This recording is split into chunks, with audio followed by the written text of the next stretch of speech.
secured by DFWsecurity.com. This is Sean and RJ on 105.3 The Fan. Swept to the near side. Ben protects the puck. Softly to Heiskanen. And now Robertson into traffic. Hits. Score! Throw the hits! Good morning, Metroplex. This is the Thursday edition. Did he say throw the hips? Throw the hats. Throw the hats. The hat trick for Rope Hints on ESPN. And that is how you respond. 7-3 stars at the AAC to even up the playoff series against Minnesota. Oh, there's going to be so many fights in the next however many games. Well, there wasn't any yesterday, so I don't know. I don't know if there'll be any in Game 3 or moving forward. Wow, what a chippy series this is. Well, that's how you respond. You get on the board early, shorthanded goal, and Hintz just showed up that he is so fast. Like, he broke away from him, and nobody else had a chance on that shorthanded goal to get anywhere near him. And when you get one of those, I have to go back and check. I wonder what the win percentage is of teams that get a shorthanded goal in a postseason game are. I couldn't find it. I'd be willing to bet it's quite high. They don't happen all that often, but when they do, I mean, that, especially early on like that, I mean, what a demoralizing spot. The Wild get a power play, and then, I mean, they're already up 1-0 in the series. They're fixing to go 1-0 in the game because, that's a lot of times when you score, power plays are a pretty big part of that. And then the Stars just flip it around, and all of a sudden it's 1-0 Dallas. The turning point to me is Minnesota scoring twice in 11 seconds to make it a 4-3 game. And you're like, here we go. They're going to crumble. The pressure of being the favorite, being down 1-0, being at home, and then bam. The Stars score 2 in 48 seconds. Pad the lead, 6-3, add 1 in the third. But that was it. That second period was wild. Wild. It's crazy second period. I mean, no pun intended. Yeah, no, right. You score a couple goals in a minute and a half, and then they score a couple goals in 11 seconds, and you score a couple goals in less than a minute. And, I mean, you don't see 6 goals in a period. That place was rocking. You don't see 6 goals in a period all that often. And when you do, especially in a game like this, I mean, it just brings the excitement level to to a whole new threshold. Is it Dadonov or Dadonov? I think it's Dadonov, right? Dadonov, yeah. Dadonov. Mm-hmm. His 2 goals were beautiful. Had one where it was like a Lakers Showtime fast break. The Lakers Showtime is a 1980s reference, Pepe. It is. And he ended up scoring off of that. And then this beautiful pass from Miro with like the slightest of deflection from Dadonov in order to go in. And that stopped the bleeding at 5-3. And then you had another Hintz breakaway, but Dadonov was huge. Rope, obviously, with the hat trick. He becomes the first NHL player to score a shorthanded goal, an even strength goal, and a power play goal in 3 separate periods in the same postseason since a guy named Mario Lemieux in May of 1996. And Peyton, you were tracking the shorthanded goals, or the uneven goals that weren't taking place 5-on-5. What do we start off? 4 of the first Stars goals in the entire series did not come 5-on-5? So it happened to be the first 5 goals. They scored 2 Monday night that were both on the power play, and the first 3 goals of the 7 scored last night were there were 2 that were on power play and then 1 shorthanded. So the Stars had scored a goal with full strength 5-on-5, which I mean, a pretty unique stat. I don't know when the last time that was done. I thought they were going to keep it going, but I mean, it's kind of weird that team can't score 5-on-5. Like, that's what you're normally playing on. Well, and that's what they were one of the best, especially the top line was one of the best teams in 5-on-5 for the entire year, which kind of adds to it. Sagan had a really nice game too. He filled in the Pavelski spot in the power play, kind of creating some traffic in front of the net. He had that tip-in goal. I think it was the second goal of the game was the tip-in goal. I mean, all around, like, I can't think of somebody who had a particularly bad game last night. I mean, Minnesota had their 2 goals quick. It's a little fluky. My problem with hockey, one of my problems, I have many problems because I'm a moron. Ice, the first one. It's not the ice. It's like trying to judge guys individually. So, like, if I was to come in and be like, this guy's really, really good, I can tell off the skill plays, right? Like, if you weave in and out and go through 3 people, but how are you judged? If you lose a puck or if you turn it over, it leads to a breakaway for the other team. I'm like, how do you individually judge these guys in terms of the talent to be able to say he's really, really good if it's not just a goal scoring offensive player, you know? That's a good question. I mean, someone who hits hard, you're a good defenseman, or the other things that adds up. That's what I found myself thinking last night as we're all trying to evaluate NFL draft prospects. I'm like, to sit there and say, all right, that guy is good for an entire season. It comprises of what? I mean, like a lot of times, like let's say you lose a puck. So trying to think of an example last night. This didn't happen, but let's just say when Hintz had the shorthanded goal on the breakaway, right? Minnesota had 2 or 3 guys over near their bench, and the puck kind of squirted out. That could be, you could lose a puck when someone passes you the puck. You could lose it just because the puck has been your play's been going on long enough where the puck is not frozen anymore, and it's very rubbery, and bam, it just kind of you kind of lose it, right? There's a lot of weird things that happen that it's hard to evaluate. We've seen times at Reunion Arena when they used to play at Reunion, where the ice would get basically melted in the playoffs because the place was so hot. I shouldn't say the place was hot, but they had a draft. Like there was the insulation wasn't very good, so you would get spots behind the goal where it wouldn't necessarily puddle up, but it would kind of puddle up, and it was just very difficult to keep good ice. There's a lot of things that kind of play into that you can't really see on TV that you have to be able to see in the construct of a game. And then even judging goaltenders, like off these deflections at the last second, these goals that aren't clean goals, and I'm like, what are you supposed to do?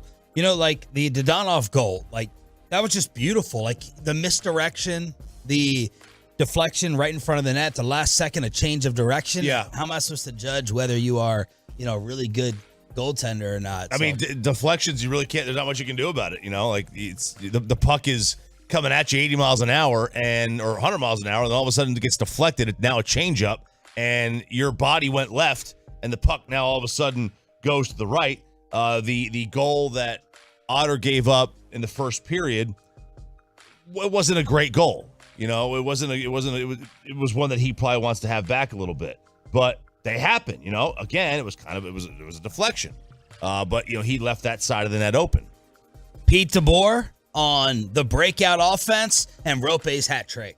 Yeah, I mean, he's elite. He's capable of taking over games like that, and we needed him. We needed, our team with what happened with Pavelski the other night, a little bit rattled. We needed our best players to step up tonight and make a statement, and they did, every one of them, not just Rupe. Oh, Rupe. Yeah. Should be saying Rupe, not Rupe. 877-881-1053, truckwreck.com text line. Let us know if you went to both games, how the atmosphere compared to game one, and how early the wake-up call is for you. Maybe after the second period, it was scary to shut it down after the third, into the third. Well, I mean, even if you shut it down late, within the last minute, there was a couple of more 10-minute misconduct penalties. They got an early shower. I mean, there was that third period, man. I mean, that's what made you think we're getting nastier. Oh, it was getting really, really chippy. The Rangers break out the brooms, and Dennis Rodman, the new Dennis Rodman. I don't care about LeBron. He's old. I poke bears. I don't respect someone until he gives me 40. The Lakers blow a golden opportunity, and the Rangers have the Metroplex talking on the home of the Rangers. Thursday edition with Sean and RJ. Just waking up with you on the Fan. Coming up in the next G-Bag Nation.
He swings and drives one to left center field. Bradley Jr. gets chase. He's not going to get there, and it's going to roll to the wall. 1 run scores. Garcia scores. Heim being sent home. The relay throw is late.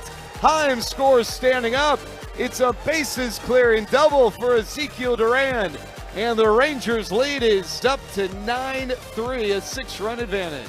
That's Sandler's boy, the only Zeke left in town here on your home for Rangers baseball. Good morning, Metroplex. Sean and RJ trying to get you to the weekend as quickly as possible here on DFW Sports Station. Little afternoon baseball where they brought out the brooms in Kansas City, taking advantage of a bad team, and the Rangers have Tolos legitimately excited with a 12-2 win to finish off the Royals. Big news here, Sean. They have attempted a stolen base in 3 straight games.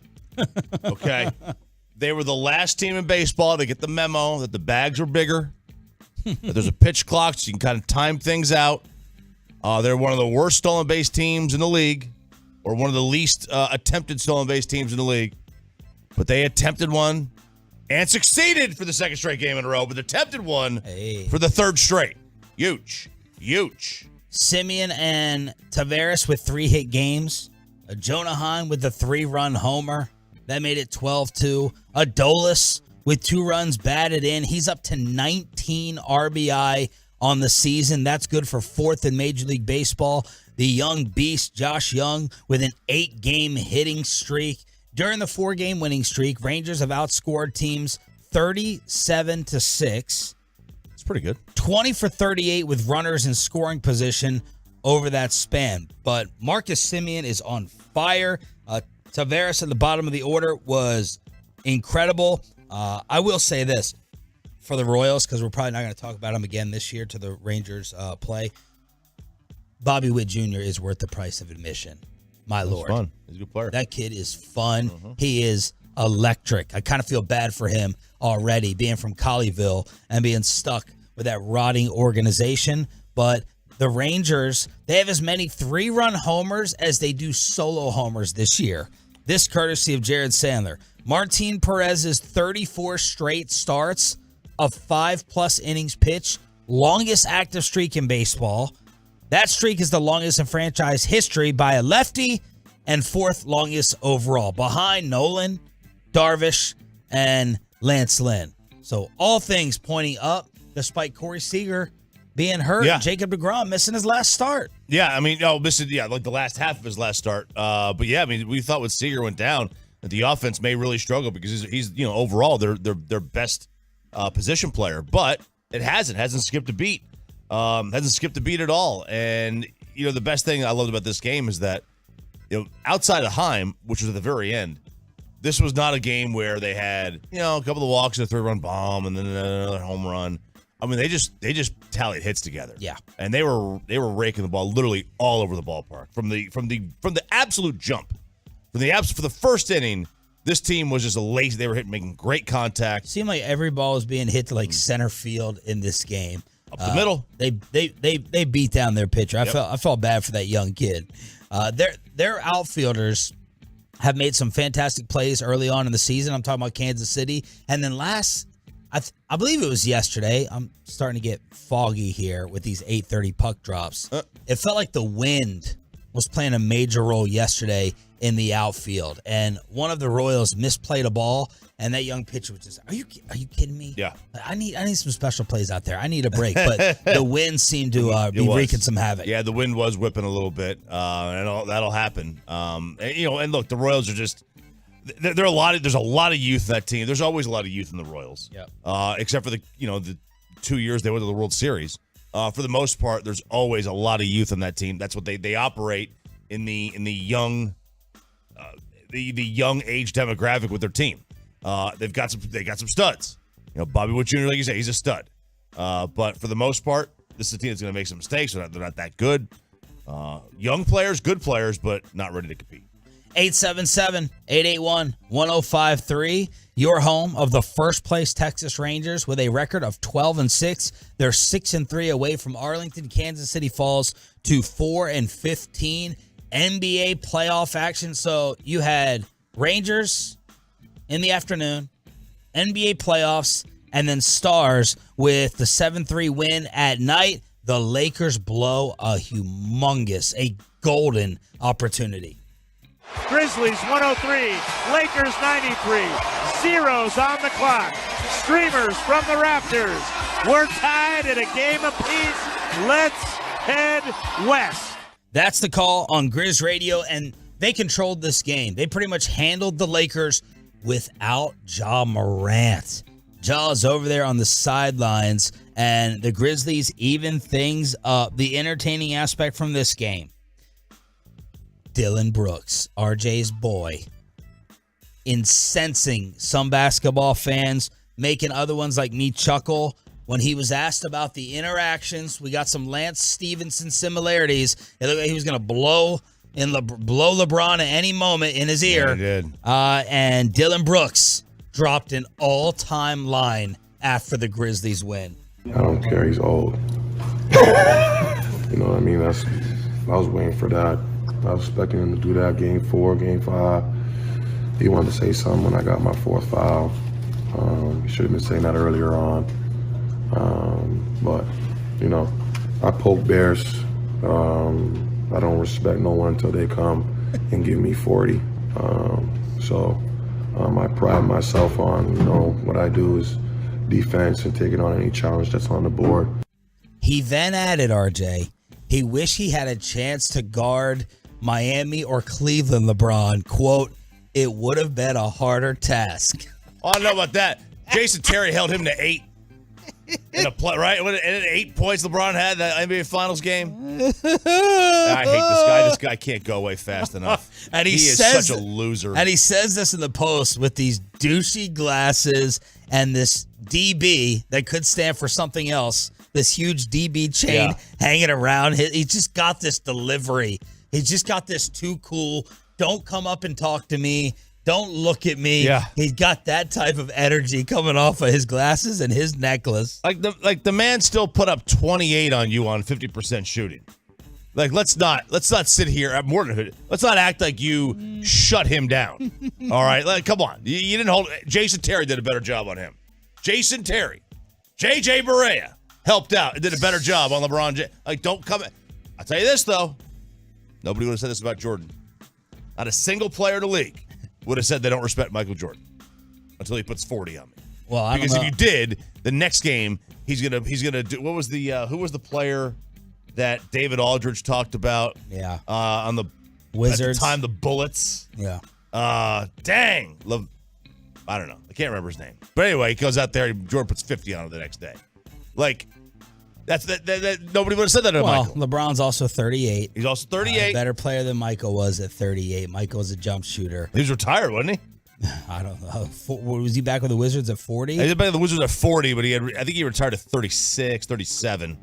And you know, Michael was great when he his last year with the Bulls. He was still amazing. But yeah, I mean, like this is why I hate the Grizzlies. Like you know your role. Know your role. You are the Grizzlies. You've done nothing. This is his role, actually. His role. He's a Canadian who went to Oregon. He's soft. LeBradford Smith. LeBradford Smith. That's it. That's bugging me. Yeah, LeBradford Smith. That's what LeBron. I'm ready to see that from LeBron when they play this next game a week from now, Game 3, where the NBA playoffs go. That's what I need to see from LeBron. I need to see him. I am his way onto Dylan Brooks' face. You're rooting for 50. I hope LeBron has one of the all-time great basketball games again whenever they play Game 3. And that crowd's going to be ready for them, too. The Lakers crowd. Yeah. When they show up in the second quarter. Yeah. When Jack decides to grace us with his presence. Yeah. But that's what Dylan Brooks, that's what his role is. He's the new Draymond. He's the new Pat Beverly. He's an irritant. He's the new Bruce Bowen. Who are the Mount Rushmore of bear pokers? In the NBA? In sports. History. The best bear pokers. Rodman. Patrick Beverly. Yeah, I'm trying to think whether he deserves to. He's definitely, fits all the criteria. I'm just trying to think if he's on the all-time list. Who are just some... Draymond? Towards the crowd, yeah. I mean, there's got to be some hockey goons that people are getting ready to text in. I'm sure there are. Right? of Marchment and Domi's parents. Who's a nonstop defensive back trash talker in football? Jalen Ramsey as a possibility. Maybe Dion is a possibility. But there's Dylan Brooks. That's going to be the quote you're going to see on your TV nonstop today.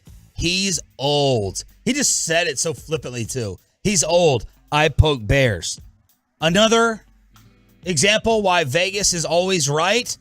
They said Milwaukee was going to win without Giannis. Final seconds winding down here at Fiserv Forum and a well-deserved standing ovation.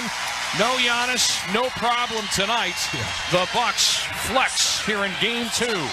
What a difference a game makes. 138 to 122. They take down the Miami Heat. Yeah, they destroyed Miami. It wasn't even close. 138-122 is actually misleading. So Vegas had the Grizzlies favored. Without Ja, they beat the Lakers. And then they had the Bucks favored. I think by like 6.5 over Miami. They go 2 for 2 there. And then Denver hangs on to beat Minnesota last night. 122 to 113. They lead that series 2-0. Woo! What a day of sports. I thought things that were supposed to slow down. Oh, Josh Norman from Tolo Eric. That's a great one. Josh Norman. As an irritant. The Trucker.com text line. Ron Artest. Scott Stevens. Lambeer.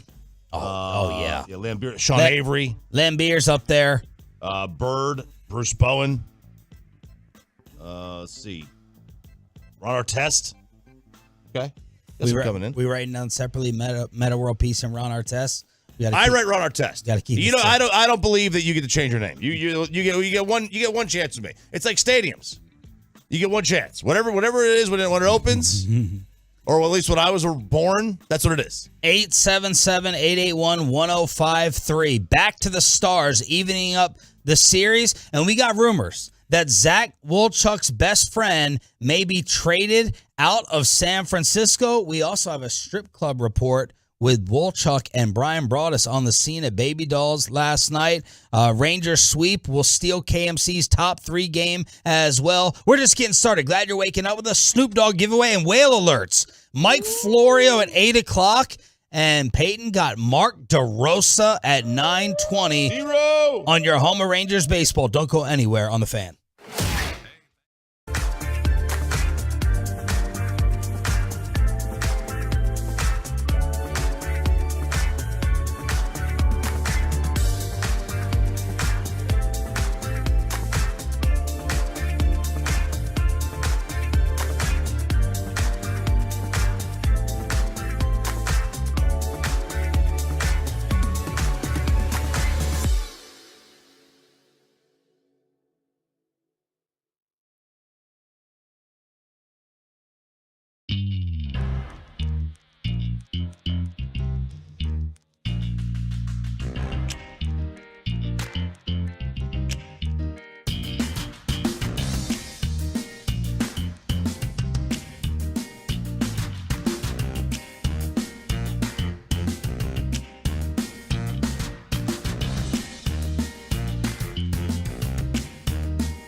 Secured by DFWsecurity.com. This is Sean and RJ on 105.3 The Fan. To Johansson. It's a spring. Moving in is Hens. Breakaway. Score! He does it again! That was the call last night on ESPN as the Dallas Stars, without Bobby Belt in attendance, even up their playoff series against the Minnesota Wild 7-3. Good morning, Metroplex. Thursday edition with Sean, RJ, and Roberto now here in studio on DFW Sports Station. I didn't realize that was Rope Hintz's first career hat trick. It's a hell of a way to get it. Not a bad time to have it, huh? Not a bad time to have it. And this game was insane in the second period. I thought the turning point was the Stars answering. After Minnesota scored twice in 11 seconds, all of a sudden it's a one-score game. I thought this thing was gonna approach Ranger Royals levels of blowout. Yeah. And then Dallas answered with 2 goals in 48 seconds, pad the lead. We're tied at 1 apiece. Tied at 1, and when it was 4-1, you're right. It was like, okay, you get another goal here, and then now you're really put in a spot where this thing is church. And then, there's 2 things that could happen. One that you don't want is sometimes when a team's getting blown out, they will send a message or two. Andrew Bynum. Yeah, and exactly. And they will get a little chippy. Not that this series already hasn't been chippy. Or if you're the Stars, it was a great tie. It could have been a good tie. Maybe the third period, if it's 5-1. Hey, let's get a little Pavelski revenge. But that didn't happen because Minnesota really, almost even the score here in the next half minute. I don't know. Maybe I just I don't know the unwritten rules well enough. But why not just take care of that right out of the gate? Because the game's still in. In terms of doing it right away. Well. There was no official Pavelski revenge. There hasn't been, no. That we were all building up yesterday. No, none. It was classless Mac Angle trying to stir the pot. It was a little chippy in general, but I think that dynamic probably exists regardless of what happens to Pavelski. Typically, for example, a couple of guys got 10-minute misconduct penalties. They get ejected. Okay, so you don't want to do that in the first minute of the game when the game is you got 59 minutes left, and you don't know who's going to win. When it's 5-1 in the third, or 5 minutes to go, hey, a little cheap shot in here, right? And that then you get thrown out of the game. It doesn't really matter. There's 4 guys tossed last night, right? What's going on in net for Minnesota? Good question. Because I saw Fleury and net. I was like, all right, did Gustafsson get hurt? What's going on there? And then I saw that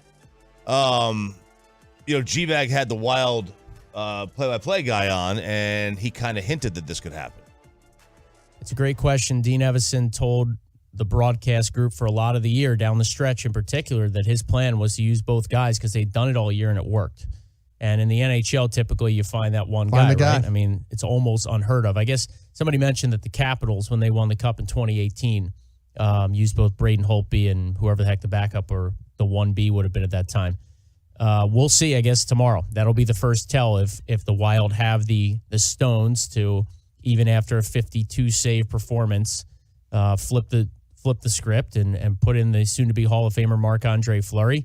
I guess we'll find out tomorrow. We were debating amongst ourselves, some of the Wild broadcasters, TV, and myself earlier today about it, and I tend to think they might start Marc-Andre Fleury, but Dean's been kind of coy about this come playoff time, so we'll see tomorrow. I have to go back and look. Stars did something like this in the bubble, where they would kind of rotate. I think it was the bubble. They would rotate Dauber and Bishop. But you eventually settle on one guy. If you're going to make a deep run, you're not going to go there. You're not going to sit and go, alternating goalies. I know they've done this, or they say they've done this a lot this year in Minnesota. Like, the way Gustafsson played on Monday night, you can't take him out of net. And the way Fleury played last night, you can't put him back in there. Where's your chains? Where's the finger? I know I jinxed them by showing up to the last game, so I tried to tone it down a little bit, just offer my emotional support a la Zion Williamson. I figured that's how I could make a bigger impact, is just by cheering my guys on. And so that's what I did. And it worked very early with the Rupe Hintz goal. I was like, all right, here we go. This is it. This is how I need to approach things. And honestly, that felt like that game could have been 3-4-0 in the first 12 minutes. Like, I mean, they had a lot of opportunities early on that they didn't even execute that, would have made that even more out of reach. But very entertaining. Better than the going 3 straight periods without scoring and then only to lose it and slump off to bed at 2 o'clock in the morning. So game 3 is going to be Friday night, 8:30 puck drop in Minnesota. It's reasonable. Yeah, because we're all in the same time zone that 8:30 is really 6:30. It's disgusting. Yeah. It is, Mike. I'm fed up. I'm fed up with it already. This morning I'm not feeling it. It's very irritating. And it's not even 8:30. Dragging. I know. That's the thing. It's 9. It's 8:50. 8:50. Why not say 8:50? Why lie to the people and tell them it's 8:30 and then really you're like, well, it's going to be 8:50? Because these networks, they don't do the right thing. You gotta undersell and over deliver. Say 9 and surprise us with 8:50. We'll be happier than saying 8:30 and then getting stuck with 8:50. Yeah, to be fair, this one at least is a Friday night, which is a little better. The fact that an 8:30 on a Friday night's a little more tolerable It's than not a little better. It's a lot for us. It is a lot better in terms of just the turnaround time. It's not much better in the sense of like, well, Friday night's also the night at 8:30 where you'd anticipate being out and about. So like when the out and a what? Out and about. So out and a what? It's oot and a boot.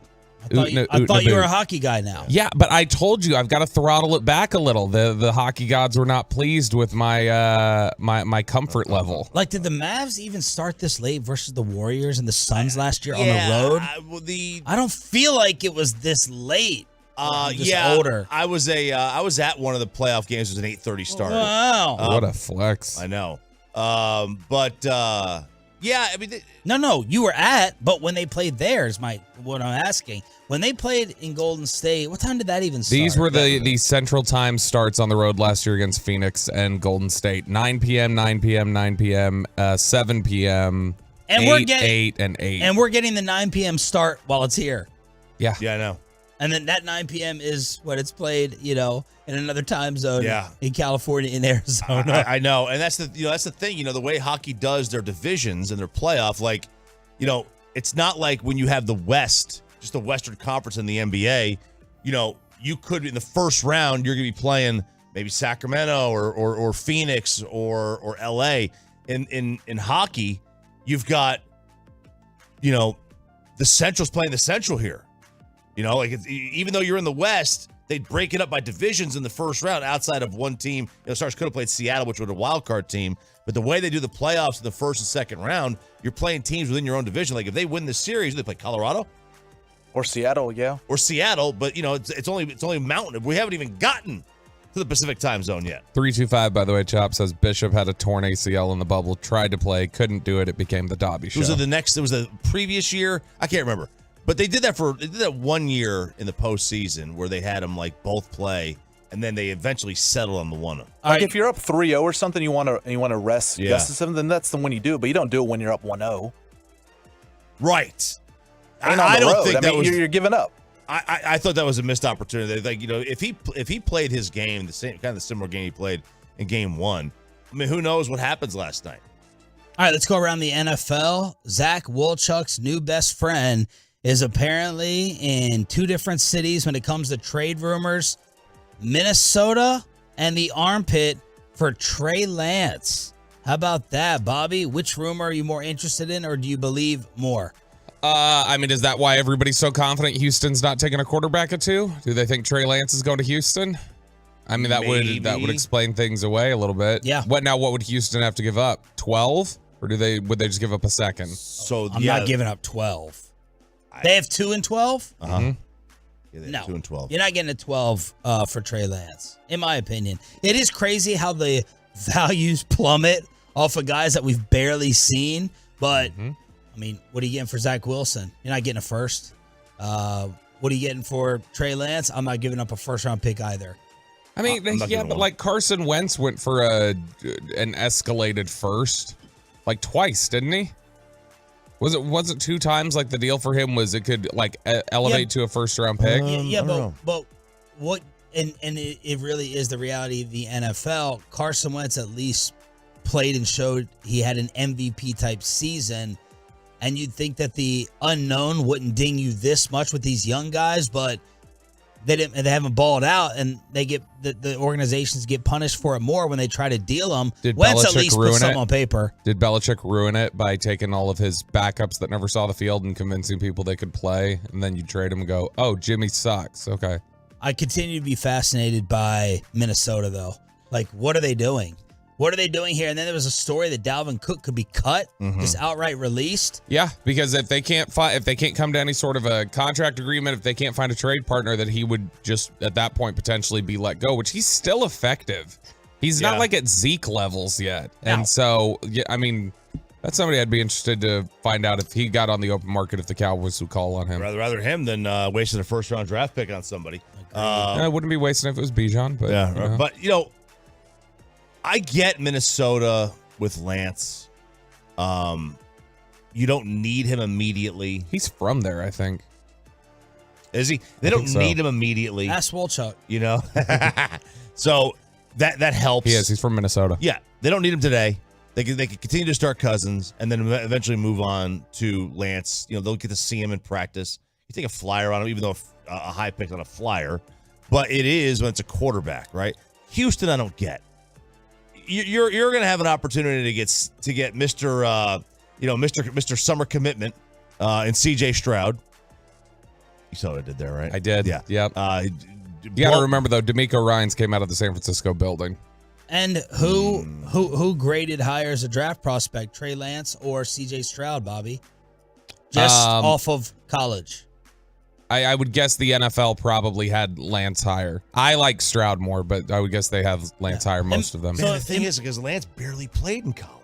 There's like hardly anything from him. That was, and I think that intrigue of the mystery of what he could potentially be. The skill set was really, really good. But no, this is the offensive coordinator over there in Houston, too. D'Amico Ryans brought over Bobby Slowick. That's been the passing game coordinator in San Francisco the last few years.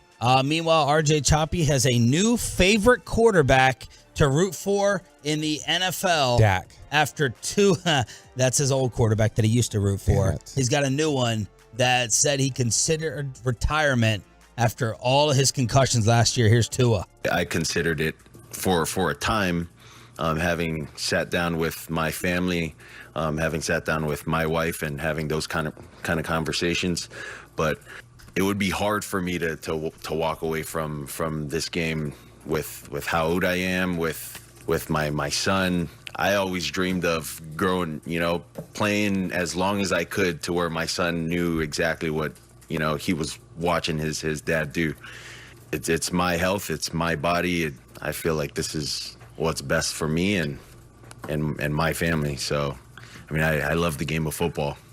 If I didn't, I would have quit a long time. He is a less corny Russell Wilson. Yeah. Right? He's still corny. Oh, I find him totally. He's in another world of likability. Yeah. Yes. He's still a little corny, but it's not nearly the hateable corny that Russ is. I mean, other than his Peyton mustache that he's rocking lately, that one's a little Mine's off-putting.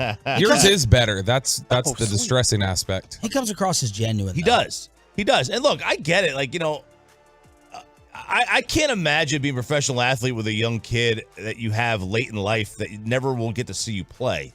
But he was early in his career, and because of injuries, he may never have gotten to see him, really play. I can't imagine like the feeling it is to have your kid there, like cheering you on.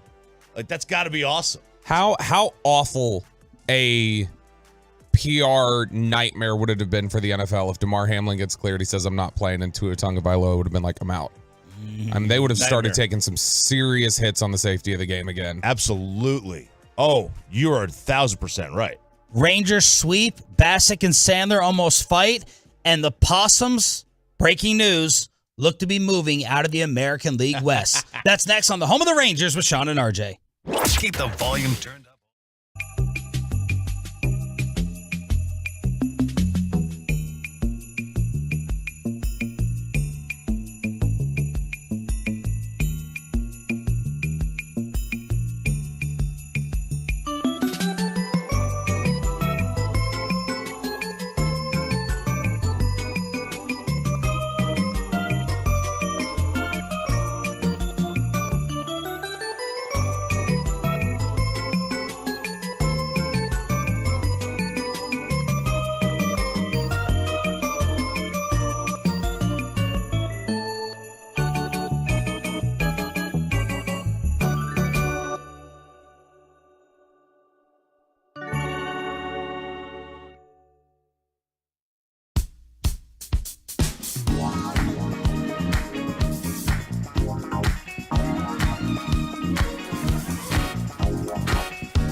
.333.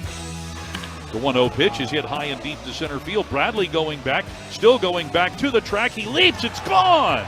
Jonah Heim carries one out of here through that crosswind, a little to the left of dead center where it's 410 feet away. Third home run this year for Jonah Heim. Yet another 3-run home run for Texas. The Rangers lead 12-3. Hicksy with the call here on your home for Rangers baseball. Start spreading that word. This is where you check out the team that may be for real. Look, I know it's Kansas City, but it's still exciting. How do we determine? How do we decipher that you're not just beating up on the sorry NFC East? Houston helps. The Cubs are not bad. Now Houston always starts slow, so I mean, if they were to do this against Houston in like July and August and September, then I think it's different. But yeah, I mean, look, at the end of the day, you are playing bad teams, but there's a shortage of great teams anyway. I mean, the American League's got, they've got their, 8. Rangers teams. have the second most wins in the American League. Yeah, I mean, what are you going to do? I mean, you can't ding them for everything. So, let's go look at the Rays. All right, I'll just go look at the Rays real quick and see who they've played. Because everybody, they're 16-3. They started off 13-0. Well, let's see what they did. They beat Detroit. Detroit's awful. Yep. Detroit, yep. They beat Washington. Washington's awful. They beat the A's. The A's are awful. They beat Boston. Boston's pretty not good. Yeah. Then they lose 2 of 3 to Toronto, the first good team they played. I like that. Pretty not good. Pretty not good. You know what's hilarious is Boston has the third most runs scored in Major League Baseball, and they're under 500. They can't pitch, right? No, they can't. They've given up 100. They've given up, I think, the third most runs in baseball. Right. And then the Rays played Cincinnati, and they took 2 of 3. So the only good team they played all year was Toronto. They lose 2 of 3. Yep. Nobody talks about that. Right. You know, these are still. It's really hard to sweep a team in baseball. There is also that effect of and you can't know. Like right now, we go, these teams are all awful, and it's like, well, are they all awful, or have they just had to play like Tampa and gotten rocked by Tampa, or like, is this team as bad as it looks, or is it the fact like, you know, the Royals have had to play 6 games already against the Rangers, who are good? Like, there is that little bit of chicken and the egg theory to it. But one of the things I think you can see about it, and I had looked this up yesterday. This is the best start through 18 games that the Rangers have had in a decade. 2013 was the last time they started 12-6. And their run differential, it's 43 right now, plus 43. That's the best it's been since 2012. And so the fact that, you know, has it been an easier schedule? Yes. Is it the easiest opening to a schedule that they've had in a decade plus? I don't know about that. And so, I mean, they are playing better. They're performing at a level higher than they have in the last 10, 11 years. Notes from Jared Sandler. They're hitting .360 with runners in scoring position. That's best in Major League Baseball. They went 8 for 13 yesterday. We told you they have as many 3-run homers as they do solo homers this season. That's obviously not going to keep up, but guys are getting on base. Simeon is on fire. He could literally just take the baseball and throw it wherever he wants, and it'd be the same bat control that he has right now. Last 6 games, 11 hits, 11 runs batted in, 10 runs, 5 walks, and 3 home runs. Adolis and Simeon among the RBI leaders. We told you that Adolis has 19 of them, and it's fun. It's entertaining. It's not a chore to sit there like it has been the past few years and tune in to one of these games, even though when it goes past, give me the game time. I'll get you on this. When it goes past a certain, like, when I get a long inning now, I'm like, I don't like this. I don't like this. Oh, man. Little spoiled. Unacceptable. I know it didn't go over 3, right? Because they haven't played a game over 3. I know that when Wolchuk and I were doing the alternate K-Rod cast yesterday on the Odyssey app, that it was, I know we took the entire hour to get through 3 innings. So we were on a 3-hour, pace. The Belchuck. No, it was the Bobby Belt Wolchuk show. We called it the BBW. So. Oh, okay. Took a swig of coffee at the wrong time. It was a very applauding 2 hours and 40 minutes. Yeah, unacceptable. You just can't have that. No. Can't have that. New threshold 230. Look at this though. They've got Oakland at home here, which Oakland's awful, or Vegas. Sorry, they got Vegas at home here, and then they go on the road to Cincinnati, which Cincinnati hasn't been great. No. I mean, if you take, and obviously I know this is asking a lot, but if you were to take 5 out of these next 6 against 2 really bad teams here, you're talking about they'll be 17-7, which is a great start to the season. And the Astros schedule is brutal the next 3 or 4 series and stuff. I think they're at Atlanta this weekend, then at Tampa Bay, then they get the Phillies, which, I mean, they're all, I mean, anything can happen with that team. Yeah, it doesn't matter the buzzers and the trash cans you have with a schedule like that. They're going to have problems. Cincinnati is 7-11. So 7-11 for the Reds. So how are we gonna do this bit of Sandler's call for road games? Are we just the day of the game, or are we gonna each write one and try and pressure? I did convince him. He did say, he promised me the next Josh Young homer that gets hit, he will on his call say Young Moolah Baby. Young Moolah Baby? Yeah, like Lil Wayne. He's going to drop the Young Moolah Baby when he hits a home run. So maybe we have him on the day of a road game, the day of the start of the series, maybe the first day of the series. Or we tell him. And we tell him that day, here's your couple options. So if you said it's a road game against Cincinnati or home? It's home. It's road against Cincinnati. Right. They're home against Oakland. All right. So maybe you find like 2 or 3 things about Cincinnati that would coincide with Houston. We have liftoff. Yeah. And we say, you get to pick, just drop it in on a home run. I don't know if we want to have him on. We should just because we got to predict. No, we don't want to have him on because I think he's feeling a little full of himself being the Rangers play-by-play voice during this awesome start. Because yesterday apparently he tried to pick a fight with Bassick. Have you been to Kansas City yet in your career? Well, yeah, we've been here for 3 days. No crap. Have you been there in 2022 or 21 or 20? Usually it's Nadell and Hicks who get to go, and you sit here and do the pre and post game show. Sorry.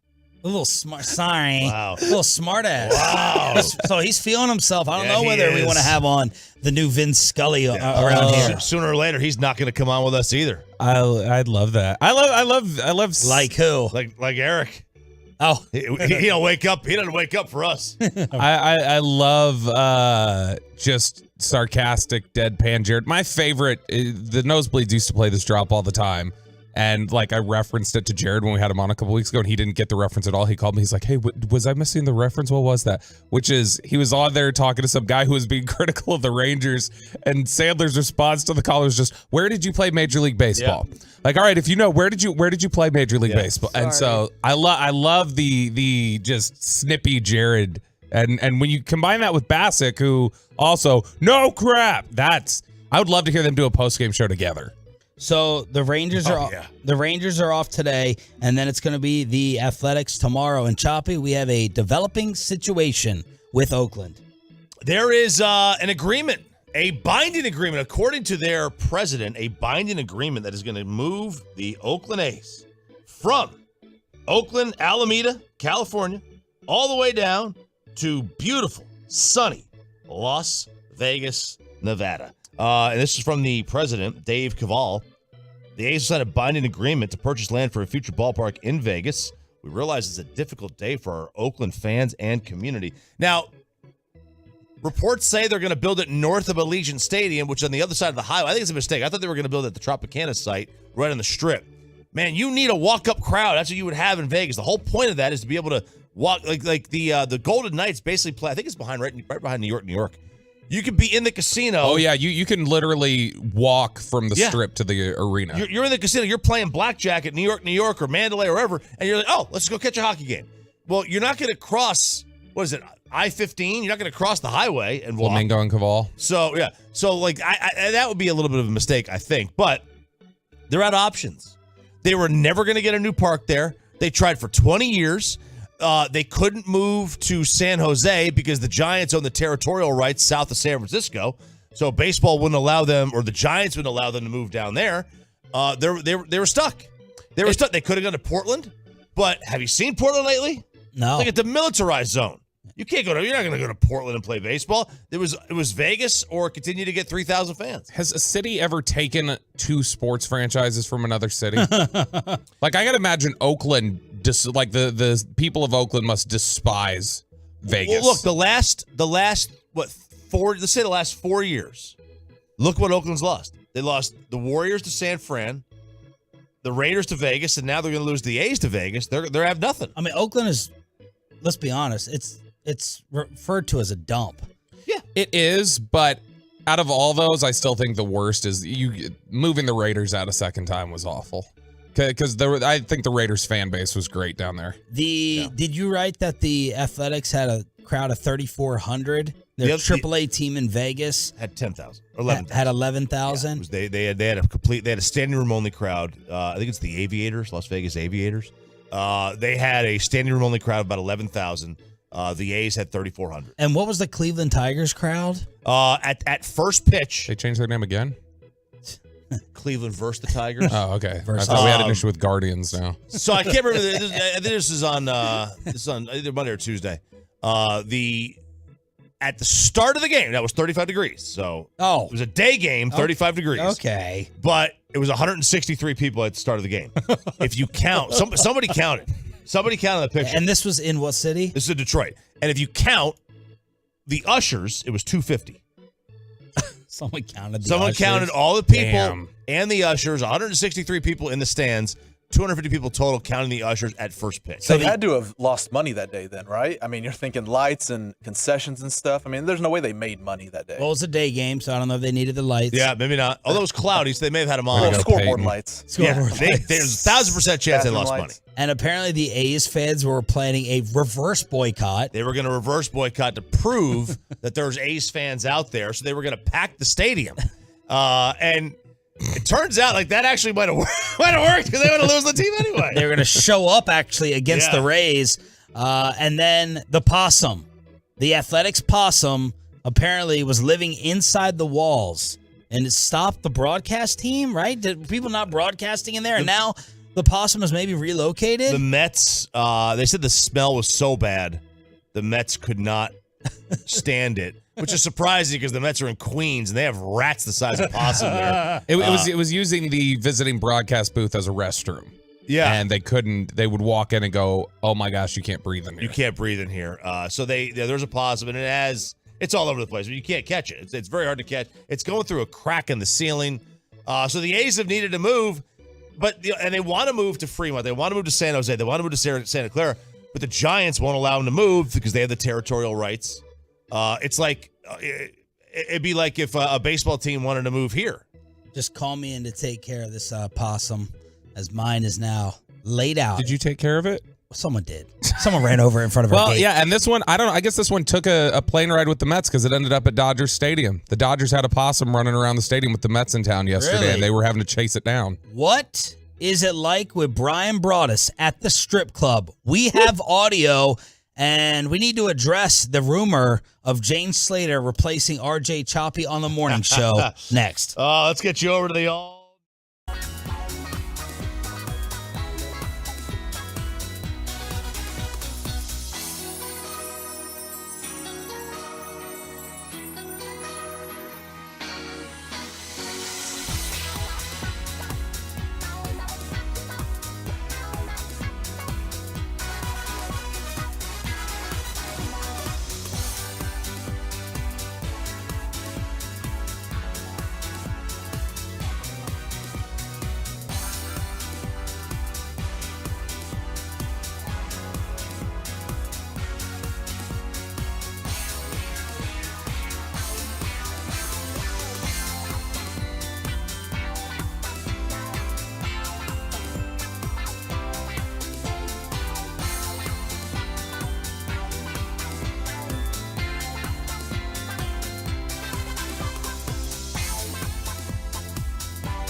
So seductive.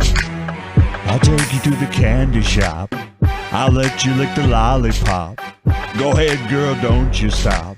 Keep going till you hit the spot. Whoa. I'll take you to the candy shop. Yeah. Boy, one taste of what I got. Uh-huh. I'll have you spending all you got. Yeah. Keep going till you hit the spot. Whoa. All right, that leads us into RJ Choppy's cell phone blowing up yesterday after a little announcement was made by a certain someone that is returning to the airwaves here on 105.3 The Fan. Take us through your day, RJ. I mean, first off, the amount of people, I feel bad for them, that are unaware of the concept of vacation has thrown me for a loop. So, Slater posted. Slater. Little Miss headed back to the Fan. I've missed my radio roots. Feel very lucky to the following. I do because of it. Still very much at NFL Network. Just going to be filling in for my dudes a lot more. Proof you can always go back. And then she goes on to say, my first day back is Saturday, 9-1 with Will Chambers. To which Dewey Scruggs replied, Man, good luck getting a word in with Will. Yeah. Dang. I hope you have brushed up on your Kentucky basketball and your Chicago Bears and anything Cincinnati related. And your DeMontis Sabonis takes as Will's like, what's up with this Sabonis guy? I don't get it. I don't get all the hype. Well, he's a basketball player. Pretty good. And then the first week of May, she goes, I'll be joining Morning Drive with my dudes, Sean and Bobby. To which everybody, the amount of people who texted me, what, you're leaving the Fan? I blame Jane for this, not yeah, the listeners. It was her wording. It was her wording.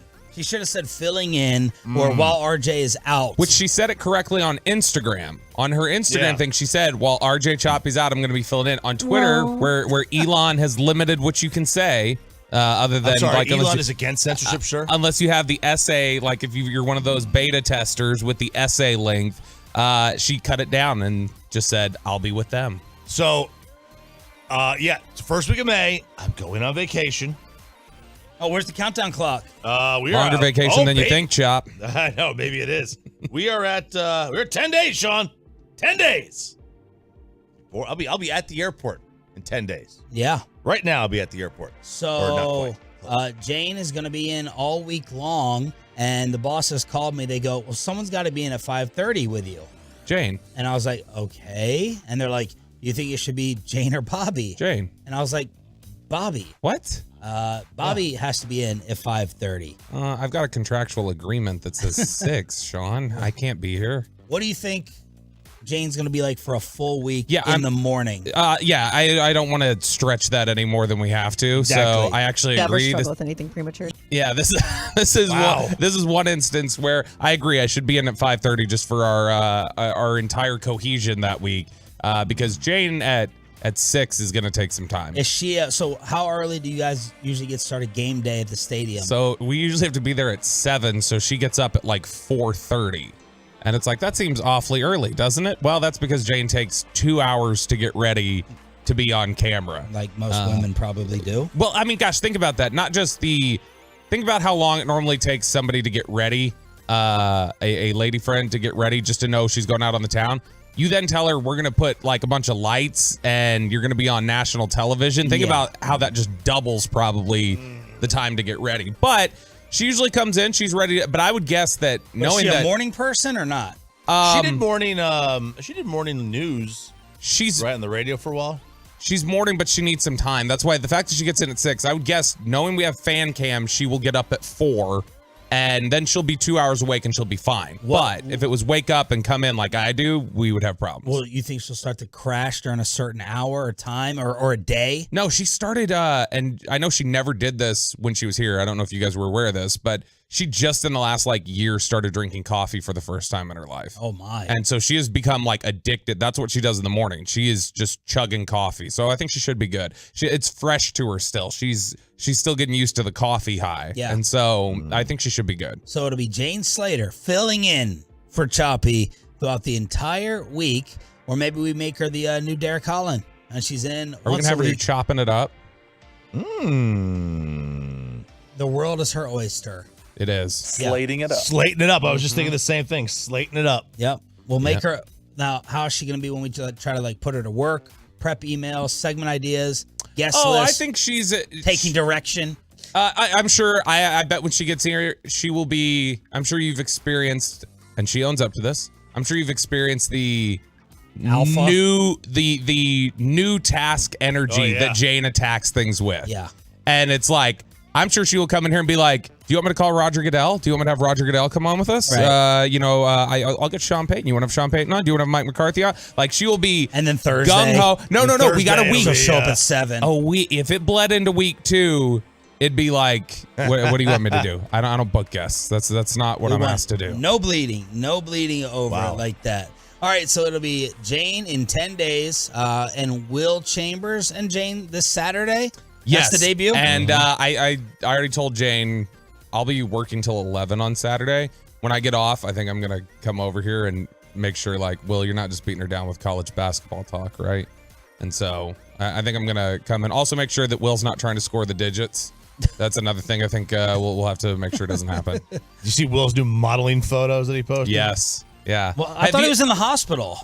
He had a scope or whatever. I gotta find the picture of him that he posted a while back where it was him in like high school. He looked exactly like Lance Bass from NSYNC, and he said that actually happened once. NSYNC was in town in Kentucky, and he was like a valet and was driving a Mustang to park it, and these like 15-year-old girls ran over thinking he was Lance Bass and trying to destroy his car. All right, let's get to the strip club audio. Zach Wolchuk always working it at Baby Dolls, as last night Brian Broaddus made the pledge to join him every single hump day with the Wooly Bully, and we rolled audio with a lady of the night, one of the entertainers, being asked about Broaddus's bald head. Wooly Bully here with Lisa, one of the biggest MILF waitresses there is here at Baby Dolls. Stop. Lisa, He's too comfortable. This man has become too comfortable post soda. Is he getting paid to do this, or is he there on his own money? He's getting some cash.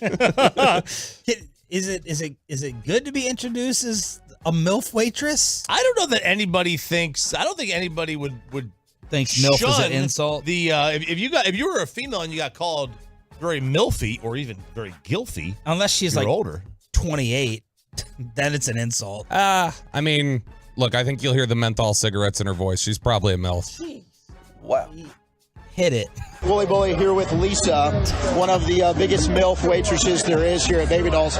Lisa, you just met my co-host Brian Broaddus. What were your initial thoughts on him? He's funny, cute as a button, love his head. What can I say? So you do like the hair. Do you think he should shave it or keep it? Oh no, keep it. I like the way it is. Okay, if you were to see him and he was just by himself, sitting by himself, how would you approach him? I'm very forward, so I would just go say what I want to say. Could he possibly get a date night? He is single. Possibly. Who's sexier, me or Brian? I'm not going to answer that. I plead the fifth. Oh, come on, you got to answer it. No, I plead the fifth. I ain't getting in trouble. Lisa, you're too sweet. I love you, okay? All right, Wolchuk is... First, he's trying to do a solid where he's like, I'm going to set up Brian. And then as soon as she's like, I would possibly go on a date with him, then Wolchuk goes, wait, hold on. There's a possibility here. Who's sexier, me or Brian? Would you go with me? He had to reclaim it. Yeah, I'm a younger version of Brian. Very insecure move. Yes. Yeah, I'm on the draft coverage too. Day 2. I mean, what are you doing? You steal the man's thunder. She gives him a glimmer of hope, and then you just slam the door of light. Which you remember when we were in Oxnard and I was trying to wingman for him, he claimed on the air, he's like, yeah, one night Bobby was a little too charming and it worked against me. And I was like, no, that's not what was happening. I was setting you up. This is outright C-blocking after like 30 seconds of setting him up. Oh, come on, you got to answer. Come on, you know it's me, right? Come on. You know it's Brian me. gave up soda. I stuck to it. He gave it up. And then part 2, apparently Atolo showed up for fan night at Baby Dolls, and he was absolutely stunned when it came to something about Brian. All right, so I'm here at Baby Dolls. One of our Tolos came by. You met Brian Broaddus for the first time. You recognized him instantly. What did you think when you saw Brian here? I did. I mean, he's a freaking motherfucking insider, but he sounds a lot younger than that. He sounds a lot younger, so he looks too old to you. I didn't say that. Yeah, whatever. Who do you want the Cowboys to take at 26? Bijan's got to be there. Move up if you got it. Move up if you got it. Move up if you got it. All right, bro. Thank you. I appreciate you. How old do people think Brian is? Do they just not expect the Doc Brown look? Is that all? Right. It is a Doc Brown look. He's trimmed it up recently, though. Yes, but that's a definite Doc Brown. So is it jarring, do you think, for people who just are used to hearing Broadus to then see that's what he looks like? Because that guy clearly was rattled by it. Yeah, he was rattled by it. We should just show him your picture of Broadus out at the Star when you were wearing the, was it the Longhorn payoff? Yeah, where I was wearing his Sugar Bowl jersey. Yeah. And doing the horns down. Yes. Because of stupid Joe Burrow. So there it is. Baby Doll's Night, Hump Day with Woolchuck. Do you think Brian got a lap dance while he was there? Absolutely not. Really? Guaranteed. I bet it was like, you ever seen Unforgiven? Clint Eastwood, maybe. No, I've never seen Okay, well, it. I'm not even gonna make that reference, but I could absolutely see Brian, like, somebody's like paid for a dance for him, and Brian's, oh no, ma'am, you know, here, how many ma'ams did he drop? Why don't you just take the money, miss? Give it to somebody else. This young man over here looks like he could use one. I'm good. That's a lovely top, man. I can't imagine him doing anything even remotely sexual. Oh man. I don't know how he had a child. I just can't. Oh my. I don't. He's so like sweet and like proper. Those are the nastiest ones, though. Yeah. So there's there. I just can't. I don't want to picture it either, but I can't picture it. Stars even things up. Rangers sweep Kansas City. And what happened with Max Scherzer and Mad Bum going crazy yesterday in Major League Baseball? Headlines. Then a Snoop Dogg ticket giveaway. We got a whale alert. Show of Whales with Mike Florio at 8. Mark DeRosa at 9:20. We have technology for that, Choppy. Headlines. Thursday edition after this. Let's get you over to Boomer Jacks, your official game.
our fan studios secured by DFWsecurity.com, this is Sean and RJ on 105.3 The Fan.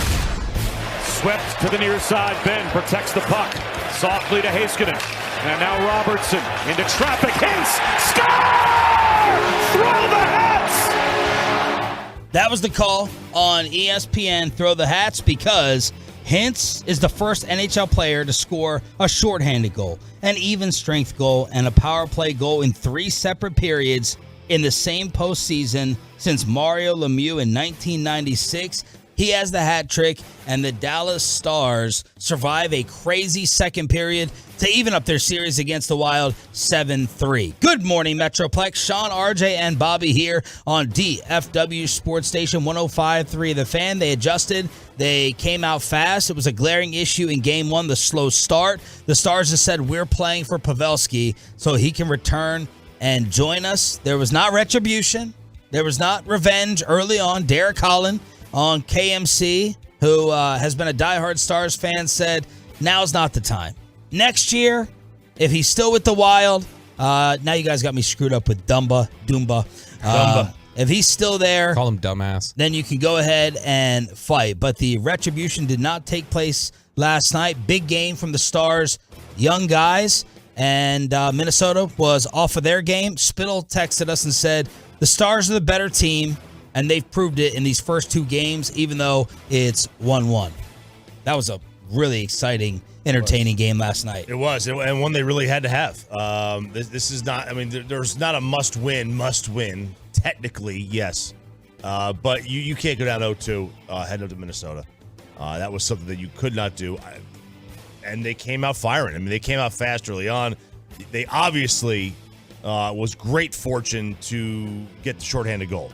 Without that, Minnesota's on the power play. They still had some time left on it. Who knows what they do on the power play? Maybe they do score. And if it's 1-0, you get down 1-0 after a double overtime game that you lost. Who knows what creeps into your head? Who knows what happens the rest of that game? I heard, I was watching the pregame show yesterday on Bally, and Sevi was talking. He's like, look, the comforting thing you can take out of this from Game 1 before the second game started was he's like, Minnesota played about their best possible game in Game 1, and he's like, Dallas hasn't gotten anywhere close yet. And he's like, so you need to, take solace in that. And sure enough, they go out there last night, and they came ready to play. By the way, I'm not just saying this because Sevi comes on our show once a year. The Bally Stars coverage is by far, it's not even close, the best team coverage on Bally in the Metroplex. Oh, they do a great job. From the game call to the studio team, no offense, Mikey B, no offense, Bassick, but man, they're damn good. Yeah. And I'm not sitting there watching the Stars every night during the regular season, I'm being honest, but I'm watching this. Normally I'm watching national broadcasts if it's the Rangers and the Mavs. I haven't even thought about switching over to another channel. I don't even know if it was available last night. It was on ESPN2. I watched the ESPN2 broadcast. It's the first thing I went to. Bristol bias chop over here. No, I might as well watch them before they all get fired with these media cuts. Schusen does a great job on the play-by-play for hockey. I just love listening to him. Yeah, I agree. And he does. He's great. They do a pretty good job on it. Plus, I love also getting the national perspective on in the intermissions. I just think that kind of sets it apart. Pete DeBoer on the offensive explosion and Hintz's hat trick. Yeah, I mean, he's elite. He's capable of taking over games like that, and we needed him. We needed, our team with what happened with Pavelski the other night, a little bit rattled. We needed our best players to step up tonight and make a statement, and they did, every one of them, not just Rupe. So that's the Stars evening things up. Game 3 in Minnesota, 8:30 on Friday night. Oh, a nice early game. At least it's on a Friday night.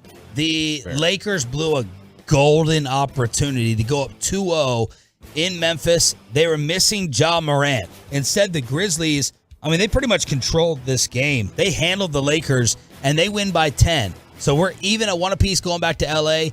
Anthony Davis is getting destroyed again, along with D'Angelo Russell. They were a combined 6 of 25 from the field. Anthony Davis getting outplayed. He was 4 of 14, scoring 13 points. D'Angelo was 2 of 11. Austin Reeves, I am him, only ended up with 12. And LeBron James had 28 and 12.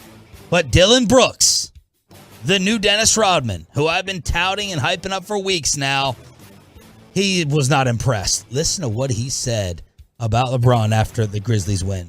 I don't care. He's old. You know what I mean? I was waiting for that. I was expecting him to do that game 4, game 5. He wanted to say something when I got my 4th foul. He should have been saying that earlier on. But, you know, I poke bears. I don't respect no one until they come and give me 40. I pride myself on, you know, what I do is defense and taking on any challenge that's on the board. How am I the only one that absolutely loves this in this soft world of sports in the NBA? This guy has the guts to sit there and go right at LeBron. He also added, I really wish I could guard Miami or Cleveland LeBron. That would have actually been a challenge. Or just, take Tamagotchi and the way that he's been knocking down shots. Hachimura? That's what I said. This is disingenuous. That's my problem with him. It's just, What's disingenuous? He says it would have been a challenge. The guy put up 28 on you on more than 50% shooting. No, the next gen stats say that LeBron only scored 7 on 3 of 6 shooting when Dylan Brooks was the primary defender. 50%. He was 50%. 7 points on 6 shots is pretty inefficient. You though. hate LeBron James. You should be loving this guy. You should have his jersey. You should be having Dylan Brooks' jersey. You hate LeBron. I do hate LeBron. I also hate guys who speak out, who speak above their skis. Okay, he's gotten in front of his skis here. He's Dylan Brooks. He's a nobody. The Grizzlies are a nobody. As the poll said, the most overrated player poll, the Grizzlies were got to vote. And I'm not in the NBA. He's the heel. He's just playing a character. He's playing a role, and he's playing it well. He's playing a role. He doesn't really believe this. He doesn't believe LeBron. It doesn't matter. It's overrated. He doesn't really. He's the Skip Bayless of the NBA. He's Skip Bayless without the abs. Did you? Okay, that's what he is. Did you see LeBron yell at it when they were going back and forth, yelling, going into the TV timeout, and he said, "MFer's a bum." Yeah, And by the way, if you only guarded a guy enough for him to get 6 shots off you, you didn't guard him. Right. Okay, you were a part-time help defender. Brian Windhorst called him Diet Draymond. That's exactly what it is. It's pretty good. It's Draymond. It's Pat Bev. That's his role. And then he hit the game-ending 3, and he got right in LeBron's face. I cannot wait for Game 3. I hope LeBron tries to score 60. I hope he does. And runs through him. I hope I hope LeBron tries to get every pick and roll attempt to get on him isolated one-on-one and absolutely ruins his life. I hope Dylan Brooks retires after what LeBron does to him. I have never rooted for LeBron James in my entire life, and I cannot wait for him to send this clown back to Canada where he belongs. Bobby, isn't this hilarious? Oh, yeah. No, look, he's irritating, but he's trying to be, and that's the role he's filling. Just like if I was for instance, when Warriors fans... He's like your role. Yeah, exactly. As Tolo Michael Williams, who hates your guts the most on this show, he thinks that you're the Dylan Brooks of the morning show. Yeah, exactly. And I don't like Dylan Brooks. I don't like myself. So, right? Like, I mean, I'm being consistent with it. But I think that, it's like when Warriors fans last year despised Theo Pinson for all of his antics on the sideline and stuff like that. You hate that guy when he's not on your team. And it's that, when he's on your team, it's great. He screws with the other team. He gets in their head. You want Lance Stevenson when he's on your team. Vegas was right about the Grizzlies. They were right about Milwaukee. They handled the Miami Heat. Chicago. I keep on getting Chicago and Miami mixed up for some reason. That tells you how much I care about that series. But Milwaukee handled that game without Giannis. Vegas said that would be the case as well. And then late last night, Denver took a 2-0 lead. 3 seconds left in Denver, 2-1, and there's the horn. The Denver Nuggets win game number 2 of round 1. Lead it by 21, ended up trailing in the game, and then dominate the fourth quarter and win it by a final of 122-113. That guy sounds like the guy who does the beginning of the Dark Roast. Andy Samberg. He sounds just like him. Tonight in the association, Filthy at Brooklyn, Kings at the Desperate Warriors Light the beam. without Draymond. Suns at Clippers. What do you think the spread is for the Warrior game, RJ? I will say Golden State by 5. Golden State by 5.5. Right there on the dot. The Texas Rangers are on fire. The 1-2 to Duran.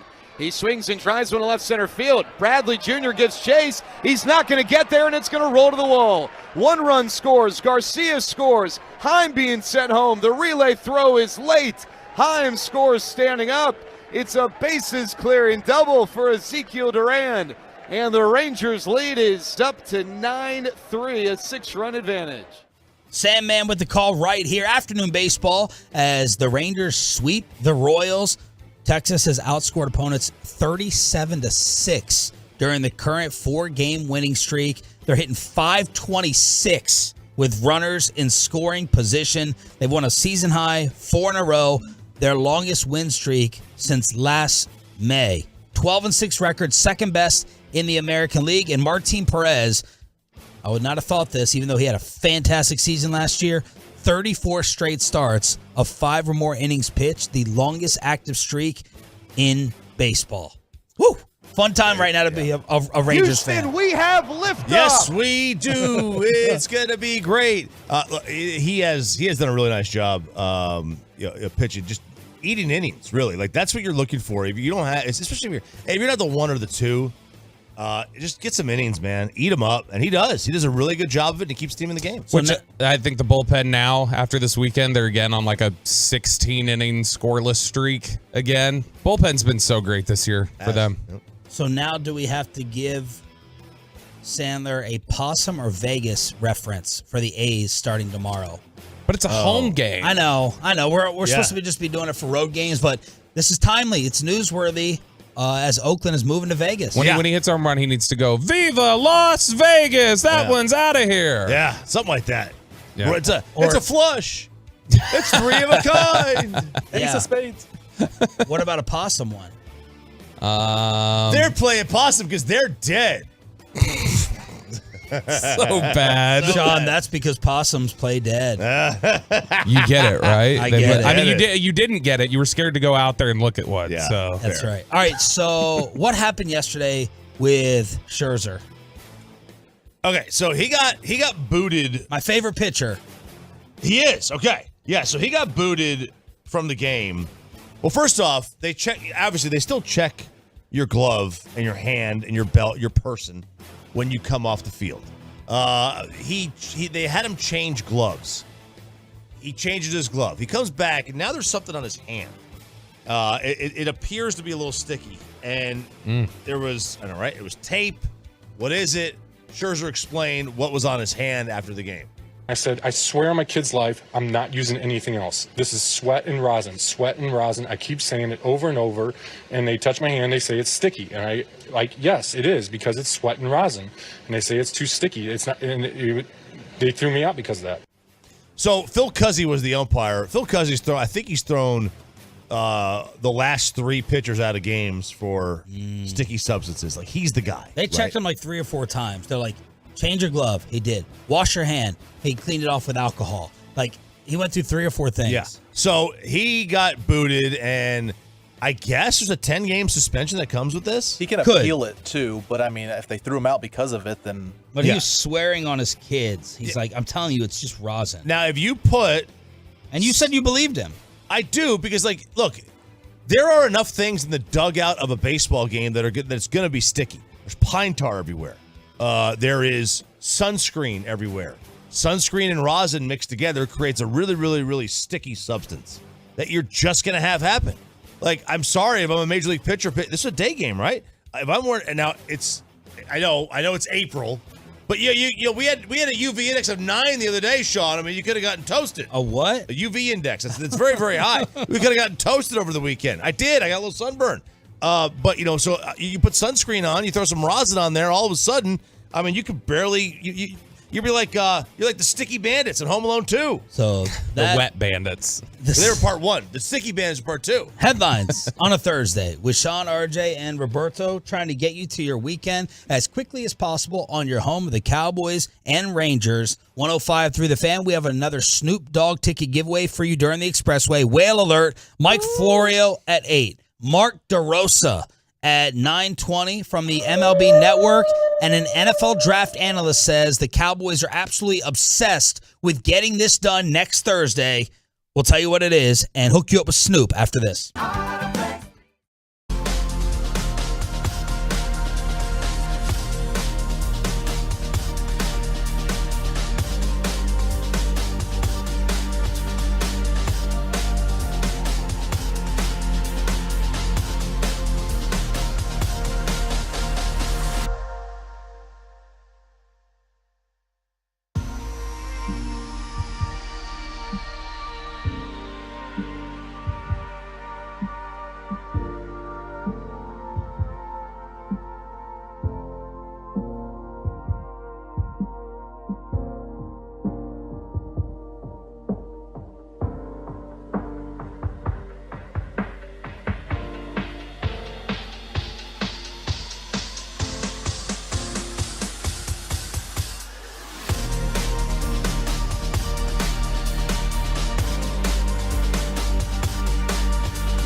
brought to you by Pluckers. On night 1 of the draft, the fan will be at all 8 DFW Pluckers locations. They have some cool specials and prizes all night long, and it all takes place Thursday, April 27th.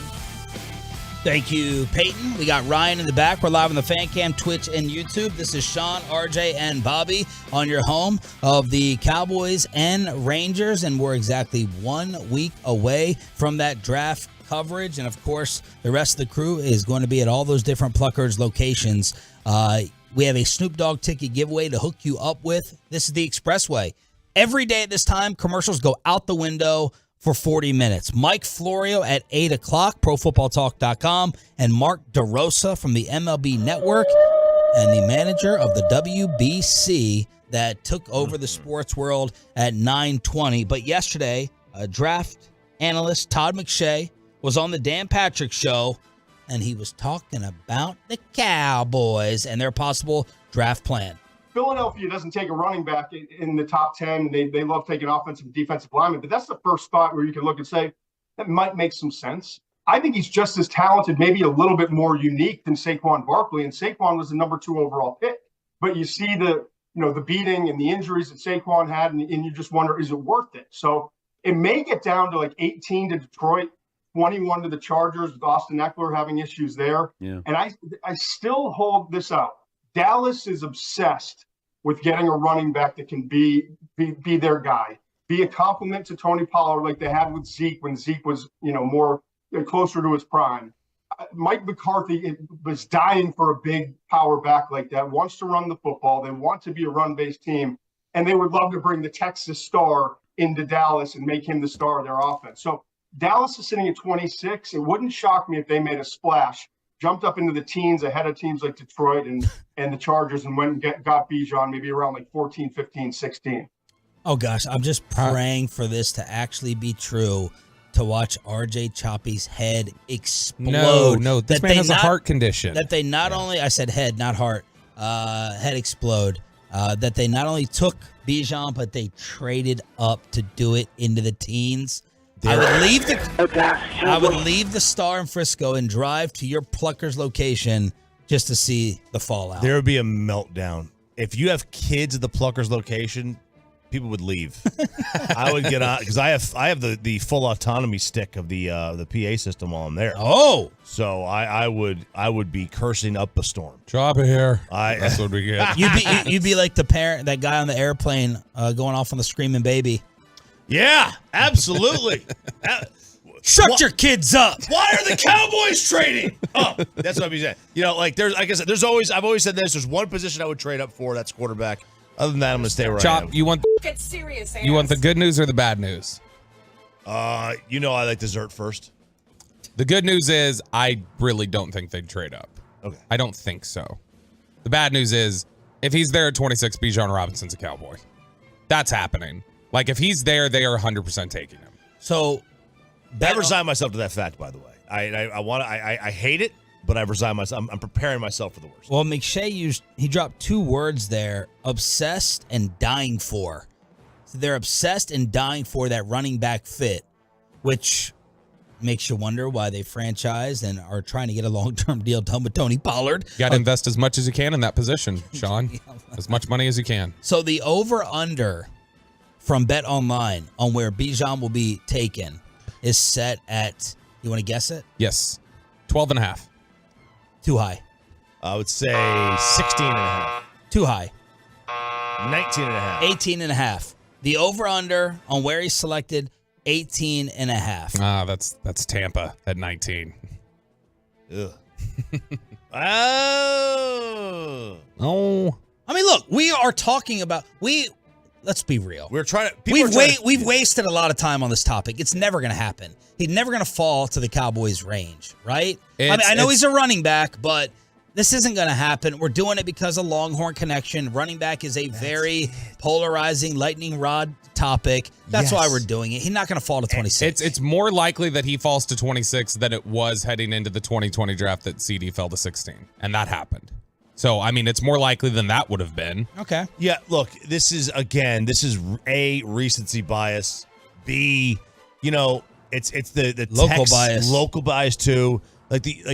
When there's an Arkansas player. The Cowboys are always tied to it. Always Even tied. though they've only taken like 2 They've taken in like Jerry's 2. entire time here. No, I think it's just 1. It's Felix Jones and John Ridgway. Yeah, That's the but only was two. Ridgway during Jerry's time? Mm-hmm. Yeah, it was last year. Oh, okay. So going into last year. Yeah. Sorry. Yeah. So going into last year, I'd see the stat was 1 time. Look, it is. There's no. I can't see it happening. This is a recency bias and local bias. That's it. The guy played at Oregon. He played at Oregon. He's not getting. Nobody's talking about him here. All right, Bobby, guess the over-under for some other players. The Okay. Jalen Carter over-under is 7. Will he be drafted before or after that? That's where Vegas has said it that you can bet on. So it's just flat 7, not 7.5? 7. Okay, then over. So after 7. Yeah, but still in the top 10. He is going to the draft. Quentin Johnston, friend of the show, the over-under is 21.5. Over. After that. That's over, yep. Will Levis, the over-under is 7.5. Over. You think he's going to go later than that? Yep. What's the bet with Orlovsky and Schefter? 1 in the top 3. I don't know what 4? their agreement is exactly, what they bet, but Schefter is really confident that only 1 quarterback goes in the top 3 picks. And he said, "I'll bet. What do you want to bet, Dan?" And Dan's like, I'm a bit of a Pharisee, so I don't, I like to grandstand and pretend like this isn't okay. Pharisee? Yeah. It's a New Testament term. All right. Meanwhile, we have some other trade scenarios that people are putting out there. Bobby, start us off first. Yeah, so CBS Sports had 3 potential first-round trades that the Cowboys could make. So you want to go up or down, Sean? Which direction would you like to go? Let's go up. All right, let's go up. We got 2 options to go up. Which you and Choppy do not want to do, but that's more exciting in the moment. I don't want to do it because I think that this is such a deep draft. The value would be in trading back and getting more picks. Chop doesn't want to do it because he's terrified it would mean Bijan Robinson plus draft capital. So, to trade up to 19 with the Buccaneers to get Bijan Robinson, you give up pick 26, your 3rd rounder, pick 90, and a 4th rounder next year just for pick 19. In or out, Chop? Out. In or out, Sean? 19 and what? You're giving up your pick, 26, so you're going up 7 spots, swapping sides, and then you're giving up your 3rd round pick this year, number 90, and a 4th rounder next year. For pick 19. You're going up 7 spots. They don't give the player? No. It's just like, because, obviously you're not sure. That would, I would guess, that'd be a Bijan move. No.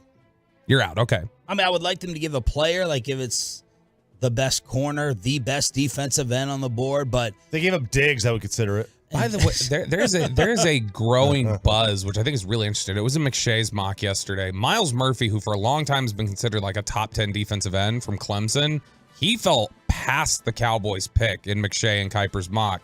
And that's really weird. Broadus and I were talking about this yesterday along with Wolchuk, that it's like if he's there at 26, you take Miles Murphy and you don't even look back. That's like a DeMarcus Lawrence starter kit.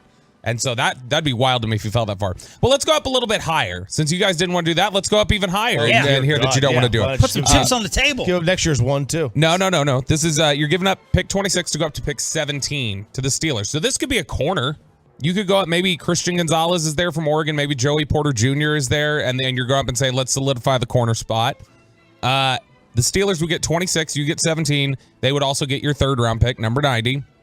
Instead of a 4th rounder next year, you give up your 5th this year. So the general rule is when you're trading a year in advance, bump it by a round. Yeah. So a 2024 4th would be like a 2023 5th. So in this instance, you're giving up basically the same capital. If it's not for a running back, I can be talked into that. You would be okay with a corner there? 26 to 17, I feel like I'm making a major move for someone that they absolutely love. I have Will McClay draft confidence, so I would sign off. Here's what I hate. I want to trade down in this draft. But not if the trade up cost is that, where we're talking about giving up a 3rd and a 5th, and the trade back compensation is just this. This is the trade down scenario. You flip with the Raiders, who have pick 38. So you were dropping 12 spots. You went up 7 and 9, and you were giving up a 3rd and a 5th. You trade back 12 spots, you get pick 70. So you get 38 and 70. You get a 3rd rounder and the Raiders pick at 38. It's an early 3rd. All this obviously depends on who's fallen. I think that the Cowboys, there's a good chance they look at the board and go, there's several players here we like about the same. We'll let the board pick for us, and we'll go down here and pick up extra capital. All right, Choppy, this is just for you. As yesterday, Ryan Leaf once again became America's sweetheart because of Bill Polian. Who would have ever thought 15 or 20 years ago, you would say that Ryan Leaf is so much more of a likable figure than Bill Polian. But Polian was on the 33rd team, and he was asked to go back and compare the interviews. He was the Colts GM, the Buffalo Bills GM back in the 90s as well. And he was asked about the interview process. Ryan Leaf's interview versus Peyton Manning's interview. Let's start off with RJ's lower back tattoo. He came in with a briefcase and a folder, a notepad. And he said, would you mind if I asked you guys a few questions? We said, no, not at all. So keep in mind, this is 20 minutes. So he's asking questions and taking notes, and all of a sudden the horn blows. Thing's over with. So we stood up and shook hands and said, nice to see you. Thanks for coming. And he said, I'd like you guys to remember this. He said, if you draft me, I'm in the day after the draft. And I said, well, you really can't do that. There's a rule against that. You can't come in until a week after the draft. And he said, well, I don't care about that. You can figure that out, but I'll be there the day after the draft. So then he left the room. We looked at each other and said, holy mackerel, he just interviewed us. So blown away, Peyton Manning. If you don't draft me, you'll regret it every day for the rest of your career. I'll be in the next day. Then Polian was asked, all right, you were blown away. Peyton basically interviewed you. How did the Ryan Leaf interview go? Badly. Jim asked him the very same question that Peyton had, offered up when he planning on coming in. You can come in a week after the draft. Actually, 5 days, I think, was the rule. And Ryan said, Coach, I can't make that. My buddies and I have a trip planned to Las Vegas, and we've planned this for a long time. And so I'll be in, 3 days or so later. And that obviously wasn't what you wanted to hear. So he put Ryan Leaf on blast for the interview back in the day. Well, Ryan Leaf just happens to be on the NFL Network this week. And he kind of had a different account. Kind of tried to straighten out Bill's old memory. There's been big news about the fact that I missed my meeting in Indianapolis because I had to go get an MRI. So I never met with Bill. I've never met Bill. So that combine interview that he said it went badly. It just never happened. It never happened. It never was an interview. It never was an interview. It never happened. Jim Moore was so angry the next day because we missed the meeting. Yeah. It was a big story. It just has become this narrative. And I've never spoken up for myself. Yeah. So, my wife got mad at me last night. She said, you don't have to use curse words. It makes you seem intelligent. She may be right, but sometimes if you use them the right way, they're empathy. There's an emphasis to it. So he's never met Bill Polian. Never met him. Did he purposely say unintelligent? Unintelligent. That made him sound unintelligent. Was that the joke, or was that? Maybe it does. So this is Bill Polian getting put on blast again by the internet because Ryan Leaf said, this never took place. I've never met Bill Polian in my entire life. Look, I don't believe either one of them's memory, to be honest with you. But let's be fair. Bill Polian has been dragged. His lifeless body has been dragged to 7 Super Bowls by Jim Kelly and Peyton Manning. Like that's just the reality of it. Like you got to give him credit somewhere. Yeah, his take about Lamar Jackson was great. Here's his credit. Yeah. Were you the only one who supported him with Lamar? I would have played him at running back, not receiver. But in general, I support the idea that he's not a quarterback. So. Here's his credit. He watched Jim Kelly dominate the USFL, and then he had the wherewithal to see Peyton Manning's greatness. Like, oh my God. Yeah, wow, what a shocker. And he even said how he did it. He didn't know. He couldn't even figure it out. He sent Bill Walsh Manning's tape and said, hey, do this. He goes, and Walsh is like, this guy can do everything. Like, just if you don't draft this guy, you're a moron. So, like, the greatest thing he did was like, oh, wow, okay, Manning over Leaf. Sure. And then he failed to put a defense around him, and he never could win with Jim Kelly. How you don't win with that team? He's a Super Bowl 4 straight years. So what you're saying is, even with Peyton Manning, he had a personnel ghostwriter. Like he had somebody else who had to. He had somebody else. Yeah. He had a ghostwriter. He's a league average general manager. The only thing he did was recognize that I need a quarterback. It's the only thing he knew to do. So there's Ryan Leaf versus Bill Poley. And hey, one more thing, since we were talking about a receiver, one of McShay's other comments, this could change my mind about Bijan, and maybe you too, Choppy. McShay, I think it was Dan Patrick said a personnel guy told him a team was thinking about using Bijan as Debo. And I was like, okay, now you got my attention. He can run routes. He can catch the ball. I mean, I think he averaged last year was like 16 yards per reception. He's a legitimate, like, well-rounded threat. They were talking about like him in a Debo role to try to save some of the beating. And I was like, oh, all right, that's a little interesting now. Don't know whether the Cowboys' creativity on offense could actually utilize him, but I thought that was interesting. One final NFL draft note before Life Hacks and the Snoop Dogg ticket giveaway. Yesterday, it came out that Michael Irvin is not going to be on the NFL Network draft coverage. He's still on suspension. That's not a good sign that this thing is not over and resolved. Mm-hmm. So Mike is not going to be on the draft coverage, and everyone's waiting for all these cuts taking place at ESPN. But you are hearing rumors swirling everywhere about media cuts. Some big names are about to be let go at a bunch of different networks. People are cutting back. We should add him to ours. Be like, Mike, come on, just talking to a Mike with us on Thursday. Yeah, what do night. you think that price tag would be? Well, I mean, I think. Our draft coverage. Yeah, we should just swap him some of that Papa John's pizza that we get in the studio, and I think he'd be like, sure. He needs get an off outlet. the couch for less than like 10 grand. He needs an outlet. grand. He's trying to find a spot, a platform. I think we'd be doing him a solid. I predict Michael Irvin. Just kidding, love you, Mike. Ends up at Barstool. That's a good call. He's got really good relationships with the guys over there. Whenever he does interviews with them, it always it cracks me They up. can get him to talk about all his stories, and that's the platform for it. Dion already went there.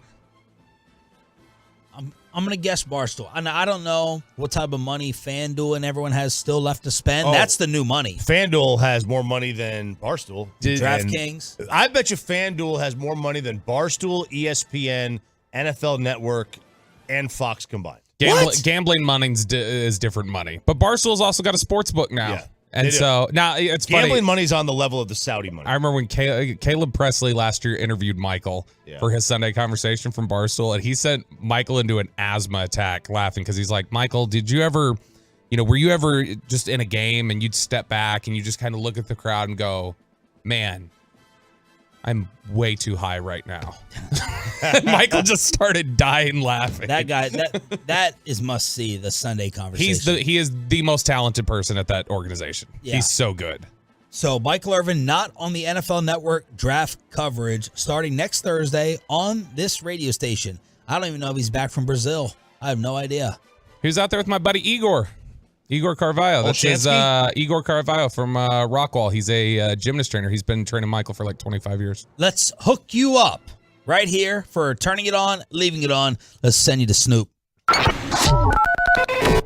All right, Tolos, that's right. Caller number 10 right now at 877-881-1053 wins a pair of tickets to see Snoop Dogg when he performs along with Wiz Khalifa, Too Short, Warren G, and much more at Dos Equis Pavilion on August 20th. Get tickets now at livenation.com. That's caller number 10 at 877-881-1053. Mike Florio at 8 o'clock this morning. Mark DeRosa at 9:20. Backed by popular demand. Life Hacks with Bobby Belt. No way. I'm getting hacked. Dirty hackers right there. So these are unethical life pro tips, which Sean has censored a couple of them already during the break this morning. Yeah, this segment's on life support. This is making you very uncomfortable. This is great. The text loves them. Yeah, this is great. Do they? They love Still? them. Yes. They loved the one last week that you tried to block about the picture, which I'm not going to repeat because you had a panic attack. We need edge. This gives us a good edge. We need more edge in this show. So the definition of an unethical life pro tip per Reddit is a tip that improves your life in a meaningful way, perhaps at the expense of others and or with questionable legality. So let's dive into these. By the way, questionable legality is still legal. I've already had to cancel one this morning. Oh, yes. I've already had to cancel one of the life hacks. You canceled it so I wouldn't be. Yes. Yeah. This is a one relevant to us, I think. We have a couple guys at this station. Don't drink alcohol. Gavin Dawson. I don't trust him. Kevin Hageland. I don't trust him. Find and befriend your coworkers that don't drink. Because if there's ever a work function with drink tickets, you get theirs. Yeah, or here we just befriend the salesperson, and before I go, I say, "Is this open bar?" And they go, "Maybe, yeah, no, but I got you some drink tickets." Like that's the only reason I go to Sandler's charity event is the drink tickets. Well, the mixed drinks. They won't pour you shots, as you know. Suck it for charity. Yes, they won't pour you shots. I tried to do the same thing at Sandler's charity that I did at the Super Bowl, but I was like, I don't want to make Jared look so bad. I also don't think it's worth like faking a friendship. That's a lot of work to put in with Hagelin for like 2 free drinks. You know what I mean? Because you can't be so obvious. I that love you're just, Hagee. I want to hang out with Hagee more, and I feel like he's kind of stiff arms me. You remember he doesn't want to hang out with anyone. We else. invited him to Twin Peaks. You remember? And he just didn't reply. He just ghosted me. Yeah. I was like, damn, man. All right. If someone unexpectedly knocks at the door, this is probably. I think this is less of a concern for manly men like us. Actually, all you have to do is befriend Bobby, and he'll buy you your drinks. Yeah, I'll buy them for you is what'll happen. If someone unexpectedly knocks at the door, you're not sure if you'll need a weapon, depending on the neighborhood that you're in. Not this week, with a couple of different stories. Dude, I mean, how does that happen? Both of those stories. My goodness. A freshly boiled kettle is either the most threatening or most inviting thing to have in your hand. So you open the door, you realize it's a friendly person. Would you like a cup of tea? It's a bad person. You just toss the hot water on them. Really dumb. So I have to have a freshly boiling pot at all times? All right, Sean, that one's dumb. All right, if you're a police officer with a body cam. Stop, no. Hang on. Because I open the door. I answer the door. Have you ever answered the door with like, I don't know who this is, and I'm just going to go grab a knife from the kitchen? I'm sure at some point at night I had something in my hand. I did it once as a teenager. I'm sure I did. I don't know who the hell this is, and this is not a neighborhood where people just knock on your door. Roanoke can get quite sketchy. There's somebody trying to tell me about Jehovah, it turned out. Before I got my piece, we did have like a machete. Spittle gave me a knife, and we just kept it in the room. It's still probably laying around somewhere out of Ollie's reach. But then I got my 9. Oh, you got a 9. My 9. I don't know what it is. I got a gun. You don't know what it is? I don't even know what it is. Listen to you holding it sideways. It's like, got my piece. Yeah. Tucking it sideways. But if you have DFW security, and I'm not just giving them a fake plug, I don't even go to the door. I just check on my phone. You got the doorbell cam. Doorbell cam, who is it? And you can decide whether to open it or not. Get the Sharif package. Sean will literally stand by your door with his piece to defend your home. Peyton knocking it. 11. Wow. It was past 10 p.m. I know it's missing Man, Russell. Peyton's mom is sick too, and you're just like throwing her under Is the she sick? No, I just tried to make you feel bad. Would she drive all the way from Rockwall that late at night? It's not that far. No. Yeah, would she come out of the would they roll down the gate time. there? All And right, we're done talking about my mom. She makes good time. All right. Buy expensive items and place them around your house. Do your parents listen? Yes, my dad does a lot. His dad heard me being super apologetic when one time when you guys were out, I called Peyton, asked him for a cut, and he's like, I'm out today. And I'd woken him up at like 5 in the morning, and his dad heard me being super apologetic about waking him up. Oh. Yeah, I told Bobby I'm not in today, and he still called me at 5 o'clock. I forgot. You told me like 2 days before, and I forgot. Buy expensive items, place them around your house. You then take a video camera. This feels like a very choppy move here. You spend 10 minutes filming every room and every item in your house. You then return the items to the store. If you're ever in the unfortunate situation of a house fire, this will make the insurance fraud 1,000 times easier. Oh. You can collect some big pay and be like, look, I got video evidence. This was here. Like, I filmed this just in case we ever had an issue. Yep. I support that one. That's a good one. I'm a big fan of that. Anytime you can screw over insurance companies. What would you buy? You would have to have a lot of cash in the bank. Yeah, it's too. like, do you ever watch Supermarket Sweep when that show was on? Like, you just have to, like, be really calculated. Like, what costs the most money that I can just throw in my house and, go around? You just got to make sure that you can do free returns with a lot of these. Like, some of you buy online, a lot of times they don't have free returns, and you got to send them back, and you got to, Yeah, I would imagine you can't return a line you've bought. Right, but like, let's say you got a TV. Stereo system? Yeah, or TV, something heavy. Yeah, get like we got this tower speaker Kristen bought me, like for my birthday a couple years ago. Like those things are those are super expensive, and they have return policies on them. You can't do a TV because then you got to mount it, put it on the wall, and take it down. Buy the stand. Yeah, you get the little stand. You get the little legs. But TVs, I think, are cheaper these days. Oh, they are. They're I'm talking much about cheaper. getting something like worth the Fabergé $2,500, egg. $3,000, some art. Go and purchase some art that you can return. Dude, do they have return policies on art? I don't think so. I don't think so either. All right, next one. Are you selling a vehicle, particularly on Craigslist, I would guess? Stop into a very nice neighborhood, take pictures. Buyers are more interested in buying a vehicle from classy people who have money and keep it well maintained. So you just go park in the neighborhood in front of a nice house, take pictures of your car, then post them, then go back to your... You think that's more likely to get it sold? Yes, I do. I agree. If I see a car, if I see like a really nice car in front of South Dallas, wherever it may be, you wonder like, all right, how well they take care of it? Is whatever. You see a car in Preston Hollow in front of those nice houses, or like on the M streets, and nobody asks questions because as somebody who has bought several cars off of Craigslist, you never like meet at their house. They always find a middle point to meet out in a parking lot. I've bought 6 cars off Craigslist. Wow. Yeah. How many have been mistakes? None of them. They all, for like the value that they were and how long they lasted me. Like, I bought a car for like $2,000. It lasted 3 years and I never had to change anything on it. Wow. I just drove it into the dirt and then bought another $2,000 car a couple years later. But now you have a new place to get a car. Exactly. Now I've got my my Rockwell Ford Explorer. So it's been wonderful. Kristen wouldn't let me drive it this morning. Why? Because I'd only been driving it the last week because there's a screw in the Altima, like in the tire. I just haven't gotten it swapped out yet. I want to get it changed, and she's like, wait, you got to call the dealership and make sure it's under warranty. And like they wanted the VIN, and I didn't have the VIN with me at the time. And so I was like, I have had a nail in my tire for no less than 6 months. And I just keep refilling this thing like every 3 days. But this one is like half out. It's not even driven all the way in there. So I feel like it could pop at any moment. I'm convinced I've just never had a nail in my tire. Knock on wood. I don't know how it's spot. I get a nail in my tire when I don't have one in there, within 6 weeks I have one in there.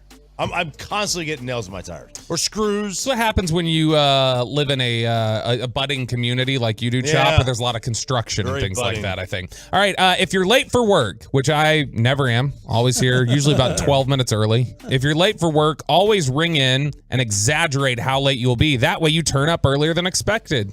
Big fan of this. That is a great move because you are getting dinged for, I remember this. This was not me doing something like this, but the first time I was late, you remember when traffic was backed up, the GPS did say it was like 6:10, and I got here at 6:05, and you gave me credit on the air. You went, look at that, you got here 5 minutes early. So psychologically, I was like, oh wow, that worked. Did you lie? No, my GPS did say 6:10. You remember I sent you pictures of me going like 110 down 35 is how I got here 5 minutes earlier. Yeah, they say the greatest, like the greatest trick the devil ever did was convince the world it didn't exist. That's what Kevin Spacey said in Usual Suspects. The Usual Suspects, good stuff, right? Kaiser Sose. I don't want to spoil the ending. Peyton's shaking his head in disapproval. Why? Because we're giving participation trophies out now. We're proven to be late. You're being tardy. You screwed up. We're still giving credit. Who screwed up? From the late perspective. Who screwed up? You, Bobby. Peyton has no patience for tardiness. When are we going to set up a station boxing event so I can kick his ass? Oh! When is that coming? Wow. When you set up boxing ring in there, we got cameras. Bobby, let's go. He would beat you down. Bull. Oh, Bobby. Get in here right now. All right, stop. All right, next. Always undersell and overdeliver. Always in life. Always convince people that you're not very good at something. Undersell? You're lazy. Always undersell. Peyton, you would kick my ass. And overdeliver. You should prove it right now. That's an undersell. I can't fight. And all of a sudden, next thing you know, you're like Jet Li. That's perfect. You guys big Sam's Club guys? No. Okay. Well, if you are. Costco, man. Whatever, Costco. This would apply the same way, I would guess. Costco. If you shop at Sam's Club and have at least 2 people in your household, simply alternate each year who has a membership for the new member discounts. Okay. New member discount. So like the Costco membership would be in your name, then it'd be in Amanda's name the next year, and each year you get a new member discount for the first year of membership. Okay. But do your points reset? I don't know. Do you care about points? Yeah, that's how you get deals as well. By the way, Tolo Mike, who was the only one in the Metroplex who could figure out my Jeep issue, he said he'll fix your tire for free, Bobby. Oh, there we go, Tolo Mike. You can thank me for life again. Well, actually, that's a Chiafalo hookup, I believe. That is Chiafalo's hookup. Well, you took it. Did he text Eric? Or did he text me? Just like you took Samir. He texted me. Next one. I did. Leave negative reviews. This is perfect for you. Leave negative reviews for your gym to deter people from joining and overcrowding the place. Do people actually listen to reviews, though? I mean, yes. Really? I don't. Sarah reads them like religiously. She will not go to a place without reading at least 7 reviews. Does she write reviews? She is. I've never seen her write a review. Have you ever seen the episode of South Park where the Yelpers take over town?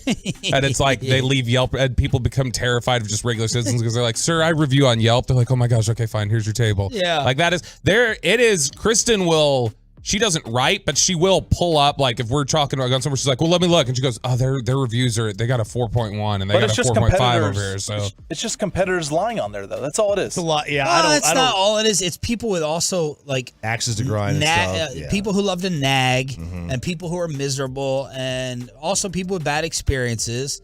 But like, how much do we trust Yelp?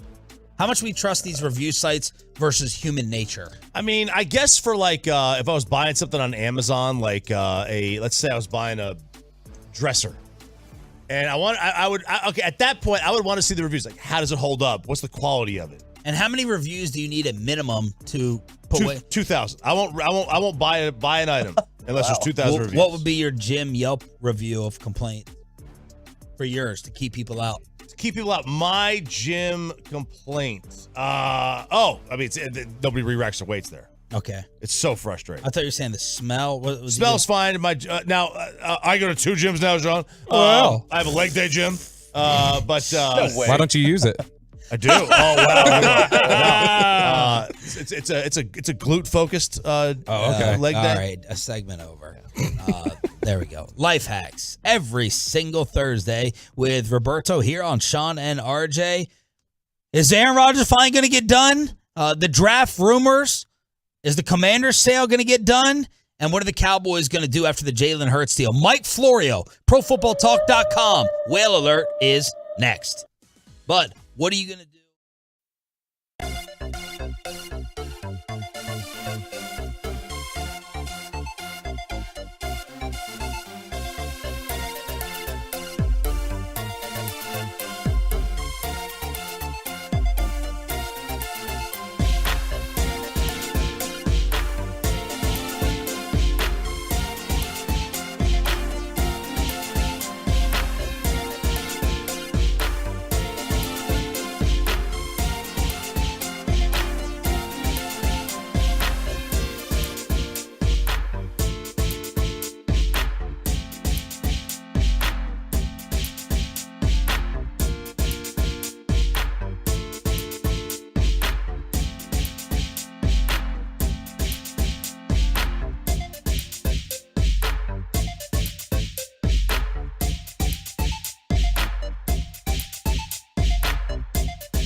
8 o'clock hour, kicking off with our new Thursday guest. He is Mike Florio, out with the new book, Father of Mine, and it's going to be out April 25th. Mike Florio, of course, heading up ProFootballTalk.com, and he's joining us on the Diamond Factory hotline, and he made me sick and nauseous the other day after the Jalen Hurts deal got done. Oh, look at the... Oh, is this his new intro music, Peyton? There you go. I like it. Little mafia music for the new book. Look at how the Eagles just did this perfectly. Look at how the deal with no headache and no Dak Prescott delay and drama, and props to Philly for getting it done. Good morning, Mike. But wait a minute. You got a problem with me stating facts? We don't let facts get in the way of a story here. It is encouraging to see, and this isn't a slap at the Cowboys and Dak Prescott, and really the Cowboys are the ones who got burned by waiting as long as they did to do the Dak Prescott deal. They ended up paying him $40 million from signing. Jalen Hurts is getting $43.3 million from signing. The Prescott deal far better for Dak than the Hurts deal for him. That's one of the realities of doing a deal while you've still got a guy who's under contract for a year. He's carrying injury risk. He's more likely to say yes. If you put that offer, you make that offer he can't refuse, to continue with the theme. The Eagles did it, and he couldn't say no to it.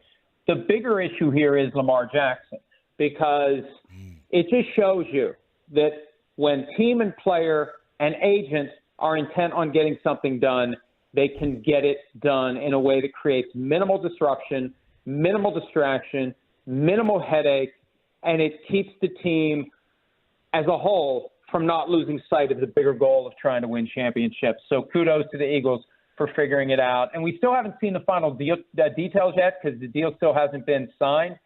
But it's going to be interesting to break it all down and see what it's really worth, because you guys have seen this before. Yeah. What it's worth on the surface and what it's worth when you look at the details, it can be two very different stories. Mike, do you talk to anyone throughout the league who still has major Lamar doubt? Like, we had Mike Martz on the other day. He said he's still taking Dak over Hurts. I know everyone would vote Hurts over Dak right now, all for the 1 year. But what stops Hurts from being the next Lamar Jackson, with other teams obviously not calling Baltimore to try to get this done? Do you talk to anyone who still has major Jalen doubt for the long haul? No. I think last year the leap we saw puts him up in that category of current franchise quarterbacks. Chris Sims and I have kind of reached a loose consensus on our morning show, PFT Live, that there are 5, maybe 6 true franchise quarterbacks right now in the NFL, and we would put in that list Patrick Mahomes, Josh Allen, Joe Burrow, Justin Herbert, Jalen Hurts, and maybe Trevor Lawrence. And everyone else is on the outside looking in. Lamar Jackson, for now, is on the other side of that line. Dak Prescott, for now, is on the other side of that line. Just the guys that merely having them on the team makes your team a contender, period. And then it's up to you to put the talent around him to get it over the top. But I think Jalen Hurts is there based on what he did last year. And when you look at how he ran the offense, how he's grown as a passer, augmenting that with the running abilities, he's exactly what a team needs to thrive in today's NFL, and he got it done last year. And you throw in the leadership, the personality, he checks every box. How long is it sustainable? I don't know, but it's going pretty well right now. That's why the details of the contract are going to be fascinating. How many years are the Eagles truly committed? When could they tear it up and walk away if he does regress at some point in the coming years? You know, and obviously we don't have the details like you just mentioned there, but, you know, when we look at some of the generalized details that we know, for instance, $110 million guaranteed at signing, $180 million almost guaranteed overall, which in all likelihood will be like trigger dates and things like that. Like, oh, if you're on the roster the 5th day of this league year, then the following year's salary becomes fully guaranteed. So when you look at that, it sounds like it could be something in the range of basically a 4-year commitment for $180 million, which would be $45 million a year guaranteed. Is that something that we should look at in, regardless of what the reported number would be that says $51 million annually? Is that the kind of financial commitment you think the Cowboys would have to look at for any sort of Dak extension? Well, here's the issue with Dak, and every one of these contracts is different. It's driven by the circumstances. When this deal was done a couple of years ago, 4 years, $160 million, as straight and as simple as it could be. The way it's set up on the back end, there's a lot of pressure on the Cowboys to get it done. He's entering year 3 of the contract right now. Year 4. Yeah, and it has 2 void years. Okay, He's got 2 more years. That's okay. But the Jerry way didn't know how it's long set he's up been in the league for anyway, so. Well, on the back end, they can't franchise tag him. This thing is set up to void in a way that prevents a franchise tag. He's going to have all the leverage when next year rolls around. That's why there's, I think, some urgency to get it done this year, to get it done now, because once you get through 2023, he's in a position where he can just say, I'll play my last year out, and then there's nothing you can do to force me to stay. You've got no device, no leverage, no tool under the CBA to keep me from going to the market and letting the market determine my value. And that's something we've rarely seen among the quarterbacks who are regarded as quote-unquote good. We saw it with Kirk Cousins, but Lamar Jackson, we're not seeing it because you got to give up 2 first-round picks minimum, even if the Ravens would not match the offer. So Dak is 2 seasons away from becoming a true and clear unrestricted free agent. I think that's one of the reasons why there's a motivation to get this done. Also, when you do these deals, we see low cap numbers early. Well, that means big cap numbers late. And one way you get cap relief is extend that deal and push some of those phony dollars out into future years. And people say, well, why do teams do that? How's it sustainable? Here's the easy answer. The cap keeps going up each and every year. So $1 million in cap space this year means less next year because the cap's going to go up by $20 million. So teams are always looking to kick those dollars into future years. Mike Florio, Pro Football Talk, join us here at 105 through the Fan. His book is out April 25th called Father of Mine. Is it important to get it done before Herbert and Burrow? Because obviously their number may jump and leapfrog Jalen Hurts and the risk of having them both be guaranteed. I think there's always that factor of what do we do? When do we do it? Do we wait? What is our real trigger for this? And you can't let yourself be paralyzed by that. You don't want to be a team that says, well, we definitely want to wait, because it can blow up in your face. Now, this Jalen Hurts deal could end up being something that teams use against Justin Herbert and Joe Burrow. And then the question becomes, will the agents for the players say it doesn't matter to us? This doesn't apply to us. And I could see Joe Burrow making that very persuasive case, because the Bengals have made it clear they're going to do whatever they can to keep this guy. I mean, I would be tempted to wait to see what Burrow gets, because I think that the Bengals are probably going to be, of the teams out there looking to pay their current franchise quarterbacks, I think the Bengals are the most likely to give Burrow a friendly deal. And I think there's a chance, and I don't know this is just speculation based upon covering the league for as long as I have. I think if anybody's getting a percentage of the salary cap as his compensation, which I think is a very sensible and fair way to do a long-term deal with a quarterback to protect him against the market going up and the cap going up, I think Burrow's the one to do it. Now, I don't think the Cowboys would ever do it, so it doesn't matter to Dak if Joe Burrow gets it. But if he gets it, it's just a little more pressure that can be applied to get whatever Dak's looking for if the Cowboys would draw a line in the sand on giving Dak a percentage of the cap. Your top 3 NFL draft storylines as of today. Well, what do the Texans do at number 2? Because I think that's where the draft begins. We now know Bryce Young is going to be the number 1 overall pick to the Carolina Panthers. I think that's a given.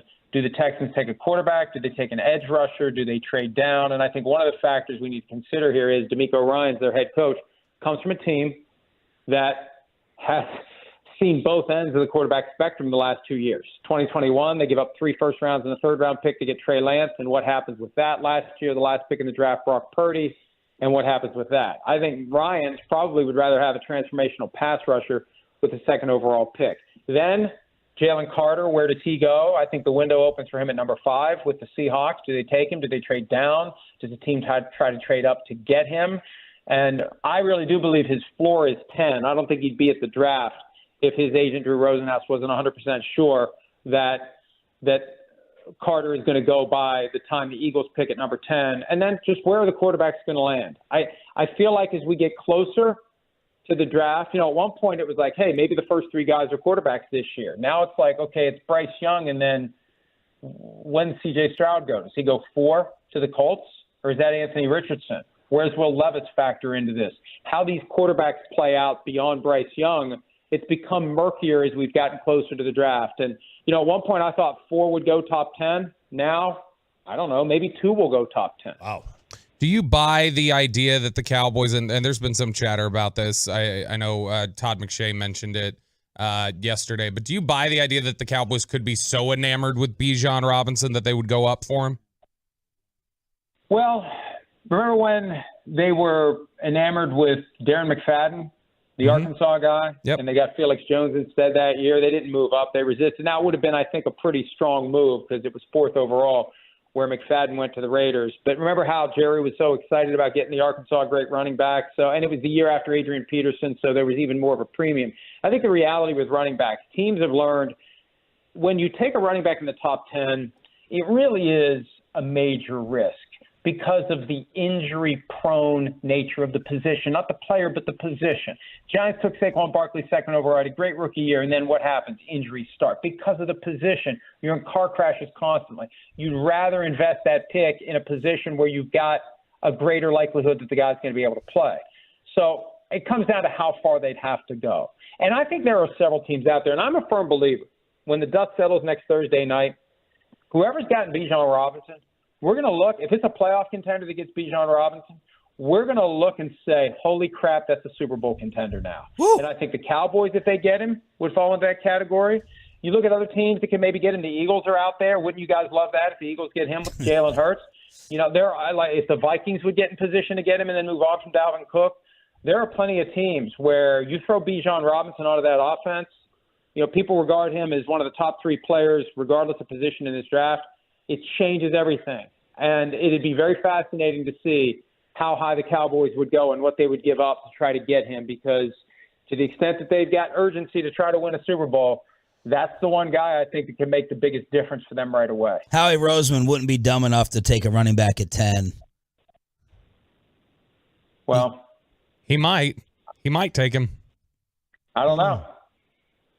Maybe the Cowboys got to jump to number 9. Wasn't there something like that happened recently? I think it was the Eagles jumped the line in front of the Giants, I think, to get Devontae Smith a couple of years ago when the Giants really, really wanted him. So those divisional feuds can play out as you manage the draft board. But I'm telling you, Robinson is a guy. We're going to be talking about it next Friday morning. The team that has Bijan Robinson, there's going to be a glow, there's going to be a vibe, there's going to be a feeling that team is now a very serious contender to win it all. The Trey Lance movement, will he be in San Fran? What is the value? What is the compensation for him? I think that they're inclined to listen, but I think they're going to be stubborn about what they want, just like they were with Jimmy Garoppolo. And at the end of the day, if you have to keep him, so be it. Maybe you placate him a little bit by saying, well, we'll listen to trade offers, but, we're not going to give you away. I mean, look at what they had to do last year. They went from Trey Lance to Jimmy Garoppolo to Brock Purdy to Josh Johnson, right, to Brock Purdy with a busted elbow trying to hand off the football. I mean, they needed their quarterbacks. They've been cursed at the quarterback position. This is the best team in football over the past 5 years at every position but quarterback. And I'm a firm believer if they had just waited for Kirk Cousins in 2018 free agency like Kyle Shanahan wanted to do instead of trading for Jimmy Garoppolo, they would have won 1, if not 2 Super Bowls by now, not because of Kirk Cousins, but because Kirk Cousins wouldn't have blown it for them. He doesn't miss games. He doesn't get injured. He plays enough between the boundaries of acceptable to run that team. So bottom line, I don't think they're going to find a team that takes him. They gave up 3 1s and a 3 to get him, and I think they're going to be stubborn to save face, and I think he's going to be a 49er this year, barring something unexpected, barring a team out there that's willing to give up a lot more than I think Trey Lance would otherwise get right now. What happens first? Dan Snyder actually completes the sale, or Aaron Rodgers is a Jet? Aaron Rodgers is going to be a Jet next Friday night, as late as the Jets being on the clock with their back-to-back second-round picks. This Dan Snyder thing, I don't know what the hell's going on. You got this Brian Davis who's come out of the blue who gave a long radio interview yesterday on 106.7 The Fan in D.C., and I don't know what I don't know what's going on there, but I don't think, based on everything I've heard, this guy's even got anywhere close to the money necessary to buy the team the way the league requires it. So this Josh Harris thing's moving forward. It's going to take a while still. I think Aaron Rodgers is going to be a Jet next Friday night at the latest. Father of Mine out on Tuesday. Give our Tolos a little reset of what the book's about, how they can get it. mob novel set in 1973 based on some things I learned growing up. My dad was a bookie connected to the mob in the town where the book is set, small town 60 miles from Pittsburgh. The mob ran the place then. Fictional story, though. No omertas were broken, as I've said before, in the crafting of the book. I hope that keeps me from getting whacked or rubbed out or whatever the term currently is. Whacked. And you can get it anywhere that ebooks are available, $4.99. We're working on the print version. And if you go to Amazon, like I can track in real time the pre-orders. So I know whether or not this 15 minutes has been worth my while. So you're on the clock. You got to put. Let's see if you can get people in the Dallas-Fort Worth area to plunk down $4.99. You can't buy $4.99 for. You can't buy anything. For $4.99 today. You can buy that today for $4.99, and we'll see how the numbers move. Bobby, go buy 12 so he comes on next week. 12 of them. I will. I'll buy 12 right now. I'll buy a dozen. There you go. A dozen. And you're on next Thursday. Take the cannoli. Before round one. Thank you, Mike. Thanks, guys. Mike Florio, ProFootballTalk.com on the Diamond Factory Hotline. Stars, Rangers, and LeBron lose? How you going to have a better Thursday night than that? Next. Oh, I know.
That was part of the call last night as Rupe Hance has the hat trick.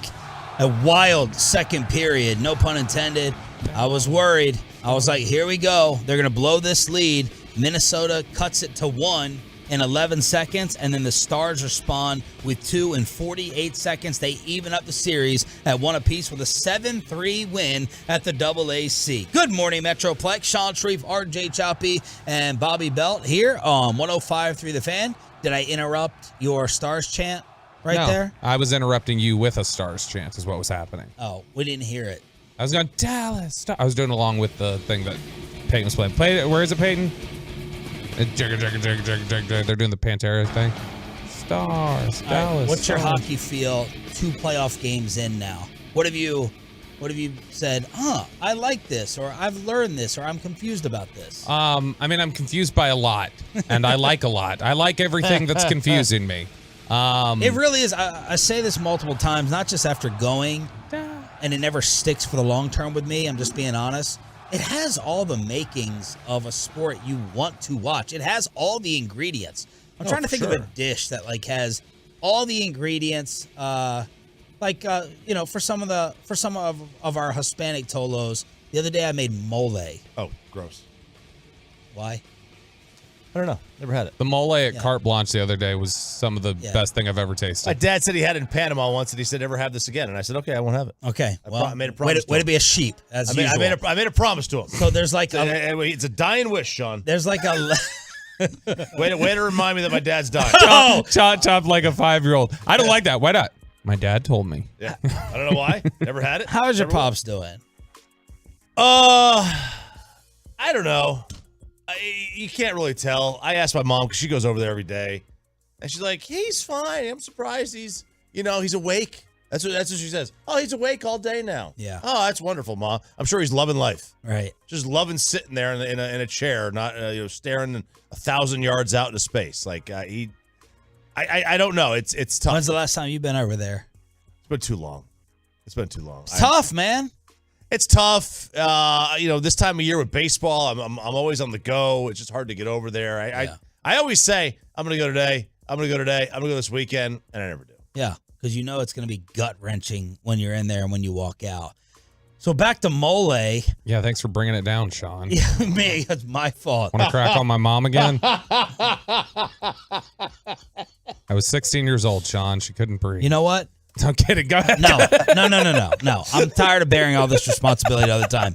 You pick up the Stars talk. All right. I had my analogy and I had my topic and I had all my things set. You go ahead. Okay. So the Stars last night, you could tell they came out with a lot of energy. They were ready to put the Wild in the ground. They came out there. They said, we're going to win this one for Pavelski. And they went out there, and Wyatt Johnston getting the first penalty of the game and ended up in the penalty box. I think that was a message that, look, you messed with my hockey dad here that I'm living with in town. I'm going to mess with your face. Does Wyatt live with him? Yes. Yeah. Oh. You remember Jim Nill told us about it. Oh, that's right. Yeah. And so he was just like, you're going to mess with my pops. I'm going to mess with your face. Even though I don't think he hit the guy in the face. I think he just hit him into the boards or whatever. But regardless, even then with the shot A that then Rupe came in and made, it was like they were setting the tone. And they said, we'll show you how wild things can get down here in the South. So you think the hooking penalty really showed them? We'll show you why hockey made its way to Dallas from your crappy area, you freaking Southern Canadians. Why don't you take Dylan Brooks back and shut up? Yeah. You know what? That wasn't bad. Thank you. That was pretty good. So Stars win 7-3. Game 3, Friday night, 8:30 puck drop in Minnesota. All right. You also had the Rangers sweeping the Royals. Adolis Garcia with 2 runs batted in. He's up to 19 on the season. That's 4th best in baseball. Simeon and Tavares with 3 hit games. Tavares, I was getting ready to make the MVP of yesterday's game. Josh Young with an 8-game hitting streak as well. The Rangers have outscored opponents 37-6 during this current 4-game winning streak. I want to steal something from KMC. What a surprise. When they had Derek Collin in yesterday, they did top 3. So we're going to go around the room and you give me your top 3 individuals responsible for this awesome start to the Rangers season. Your top 3 from KMC. 877-881-1053. Starting with you, Chop. 877-881-1053. Truckwreck.com text line. Can I say? You can say Bochy. You can say Young. You can name Ranger individuals. Can I say the bullpen? No. Okay. That's a factor. That's a factor. Name names. Honestly, I mean, it's tough to say any individual player. I would never say the manager. I would never say the GM. I would say the GM. Yeah, I'll put it at Chris Young. Okay, that's one. Yeah, there's three. Next one, I will put at DeGrom. Not because he's been great, but there is a sense of stabilization. Yep. When you have a guy like that. So one thing you got to worry about when you're trying to guard against something in baseball, the toughest thing is having a guy that let's say you're on a losing streak. Let's say you lose 4 straight. 3 straight, whatever. Eventually the rotation's going to turn around to that dude. And that dude is going to stop the bleeding. And I think that stabilizes things more than anything else. And the third one I would say is Simeon. Because since Seager went down, he has picked up the slack. So those three, Young, piece it together, DeGrom, which I think is I think that mentally that's a stabilizing force, and then Simeon. Robert. So you already said Chris Young, so I'll say Bruce Bochy. Because Bruce Bochy, especially with all the credit that he gets for overseeing the bullpen. If you want to say the bullpen, then we can just say Boch, I think. So Boch specifically. Then I will go with a very specific reliever. The fact that Dane Dunning's come into like 4 different games and giving you 3 innings of scoreless long relief. I forgot about him. There have been several games where they've been able to get ahead and maintain leads because Dane Dunning came in for 3 innings and shut them down. The fact that he came in on DeGrom's short start the other day, pitched 4 scoreless innings, came into the Phillies game when it was like a 2-3 run lead, held it for 3 scoreless innings, let them get up by a ton. Same thing with a Royals game last week, I think, where they had a 2-run lead. He came in for Evaldi, I think it was, and held things down. So Dane Dunning, I think, has been huge for them. And then the other one, Simeon's really gotten it going since Seager went out. So it would be a blend maybe of Seager to Simeon. But since that's kind of cheating, I'll say Josh Young. Just the defense that he's played at third and some of the big hits he's come up with. So Josh Young, Dane Dunning, and Bruce Bochy. Pepe. Robert, I'm going to steal Bruce Bochy from you. I mean, he's made the right decisions in bullpens, even with Josh Smith struggling at the plate. And Sean, what was his name again? Josh Smith is faced. That's right. Smithis, yeah, Josh Smithis. Smithis. You know, wow, you were saving that one, you petty little rat. Hey, who's in that fight now, Sean? No, but I mean, Bochy has made the right decisions and stuff, you know, from the beginning of the season. I mean, he's a champion, 3-time champ. You know, he knows what to do. I got Martin Perez. 3 wins, you know. I mean, it was Holland named Martin Perez too. I mean, because what he did last, he's a lefty. Yeah. Well, because what he did last season, it was going to be near impossible for him to repeat that for this year. Even if he was half as good, you know, the team was going to be great. And now he's proven that he's picking up right where he left off. And then I have Marcus Simeon, number 3. Oh, I'm surprised you didn't just forget the other one, like you did at UNT. No, college days are past me. All right, we got to get to this. Speaking of pitchers. So yesterday there were 2 other incidents. You had Scherzer getting tossed. He said, "I swear on my kids, it's just rosin." And then Madison Bumgarner getting into it. I just want to see Bumgarner fight because he just comes across as country strong. He and Wilson Contreras were cursing at each other. The P word was dropped, and people are trending and tweeting about Madison Bumgarner, our good buddy. Buster Olney, ESPN, tweeted this. Thanks to Tolo Jeremy for sending it, as you do a ton of stories, Jeremy. You're appreciated.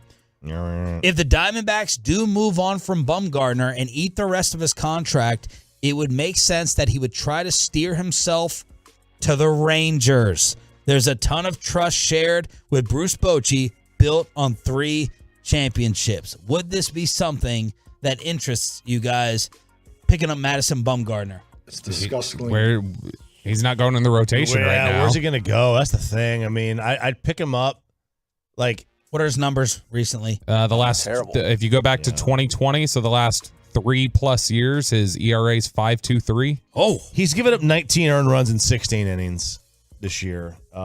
He's like my least favorite player in baseball too. I hate him. I love him. Did he really react like that yesterday? Yes, he did it. You remember he did it? What was the reason? It's because he swung and fouled it back and went, "Oh, that's it." The pitcher got Like he swung too aggressive? No, Like he expected to hit the ball 500 that's the feet. thing. Bumgarner gets offended when pitchers think they should have gotten him. Like, you remember this happened to Delino DeShields a few years ago. He popped Bumgarner up and he flipped the bat because he was like, damn it, like I should have gotten that one. And Bumgarner like charged at him and screamed like, don't you think you missed a pitch of mine? You can't hit me. He gets super offended. He is a massive baby. And I disagree with y'all. I don't think he has country boy strong. I think he's one of these ones that if somebody called his bluff, he's getting his ass knocked out. I don't buy that he's a brawler. I don't buy it. He's country strong. I'd love to see him get his ass whipped. I'm gonna call him Westbrook next time I see him. I can freak out. Yeah, he does. Like he gets all tore up when guys pimp home runs and stuff. That's just kind of been his MO. But I mean, I do think that he's got that just country strong to him. He's such a self-important douche. I'd say no, not at this point. I mean, 2012, sure. The great Mark DeRosa will join us. Another whale alert on the Show of Whales, 9:20, as he is golfing it up in Las Colinas with Tony Romo, Pudge, Mike Modano, and many others. G-Bag is going to be out there today, and hopefully you are as well if you won the tickets on Sean and RJ. The NFL.com site has some burning questions facing the league ahead of the draft. We'll answer them next on the home of the boys in Below the Belt after this. But let's get you over to Platinum Chrysler.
Below the Belt. Don't make me take off my belt. Don't make me No, take off my belt. we're not.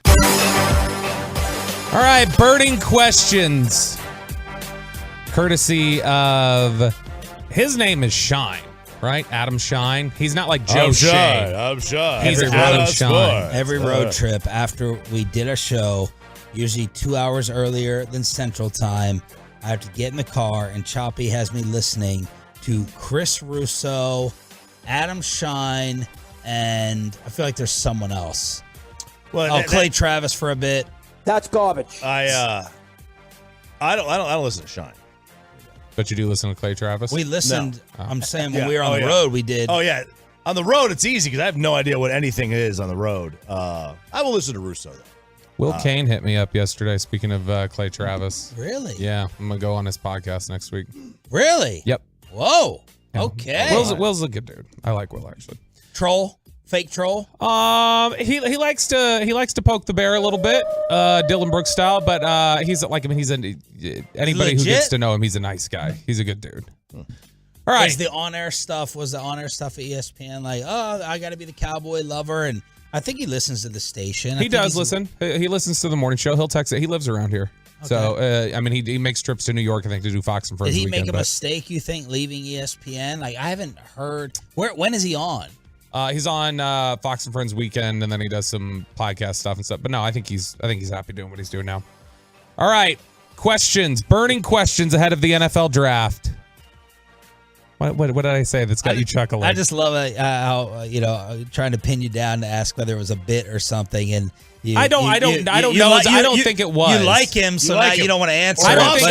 But if it was Orlovsky's definitely you give the hardcore opinion or any other media member. Because Orlovsky's a punk ass, and I wish I could go back to Super Bowl Radio Row and we could have straightened that out. What was his profile the other day? Or he's like, I love when people. I love that people think I like they're amazed by my food taste, my generic food taste. I love that I amaze people. He loves. I've never been more right about somebody than him, and you know it. What were the foods? Didn't Slater try to tell you, calm down? He's a good guy. Yes. Like Sandler tried to talk me off the Orlovsky ledge as well. What? He likes him too? Yeah, I think they have some Detroit tie. Oh, God. Oh, yeah, he was with the Lions, obviously. Weirdest food takes. Love for bland. Oh, the boys from 105.3. Bland, grilled, unseasoned chicken breasts. His affinity for plain nachos. God. Desire to drink red wine with ice cubes. Chocolate chip cookies are overrated. And he only keeps salt and pepper in his spice cabinet. Quote, I routinely just eat plain grilled chicken, not seasoned. I cube it up and eat it. Who cubes it up and eats it? He doesn't mean anything he says. I'll partake. Oh, no, I believe that. There's a lot of people with food like that. I'll partake in the occasional dip in ketchup. When I do nachos, I just do chips, cheese, chicken, nothing else. I don't like salsa. I don't like spice. I don't like jalapenos. Sour cream is gross. Refried beans make no sense in my mind. So just chips, cheese, and dude, Jane's new man won't eat sour cream or like anything. Apparently he has like a Hagee-like palate. I won't eat sour cream. I'd love sour cream. It's disgusting. We'll find out when Jane replaces Choppy. Give me all that sour cream. 10 days. I'll take all of it. All right. And then also the shower take, right? He says 30 showers before he changes towels. Yeah, that's just disgusting. I believe him. 30. That's just disgusting to me. I mean, there is nobody. I don't care how clean you are getting out of that shower. 30 butt wipes is too many.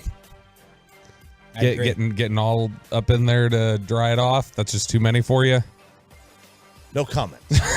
I'm a 3 kind of guy. 3 wipes. Gross. First question. Let's get to these actual questions in Below the Belt. 1, which quarterback should get paid next? Sean Sharif. Well, I'm assuming the timeline is the same for Burrow and Herbert. The next quarter that should or will? Should. Who should get? The answer is, for our interest, it should be Dak. Knock it out now. No, it should not be Dak. Draft somebody. DeFlorio didn't explain to you well enough why it makes financial sense to do it. It makes sense if you want to keep him. I'm actually trying to make the smart move for the organization. Have some guts since no GM is getting fired, and draft the eventual replacement or acquire one. The next one that should is Burrow. The next one that will is Lamar.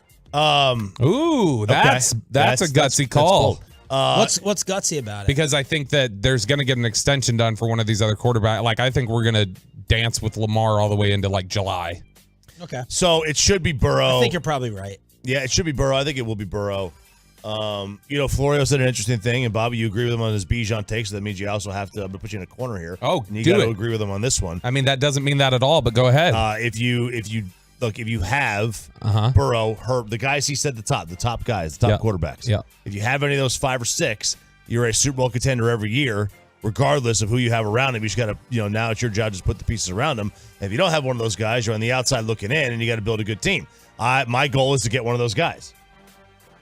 You've got to get one of those guys. That's your only goal if you're the Cowboys, to get one of those guys, because you don't currently have one. So either you got to agree with everything. Those are literally two different opinions, but though. we live in an all or nothing society. Don't you know that? All right, have you not watched a cable news show? When you believe in one political ideology, you have to take the entire thing. You can't just go cafeteria style anymore. These are not the rules. I don't make the rules. Ask Will Kane. Ask your boy Will Kane. You got to believe them all. He's y'all's boy. He's a Tolo. He listens to y'all. You got to believe them all. I've never gotten a text. Hopefully he's got a meter. All right, next question here. How does Odell's arrival in Baltimore change Lamar's situation, RJ Choppy, or does it? And does it change his situation in terms of, let's forget about the contract. Let's assume he signs the contract. Yeah. How does it change Lamar's situation on the field? I don't think it does at all. I don't think it changes it in one bit. He still doesn't have a receiver. He still is going to sign either with Baltimore, or they're going to match the offer that he gets somewhere else. So I don't think it changes much at all. Lamar is going to go down as a guy that, Aaron Rodgers was people were babying Aaron Rodgers this past year for not having any help. Lamar Jackson, that's been his career without having any help. And no one gives him the benefit of the doubt. Do we just not know if he's gotten help because he can't deliver the ball to them? No, we just assume that he can't throw because people don't think that he's a quarterback. They think he should be, because some people want to perpetuate biases and stereotypes about quarterbacks. If I was, you making it a race thing, Polian? Yes. Okay. If I was a receiver, I'm not going there.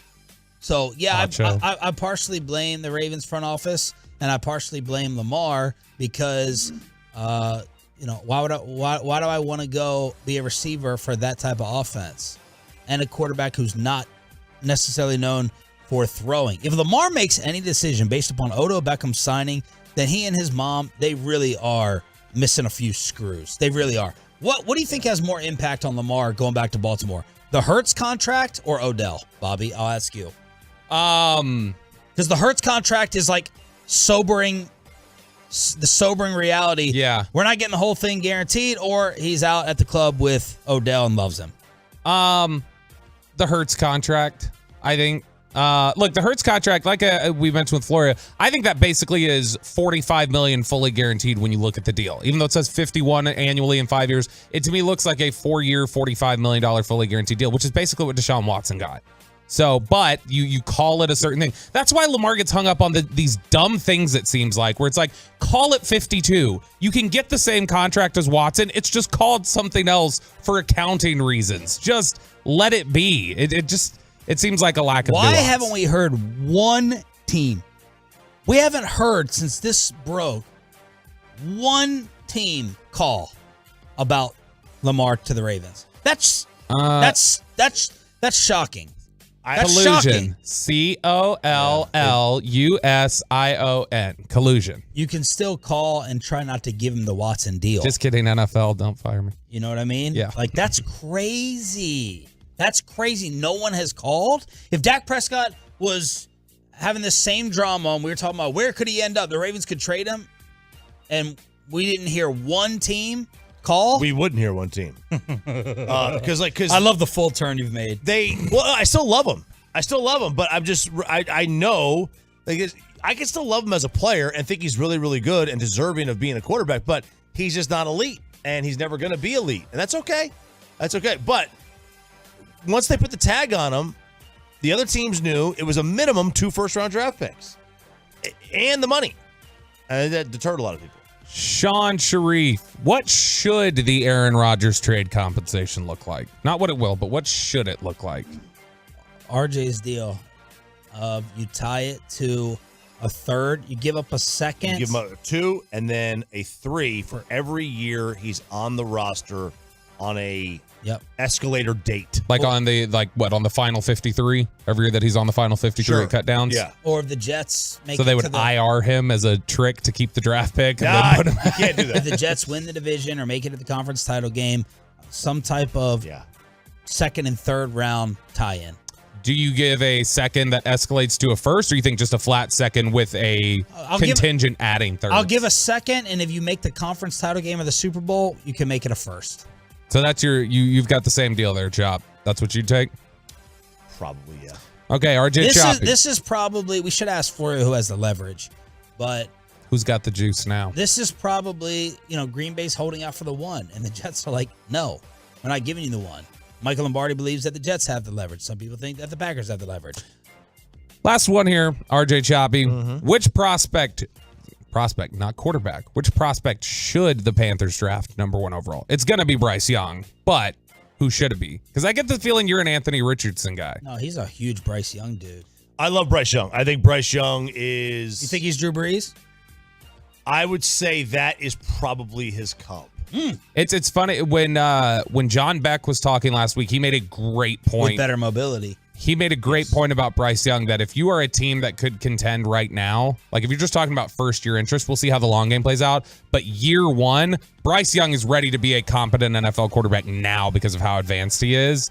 And that alone gives Carolina a shot. Being in the division that they're in, that they were a near 500 team. You put a NFL-ready quarterback like Bryce Young in there, they could be a playoff team next year with Bryce Young. I think Bryce Young has got the best chance of being a top 10 NFL quarterback.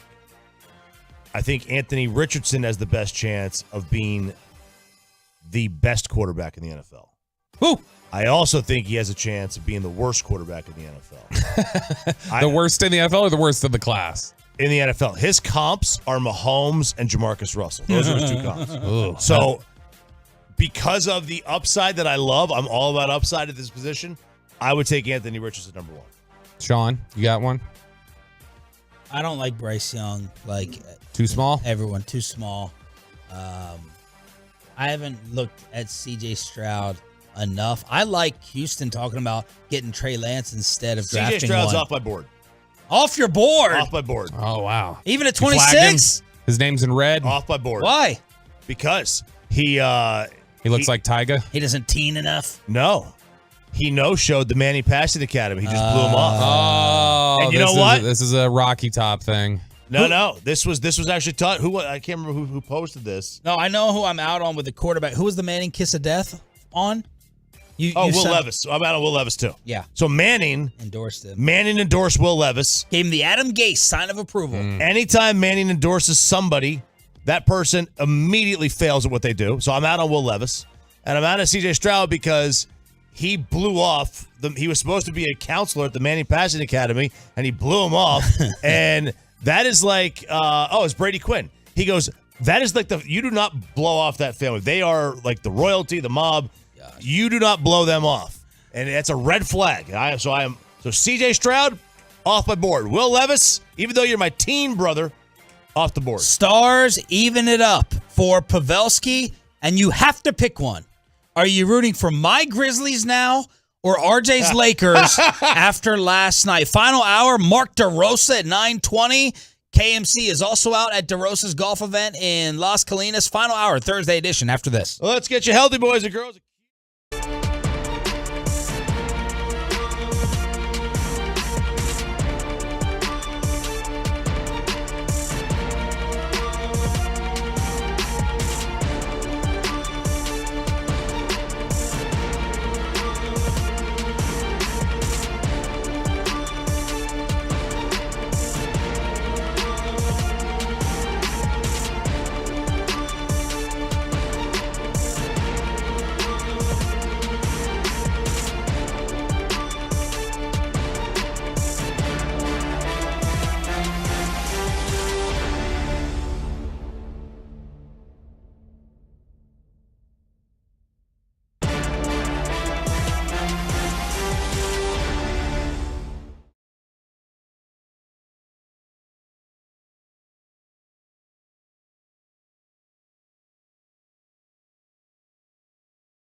From our fan studios secured by DFWsecurity.com, this is Sean and RJ on 105.3 The Fan.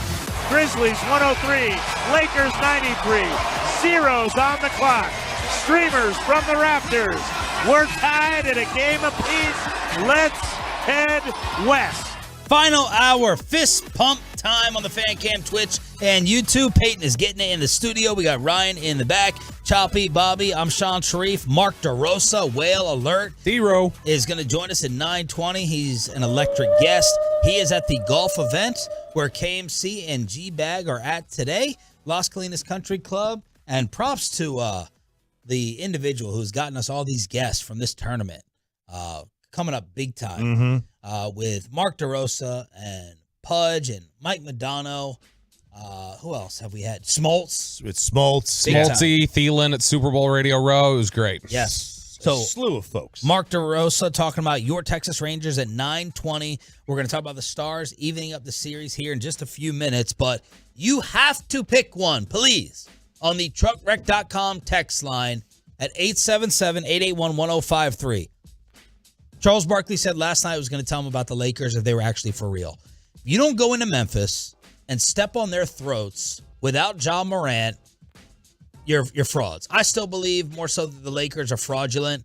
I'm not, believing they're going to go to the Western Conference Finals, the NBA Finals. Anthony Davis lays an absolute dud. So does D'Angelo Russell. And the Grizzlies win by 10. And they handled the Lakers in this game. So we're all tied up at 1 going back to L.A. Question is, can Anthony Davis, does he have the ability to dunk the basketball? He does. Okay. Because it seemed like He's Memphis like Zion. blocked about 48 of his layups yesterday. Right. Like, I don't know, man. Like, just a guess here.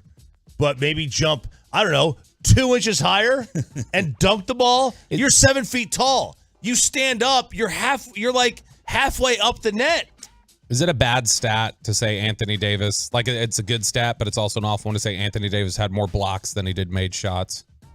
Wow. It's never a good stat. 5'4". Yep. 5'4", but it's like Jared Sandler's height, 5'4". During the game, he's at least 5'6".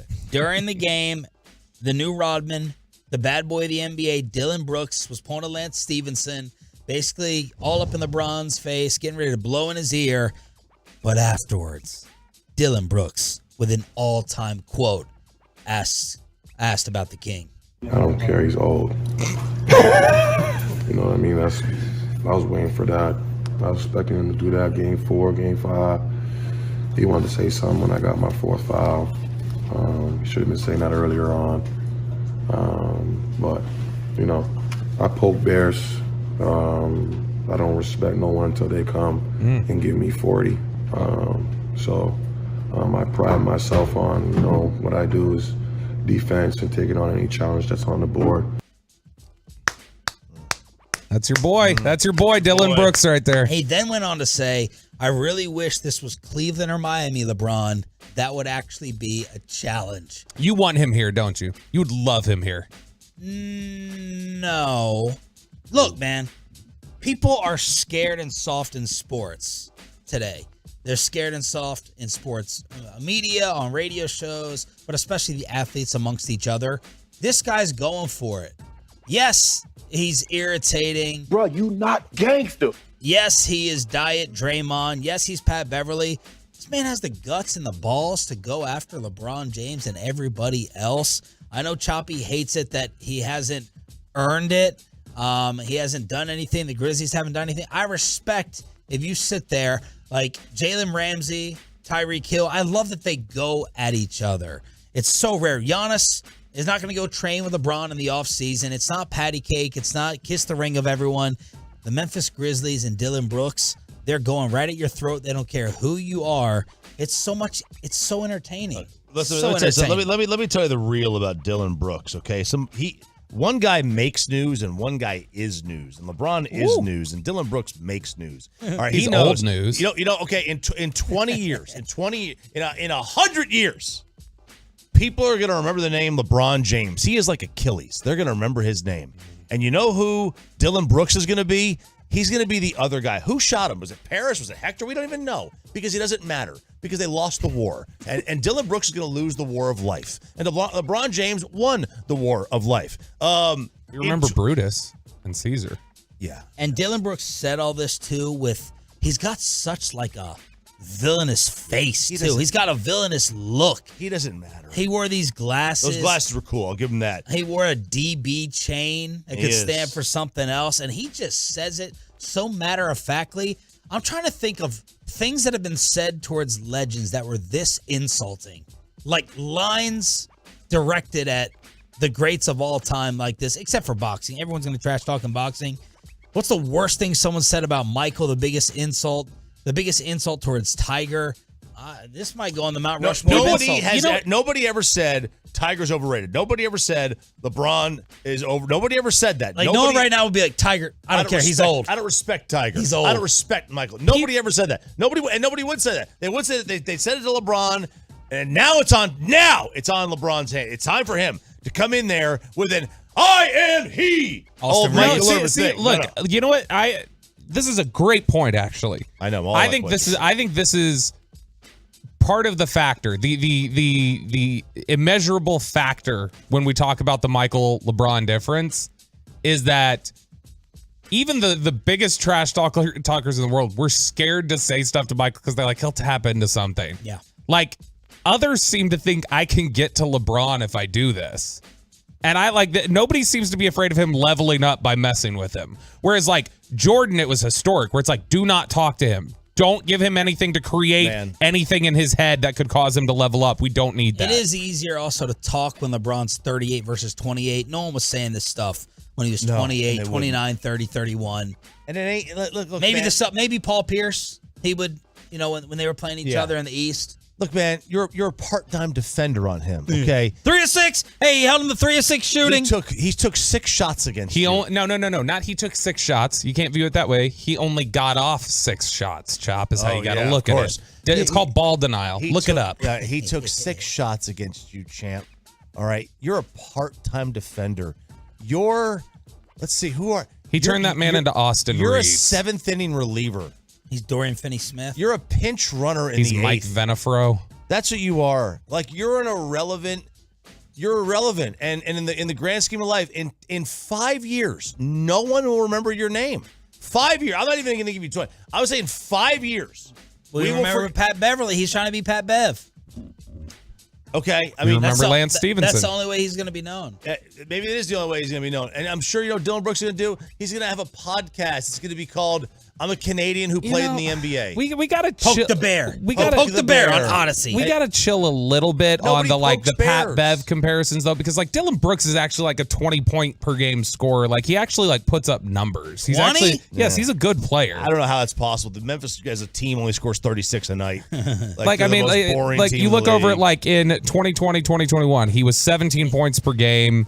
18 points per game last year. He went down to 14 this year, but he's been an effective player for a few years now. He's a good player. Michael Jordan, if Dylan Brooks said that about Michael Jordan right now that he's old, Michael would challenge him to a one-on-one game and beat him by 30. Right, because he's the GOAT. Well, he is the GOAT. But He's number 2 behind Tracy and McGrady. LeBron is going to, I hope he goes for 50. Tracy McGrady, I got that. All right, you and Peyton have to pick. I'm rooting for the Grizz. RJ's rooting for the Lakers. Bobby, who are you rooting for to win this series? Tied at 1. Man, this really is tough. This is You lesser have to of two pick. evils. No, you know what? I don't want Ja being rewarded for after everything I've been through. Lakers. I'm rooting for the Lakers. Pepe. Go Lakers. Ooh, wow, you guys hate Memphis that much. I want LeBron. I want LeBron to lose that. No, it's not even Dylan Brooks. It's just the Memphis energy. It's like the Eagles in the NFC. It's like San Fran, Philly throughout the NFL playoffs. I wanted Philly to win to knock out San Fran, and then you get Philly knocked out by Kansas City. It's like, and I know everybody loved them, but it's like an entire basketball team of the Legion of Boom secondary with half the talent. I would vote those Memphis kids on the athletic poll like somebody did as well. And you know what I hate Memphis about even more? They're making me side with LeBron James. Yeah. I can't stand LeBron James. There's very few things I like about him. Kinda. But I'll tell you this. I hope LeBron James proves that he is. I hope he becomes the greatest basketball player of all time in this series, just despite Dylan Brooks. Another series is also tied after last night. Swept to the near side. Ben protects the puck. Softly to Heiskanen. And now Robertson into traffic. Hintz. Score! Throw the hats! Hintz with the hat trick. We did not get any Pavelski payback. Gavin Spittle, Spits and Suds podcast, said don't do it. Derek Collins said don't do it. The Stars followed the instructions. That was a wild second period, no pun intended, and Minnesota stopped the scoring after that. 7-3 Green. I'm surprised Derek said that because Derek is a pitcher, or was. And he knows. You don't get yourself thrown out of the series. You're down 0-1. You don't know. You wouldn't get thrown out of the series. Stupid. You wouldn't get thrown out of the series. You do a very clean, a very fair, but a very punishing hit. And you don't do it on Dumba. You do it on their best player. You do it on give us our best player. Bill Guerin. No, it's Kaprizov. Capri That's who Sun? you're doing it. The Kaprizov. You don't have. All That's right. who you do it on. But you got to do it. All right. Derek would if his player. Let's see. Be a player. If Beltre got beamed in the head, Derek's going out there in the next inning and going up and in. Don't tell me that he wouldn't have done it.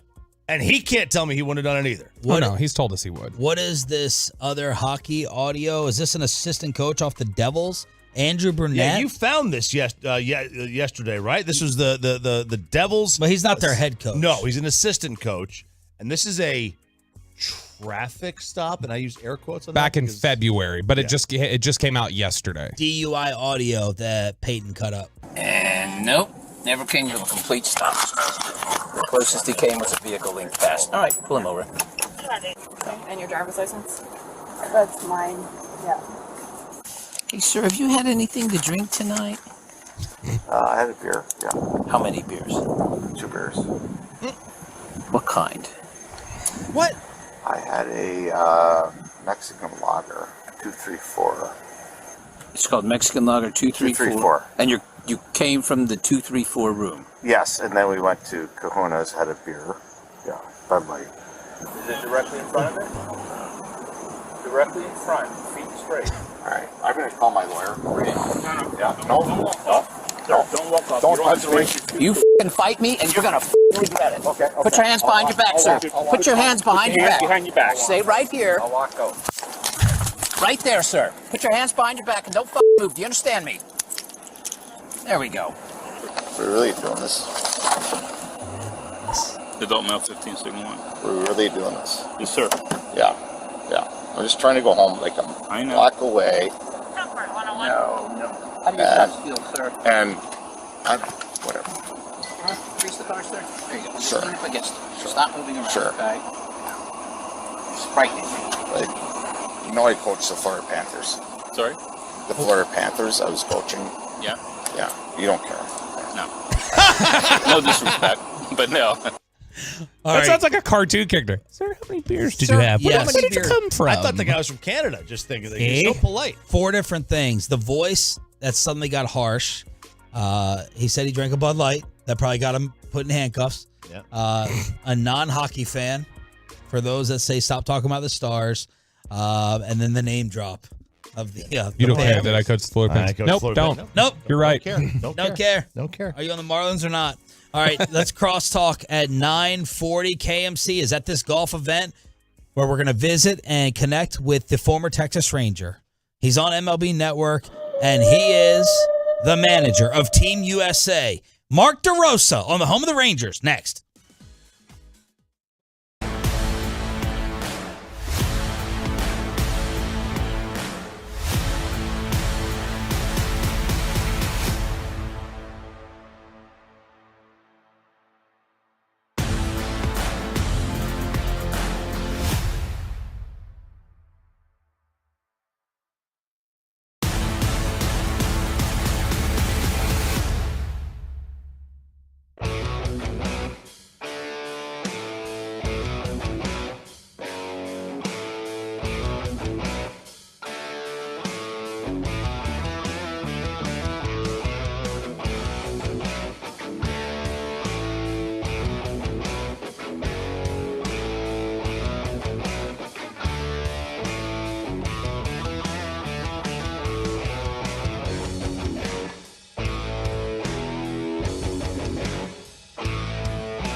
Fan segment here brought to you by the personal injury lawyers Frankel and Frankel. There's a reason you need a special license to drive a big truck.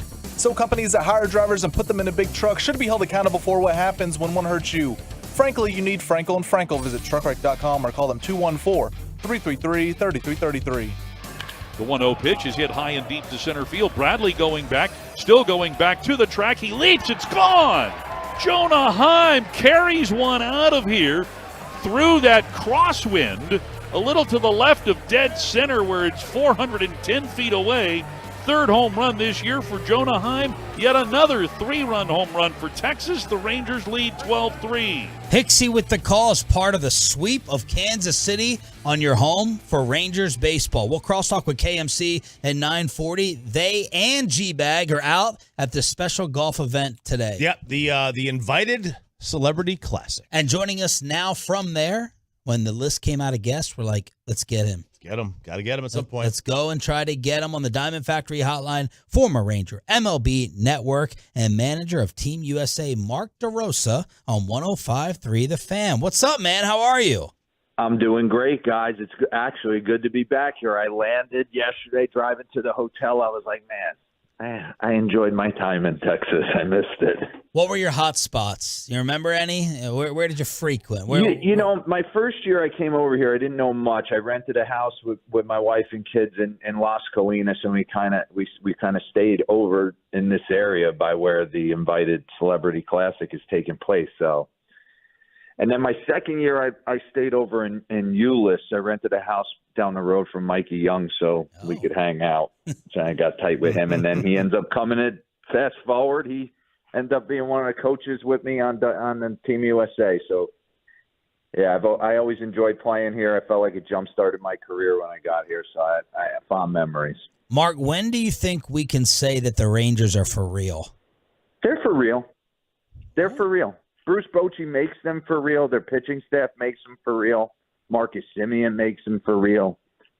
If they're going to get production from some of the guys that you don't expect it from, like yesterday, Ezekiel Duran, Tavares, I mean, you get role players to have big days and help you win ball games.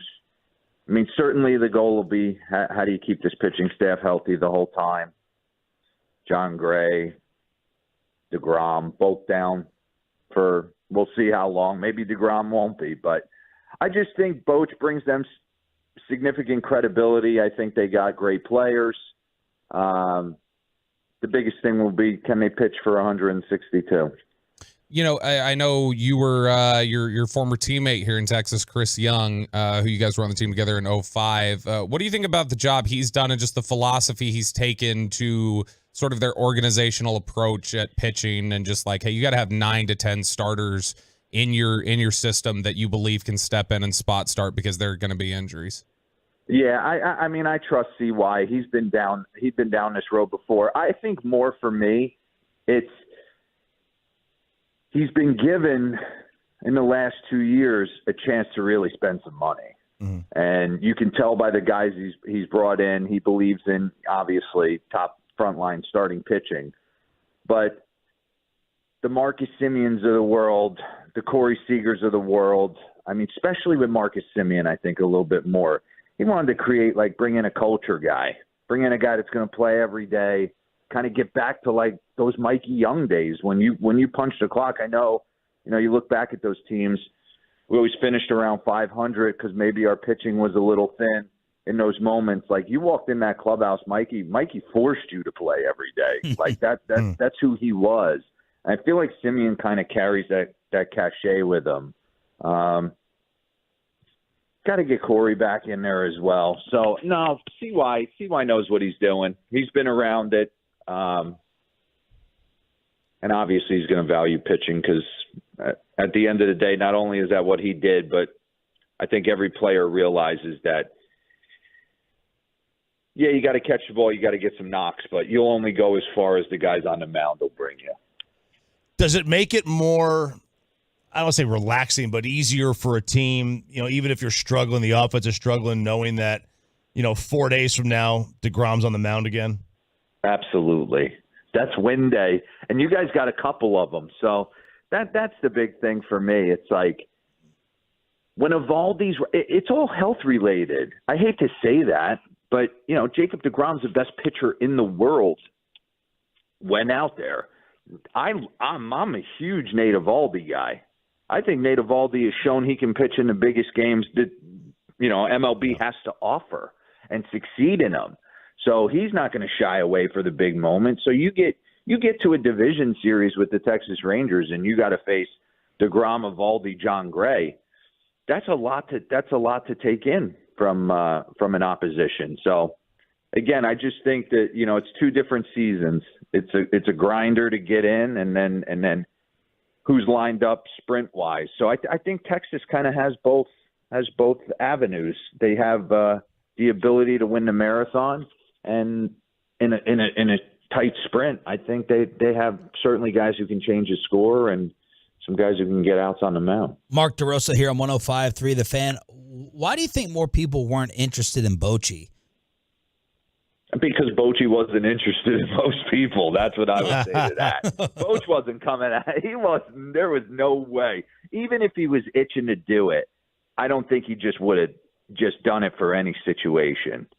I think his relationship with CY, managing him, I think the gorgeous facility at downtown in Arlington, I think the fact that the owner's willing to spend money. I always said this. This is no knock on the 7 other organizations I played for, but I felt like Texas, the organization as a whole, treated their player and the families of the players the best of any organization. Their infrastructure is solid. They got good people.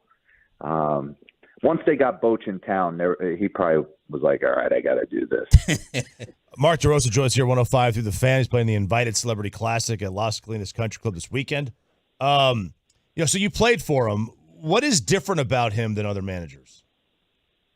I think the thing about Boch that I loved his meetings. I felt like his meetings were a little bit more football mentality based than like, hey, we're going to go out there and do this for our family. We're going to do this for the fans. He was more like Band of Brothers type thing, like we have to come together, which I really bought into. I think he has an unbelievable feel for when to come into the locker room and when not to.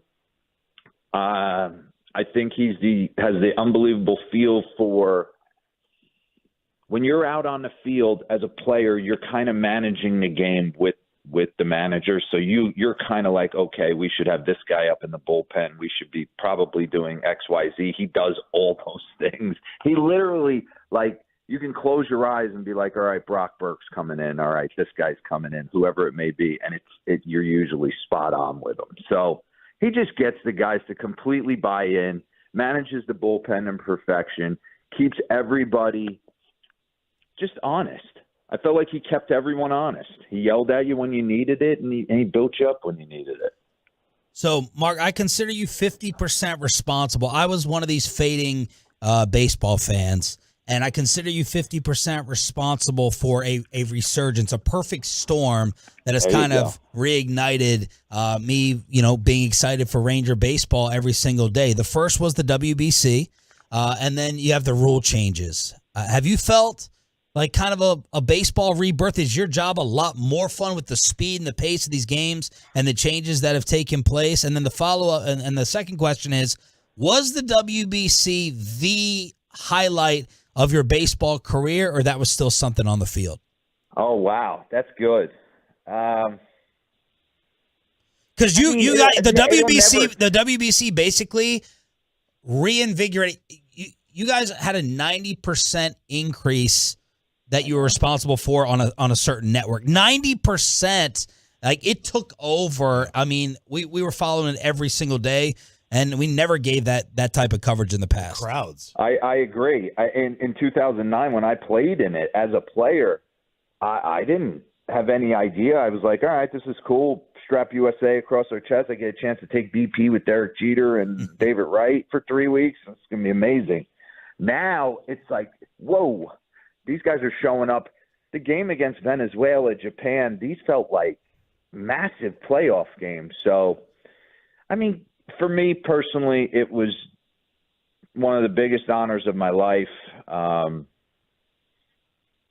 to address that group of guys, to get them to buy in on what we were selling, to try and come together as a team super quick, and those guys did that. I always wondered if, like, you know, you hear, like, for example, Mikey Young, like myself, whoever, great chemistry guy, great team guy, but you know, until you go in there and, like, say, man, does my stuff play? It used to play as a player. Will it play as a manager? And it did. That's what I was most proud of. But I think that's because of the people I had around me. I had, like, Mikey was flipping baseballs to Paul Goldschmidt and Tim Anderson. Like, there's a huge ego, but no ego with the guys we had on this coaching staff. And I think the players bought in. They're the greatest in the world. Yeah, I was blown away by the whole thing, and it'll go down as you know, getting to the big leagues as a player was probably bigger professionally, but getting a chance to do this was out of control. And as far as the rules are concerned, I never viewed the sport as an entertainment product when I played. It was my job. I didn't care how long it took. I was going to grind it out. And but you can't deny that the pitch clock's been a home run. Yeah. It's been a home run. The players know it's a home run. Yeah, there's maybe some outliers. One or two players feel it's a little quick, but ultimately the bigger bases has brought stealing back into vogue, which I think almost too much, where they might have to make some adjustments there. But you can't deny that it's been a home run so far. Well, did he give you any managerial itch? Yes, it did, but it would have to be the right situation. That's my biggest thing. It totally did. To be back in the dugout with those guys, I can't scream enough how great they were, how much they bought in, how much they wanted to win. Mike Trout, like, for them, my highlight of the entire tournament will be when Trey Turner hit the home run against Venezuela. Yep. And the entire team of superstars went and met him at home plate like it was a 12U travel ball game. That's great. And that was great. Get us set for the Invited Celebrity Classic. I don't know what your game's like. 10's got water right. It's reachable off the tee. It's definitely in play. Do you have your tee time? Do you know who you're playing with? I have my tee time. It's 1 o'clock. I'm playing with Kevin Millar. I don't know the Champions Tour player I'm playing with yet. I've been told the course is sneaky hard. The greens are flying. I'm looking out my room right now. I tee off at 1. The wind is howling. So my game is hit or miss, kind of like my baseball career. The greens are fast, man. They are no joke. I played out there a couple months ago. They are no joke. Are you better than Millar? We're equal. I can hit it far. I can putt. I am a terrible chipper of the golf ball. So if I hit greens, we'll have a good day. If I short side myself and like rough and watch out on the other side, I might blade one off your shin. Hey, man, welcome back to Texas. We wanted to get you on the show badly. You lived up to the hype. Congrats on an incredible tournament. And we hope to get you back on in the future if the Rangers keep this going. Have fun out there. Thank you. Good talking to you guys. There he is, the former Ranger, Mark DeRosa, on the Diamond Factory Hotline. Let's head back out there and see what stars KMC is sitting down with, and would Mikey B think that bringing in Mad Bum on the Rangers would be a good idea. Crosstalk next on The Fan. Coming up in the next G-Bag.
is now time for Crosstalk with the KMC masterpiece. Bobby Belt is always doing something foolish on the Zoom as the fellas are out at the tournament that we just highlighted. And thanks to Tony, Faye, and Betsy for the incredible guest list from the Invited Celebrity Classic, brought to you by Choctaw Casinos. And I bet it continues with KMC. Good morning, Corey Major. Set us up for today. Guys, we are out here at the Invited Celebrity Classic, and it is gorgeous weather. Kevin showed up super early today. I hear the wind. That sounds like a club and a half wind right there. It is. It I is don't definitely. know what that means. That means that you need to make sure you got it. So, like, if you hit your 7-iron, just to help you out and everybody listening, Kevin, if you hit your 7-iron 150 yards and you have the wind, you probably want to use a 9-iron because it's going to carry another like 15 to 20 yards. If the wind's against you, you might want to break out like a 5-iron to make sure that you get the ball there.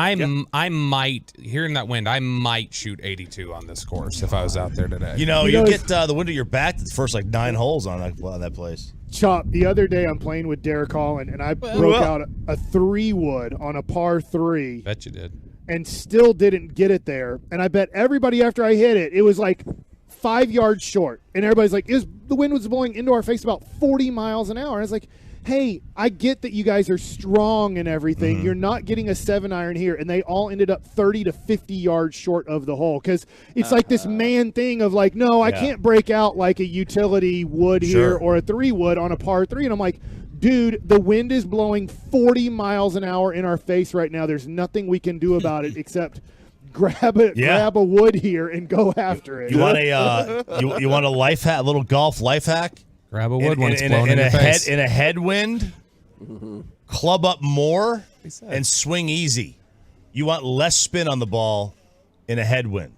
So if you're gonna go from like a 5-iron, like a 7-iron to a 5-iron because it's like a 20-mile-an-hour wind, go to a 4 and swing easy. Less spin, the ball cut through. I've always said that. See, that's a real life hack right there. Yeah. This morning, my buddy texted me, and he was furious with Bobby. And he was like, these aren't life hacks. These are just have to have no integrity and be a PO. Oh, he texted us, too. And he texted me, and he was furious. And we talked through it for a little bit. We talked through it because he said you texted back and said, take a breath. And I was like, oh, that didn't help. Yeah. And so I talked to him, and I was like, hey, it's kind of the bit that those aren't life hacks. And he was like, yeah, he did get me on my high horse. Is he like a morality guy? Like he's Mr. Purity? Well, he was in the Army. But I think he had his 2 daughters in the car with him, and he was like, I got to teach you better lessons than this. So that was kind of where his mind was, but he loves the show. He did tell me he loves the show. Those were like, I mean, Sean censored like 5 others and really cleaned it up. So, I mean, he literally had me run some by him, and he was like, we're not reading that on the air. Don't do that. Oh, man. See, and that's why I get it. I get the bit, right? Like, I understand what y'all are doing. He was on his high horse this morning, but he got off of it, and he was like, you know what? It was actually pretty funny. What's coming up today, Corey? Guys, in the 11 o'clock hour, we are scheduled to have former Texas Rangers pitcher Derek Lowe and Vince Carter is supposed to join us today. VY. Yeah, I'm so VC. Who's VY? Vince Young. Vince Young. Whatever. Hey, you got to ask him about T-Mac getting the 1 vote for greatest of all time. Because that's his cousin. Yeah. Do you think that person doesn't know anything about basketball? I think it was Vince. It may have been Vince. It may have been Vince. Is Vince still playing? No, he's voting for his cousin. It was an active player poll, but okay. Vince may have just finished up playing. Bassick had to defend you earlier today when we got. What did I say? No. Well, it's what was said to you by the smart aleck on the home of the Rangers. Have you been to Kansas City yet in your career? Well, yeah, we've been here for 3 days. No crap. Have you been there in 2022 or 21 or 20? Usually it's Nadell and Hicks who get to go, and you sit here and do the pre and post game show. Sorry.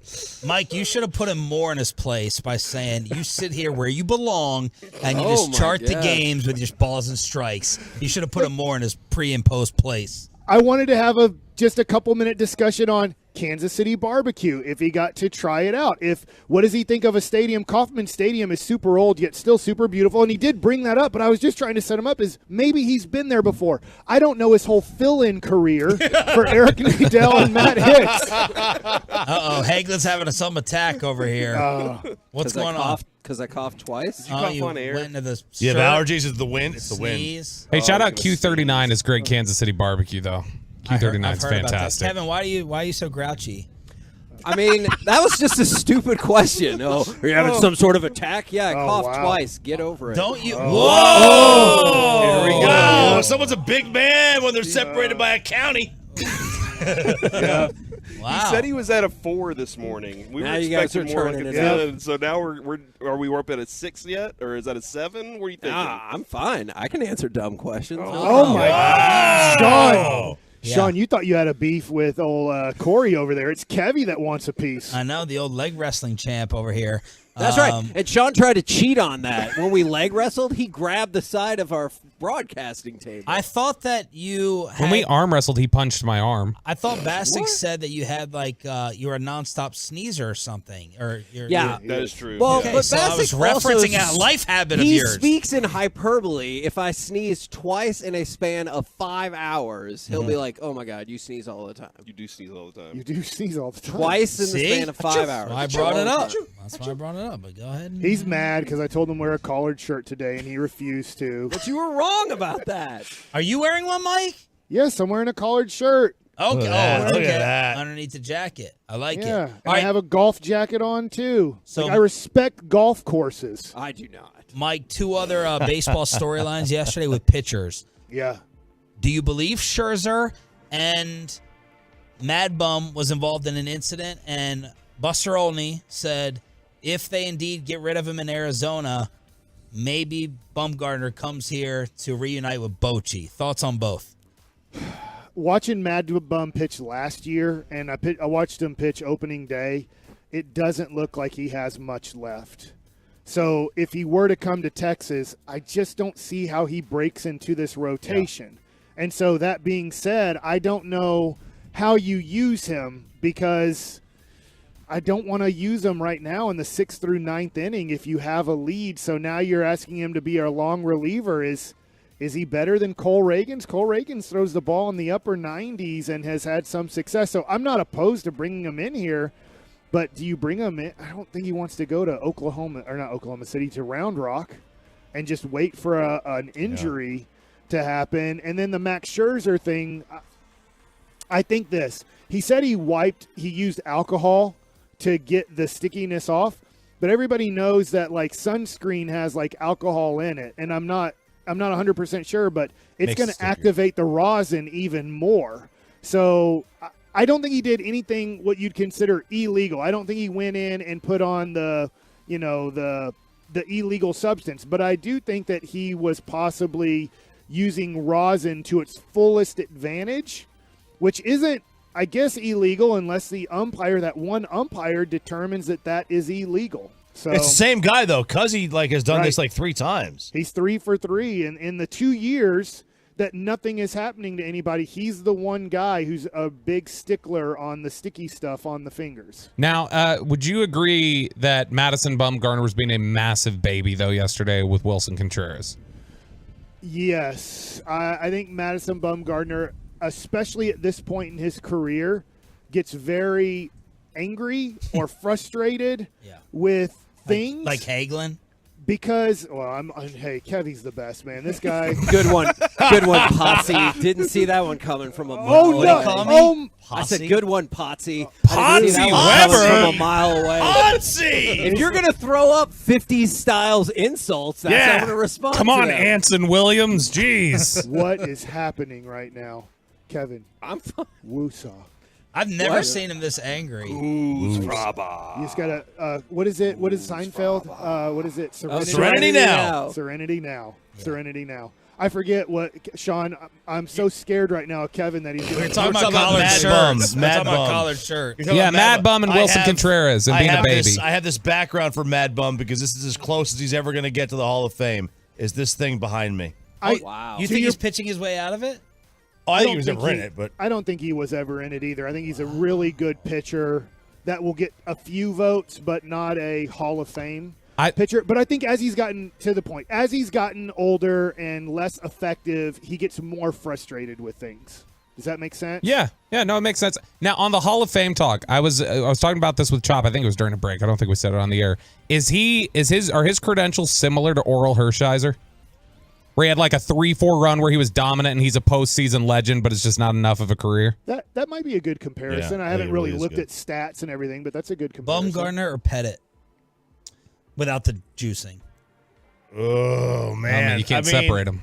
They're both Bobby on that. They're both really good in the playoffs. Pettit was probably a little bit better in the regular season, but Mad Bum was probably a little bit better in the playoffs. Bumgarner's got a 3.85 career ERA. Yeah, but in the world, I mean, he had like 3 straight World Series runs where he like didn't give up runs. Yeah. What's his I think his World Series ERA is like .25. I'm not joking about that. He could drive with that ERA. I think it's like really, really low. Yeah, in some It's states, actually too high. But Pettit was a much better regular season pitcher. Corey, who are you rooting for? You have to pick one between the Grizzlies or Lakers.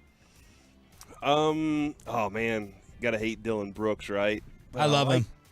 Well, here's the deal. My nephew. Kevin said figures. I just saw his face on the fan cam. My nephews live in Memphis. I'm going to be visiting them for their graduation. They're Grizzlies fans. They were at the game last night, so I will be rooting for the Grizzlies along with them. Okay. Just hate on the Lakers. Yeah, I can't like the Lakers, man. Nope. There's nothing to like about They them. have 100 million fans. Yeah. They're all half-ass fans. Yeah. And Kevin, they have 50 million fans? And then the other thing, too, is the media, like the Cowboys, right? The Cowboys have the most NFL fans in the world.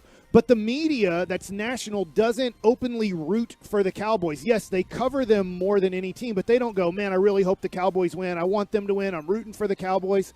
That's all I've heard this week on national radio shows, national television. Go Lakers. I really want the Lakers to win. I'm rooting for the Lakers. And I'm just like, you're not supposed to do that. But they understand that the Lakers mean more to the NBA than the Cowboys do to the NFL. So they know that their ratings and their television shows and their radio shows, if the Lakers were to get eliminated, they know that ratings will go down. So they openly root for the Lakers. Is the discussion of LeBron and Jordan dead? Like, if he was to win another one, is it still? It's like, being revived today, Corey, because people are saying no one would ever talk to Michael like that. I did. I said that. Nobody would ever. Michael would slice their heart out. Wouldn't do it. Lay it on the court. I mean, what? He just won the player poll by like 25% over LeBron for greatest of all time. Is that a beatdown? I think it is. For present day people, not even the generation that grew up with Michael still recognizes him like that. It's getting better, though. Like, it was 70% 3 years ago. Michael's the GOAT. That's all there is to it. Is LeBron's 38, right? Was Michael retired at 38? Yes. Yes. Yeah. Okay. So first or second. Because he was back 39 and 40, I think. Yeah. So easier to talk smack to LeBron at 38. He's an old man, like Dylan Brooks said. He was said. better than Michael at 38, and he'll be better at 39 and 40 as well. We're back tomorrow. Wow. Thanks a lot, Sean. Jordan hater over here. I agree. You're potsy. I know. Kevin, you win. KMC. Yes. Oh, no. Next on 105. Oh, no. Mike, watch your mouth. First Sandler, now Hagelin. KMC, next on The Fan. Always a welcome sign.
fan studio secured by DFWsecurity.com.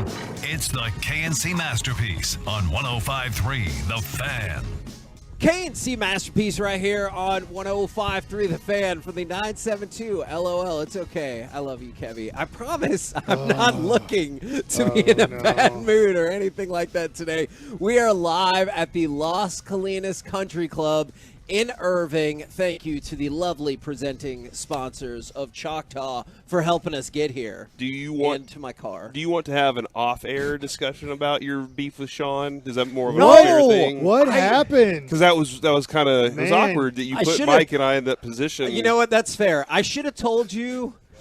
Like it was kind of like the wind chill factor. My temperature was 4 or 5, but it was boiling, ready to go at an 8 to 10. Okay. And when Sean's like, "Oh my God, you coughed twice. Are you dying?" I got I you. was just like, "That's enough." My wife used to be a cheerleader in high school, and they'd have a chant. They go, "Be aggressive, be aggressive." And I felt like that was for you today, Kevin. Like as soon as it hit, you got aggressive. But you know what I prefer is be aggressive, passive aggressive. That is my preference. But we're live. Passive aggressive. Yeah. No, you can see that, right? I don't know that that's any you though. I've never. I just like to cut right to the chase. I'm more passive aggressive than you for sure. We're live at the Invited Celebrity Classic. You already pointed out we've got Derek Lowe coming up at 11:20. Mhm. We got Vince Carter coming up at 11:40, and then I think Mike's a celebrity here, dude. Like, look at Mike's for sure. Mike's getting called Yeah. out. They're like, "Hey, Mike, you want to come play golf today?" So does that mean for Look like at a Mike. segment or two we have to release Mike to Yes, the people? and he'll be so happy. Okay.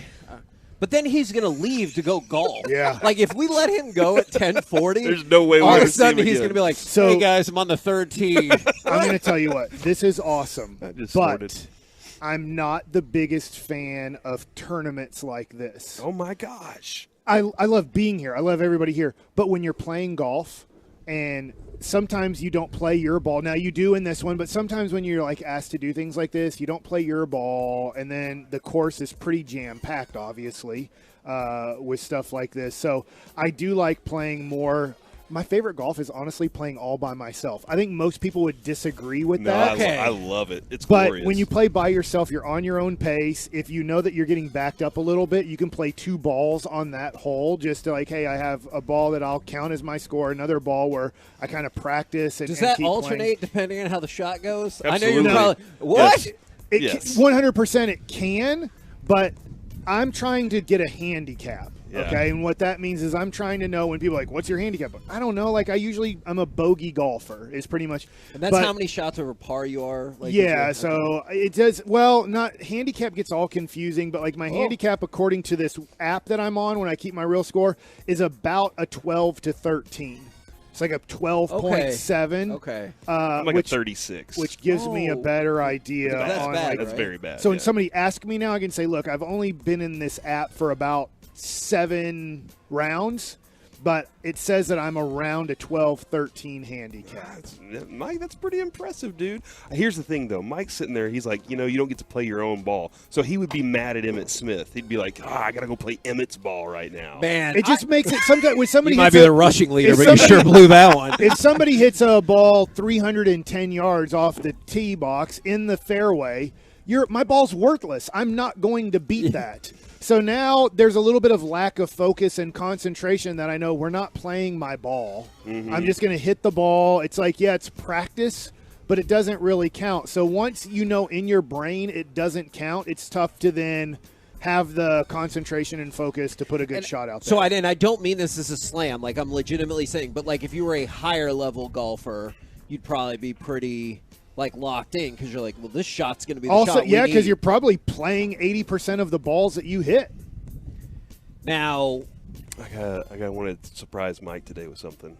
This is kind of personal. Is that happening right now? It is happening. Oh, right now. Okay. Yeah. All I have right. no idea what this is. Mike, I'm wearing underwear today. Oh my god. Just Hey. for you. You know what I mean? Thank you. Yeah, I was feel like, you know what? I'm going to this- class it up This a could little be bit. a life-changing event. You know what? We need to get you to more country clubs. Yeah, I was like, you know Is what? that I'm gonna why? class it up a little bit today, just in case, you 'Cause know. Do you have to with shorts? Is that why? Well, no, I just felt like this is one of those days, to do it, just in case. Mike, I promise 100% I will be wearing a collared shirt tomorrow. Are we here tomorrow? On Friday? No. Oh. Because of the other. At the office? At the office, because of the other. Dressing up for the thing that I have boss? to go do. Yeah, Jason Kidd was wrong. Right? Yeah, somebody did die. But I didn't get your text until I was already gone. And I was like, oh, crap. But you know what? I channeled my inner Mike because I didn't have a collared shirt on. I was like, you know what? Deal with it. And I thought exactly like you would, Mike. I was like, well, if they send me home, then I'm going to have an off day. But I'm glad that that is not the case, and we are out here. I'm also glad. Are you wearing underwear, too? Yes, but that is a consistent thing. Mike, you too? Always. Look at us. That's all three of us, dude. That's awesome. We're together. We're a team. Good job for us. Let's go ahead, if we can, play cut number 2. I mean, I'm proud of you, Corey. Let's play cut number 2 because I'm excited for this as well. Clark tucks his glove next to his left shoulders. He looks in. He's now set of the belt. The 1-2 to Duran. He swings and tries one to left center field. Bradley Jr. gets chased. He's not going to get there, and it's going to roll to the wall. 1 run scores. Garcia scores. Heim being sent home. The relay throw is late. Heim scores standing up. It's a bases clearing double for Ezekiel Duran. The Texas Rangers win again. That is 4 straight, and I know the Stars dominated. We will talk about that in just a little bit. Don't you worry. Hunter Dozier's like, hey, that guy in the parking lot was right. we are in a lot of trouble. It appears as though Kansas City has the second worst record in all of baseball right now. And I saw an interesting thing from Evan Grant. I thought it was a good response, is the Rangers right now, second best record in the American League. 4th best record in all of baseball. It is exceedingly early, of course. However, you're only at, a ninth of the way through the season? If somebody goes, oh, wow, you're 5-1 against the Royals. His counterpoint was, you're also 5-1 against the 2 teams that were in the World Series last year. So I don't think you can go just off of Kansas City for this. And then the other thing is, let's just say you do want to go off of Kansas City. Well, that's not a team we normally beat anyway, because as I told you yesterday, it's been 4 years since you swept a 3-game road series. 4 years! Corey, the reason that we're watching Minnesota play basketball last night, the reason we're watching the Lakers play basketball yesterday, is because the Mavericks couldn't beat the Pistons. They couldn't beat the Rockets. They couldn't beat the Magic. They couldn't beat the Hornets. They couldn't beat a lot of the worst teams in the NBA who are almost trying to lose for 82 straight games. The Mavericks couldn't beat those teams. When you get to the end of the season, they don't go, you didn't make the playoffs, you only won 92 games. Even though that's the 3rd best record in the American League, you beat Kansas City 5 out of 6 of your games. You beat Oakland 10 out of 12 of your games. Those games now don't count. Like they end up counting at the end of the year. They don't give you more wins or more victories for beating, let's say, the New York Yankees, or if you say the Houston Astros, which you did, like you said, win 2 out of 3 just recently against them.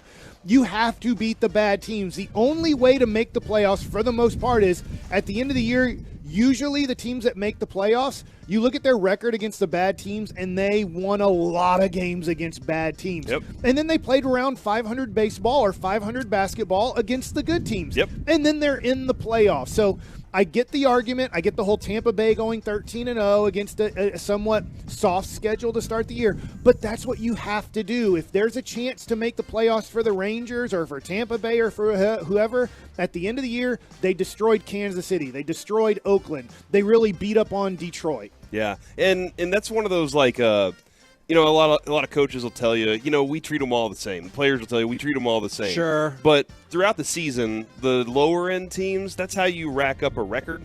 The teams that you're even with, that's how you say, okay, what do we need to add? When we see them in the playoffs, what do we need to learn from them? What do we need to build on as we get towards the end of the season, as we get to the trade deadline even? I think what's really cool about this, though, is, I asked Boach on Tuesday about scrambling to put together lineups, and he was like, there is a little bit of we're trying to find some things out, we're trying to figure some things out. If Ezekiel Duran's going to go into your lineup and do that, then you're like, man, I feel pretty good. Anytime something like this happens, Mike, we're doing it without our best hitter right now.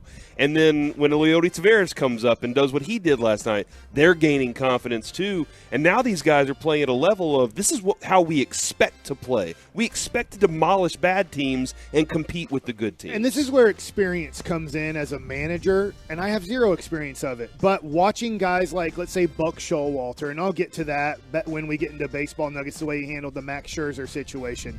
And the way that Bruce Bochy is handling a little bit of blowouts. And this game wasn't an early blowout. This was a close game. The Rangers then ran away with it in the last 3 innings where it becomes a blowout situation. He's like, you know what? I'm going to get Bubba Thompson in at bat here. It might not be against the easiest pitcher. It's Aroldis Chapman he's getting in at bat against. But this at bat gives him live action today. Yep. And that's very important. And Boch understands. He talked to us about this. He understands what it's like being a bench player. And if you sit there for 6 straight days because, hey, your team's hot, they're on fire, I'm going to play these 9 guys because these 9 guys are hot right now. I don't want to mess with that.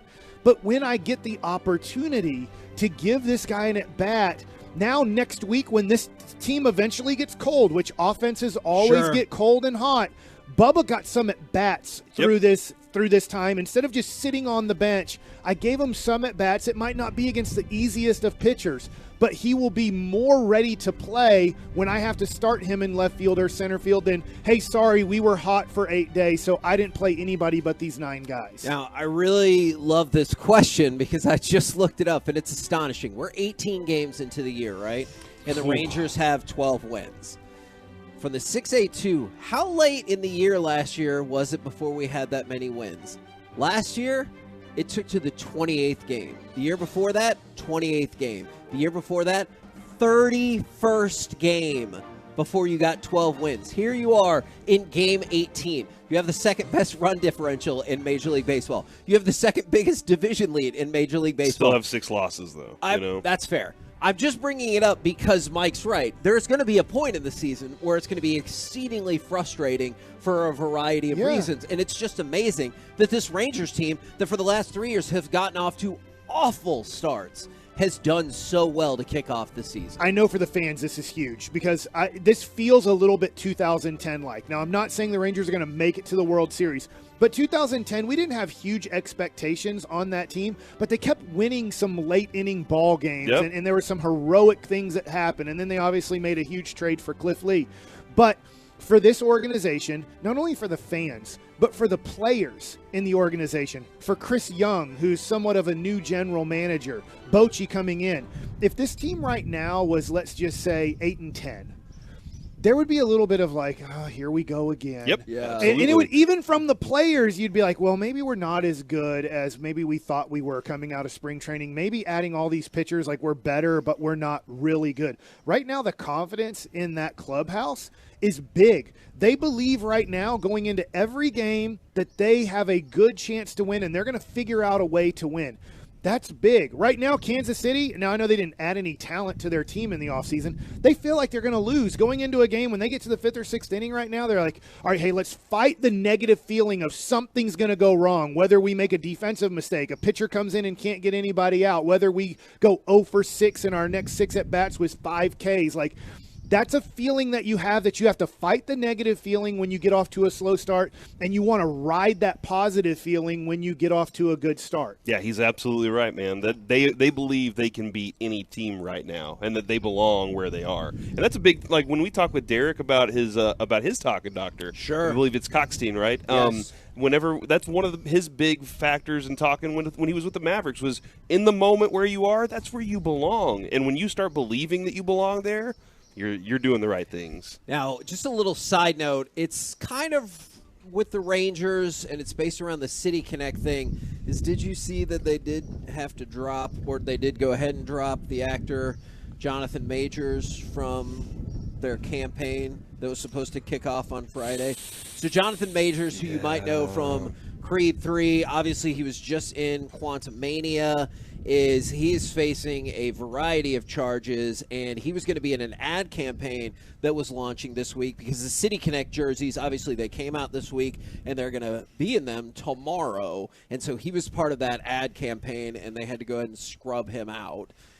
from the campaign. What did he do? Well, There's the allegations are that, well, he had a domestic dispute and he was arrested on charges of strangulation, assault, and harassment. And so he's had some other things drop out, obviously. Supposedly Marvel might already have somebody lined up to replace his character, because there's going to be a pretty big character going forward as he tries to navigate through the justice system. I can see why the Rangers are like, well, we don't have time for that because this is tomorrow. Yeah, they don't have any time for any sort of distractions let's like just err on the side of caution, I guess, Yeah. would be why that happened. I hope he can find the help he needs, and Sure. because he scarred somebody for life with that. So I hope that he can find his help and that person can find some sort of comfort in the future. We're the KNC Masterpiece right here on 105.3 The Fan. Coming up next, let's talk a little Stars Wild Game 2. How did Dallas respond to our pressing questions? Spoiler alert, pretty well. Plus, we might have our first guest of the day. All of it next, live from the Invited Celebrity Classic in Irving at the Las Colinas Country Club on 105.3 The Fan. QC Kinetics patient Diane Richardson saw her brother-in-law have surgery for pain in his elbow.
This is brought to you by Frankel & Frankel. There's a reason you need a special license to drive a big truck, so companies that hire drivers and put them in a big truck should be held accountable for what happens when one hurts you. Frankly, you need Frankel & Frankel. That consultation, it is always free. Visit truckwreck.com. Johansson fires it over the shoulder of Ottinger, all the way around the glass.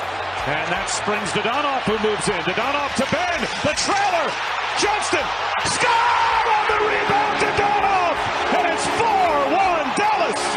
And the goals just keep coming in all night long. 7-3 Stars are victorious over the Minnesota Wild to even up that series 1-1 as we move to Game 3 Friday in Minnesota. We're going to talk a little Stars, but also we're going to talk about the man who's the founder, I prefer to say the inventor, of the Invited Celebrity Classic presented by Choctaw Casinos and Resorts. Mike Flasky, how are you today? Oh, I'm doing great, guys. I appreciate you being here and having me on the show. Absolutely. Now, a weird thing about your name that we need to discuss is this is Mike Bassick, and frequently people call him Mike Baskey.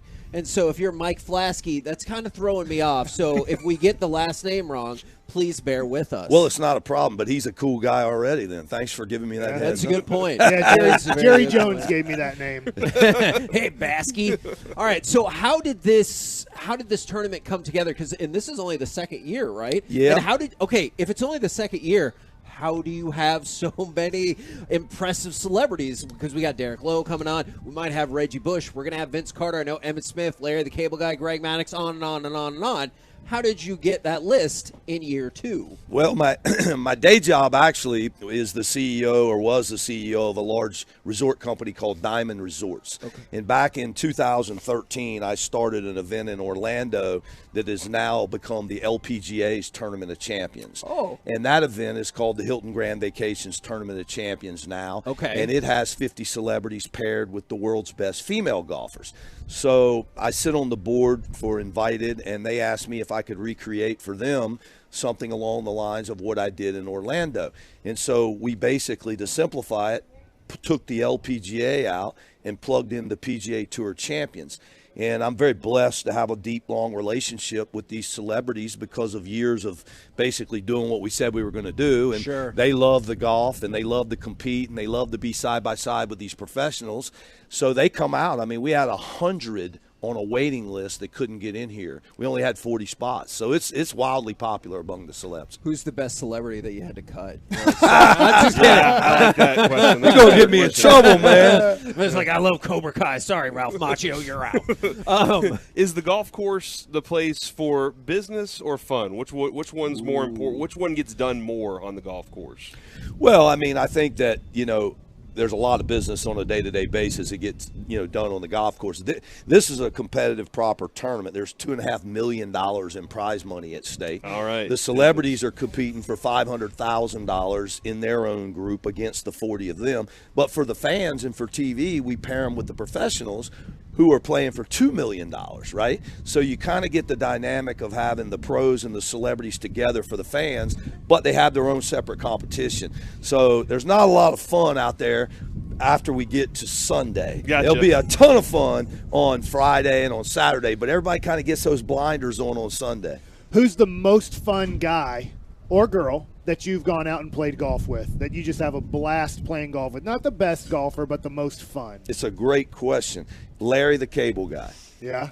He is an absolute blast. And his game's gotten better too. So, he used to be kind of, but he's worked hard at his game, and he's doing great. So his game's getting better, and he entertains the fans and shows everybody around him a great time. Now, Kevin, I don't know if you've seen the movie Cars, but he drove backwards a lot. He's Mater. Yeah, does he drive his cart backwards, or is he like, no, we're going to stay forward on this one?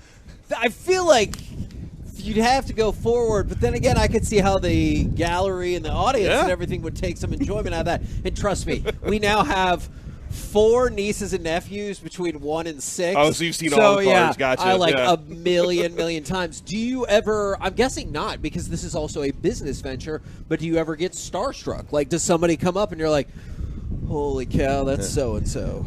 Well, I'll be honest. I mean, because I work with these folks on such a regular basis, the answer for me is no. But the reason that these things work, and the reason this is going to be the highest rated television ratings of the entire season for the PGA Champions Tour, is because that is exactly what happens to the fans that come out here in person and have the opportunity to walk side by side with a Tony Romo or an Emmitt Smith or a DeMarcus Ware. You know, being in this Dallas market, such a huge sports market, you're going to see crowds out here that are going to be amazing. So that's exactly what they do, which is what we design it for. Now, when you're pairing pros and celebrities together, we've all watched Happy Gilmore. We know what happens with Bob Barker and Happy.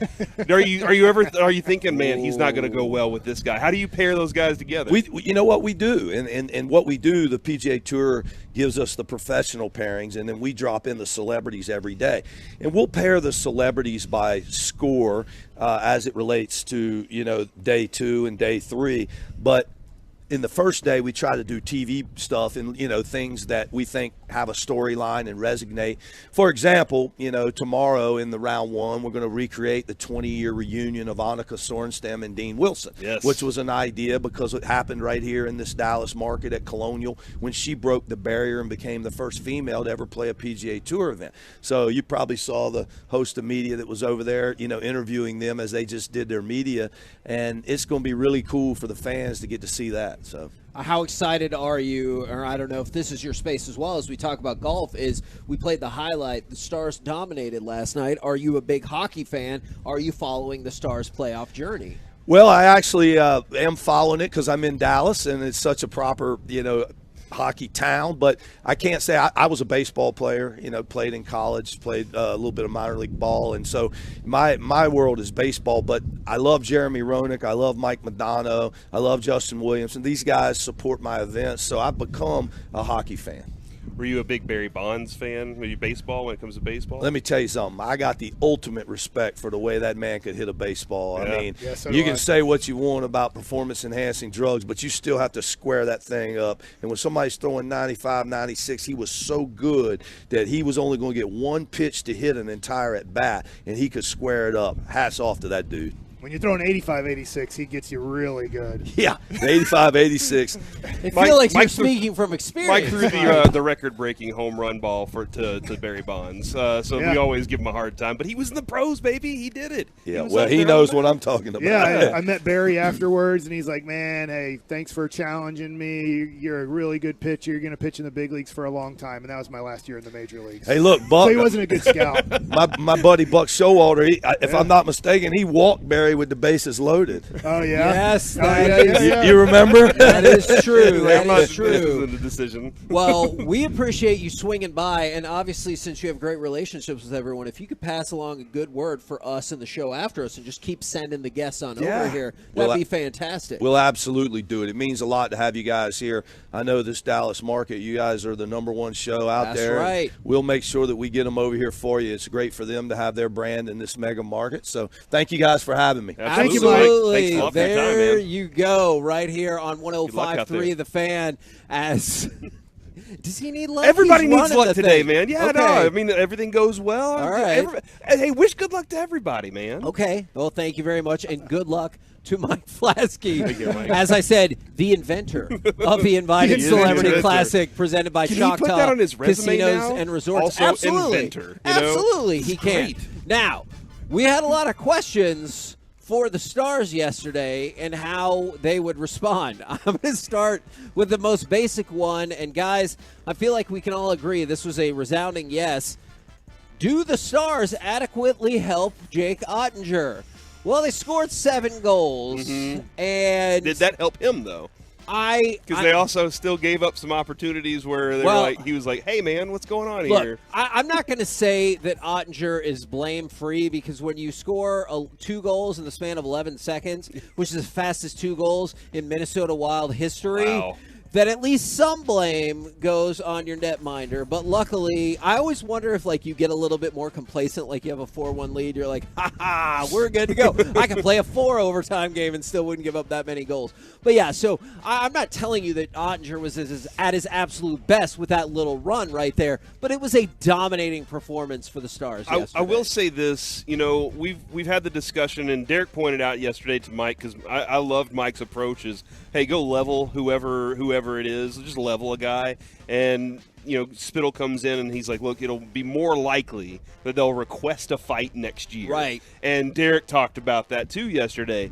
But the way that they looked at it was, we'll embarrass them on the ice tonight. Like, that was their approach, was we're just going to go, we're going to score every time. We're not letting up. We're going to keep pushing on them, and we're going to do it over and over until this series is over. That's going to be our win for Pavelski. That's what he wants us to do. And last night, I know there were a couple of moments. And, Kevin, I feel like it's going to happen to this team throughout the playoffs, where there will be some moments like that where you're just like, what happened? But when they want to score, dude, they can go. How interesting was it to you that they put Fleury out there last night to kind of save the younger goalie and not let, because he knew he was coming into a place of chaos last night? I have to, and Joey, feel free to correct me, I have to say I wasn't that shocked, because Minnesota, I mean, we talked about this leading into the series, is Minnesota was somewhat unique among the playoff teams in terms of their rotational system. And I could see how once you get into the playoffs, you're like, oh, Fleury's won 3 cups, we should probably throw him out there. So even after an amazing Game 1 performance from Gustafsson, or Gustafsson, if you're fancy, I have to admit, I wasn't that surprised to see the change in goal. Joey? Yeah, I was a little bit shocked just because of how fantastic he played in Game 1. Gustafsson was insane. I mean, he kind of stole a game on the road for them, but again, not every backup goaltender is going to be a future Hall of Famer. So I understand the ability to go with Fleury. He just looked all kinds of out of sorts last night. But one thing on trying to get maybe some revenge on Dumba is, the Wild can tell you all they want to the media about how they want to not be pushed around and, they want to answer the bell on some of these sort of things. That team does not have the bodies or the personnel to play a style of game like they did yesterday. The Stars want the game to be chaotic and fast-paced. The Wild can't answer to that. They don't have a high enough octane offense to answer to that. And you could tell when it got chaotic and there's bodies flying around, when you force guys like Kaprizov and Zuccarello to be the aggressors, that's not their game. And you can get them off their game. And the Stars did well to kind of survive that wave that the Wild had for a moment, and they ended up regaining that 2-goal lead, and they took it to them. Man, the other thing, Kevin, we asked for yesterday, and you brought up, was Robo was like, I need to get my one-timer going. I have to do this. And whenever he did it last night, good things happened. Instead of holding on to the puck and trying to make the perfect shot happen, he was like, I'm just going to put it up there and see what happens. And this team, man, when it comes to deflections, good God, they're amazing at getting that puck into the net. That's my thing, man. Watching when Robertson gets that opportunity to put it at it, and then the rest of the guys are saying, hey, we got you here. And I know we're going to talk about this a little bit later in the show as well, but a couple of things is, if you want to go ahead and get cut 5 ready, is we talked about Robertson's ability to translate a dominating regular season into the postseason. Through 2 games, he has 3 points, had 2 assists last night, which is fantastic. But it felt like last night, cut number 5 right here belonged to this man. Swept to the near side. Ben protects the puck. Softly to Heiskanen. And now Robertson into traffic. Hintz! Score! Throw the hats! And Roope Hintz, he scored the very first goal of the game. But also, that goal at the end of the second period, or toward the end of the second period, made it feel like the game was over. You might have already thought with a 2-goal lead that the game was over, but that is when I felt like going into the second intermission that the game was over. And then obviously you get the hat trick in the third period to cap off a dominating victory. I believe the 7th hat trick in the history of the Stars franchise in the playoffs. Gosh, man. Can you give me any hints of who the other guys are? I said hints. You get it? I got it. Man, I really felt like you did care. Yeah, and I feel care. like, and I think they said that the 2 for the Dallas Stars in particular before Minnesota moved out here came from the bubble. And so, look, I believe that means the last 2 times the Dallas Stars had a hat trick in a playoff game was when they were on their way to the Stanley Cup final. Oh, my God. I will let you do with that information what you see fit. Corey, I feel like knowing you for a while. We're winning the whole damn thing. Yes, that is. This is going to be amazing. That is pretty much I'm drinking what from the cup I this thought year. you might. Why do you get to drink from I know it? somebody. Okay. Joey, would you be super jealous of Corey if he got to drink from the Stanley Cup? Absolutely. Yeah. Can I be y'all invited? are going with me. Yeah, you're going with me. Okay, cool. Kevin's Nice. not because he doesn't drink. What are we going to drink? I thought you said you were inviting Alec. I'm just kidding. Alec can go I'm too, just not kidding. Kevin. I'm Mike's just going to kidding. go because That- Mike's a hockey fan. okay. I'm there. He'll wear a collared shirt. Where are you we know? going? Yeah, you're out. Oh, for the Stanley Cup, I'll wear a collared shirt. All right, Stars are victorious 7-3 series, even up at 1. Game 3 will be tomorrow as they move back to Minnesota. We're the KNC Masterpiece right here on 105.3 The Fan. We are live from Las Colinas Country Club for the Invited Celebrity Classic presented to you by Choctaw Casinos and Resorts. And coming up next, how about some baseball nuggets with Mike Bassick? We have sticky fingers. Oh, yeah. And a player coming back next. According to the National Highway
Brought to you by Classic Chevrolet. Classic Chevrolet looks at the road ahead and says, Texas, let's ride. They're doing their part with deep discounts on their full lineup, unprecedented savings. Make now the best time to buy. This is Texas. This is Classic Chevrolet. Relax and enjoy the difference. Find new roads.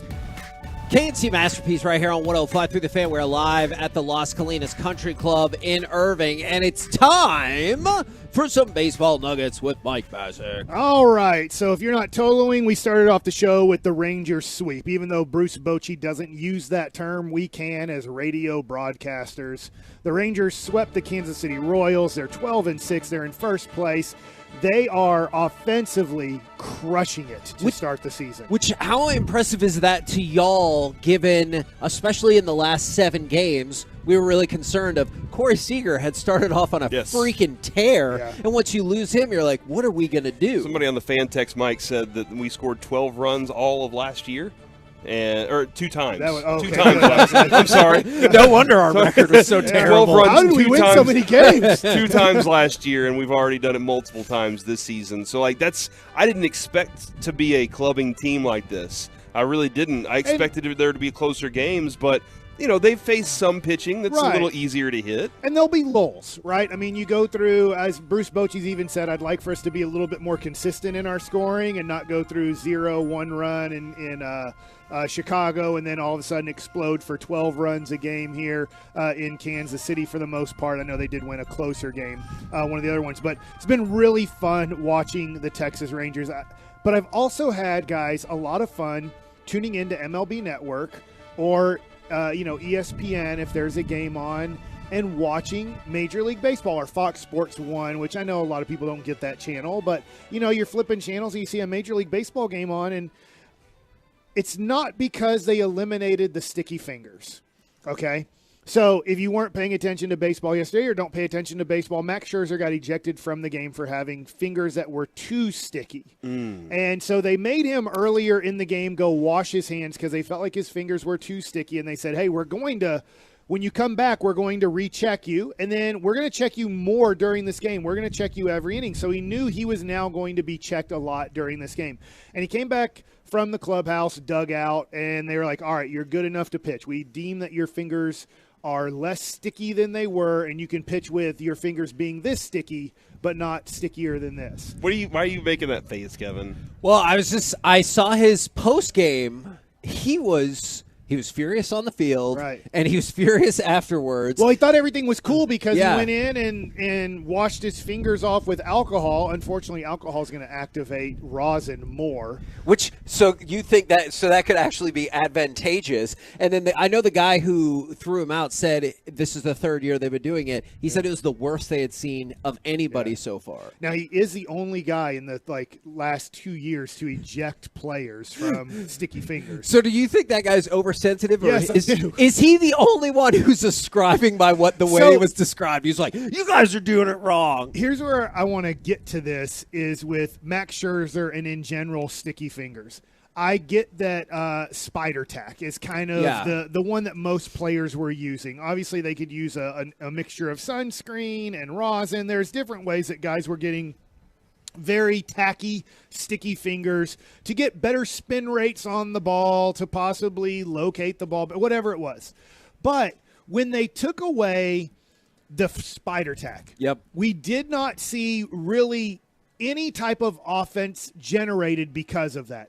Which is what a lot of people just assumed, right? And so really quickly, within the first, let's say, month of no spider tack, none of that, we saw a little bit of an uptick in offensive numbers, but then they went back to the same that they were. So it didn't seem to really be that advantageous for pitchers and that bad of a situation for hitters. Where I'm getting is we have now seen a huge reward in baseball with the pitch clock, right? Yes. I mean, now we see lack of shifting. Obviously, the Kansas City Royals, we see do a little bit of a shift with their outfielders shifting into the old shift, but it does leave them vulnerable to Corey Seager. Unfortunately, got the easy triple down the third baseline into the corner, but he strained his hamstring, and he's out for probably 2 months because of it. Brad Miller had a double that if you were a decent runner, you get an easy triple out of that. So there is a little bit of, man, if you hit with just 2 outfielders in gaps instead of playing 3 outfielders,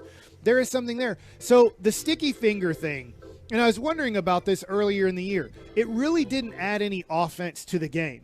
And now you kicked out Max Scherzer in a game that, I mean, I would be excited to see Max Scherzer pitch if I was going to the game. And I get, like, there is a rule, but it's not a real rule, as in, like, it's to the umpire's discretion.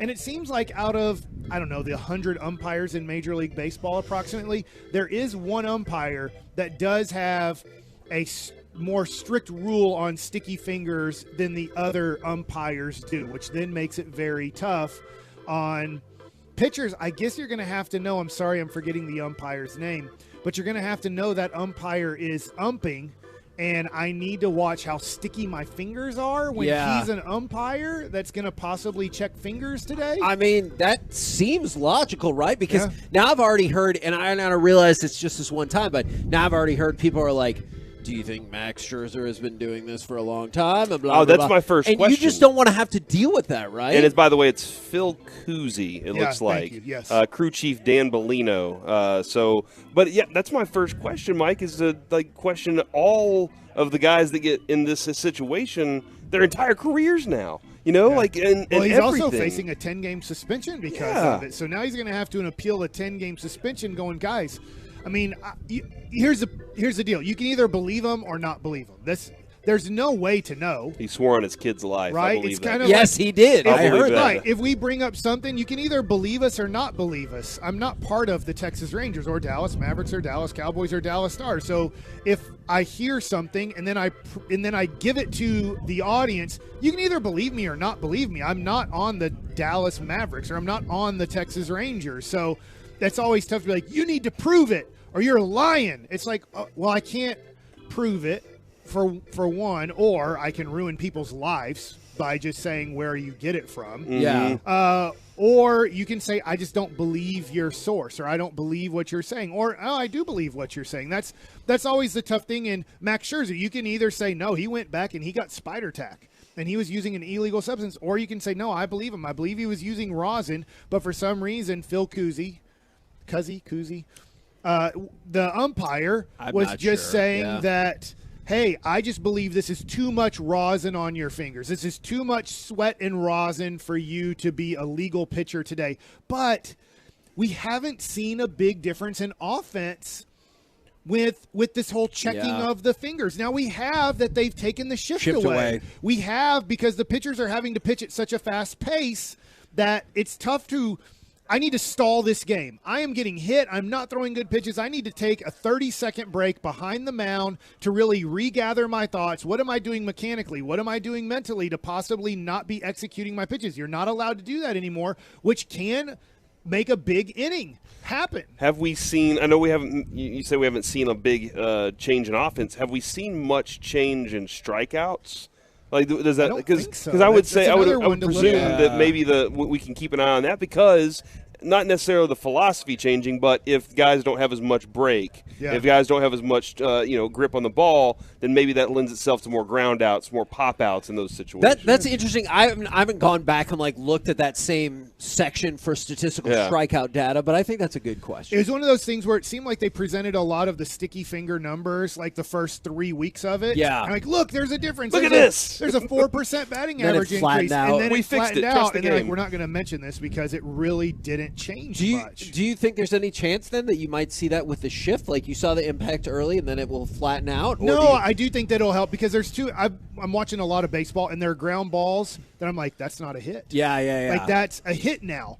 Even like Josh Young has gotten probably 3 hits this year that if they're able to play the second baseman up the middle or on the other side of the base, it's not a hit. Yeah. But now that ground ball that's on just the left side of the base is now a base hit because the second baseman can't get to that ball and the shortstop isn't going to play there because they're kind of defending that hole between third and shortstop. My last nugget, and I know we'll get to other things, and maybe I'll mention it more, and Mike likes it possibly, is tonight is the debut of Fernando Tatis Jr. in Arizona. His 80-game suspension is over. He was on fire in the minor leagues. In his 10 games, he had 8 home runs and 15 RBIs. But you can't wait to see not only how he does on the field, but like how his teammates receive him. Kinda, yeah. He was considered not a very good teammate. He's not going to be the shortstop.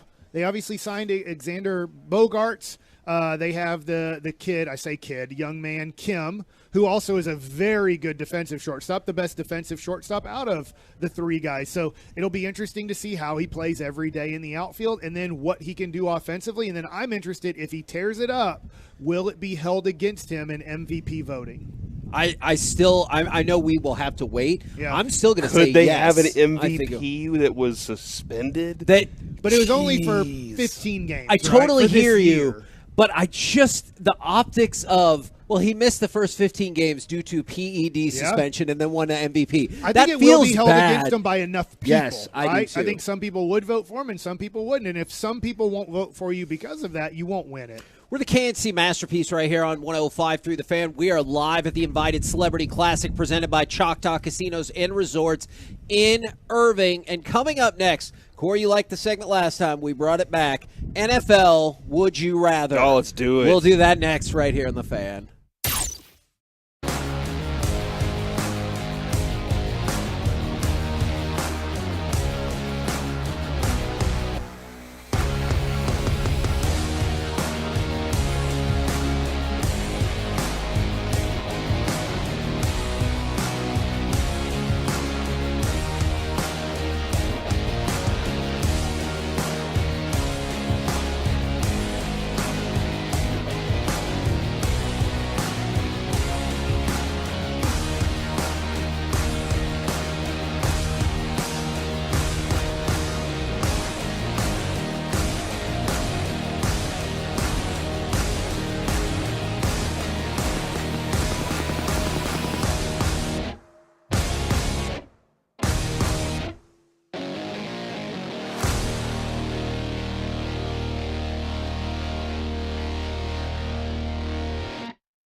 fan studio secured by DFWsecurity.com. It's the KNC Masterpiece on 105.3 The Fan. KNC Masterpiece right here on 105.3 The Fan. We are live from the Invited Celebrity Classic presented by Choctaw Casinos and Resorts at the Las Colinas Country Club in Irving. And right now, we bring to you Vince Carter. Yes, that Vince Carter. Welcome to the show, good sir. Hey, thank you. Thanks for having me. I'm glad I was invited. Yes, absolutely. See what I did there? Yeah, See what I did there? And you heard how many celebrities. Mike told us that they had 100 celebrities they had to turn away. So you made the cut of the best celebrities. Thank goodness. I know Mr. Mike Flasky, who is a neighbor of mine. Oh. And I happened to run into him on the driving range one day, and we were talking, and he was like, yeah, the tournament, would love to have you. I was like, oh, okay, I'll let you know. Next thing I know, I said, I'll be there. I would love to know, Vince, when you started liking golf and got good at golf. So when I started liking golf, well, coming out of college many, many years ago, Coach Dean Smith, may he rest in peace, pulled Antoine Jameson and I aside and said, hey, this is something you probably want to take up and give a shot. There's a lot of great things that happens on the golf course, and, we were excited about just the opportunity to go to the NBA, and next thing you know, we're like, all right, cool. Rent some Callaway Big Berthas, which I still have in my, they're still in my garage. We rented some Callaway Big Berthas, and we go out to the range and just start hacking around, and all of the Carolina faithful kind of just giving us tips. When you're in sports and people kind of give you direction on something, you work at it, and that's kind of how it was for me, just working at it and hacking around, and they give me some advice, and that was it. And probably let's say 10 years. The first 10 years, I would play here and there. I was one of those complainers, too hot, so when it was too hot, I wouldn't go play, but I still enjoyed it. But that back half, once I got to Memphis playing with Mike Conley, that's when, the love kind of took over and kind of just dug a little deeper into the ins and outs of golf, the handicaps, how the game is played and really works, the intricate parts of it. Then I started working at a handicap.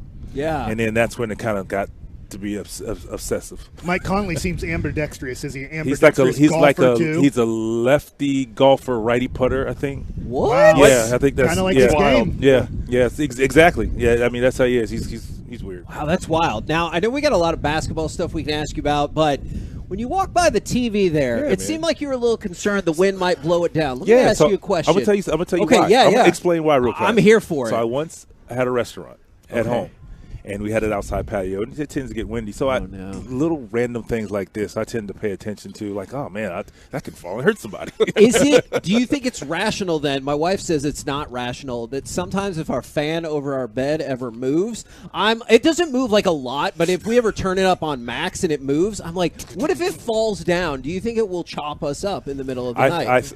I used to think that. That's why I never.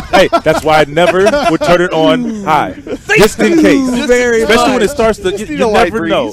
Right below 5. When the house gets settled and it's starting to settle in, that's when you tend to worry about those things. I always push for right below high. I was like, because then the fan won't move, it will be fine and everything like that. Now, just real quick, did you see what Mike brought?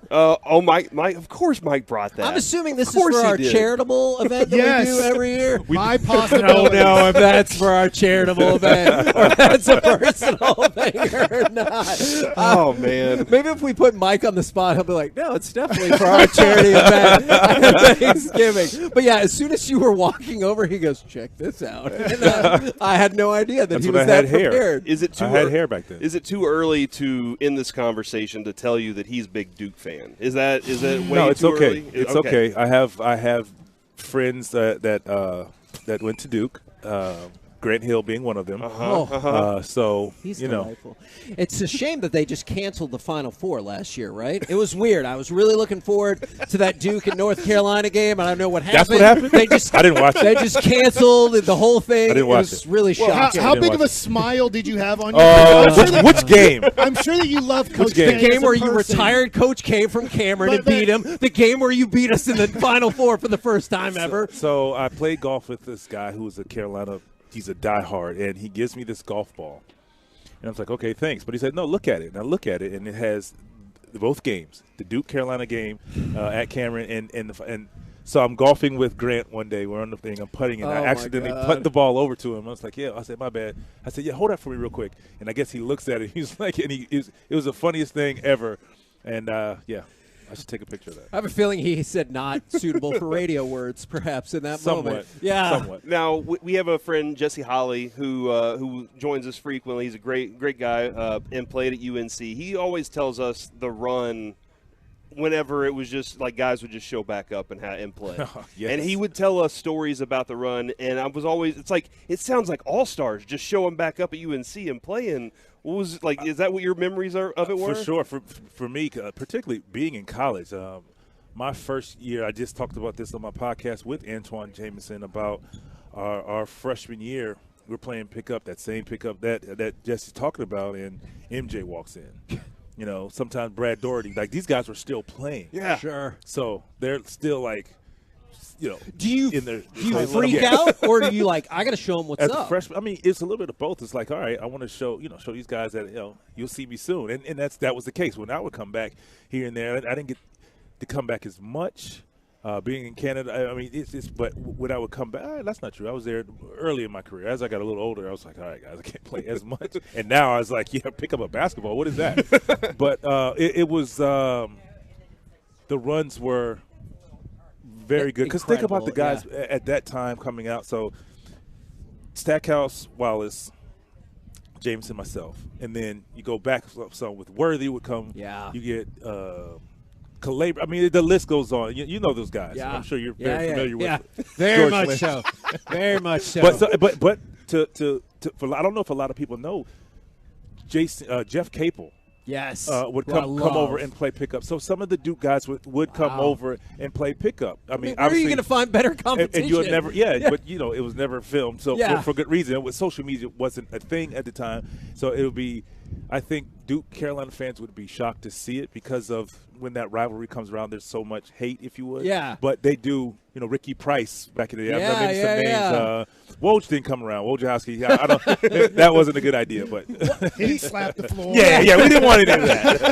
It's funny. I saw Woj on TV just recently, and I just was like, I see. You get it then. Oh, God. You mentioned the NBA. I've always been curious about this, like playing in Toronto. Did you run into like logistical difficulties versus when you played in like Memphis, for example? In the beginning, the biggest thing was taxes. that would be that's the biggest thing.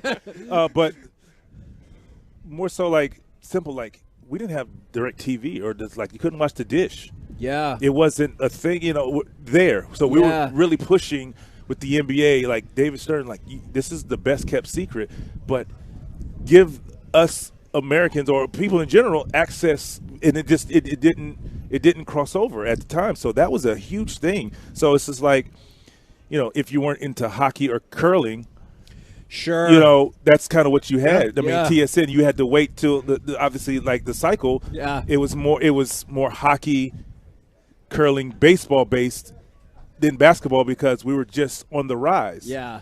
And of course the CFL and arena football. It was kind of like the pecking order, and we were lower on the pecking order. And as got more success after 2000, the dunk contest, T-Mac and I going to the All-Star game and doing what we did, we started moving up the pecking order just a little bit. But, yeah, it was an adjustment period for me. I mean, it was a clean city. People were so friendly. It was like, this is like a clean New York. Like, this is great. But it's just that's what was missing. You mentioned Tracy McGrady. We were just going over this, I think, 2 days ago. The player poll, the anonymous player poll. I know you saw this. Look, I don't mean to sound disrespect Tracy McGrady, but it went Jordan, LeBron, and then a little bit of votes for Kobe, and then one vote for Tracy McGrady. I have to admit, I was rather surprised to see that. I'm still surprised, more so than Tracy. How we forget about Kobe Bryant as far as like it, because it's like, what's the criteria? Like, what are we basing this on? I mean, if we're basing it off of what MJ has done, LeBron has 4 rings, Kobe has 5 rings. Yeah. So he should be in the conversation. And there's some people who say, well, if we're talking about rings, who should be Bill in the conversation. Russell, yeah. You know what I'm saying? Yeah. So, and I feel like he's not, though, for a lot of people. Not, a lot of people. There's a very few, so there would be the older generation, in my opinion, who are like, yeah, he's hands down the greatest. I mean, he's the greatest winner. You know, but that's not what we ever talk about. That's not the popular conversation. You're not sitting at home or in the barbershop or in the back room. The men's, we're not talking about the greatest winner, because hands down he's the greatest winner, period, in my opinion. But the greatest player, so it's a lot. It's just, I mean, it gets, to me, it gets technical, and then I think the name changes on the list. Greatest athlete, all around player to ever play the game would be LeBron. I think, I still believe MJ's the best to do it. I mean, you got to play till you were 40 years old. And but I got to play against all three of them. LeBron. Kobe and Mike, I played against them all. So I got to see it live and guard all of those guys. Yeah. What's amazing to me is LeBron, you wouldn't, if you didn't know his age, you'd be like, oh, yeah, he's 32, 33. Like, I get he's not in his late 20s, but you're still like, yeah, he's still like, what, he's kind of like maybe a hair out of his prime, but he's close to 40 years old. And what he's done for his body, for his body, has been amazing. People are in awe of like Russell Wilson has talked about putting $1 million into his body, Tom Brady. So, I mean, there's a long line of athletes who's done so, and it's just been amazing. I played a long time, and I'm just like, wait, you did what? Me, I was a guy, I was able to play that long because – so I built a gym in my house, basketball court. So I invested in myself in that aspect of it. Like, I want to be the best I can be. Sure. I want to play as long as I can play. Well, I spend the money. I put my money into a gym in my house. So I just wake up and I go work out. So I didn't spend that type of money there. Now a lot of I'm cheap. I hear you. When it feels comes like we would get along really particular things, and that was one of the things I was like, okay. One, I had access to the trainers on the team that I would play for. So that's free. Yeah. And I take different things from which they do as well. They take different aspects from whether it's some of the best strength and conditioning coaches in the world, basketball coaches, ideas. They all implement that in their workouts anyway.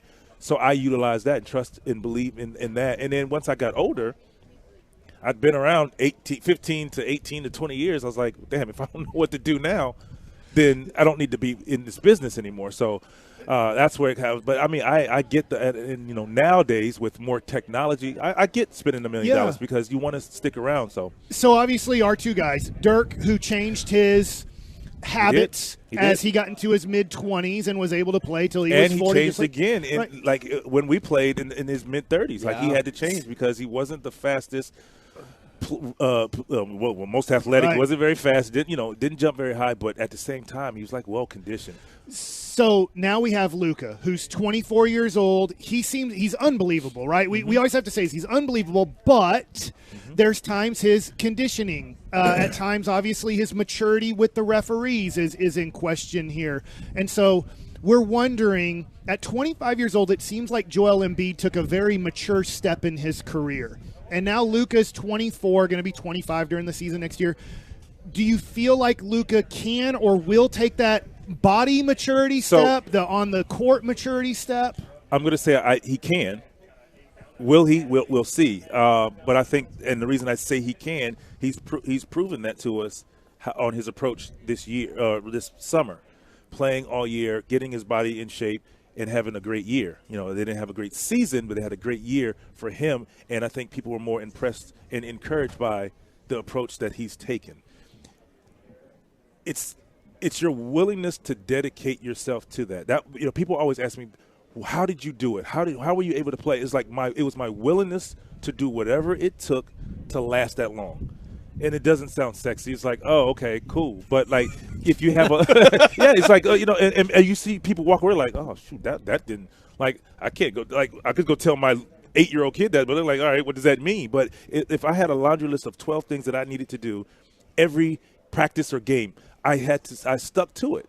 Because that's how I got myself prepared. Because there's mornings like Dirk. There's mornings, I'm sure you guys seen him in, maybe not, but there's sometimes you see him walking in for shoot around or before the game is like, oh, he's not playing tonight. Yeah, because that walk is nasty. And that you say with me, but it was just like old Chevy. It takes a lot. You got to rev it up and let it run a little bit, and that was kind of my approach. And every time, and if I were to skip 2 of those, and now it's only 10 things that I would do. And if I skip down to 8, after a while, you're just taking shortcuts and eventually hurting yourself.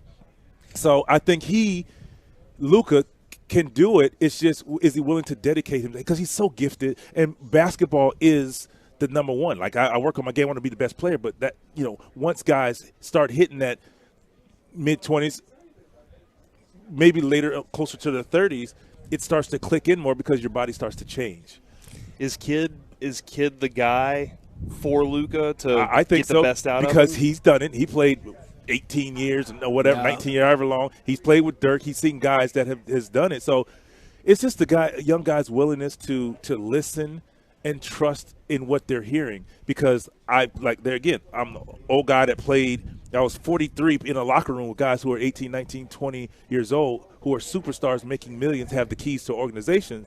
And sometimes it's not the easiest to convince them that that's the right thing, or these are some of the things, the steps that you need to take for longevity. Because you always ask me about longevity. Well, these are the steps that you can do now that we didn't have at that time, or that I learned and I stuck to and trust and believe. It's hard to tell a guy like that when you have the keys to the freaking Dallas Mavericks or the Atlanta Hawks. Or all these guys have teams are going for $3 billion. Yeah. And you're the face of the franchise, can do whatever, say whatever, and they'll make it happen. So it's hard to convince a guy with that at that young age. So yeah, it takes time. It seems like from a fan's perspective, Jordan obviously losing a lot to the Detroit Pistons and Phil Jackson convincing him to kind of change his game a little bit for 43 Trust more minutes. in his guys. Right? The last 5 minutes, I understand, Michael, I'm going to give you the ball every time, but for 43 minutes we have to change our game. And for LeBron, it seemed like losing to the Mavericks in the NBA Finals made him kind of start changing, not maybe his diet, but a few ways of playing the game. And I'm just wondering what will happen for Luka. I think a lot of these guys are learning. Luka made that change. I mean, that was obviously being on the media side. It's one of the things we talked about. I talk about this a lot about the young superstars. I follow and work with the Atlanta Hawks, so I'm going to use Trey and Luka for example. They're such gifted athletes, and they can win you a game. But it's a totally different game when you get into the playoffs. You can't always win. Yes, you could probably win one, but that doesn't mean you're going to win a series. And watching Luka last year on their run, he started to trust in Dinwiddie. He started to trust in other guys getting off. Tracy McGrady had to learn that lesson. Tracy and I would have a conversation. So now he's with Orlando, and I don't know if you guys remember. You probably should. When Orlando was on a 17-game losing streak, he was like, "Man, these guys, stink. I don't have anybody out there." Well, they broke the streak because one day we had a conversation like, just take one night and just give these guys some confidence. They ended up going like a 4-game winning streak. He's like, oh, shoot. It's just the little things because, guys, Steve Kerr said he understood. But when he said, I'll be ready, I'm going to make it, that's all MJ needed to hear. It's just confidence. And you empower and you instill confidence in those guys by your trust, particularly, like I said, 3 quarters, 3.5 quarters. If guys are rolling, Trae Young, same thing. You look at their run to the final. They were a game away from an injury away in the Eastern Conference or winning it, going to the finals. And what he did, the change was he started to trust guys. He started getting Kevin Huerter, DeAndre Hunter, all of these guys going. So now when they're scoring 10, 12 points, fourth quarter is yours. I learned that a long time ago. If you get paid a lot of money. So these guys are getting paid $200 million to be the closers. To be the closer in the last 5-6 minutes. That's when that money kicks in and is important, and that's when it kicks in the playoffs as well. Vince, I was ecstatic. Kevin knows whenever you were coming to Dallas, I was texting him, Kevin, he's coming. And he was like, all right, well, let's see how it goes. And it was awesome. But I was in the locker room a lot as just a reporter holding up a microphone. Okay. You were a class act. Thank you. Everybody loved when Vince Carter was talking. So I always appreciated that about you, man. I really appreciate you sitting down and taking time to talk with us today. Thank you, man. I appreciate it. Awesome. Glad we have you. We'll see what happens out here. And this course is sitting in front of us. Can you win? Can we turn the wind down? If we can turn the wind down. I'll find the switch. Hey, if the old Chevy asks for it, we'll do it, right? Yeah, my man. My man. There you go. I brought my stretch van out here, so I'm ready. I just need to turn the wind down. Vince Carter right here on 105.3 The Fan. Coming up next, I do believe we're going to talk with Derek Lowe as we're live from the Invited Celebrity Classic, brought to you by Choctaw Casinos and Resorts on 105.3 The Fan. It's time.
Masterpiece is brought to you by Window Nation.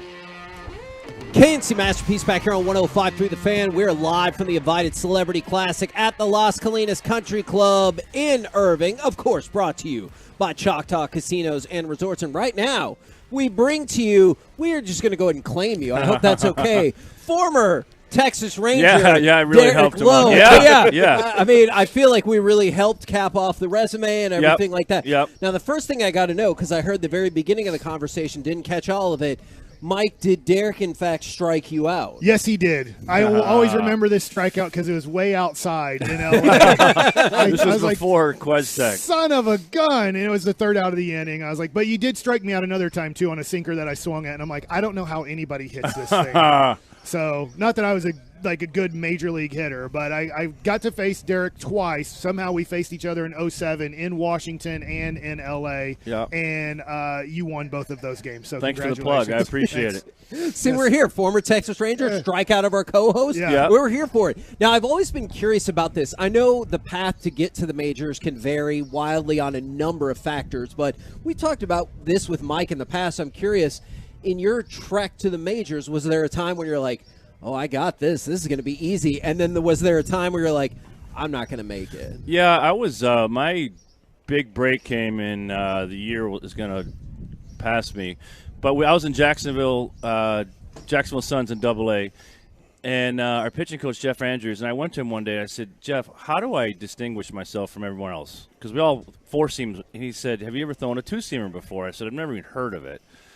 And that, for me, was my turning point. And I picked it up relatively easy, and I was able to continue throwing the sinker throughout my whole career. So without Jeff Andrews, I want to say 95-ish, I probably wouldn't be sitting here. So it was definitely a turning point. And, my biggest break came in 97 when Jason Varitek and I got traded to the Boston Red Sox. Back in the day, Lou Piniella was with Seattle, and he loved the veterans and not necessarily love the youngsters. And so, there were rumors that we were going to get traded. And, lo and behold, off we went. And it changed Jason and I's career forever. Does that, just real quick, does that permeate across Major League Baseball where this manager is more apt to give a shot to young players, this manager not so much? Well, yeah, I got drafted by Seattle in 91, so I was able to go to spring training for 6 years. And you kind of saw his likes, and his likes were not the youngsters. And so we fell in the category. We had a lot of good young players, but coming up through Seattle, most of us got traded. And but that trade happens every single year. 2 minor leaguers for a big leaguer. It just really happened to work out for us. You had one of the best sinkers in the game. I got to get to know Brandon Webb pretty well, and he would talk about trying to release the ball out in front of his face to really make the ball sink. Was there a trick for you, a kind of a feel for you to make sure that ball was really diving? Yeah, I had a unique pitching style, and I know in the minor leagues they told me I had to stop. I threw massively across my body, which means my left foot would land way across from my right. Roger Pavlik style. Yeah. And Brandon Webb did the same thing. Brandon Webb, and you're kind of hiding the ball, and I don't know if it creates more spin. I don't know enough about that. But I didn't actually have like an actual my biggest thing was don't fall off. I had a tendency to fall off, which would make the ball a good sinker looks like – a good sinker from a pitcher standpoint is I can't see the break, but if I can see the break, it's actually too big, if that makes any sense. You want it to break, just in front of the plate, and for the most part, you're able to do that. And so, yeah, it was a pitch that changed my career for sure. All right, as a longtime Rangers fan, both Kevin and I are longtime Rangers fans. We were this close to a World Series victory. Oh, yeah. All right, now we are, Kevin, I do believe, the longest franchise without a World Series victory. Yep. And thanks for bringing that up, Corey. And you were on the Boston team that broke that streak. What was? We're not to 86 years yet. That's good. But that being said, though, like what was it just relief for that? It really was. I mean, people don't understand. I mean, I understand a lot of us. When we won, that was my 8th year. Some guys were there 2 years, 6 years, whatever. But it is talked about constantly in the media with the fans. And I will never mention names, but there were so many guys that I shouldn't say so many. Few guys that were so scared to be the next Billy Buckner. We know Billy Buckner ended up having to move to another state, for God's sakes. Yeah. And, no, it wears on you, and it's something that is talked about constantly. And, I mean, it was such a fabulous 2 years. 03, we all thought we were going to win, and then 04 down 3-0 to come back was just a magical time. Yeah, when you came back, who won the final game in that series? Who was the winner of the final game? I was, but who was the winner in the divisional round, and who was the winner in the? Did you win all of those clinching games? But let's be honest. I need to stop you right there. Yes, I did win the divisional game. I pitched 1 inning in the 11th inning, and Ortiz hit a home run. So I was the last guy. I was the last guy. Yeah. I was the last guy to come in. So yes, technically I won, but I didn't really do much. It's amazing thinking about that because obviously nobody had come back from 3-0 and the Yankees were up 3-0 on you guys. And I remember there's now a clip where Kevin Millar says, if we win this game, if we can win game 4, look how we're set up with our rotation and everything like that. I know I hear that, and it's now lives in, historic baseball times. Were you feeling that way down 3-0, or were you like, son of a bee? Like, this curse is for real. I mean, we lost 19-8 in Game 3 too. It wasn't like it came down to the wire. But without that game, I was actually fortunate to start Game 4 because we used so many guys. We used Wakefield, we used Bronson, and then we're never going to use Schilling and Pedro in that game. So I was the last man standing, and so I got an opportunity to start Game 4. But and I think Kevin will tell you. I mean, we really didn't think. We had a chance. To Kevin's point, we did know we had Pedro and Schilling for games 5 and 6, but having gotten our brains beat in, you got to think positive. But to be honest with you, I think most of us thought it was probably going to be the end of the season. So I don't know how you feel about today's game, the game of baseball today, but I've really enjoyed getting to do the pre- and post-game shows for the Texas Rangers. I've really enjoyed the pitch clock. Mm-hmm. And I know that was a big thing coming into this season. And I get there's times where it's unfair to a hitter where his thumb's bugging them and they're like, strike 3, you're out. We don't consider your thumb injury that big of a deal. But I've enjoyed it. Have you at all watched kind of the game this year and liked it or disliked it from the new kind of rules? I love it. I was always a guy that went fast. I understand, that the traditionalists out there don't want everyone to be the same. You got to be in the box. But, I think if you look at baseball, there's only about 22 minutes of actual action in a baseball game, right? And you're asking these people to sit for 3 hours and 30 minutes to watch 22 minutes. And it's just like you got to speed it up. And I'm from Detroit, and our attendance was so far down. They weren't putting the greatest product, but again, the length of which you bring a family of 4, the kids are going to, most people left after the 5th inning. The good thing was they got notice early in the off season, so they got to work on it. I live in Fort Myers, Florida, so I go to spring training a little bit with the Red Sox. There's every single bullpen there was a clock to kind of get them used to going, and you can see it. It's. I mean, you're about 25 minutes faster. With today's game, with the high velocity of which these pitchers are throwing, the lack of runs, something needed to change. And again, I understand both sides, but I am all for trying to speed up the thing. You're as a starting pitcher, is life stressful and strenuous all the time because everybody's expecting you to get on the mound? Or don't tell anybody, but it's super fun and super easy because I get to play golf whenever there you I'm go. out. I'm gonna go with B. Okay. That's the Yeah. What does a starting pitcher do on the off days? Like, just I mean, there is a lot. There's a lot more done behind the scenes than just golfing. I understand that's a huge perk, especially since you're really good at golf. Yeah, I mean, if you're good at it, that is one of the biggest perks. But I mean, you do watch video. I'm not going to sit here and. I mean, guys do work hard. Don't get me wrong. I mean, you're doing the running, you're doing the weights, you're doing all that stuff. It's part of it. But I loved it. It was. But the bad thing is, too, if you are struggling, I mean, you do have those 4 days that just rack your brain about what's going on, and you have another bad one. And so it can pile on. But were you a pitcher? I'm sorry. Were you a pitcher who looked more forward or did look backward? I was a massive look back guy. Oh, yeah. Yeah, I was always, in the video room the next day. What's going on? What am I doing? Yeah, I was always the backwards guy, and that's one thing I wish if I could go back. Ironically, you can't beat yourself up that much. It is over, right? And I think it's kind of the same thing with this crazy game. You hit it in the woods. What are you going to do? You got to find it and hit it again. And so pitching was kind of the same. Now y'all were talking off air.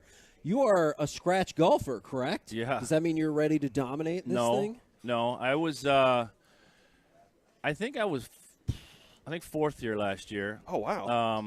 I happened to win one. I won one last year in Orlando, which was a lot of fun. Played in a playoff with Annika Soderstad, which was one of the top 5 things in my career. Especially since you beat her. Yeah. Oh. Luckily, yeah. Crazy putt. But, these are so much fun for us. I mean, a lot of us don't see each other very often. Besides these things, we have to catch up. We all love to compete. But at the end of the day, I mean, you got to check your ego at the door. I mean, and it's such an honor to play with, the senior gentlemen, to watch how they play, pick their brain. But there's probably a Marty or Tony that are out here to win, don't get me wrong, but we all just try to do our best, as stupid as that sounds, and finish wherever you finish. I know this, I don't want to, inflate your ego, but are you the best former baseball player golfer now? No. Is it Mark Mulder? Smoltz is up there. I mean, Smoltz has played a handful of rounds on the senior tour, which he qualified for. Wow. I think Mark, I mean, he's won the most of any of us, so you got to give him the nod. And, again, it's just so much fun to compete with these guys and to catch up and tell stories. And so we all get it started tomorrow. We're off early at 7:50. Did you play as a kid or? I did. We're in a different generation. I turned 50 here in a month or so, and back in the day, you played every sport, knowing a man. Yeah, it's a little different than this. You golf, tennis, football, baseball, whatever it was. I grew up in Michigan, so everything was seasonal. And we could talk forever about this current state of kids. These poor kids got to play one sport 12 months, and it costs these poor parents $1 gazillion to do it. Man, we'll put you, Mike, and Derek Holland in that podcast. I think we got something right there. Yeah. Just remind Mulder that he threw a pitch that nobody throws anymore. Now it's all fastballs. Nobody throws a big looping curveball like that anymore. Zero. Well, he's probably going to be like, you know what, I did pretty well. Yeah. Maybe that's the difference right there. Yeah. Well, we appreciate it. Here's so the very great much. news. I looked at the box score of the game that I can't remember at LA. Losing pitcher, Mike Bassett. Winning pitcher, Derek Lynn. But here's the great news. I think I did strike you out, too. I guarantee you. Oh, yes. Yeah. We were both I was 0 for hoping 2 you were with going a to bring K. that up. Because I did hit 120, so I have majority of my at-bats ended up in a strikeout. Yeah, but there you go. Well done. Yeah, I gave up a 5 spot there in 5 innings. So the 6th inning, I was like, but the 6th inning, I didn't get anybody out because I was like, dang it. So I got painted on a little bit there, but it was my fault. I got some runners on base. But you'll always have that you struck him out. Yeah, I guess so. I guess I that. struck out Derek. That's the one thing. I struck out Derek bet you've Lowe. done more things than that. There you go. Trust me. Top radio show in Dallas. Man, no worries. Well, thank you so much for jumping on with us. There you go, Derek Lowe, who just followed Vince Carter, all at the Invited Celebrity Classic. If you want to come out, Las Colinas Country Club in Irving. Of course, thank you very much to Choctaw Casinos and Resorts for setting this all up, the tournament, and helping us get out here. We're the KNC Masterpiece. Coming up next, it's time for Gridiron Gravy. Cowboys fans, which of these mid to late QBs most interests you? We'll do next right here on The Fan. Coming up tonight on the Get Right, we're ready.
fan, it's time to go around the entire NFL and dip into some gridiron gravy. Dip.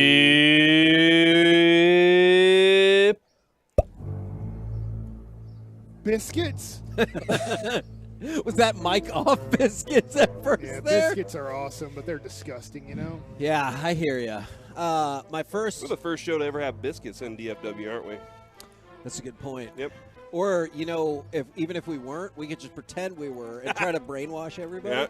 Our first gridiron note, of course, is that the Stars are awesome, and they tied the most goals ever scored in a playoff game for the Dallas Stars. Do you know the last time they did that was? Game 1. When the Cowboys won the Super Bowl? In 2020 in the bubble. Do you remember? Okay, they won. They're going to win the Cup this year. I don't know if you remember how that season ended. We have home ice advantage this year, I think. Okay. In my mind. Uh-huh. So even if we go up against the Bruins, you're like, no, we still. Okay. No, yeah, we're going to be okay. See, I was confused, Kevin, because this is gridiron gravy, not ice rink gravy. So I was very confused. You win a playoff game, we'll find a way to talk about you. That's smart. All right. 7 days from now is the NFL draft. That's right. All right. And by the way, your path to the draft, our path to the draft coverage is brought to you by Pluckers. Night one of the draft, all of us will be across the 8 Metroplex Pluckers locations. I'll be in Arlington. They got cool specials. I'll be in Dallas with Mikey B, and prizes all night long. And our friends, thanks to them at K-Post Roofing and Waterproofing. And we met Mr. K-Post this morning. Is that his name? Mr. K-Post? Yeah. That's when he introduced himself. Yes. He was like, I'm Mr. K-Post. And we were like, oh, my gosh. We know who you are. So I was curious because you sent along this article. It was interesting to me. Is there any Cowboys fans, y'all, is there any mid to late round quarterback prospect that interests you? Because obviously Clayton Tune has come up. We've heard a lot about Maxaw Duggan. I like that. I do too. Dorian Thompson-Robinson from UCLA, Jake Hayner, and then Stetson Bennett, the kid out of Georgia. It looks like he's never coming back to Dallas. There's at least a shot. That's fair. There's at least a shot he So, doesn't get drafted at all. I hear what you're saying, but they're going to redo Dak's contract and give him another pretty much 3 years guaranteed. That's what I think. So if you know that he's your quarterback and you have Cooper Rush, who did a good job as the backup. He's a very good backup quarterback in the NFL. He's never going to be a threat to Dak Prescott. I feel like I've heard from too many people, if you like somebody in the 3rd or 4th round and you draft them, then your quarterback considers that a threat unless they're Patrick Mahomes or somebody, and then you run into this whole ego situation. So just let Dak be happy and have Cooper Rush as his backup and take the next DiNucci in free agency and have him make hats for a living. Everybody, that hat still does That's bother a you, doesn't it? lifestyle. Everybody reacts to that pressure differently. Yeah. Is there any part of you, though, that kind of wonders? Like, I'm with you. You and I agree about the future of Dak at quarterback. But do you think there's any part that he would see that threat and be like, I'll show you? I think he's a self-motivated guy. Okay, I don't think okay, Dak lacks motivation, but in a weird way, he does have confidence. He's a very confident person. I just feel like if you saw somebody in the 3rd round that you had a 2nd round grade on and they fell into your lap, I just don't think you should draft them because of what it seems to do to good quarterbacks. Yeah. At times they then feel threatened by the situation, and it does work out at times. I know that he's way better than Carson Wentz, but if the Eagles would have said, look, Carson Wentz was almost the MVP, yes, he's struggling a little bit, we're not going to take Jalen Hurts, where would the Philadelphia Eagles be? Yeah. So to your point, I'm not opposed to taking it, but in the same way, it just feels like sometimes it can hurt a quarterback rather than help a quarterback. I think if you're doing that in the 1st or 2nd round, then it could be kind of a distraction. I think that in this instance, like if you're taking a max, if you're taking one of the the guys in the lower rounds, I don't think he's getting any distracted by that. He's like, I'm sitting on my $40 million a year. I'm pretty good right now. Right. But on top of that, now maybe something that he can benefit from is, they say you can learn again by teaching. Now he may see something in the kid, and maybe he's not trying to teach him anything. Or maybe he is. I feel like Dak's the kind of guy that would be like, hey, I want to lend some advice to this kid. And so maybe he can revisit some of the the fundamentals that he may miss along the way that he doesn't even do anymore, where he's like, oh, you know what?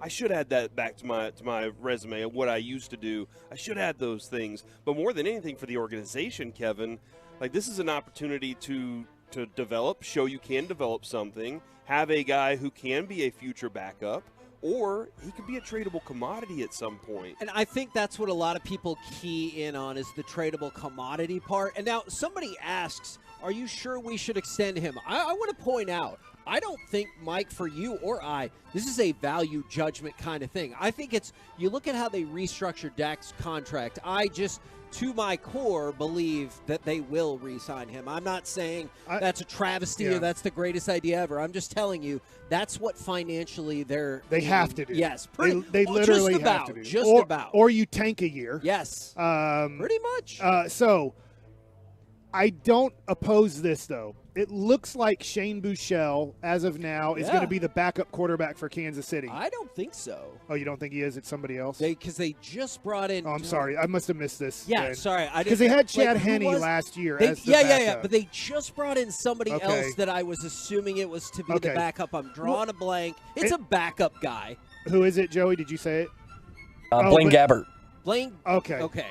So then this makes my point horrible. But my point is maybe you draft a guy in the 6th or 7th round, or a guy that just you thought was going to get drafted, and you pick him up, and you're like, look, there's no way this guy can be a backup quarterback in our situation in year one. He's a rookie. We need to make sure that he's a third-string quarterback. And even maybe in the second year, make sure he's a third-string quarterback. But we're grooming him to be the backup because we don't want to pay Cooper Rush. I don't even remember what he got paid, $2 million. Yeah, it's not that much. It wasn't much, but maybe you're like, we just need a league minimum guy as our backup quarterback who we really trust because for 2 years he's been in our system and understands it. But then that goes into the whole future of the Dallas Cowboys. I don't know if Mike McCarthy's going to be the coach in 2 years. I know Andy Reid and his system is. So I know if you learn this system, you're going to be in this system where, you know, it gets a little bit wonky if you like not 100% trust Mike McCarthy to be the coach for the next 5 years. I'm grooming a guy for this system that might not be our system. Yeah, I don't. I definitely understand what you're saying there. Let's go from that to the Commanders. This is an interesting little wrinkle in the Commanders' bidding process. All right. So you know how we said that there supposedly was an offer sitting out in the world for $7 billion? Yes. Well, that offer was ours. No. Oh. I mean, great if you found that money. It was fronted by Josh Harris. Supposedly, not only is the offer really for $7 billion, they were also going to give Daniel Snyder the legal protection from everything that he requested going forward. So now the question becomes, why the hell would you not take the deal that's for more money and more legal protection? Here is the reason. The NFL requires that you have 30% down. So, like, you know how you buy a house? Like, how much are you going to put down? The NFL requires you put 30% down. You're supposed to put half down, right? My gosh. I mean, if you could put half down on your house, great for you. Yeah. They were going to give $1 billion in the first 24 hours, and then the other $6 billion within a week. Well, first of all, that doesn't meet the 30% threshold. Right. Secondly, the financiers are supposedly set up in Saudi Arabia and other countries where some folks, you can do your own value judgment on this, believe it's dubious where the money comes from, and that's why they are staying away from that partner. At least from everything I've read, that is the way I understand. Well, and that's interesting too, Kevin, considering I know like here we are on a golf course. Sure. And that conversation about the Live Tour and everything. Sure. And then, you know, we were even discussing the idea that they might want to have their own NFL. Like create that over there. They have plenty of money. They do. That if they wanted to buy them a Mahomes, they could buy them a Mahomes. They do. And say, come on over here and be part of this. We're gonna, we're gonna build this. We're gonna pay you all this money to do this. So that is interesting that the NFL would kind of. I don't know if it's more that or trying to block them having any insight on what's going on with their organization. Well, and they want it guaranteed that the sale will go through. Yeah. And so I wonder if through the grapevine a couple of people are like, hey, I ain't voting for this. Yeah. I have no knowledge of that. I'm just curious if that kind of leaked out. A couple more things for you. Don McElhaney, who scored the Cowboys' first rushing touchdown ever, passed away at the age of 88.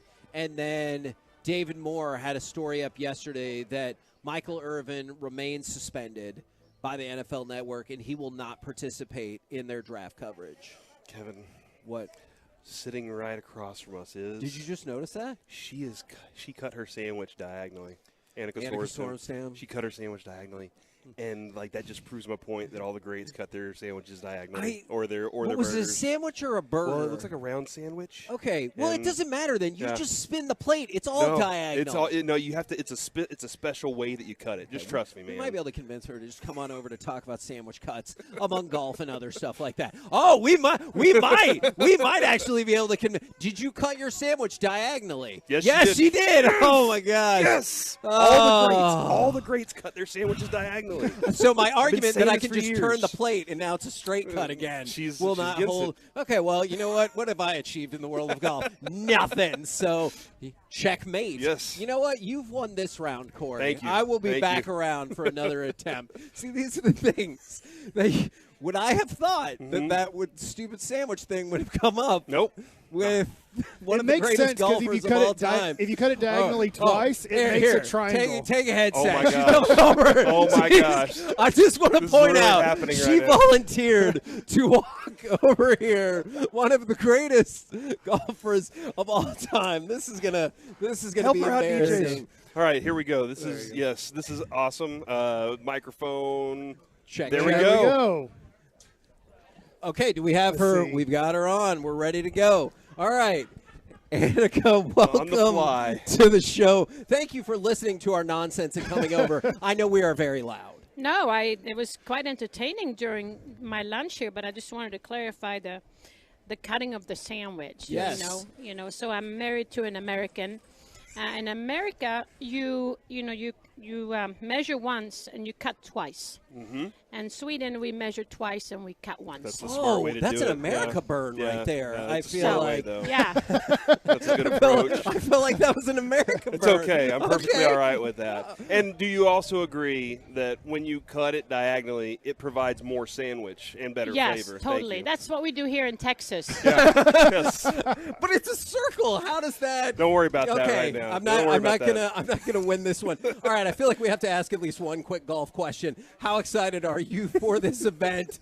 Outside of just the sandwiches, I feel like we'd be wasting our time if we didn't at least ask, what do you like about doing these types of events as well? I do. It's great to be here. Thank you, everybody, for having me again. This is a great event. As you know, we got some celebrities here. We got the Champion Tour guys, and it's just a fun combination to play with everybody. And this is really like golf mecca, right? And Yeah. it's so funny we talk about sandwich because I'm going to go use my my sandwich on the range. So I think it's a very it's a good topic. It's a very good topic. Now, on a burger over there, it looks like, are you a mustard, mayonnaise, ketchup, or dry burger person? Maybe just a slight little teaspoon of ketchup, but that's it. Yeah, I don't like all the. No, hopefully the meat and the lettuce and the bun is fresh, so you don't need to swim in sauce. Okay, because this man hates all sauces. Yeah, he's against okay. sauces. He Just likes- plain and dry. Plain Yeah. and dry is the way to go. Okay. See? Because the And meat I'm a carries mustard. the day. I know. enjoy mustard. Well, thank you very much for taking the time Yes. to give us sandwich insight and golf insight. You're amazing. Appreciate it very much.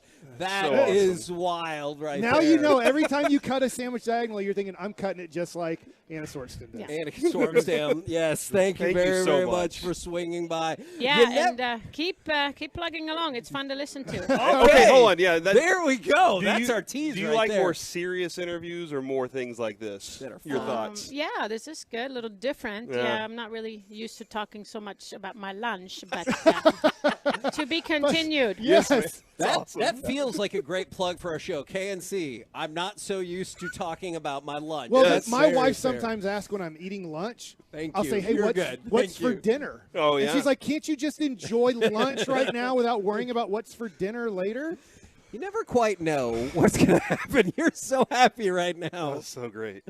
All right. Well, if Annika's on your side, Yeah. then I The rest of clearly the I, rest of Tolo's out I there. have to concede you this have to point. concede now. I concede. You win. did it, Mike. All You right. did it. This time coming Look, up. I wasn't on your Every side. time you cut a circle sandwich, cut it diagonally. There you go. Man, she said Americans cut twice and measure once. That's how I do it. Yeah. That's why everything's wrong at our house. Coming up next, With the NFL Draft a week away, which likely first-round pick has the biggest bust potential? We will talk about it next, live from the Invited Celebrity Classic presented by Choctaw Casinos and Resorts on 105.3 The Fan.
Fan Studio, secured by DFWsecurity.com. It's the KNC Masterpiece on 105.3 The Fan. KNC Masterpiece right here on 105.3 The Fan. We are live from the Invited Celebrity Classic presented by Choctaw Casinos and Resorts at the Las Colinas Country Club in Irving. If you've missed the first 2 hours of our show, you have missed quite a lot. We talked with Derek Lowe about striking out Mike Bassick and being struck out by Mike Bassick. Talked with Vince Carter, and then Annika Sorenstam just came on over of her own accord to get involved in our nonsensical diagonal burger conversation. And I found out Derek Lowe did get a hit off of me, too. Yeah, Mike. you're good. It's okay, though. Here is the text, Kevin, from the 214. What a get. Annika, the greatest golfer of all time. Huge fan of hers. Anatolo, of course. I didn't think she knew what she was getting herself into by cutting her sandwich that way. And then they followed up, funnier still, one of the greatest golfers voluntarily sits on with y'all. And the one question you ask her is about that. Epic. This is why I love KNC. And that was, in fact, her husband. And I talked to them after the fact, and I explained, like, how far back this went. And she goes, that's funny. Look, Kevin, I think we've established a very early time in our careers. You're not going to get a normal interview on KNC. Like, that's just not the way that it is. Even with Jerry, he knows sometimes there are going to be some things that happen. That's why I can't putt. I must see things I see things as parallel and vertical. Am I changing and my whole life now? I don't see things as diagonal, and I got to see these putts as diagonal. She obviously sees it that way. She sees diagonal. She did putts. quite well. I see vertical and parallel putts.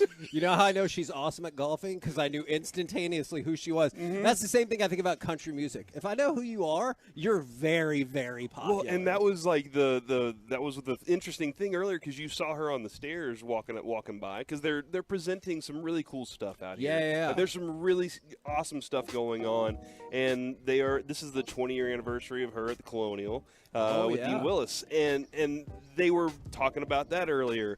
But you were like, "Hey, is that Annika Sorenstam right there?" I was like, "Yeah, that is." Because you just sat down. You are not a huge golf fan, but you knew her instantaneously, and you were like, "Oh." So that's when I saw her do that. I was like, "Man, this is so up our alley." So this topic, the NFL Draft comes up in about, it starts in a week. And obviously, we've told you we're going to be dominating. How many days is that? Like That's 7 days. It's 7 8 or 9? days away. Like Could be 5. Yeah. Oh, my God, Joey. You too? Friday, Saturday, Sunday, Monday, Tuesday, Wednesday. Yeah, so that's 6. About 6 days. Did you come up with 7? I think. Okay, if you didn't come up with 7, you did it wrong. Remember, our path to the draft is brought to you by Fluckers. Is there a player that's a likely first rounder that you think might have the most bust potential? Because you brought up somebody yesterday, and I know this is somebody that Wolchuk and maybe a lot of people are super high on. I'm not saying these players are going to be busts. I'm saying some of the players that make me nervous in this first round, and one of them is Jackson Smith and Jigba. He's falling too. And he had an incredible season. The season, it was, and I don't want to diminish it, it was outstanding. Like at a time when you were looking at multiple other Ohio State receivers, where they were going to go, everyone's like, well, Smith and Jigba is the guy. Just like they're kind of like, well, Marvin Harrison Jr. is the guy like the next year. But he didn't play a lot the year before that, and the year after that, he got hurt. And so he does not have a big sample size of tape. He has the one season, which is incredible as it was. That makes me a bit nervous. Yeah, no, and it makes me a bit nervous too. He's the most skilled receiver, in my opinion, out of this bunch. This is an interesting question I'm going to ask Steven on tomorrow, because we'll have Steven tomorrow at noon as well. And I want to know, and this is thanks to Zach Wolchuk, we were kind of discussing this. It kind of sparked my interest in this. This isn't your typical wide receiver class that's full of big, long receivers or big receivers. Sure. This is more of a Sky Moore type draft where there are a bunch of smaller, shifty type guys. And, when it comes to that, the Cowboys, especially Mike McCarthy's history, go look back at Mike McCarthy's history. Jordy Nelson, big, strong receiver. Yeah. Greg Jennings, big, strong receiver. All those guys that were, even Devontae Adams, big, strong receiver.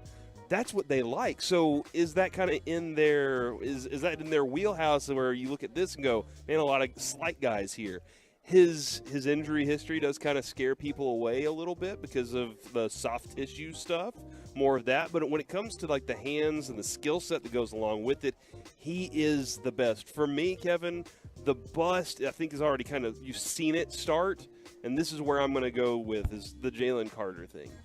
This is like decision making off the field is important. Yeah. And that was one of my factors when it came to Jadeveon Clowney was there were 3 things leading up to the draft. The most important day of his life.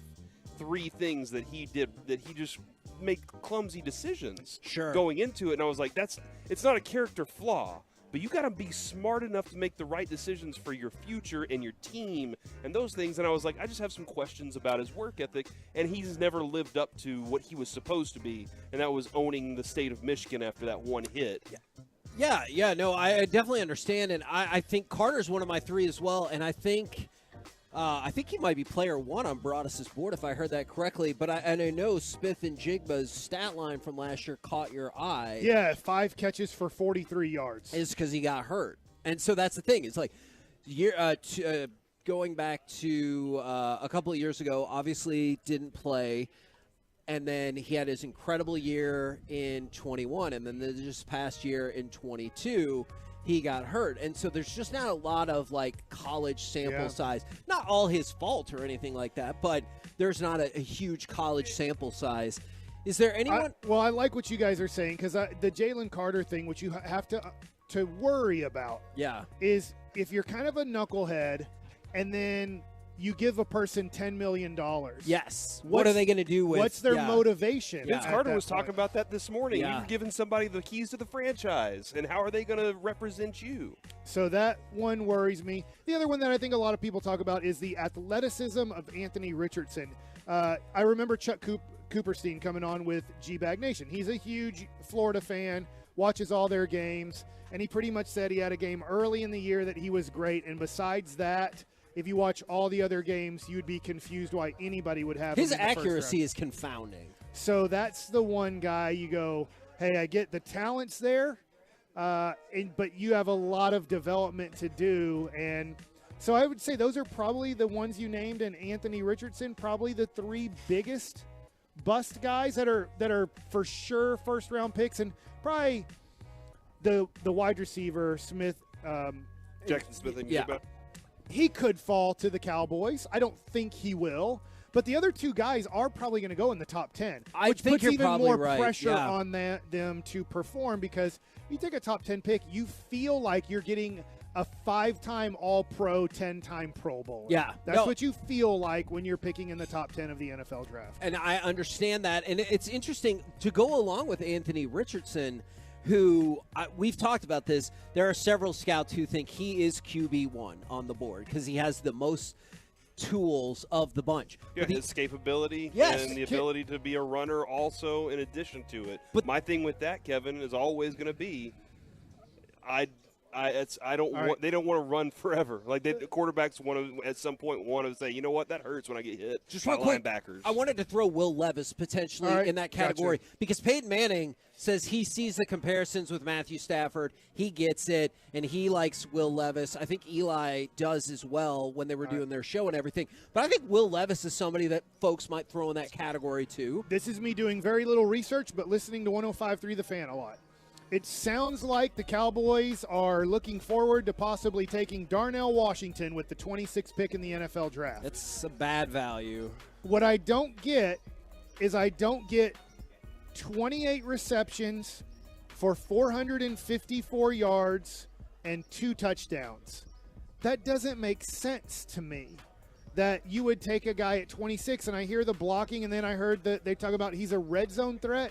But wouldn't he have more catches than 2 touchdowns if he was a red zone threat?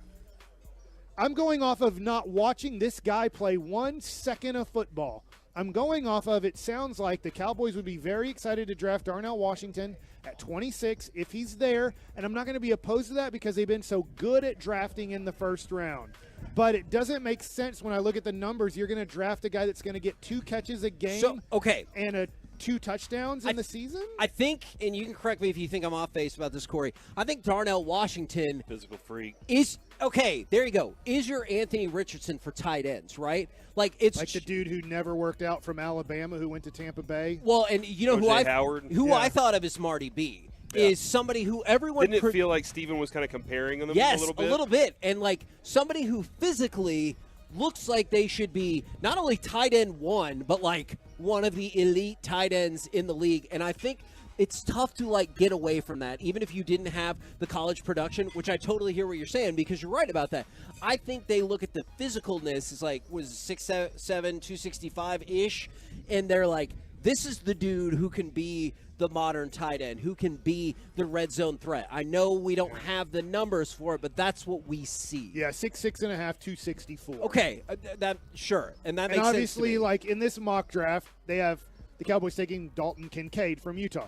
He's 6'3.5", 246. Has numbers that you like.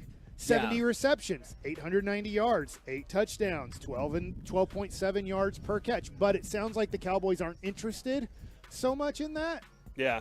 No, I'm very curious as to what their decisions are going to be there.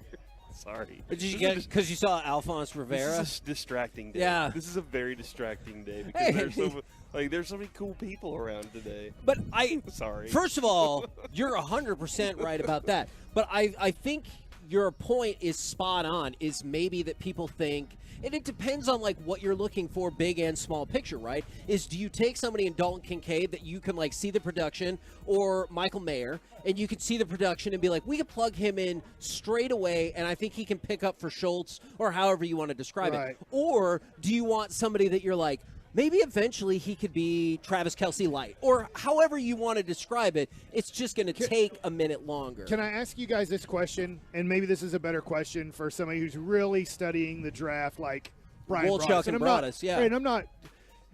I am not studying as much as Wolchuk and Broaddus. I'm just looking at this tight end draft and the mock draft, and there seems to be about 5 tight ends going in the first 2 rounds. It feels like to me that you have a better possibility of one of these tight ends falling to you to your second round pick, and you can take a cornerback, an edge rusher, a linebacker, an offensive guard. I agree. And then you go, hey, is that guy going to fall to us at, I'm just going down here, at pick 58? It might be 57 because the forfeited pick. But I'm just wondering, isn't there a better chance of the tight end falling to you if one of them falling to you in the second round and then concentrating maybe more on That's assuming that's their focus, though, right? Yeah, no, I think, because of Kelce, a lot of people start this mindset of, hey, we got to find that next guy, the guy that has similar traits. Kelce has traits that he didn't have in college. That's what's insane about that dude is he wasn't looking like this kind of guy. But I understand you want to create a mismatch. He's a mismatch on the field. They can pay him differently whenever you get later down. You don't have to pay him the wide receiver money. It's very different. So there are a lot of things there. But yes, Mike, I agree with you. When it comes to tight end, I think you can hope that. And if it doesn't for the Cowboys specifically, I feel like they have 2 pretty good guys they can hold on to. Now, they may be sitting here with their scouts, though, and their scouts are like, yeah, but we don't have anything like that in the next class or the next 2 classes. Yeah. This is the only class that looks like this. I think that's a great point. We can ask Steven tomorrow. I know he's not going to go, well, our first focus is tight end, then wide receiver, then cornerback. I know they're not going to do that, but I kind of wonder maybe that's what they think about wide receiver. Maybe they're like, no, I can hold on a wide receiver till the second round. I got to get my tight end now. We'll see what we can get out of Steven tomorrow. So they believe that Darnell Washington is the next Jason Witten. I don't know. That's a good question for Steven tomorrow. Yeah, because I know he had already mentioned kind of. I don't know. I mean, he was the everything tight end, right? Very good blocker, very good pass catcher. He could. I'm not saying avoid guys, but he could run through guys when he was in his prime that we totally forget about. So. We're the KNC Masterpiece right here on 105.3 The Fan. Coming up next, we didn't get a chance to hit it before. We will get to it now. NFL Would You Rather. unless another super cool guest comes by. Live from the Invited Celebrity Classic on 105.3 The Fan.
is a spring.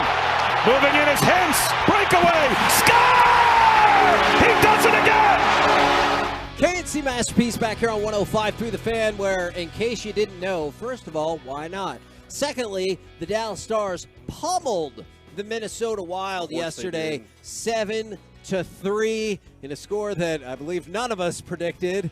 I think I said 4-2, and I was like, that'd be higher scoring, and I did not anticipate 7-3. Oh, I said 7-3. I thought you were asking. I thought you were asking if I was changing my my prediction on how many games they'd win it in. So that's what I was kind of. So that's my fault, Kevin. Otherwise, I would have predicted 7-3. Okay, that was my prediction. I appreciate that. I appreciate that. And after having a perfect bracket, you can trust me on that. I do. So. I do. Yeah, I definitely know how that came together. Now, we talked about how the Minnesota Wild yesterday scored 2 goals in the span of 11, maybe it was 12 seconds. 11 or 12 seconds, the fastest in Minnesota Wild history. The Stars also scored 2 goals 87 seconds apart. So if you're wondering, well, how the hell did we win this game? It was pure domination outside of that 12-second window, which was really agitating.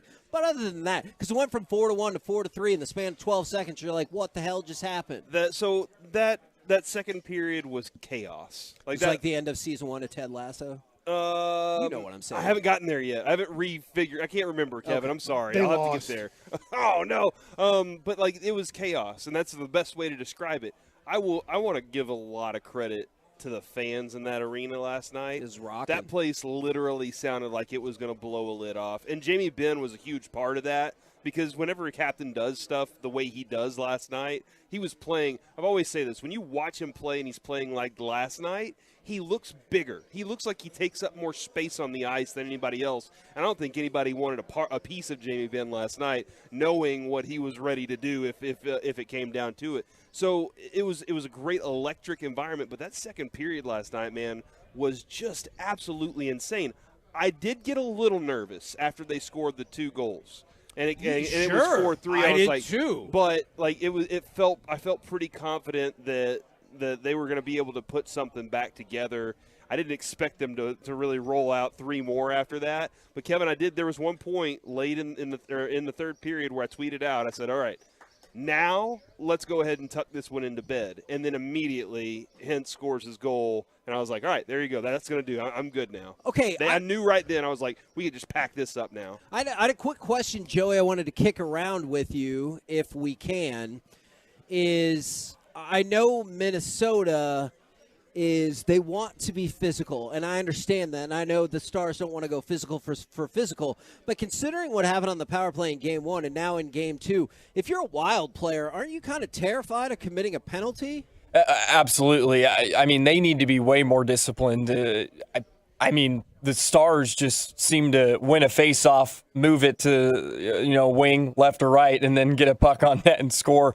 And with how many bodies they're able to get in front of the net, that's where the ability of the power play is so dangerous because you get eyes in front of the goaltender, or you take the eyes away from a goaltender, and you saw like Sagan did last night. He got in front, and he got a tipped goal as well. So, yeah, I mean, they need to be way more disciplined. That's why I mentioned they got to be careful getting into this chaotic physical type game or retaliation against Dallas, because if they get an opportunity on the power play, it seems like, inevitable that they're going to score.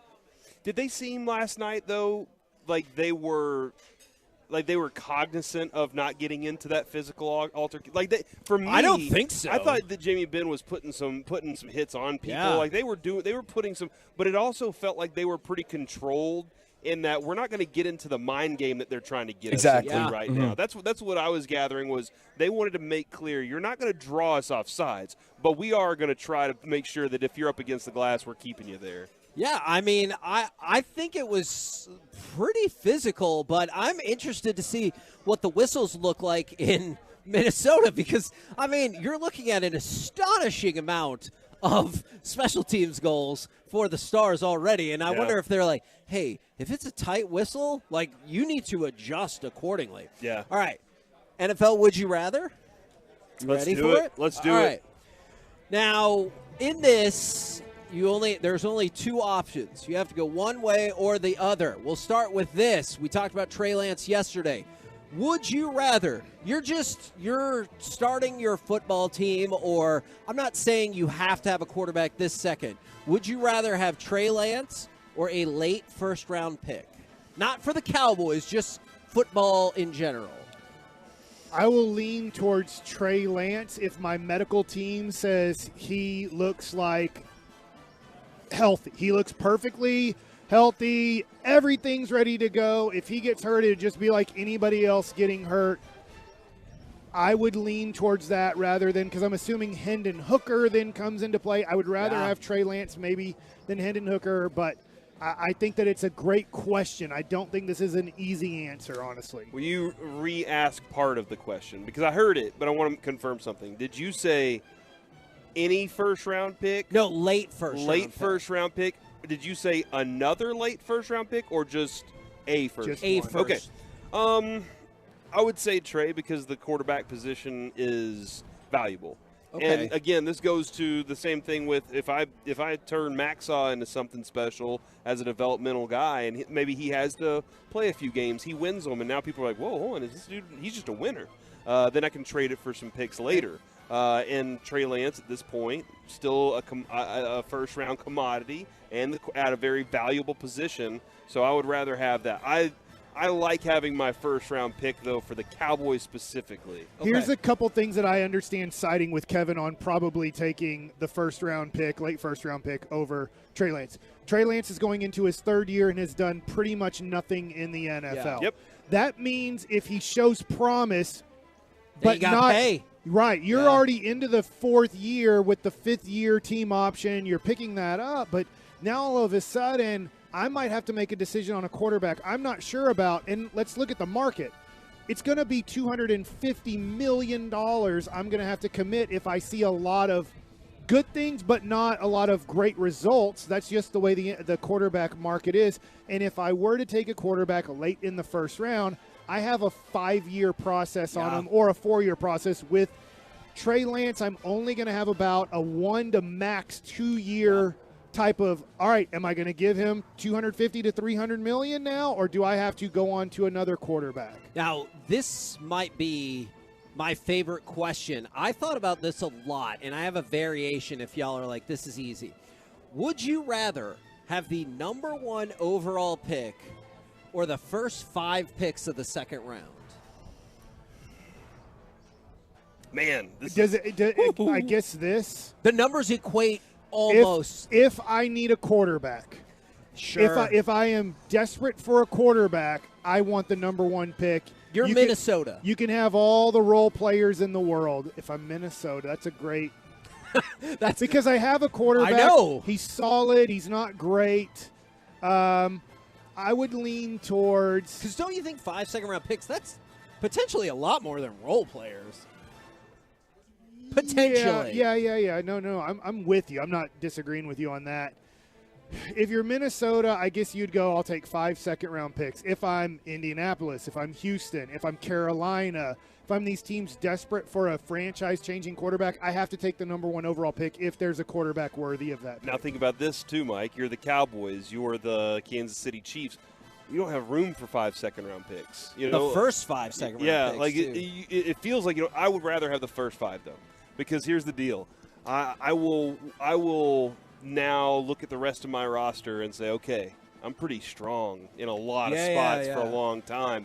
I would take that. But if I'm a championship team, Kevin, and I have the opportunity to add the best defensive end or even trade that first-round pick to get maybe 2 first-round picks, and I can add a defensive end and a cornerback. That's really interesting. So essentially what y'all have come to is if you're really good or really bad, you take the number 1 overall pick. If you're any semblance of kind of in the middle, you take the first 5 picks in the second round. Maybe. I know this isn't you fill fair. a roster. I have a mock draft pulled up. Okay. So if you want to read these names, Kevin, off of this would be your first 5 picks in the second round. And you just have to go with these are the 5 guys. It's Emmanuel Forbes, Drew Sanders, Cam Smith. I had this one earlier.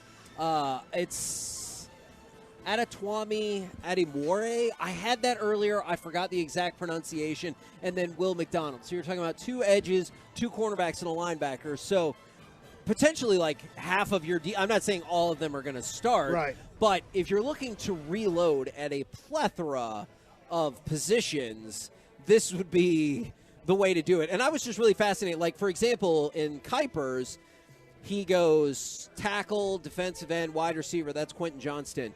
Defensive back and defensive end. So, like, you're shuffling the positions around quite mightily. All right. I'm glad that was a tougher question because I thought about that one for a while. All right. Would you rather build your offense around Jamar Chase or Justin Jefferson? Very interesting because yes. I just saw, absolutely. Mike, I don't know if I haven't gotten into this piece yet, but it's actually pulled up right here on my laptop right now, Kevin, and it is how biometric data proved Vikings Justin Jefferson was a unicorn. Oh, and it is like this is the difference. It's a little bit of length. Like that's really the difference is that he's longer. He has a different type of catch radius.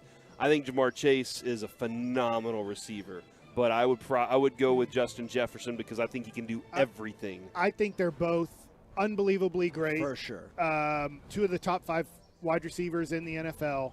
Let me ask you guys this question on this to try to help out the answer from the Tolos. If you put them with, I guess Kirk Cousins is an average quarterback. Yes. Would Jamar Chase be as good? Would Justin Jefferson be better if he was with Joe Burrow? Because Joe Burrow, I think, in my mind, he's the second best quarterback. But he's a top 5 quarterback in the NFL. Kirk Cousins isn't. He doesn't even enter that conversation. Well, we saw him with Joe Burrow in college, so he was that good in college. Yeah, I'm just wondering, God, was he? If could you take who's a bad starting quarterback? I know they're. Save the text. I know what's all right, going to so come. Daniel Jones. Daniel Jones was a guy who I was thinking of, who's not considered to me a good NFL quarterback. He's not horrible or anything, but how would they do with Daniel Jones if all of a sudden they were on the New York Giants? Would those guys be top 5 wide receiver in the NFL? And I think that you're I think looking Jefferson would. Yeah, I think you're looking at Hopkins. I think where you were like, man, Hopkins doesn't matter who the quarterback is with Justin Jefferson because his arm length is insane.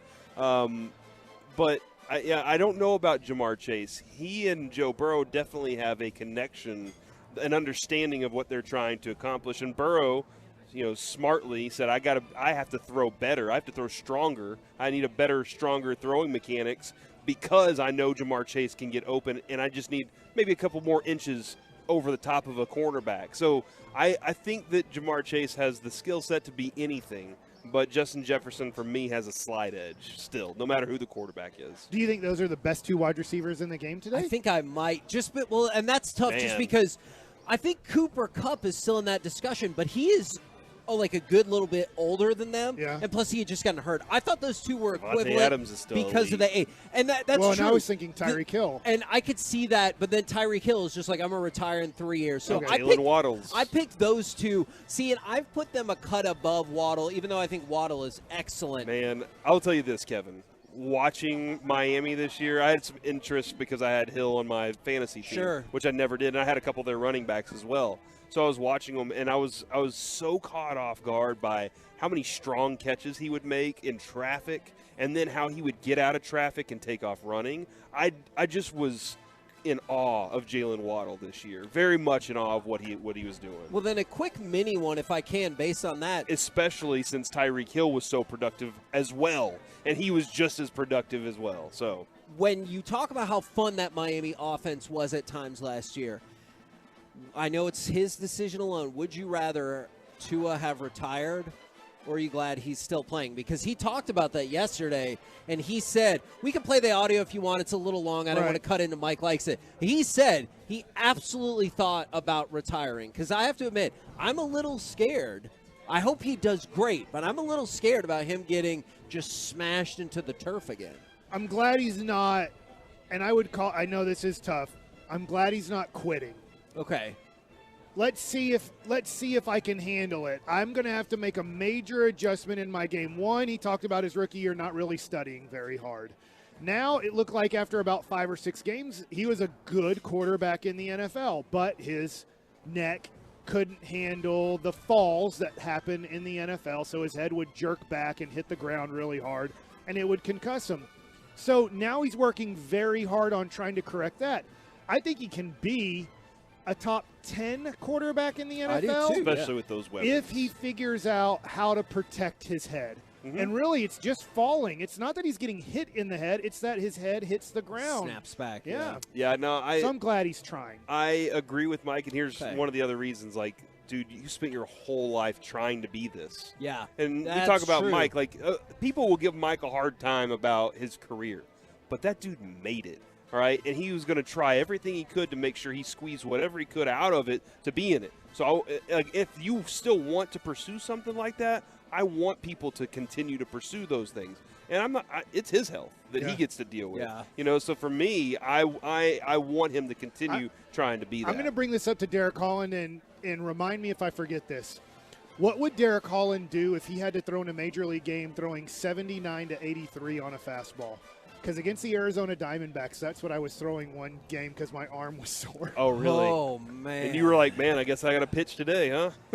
Holy I'm not just throwing, I'm pitching today. I looked up at the radar gun in Arizona, and it said one of my fastballs early in the game was 79. And I'm like, and I knew my shoulder was hurting, and I'm like, oh, my God. And I got crushed. Did you? But, did like, you say, I literally had to keep pitching for however many pitches in, like, 3 innings. no. I'm throwing the ball 81 miles an hour in a Major League Baseball game trying to figure out how to get people out. Did you say, God, I know I don't usually ask for you about this because it's stupid during a baseball game, but I could have used a little more cowbell. I thought, I was like, Not that. this radar gun's wrong. I knew broken. that my It was shoulder the was reverse of the hurting. Darren Oliver radar. But then the guy who I was pitching against, and I can't remember, was like 91, 92. I'm like, oh, crap, the gun's right. The gun is not off today. We're the KNC Masterpiece right here on 105.3 The Fan. Corey, do you like the NFL Would You Rather? Is this a keeper segment? absolutely it is. Okay. You put us in some weird predicaments, man. I know. That's what's fun about it. All right, now what I know is a keeper segment. It's time for Mike Likes It. All right, so You're still enamored with the NFL draft, aren't you? I am. Well, look, we're, approximately 7 days away. And we're going to be at Pluckers. Yep. Scarfing up the naked wings. That's right. And I'm excited about that. I wish you had more than one pick. I wish at the end of the day, because we get all excited about all these hundreds prospects, and I get it. And then you Day get done one, with you get Thursday, one like, person. And what if the Maybe Cowboys? none. Yeah. What if the Cowboys trade to early in the second Yeah. round to pick up another pick or this and that? I'm excited about that, actually, Mike.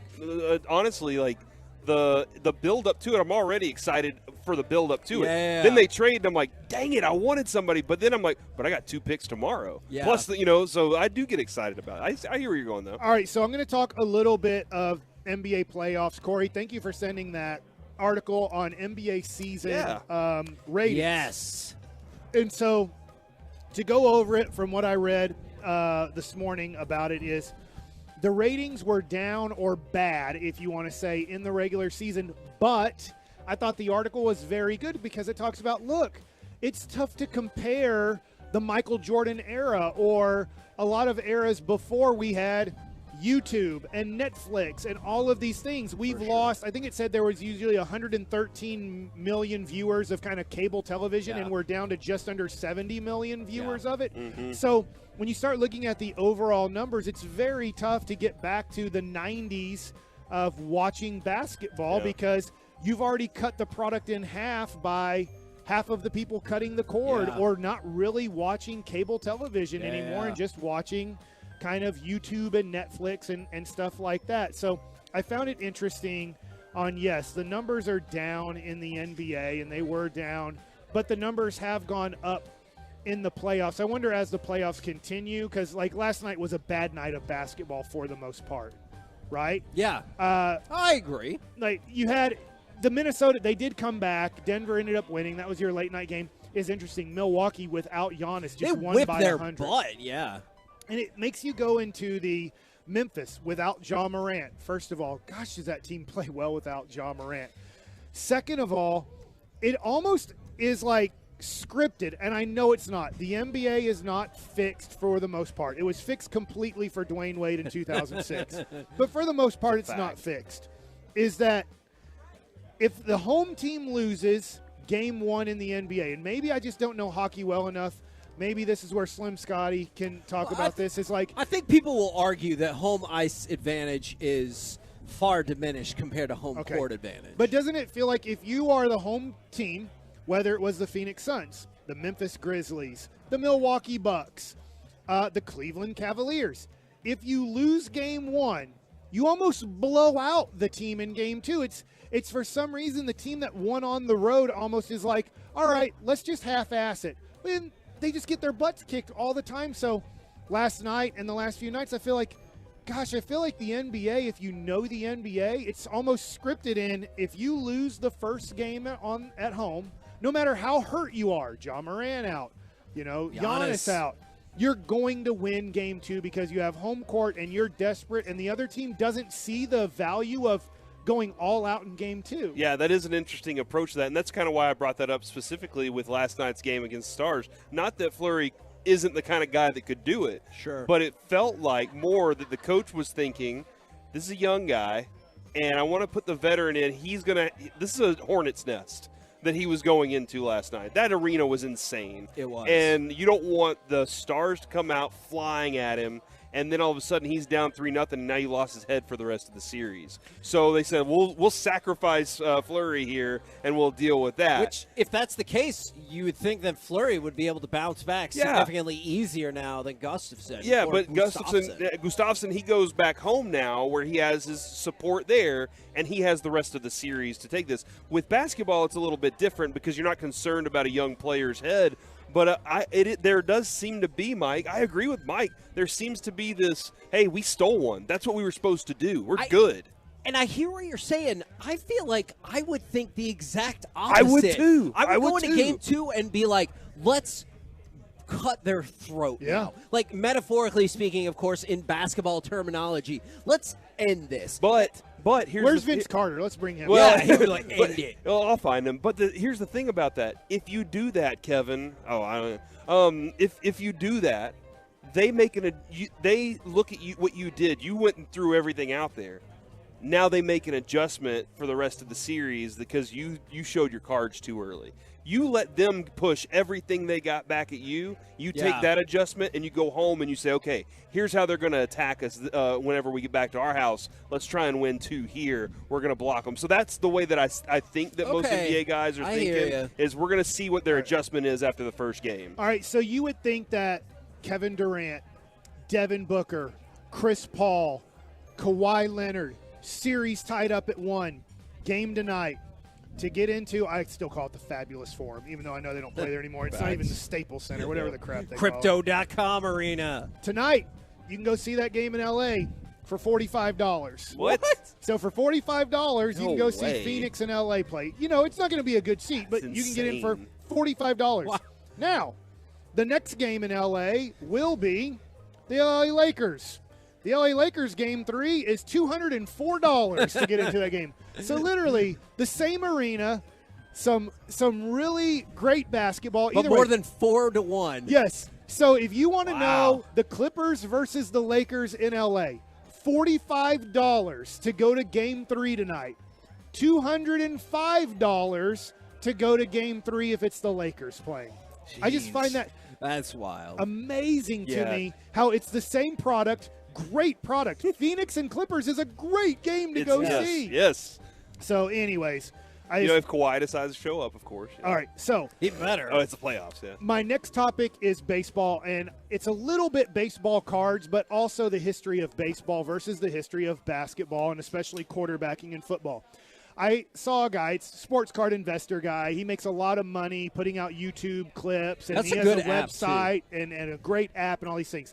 And he's like, I don't get why Mike Trout's cards are worth so much. He's never won anything. Yeah. He's not that great. And he's a basketball football guy for the most part. He's an Atlanta guy.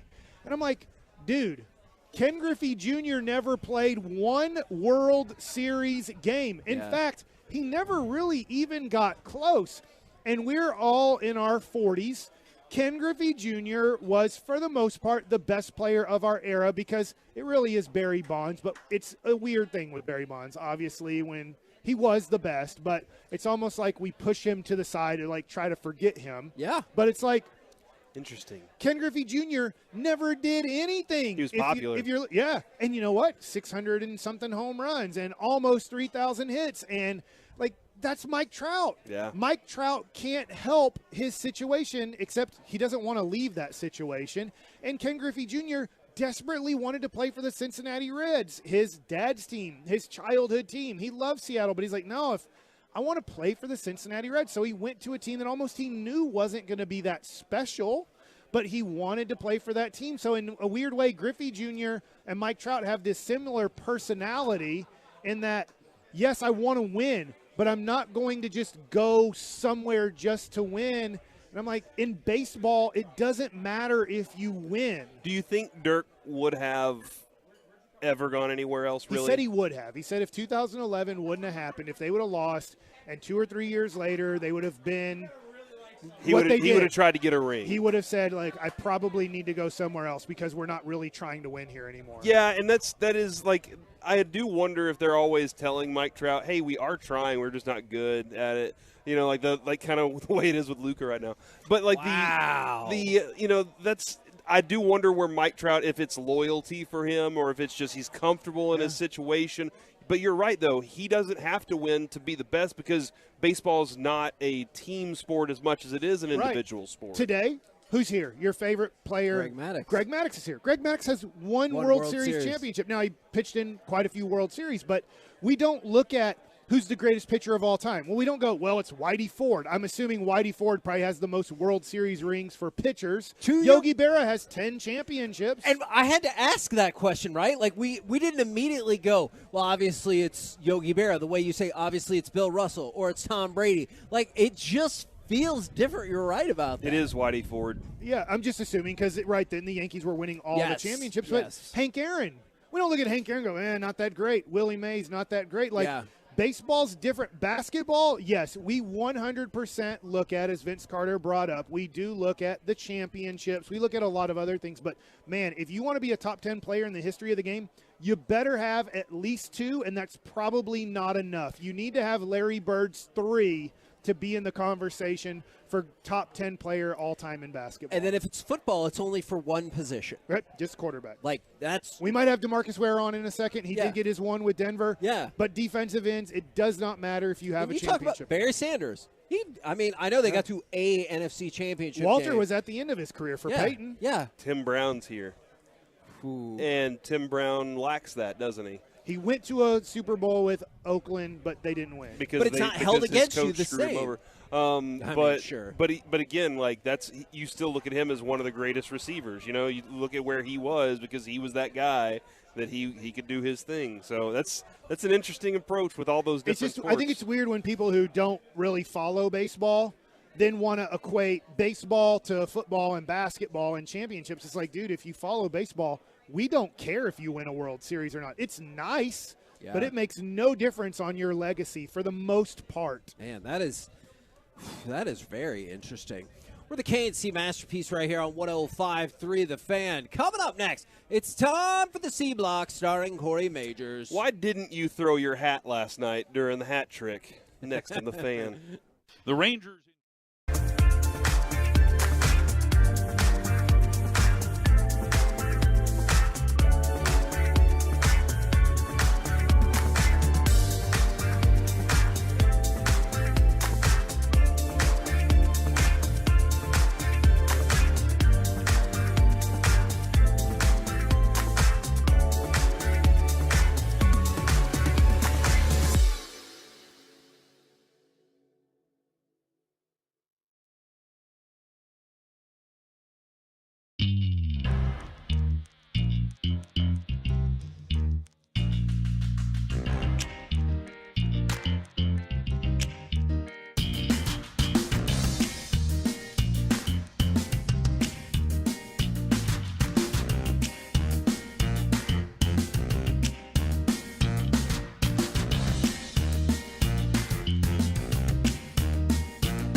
From our fan studio, secured by DFWsecurity.com, it's the KNC Masterpiece on 105.3 The Fan. KNC Masterpiece back here on 105.3 The Fan. We are live from the Invited Celebrity Classic presented by Choctaw Casinos and Resorts at the Las Colinas Country Club in Irving. Want to remind everyone, and Spittle pointed this out to me. This is a great point. While we're like, oh my God, I just saw this person, I just saw this person. You can get tickets for free. How much, though?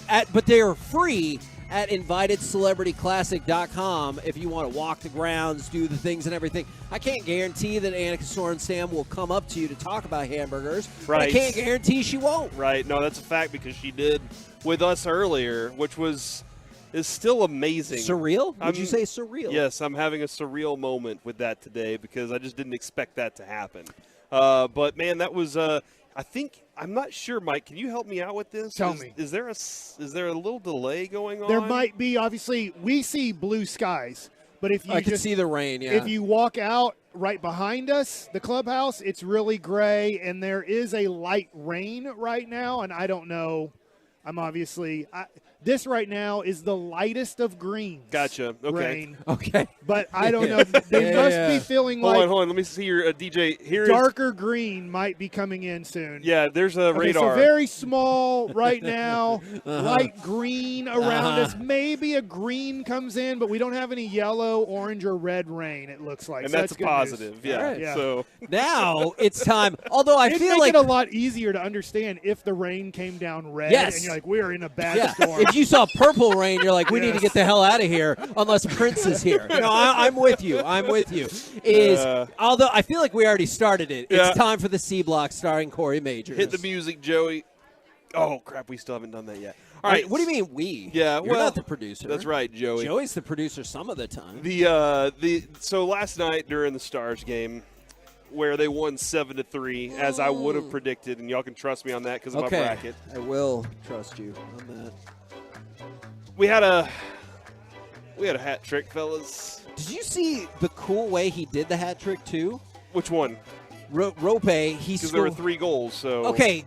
That is fair. Yeah. He scored a shorthanded goal, even strength goal, and a power play goal. Yes. 15th time in NHL history that somebody scored all 3 ways. And then I feel like this is going to get lost in the discussion I know is happening. Miro Heiskanen set a Stars postseason record with 4 assists. So the most assists by a defenseman in a playoff game. Mike, if I'm a casual hockey fan.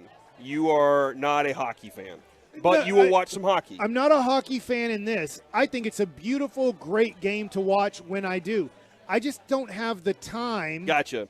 To really invest Learn in it. Everything, yeah.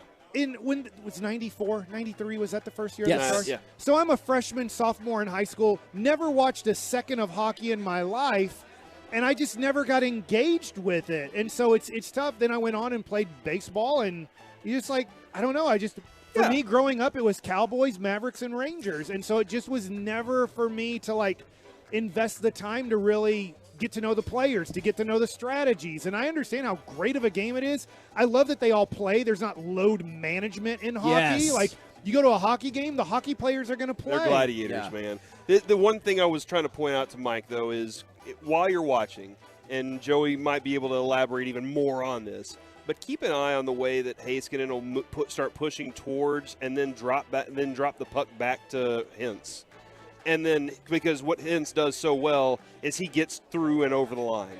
And his speed is something that he handles the puck so well. He's so fast that defensemen don't have time to sit on the back of their skates. They have to be ready for what he's about to do. And they set up very well. They set up screens for him so that he can move the puck into the zone. And so that was something I was paying attention to last night. But when he got the hat trick, Kevin, I'm not doing it. I was waiting for them to show the ice. Yeah. And 877-881-1053, if you were at the game last night and you didn't throw your damn hat out onto that ice. Especially the backwards Dallas hat. Yeah. Why did you not throw your hat? Why didn't you throw your hat on the ice last night when you had an opportunity during a hat trick moment to throw your hat on the ice? Because, Kevin, not only did I not see a billion hats out there, when they went to the stands, I saw people still wearing their hats. All right, here's my question for you. You love KNC. I love KNC. You follow us around everywhere. I do. You're at the golf event today at the Las Colinas Country Club. Your name's Gavin Dawson. But, yes, you were at the Rangers ballpark in the team shop on Monday. You spent $50 to get your throwback City Connect Rangers hat. You're throwing it on the ice. Absolutely. No Absolutely way. Because listen, that man, is madness. First off, I'm not at every hockey game. What if you all can't reach the ice? That is a very good question. Here's one thing.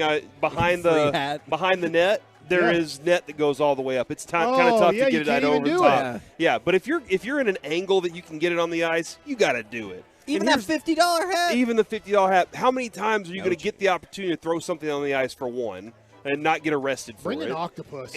Well, I would love to. And for two, how many times are you going to say I was at a game where a hat trick happened and I threw my hat on the ice? If you don't Where do does it, the octopus thing happen? that's Detroit. Yeah. Man, do they have to stock up on octopuses You know in what? April? That's a great May? question. I appreciate your pronunciation of the plural of that. I got nervous for a second. I have always wondered that as well. But Corey, you were still. Here's what's going to happen. I was at the game. I saw the hat trick, and and then I threw my hat on the ice. You don't know. Mm-hmm. I kept my hat. Because if you've seen, hats are expensive, dude. And just like So, you're saying just to lie I'm about not throwing something this you did? Hurtado hat away. Yeah. Vince Carter said he is a thrifty gentleman. Yeah. I am also a thrifty gentleman. I'm probably going to every hockey game prepared to throw a hat. So I'm taking a hat that I don't love. Yeah, you have to wear a bad hat, I guess. I'll wear a bad hat. That's Okay, perfectly fine. then you're not truly sacrificing to the hockey gods. You just gave your hockey gods the garbage that you didn't want. It's like the garage sale thing where you're like, I need you to buy this or else it's going in the trash. They know it, and you know it. That's why so much haggling goes down at the garage store. Yeah, no, I'm garage taking sale. I'm taking the cheap hat. I'm not taking anything super What kind of meaningful. garage do you have? But and I'm not trying to sacrifice to the hockey gods. That's not the reason to throw it on the ice. Oh, yes, the reason of to throw it course on the it ice is. is a celebration. It's a hat trick, dude. Hey, Jess, I'm leaving. Can you open up the garage door for me? A lot of people are asking what happens to all the hats after the hat trick. They do go into their lost and found area. You can go retrieve They it. do? Yeah, you can go Really? ask for your hat back. I had no idea. Go This get is a different great one, idea to you get know? free hats. Yeah, just go get a different hat. Are you going to walk up and be like, I have one of those dumb upside down Dallas No, hats? I never want one of those. It's the You're stupidest such hat a ever hater. made. Mike, you're such a hater. It says I salad. hate that hat. I would throw that hat onto the ice and then get a cool Dallas Stars hat when there's at the Lost and Found and have somebody else pick up that upside down Dallas hat. What makes me nervous is you would take someone else's upside down Dallas hat and you're No. like, here, buddy, your hat's stupid. I'm going to throw it on the ice for I you." get hey, Ben DiNucci is making a fortune off of those hats. Yeah. But I don't like those hats. I from feel like the- it was a mistake somebody made, and then Ben DiNucci's like, let's see how this goes. And it went well. Yeah, so he bought them in bulk. He Yeah. was like, I'll buy those in bulk. It's the T-shirt that has Yeah. one sleeve missing. From the 972, I collect hats. I'm not throwing my hat for no reason. From the 214 years ago, just bought a new Stars hat. Was awesome looking. I think it was Bill Guerin was going for the hat trick. Told my buddy, if he gets it, I'm throwing it. He scored. My buddy looked at me and I was like, dude, it's a new hat. And then I said, screw it and launched it. Never found that type of hat again. Okay, that's tough. But do you regret it? That's my question. Do sounds you like he did. regret throwing it because he never found that kind of hat again? I totally get that. Look, it would have to be some kind of connection.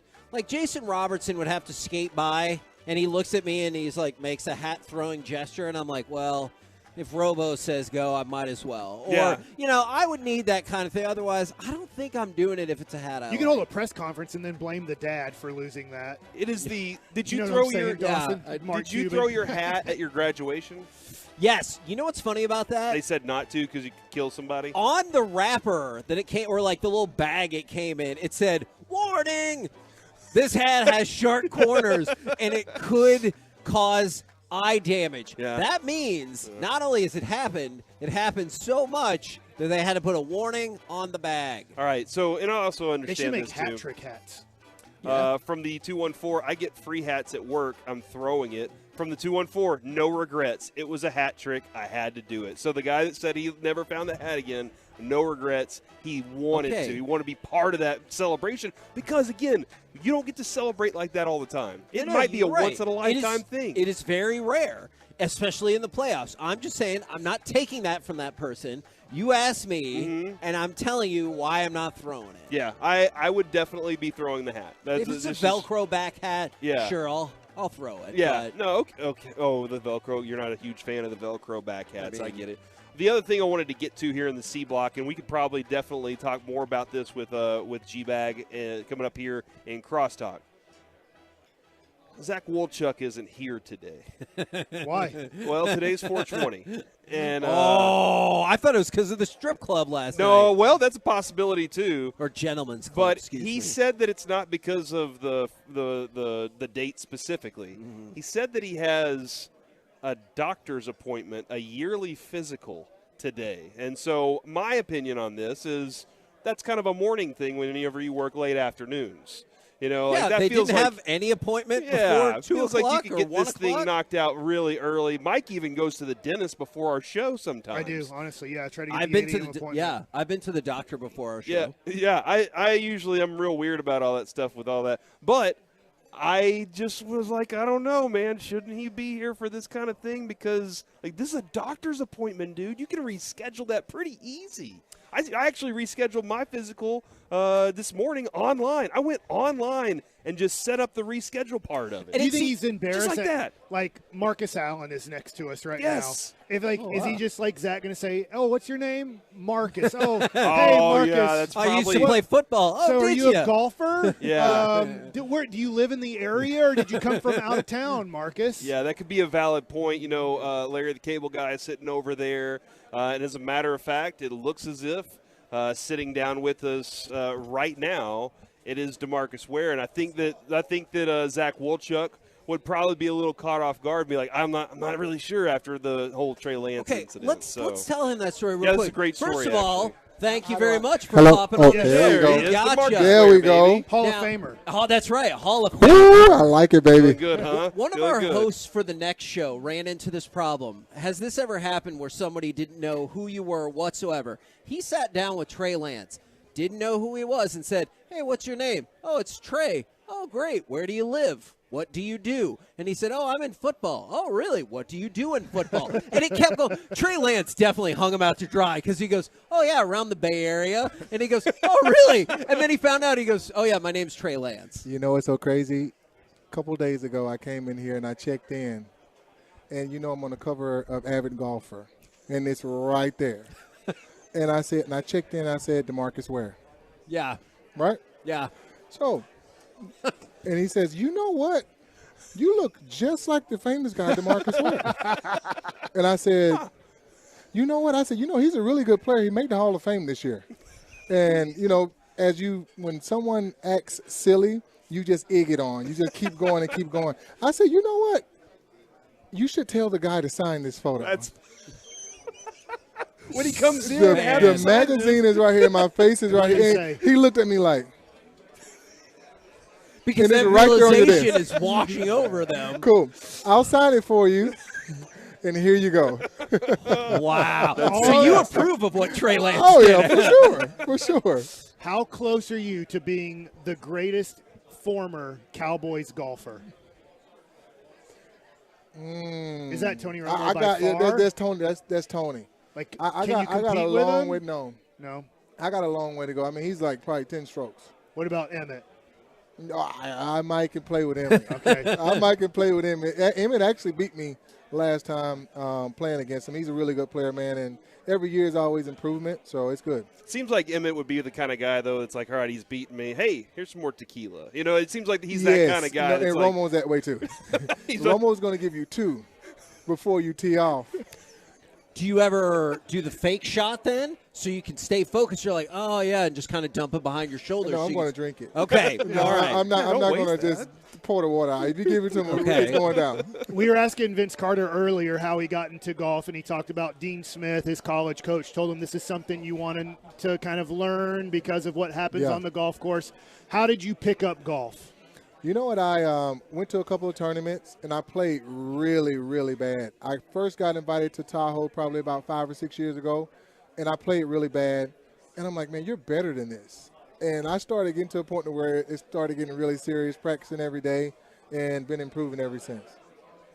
Sorry, I was taking a picture for social media. In the middle of the interview? I definitely have plenty of questions, though. Yeah, because I got to do the social media stuff. You're not going to do it. You know, I always end up doing it. You have a friend like that that's always trying to pass stuff on to you, and then he's like, hey, why weren't you paying attention? Oh, yeah. That's this guy here. You got to keep it interesting. What a fascinating description of how this whole thing works. Yeah. Now, we are a week away from the draft. I'm kind of curious if you can go back. What were your thoughts, feelings, and emotions when you were a week out from hopefully hearing your name? Obviously, we heard your name, and it turned out super great. How did you feel leading into your draft? You know, it's like all the hard work that you put in, you finally get to reap the benefit of it.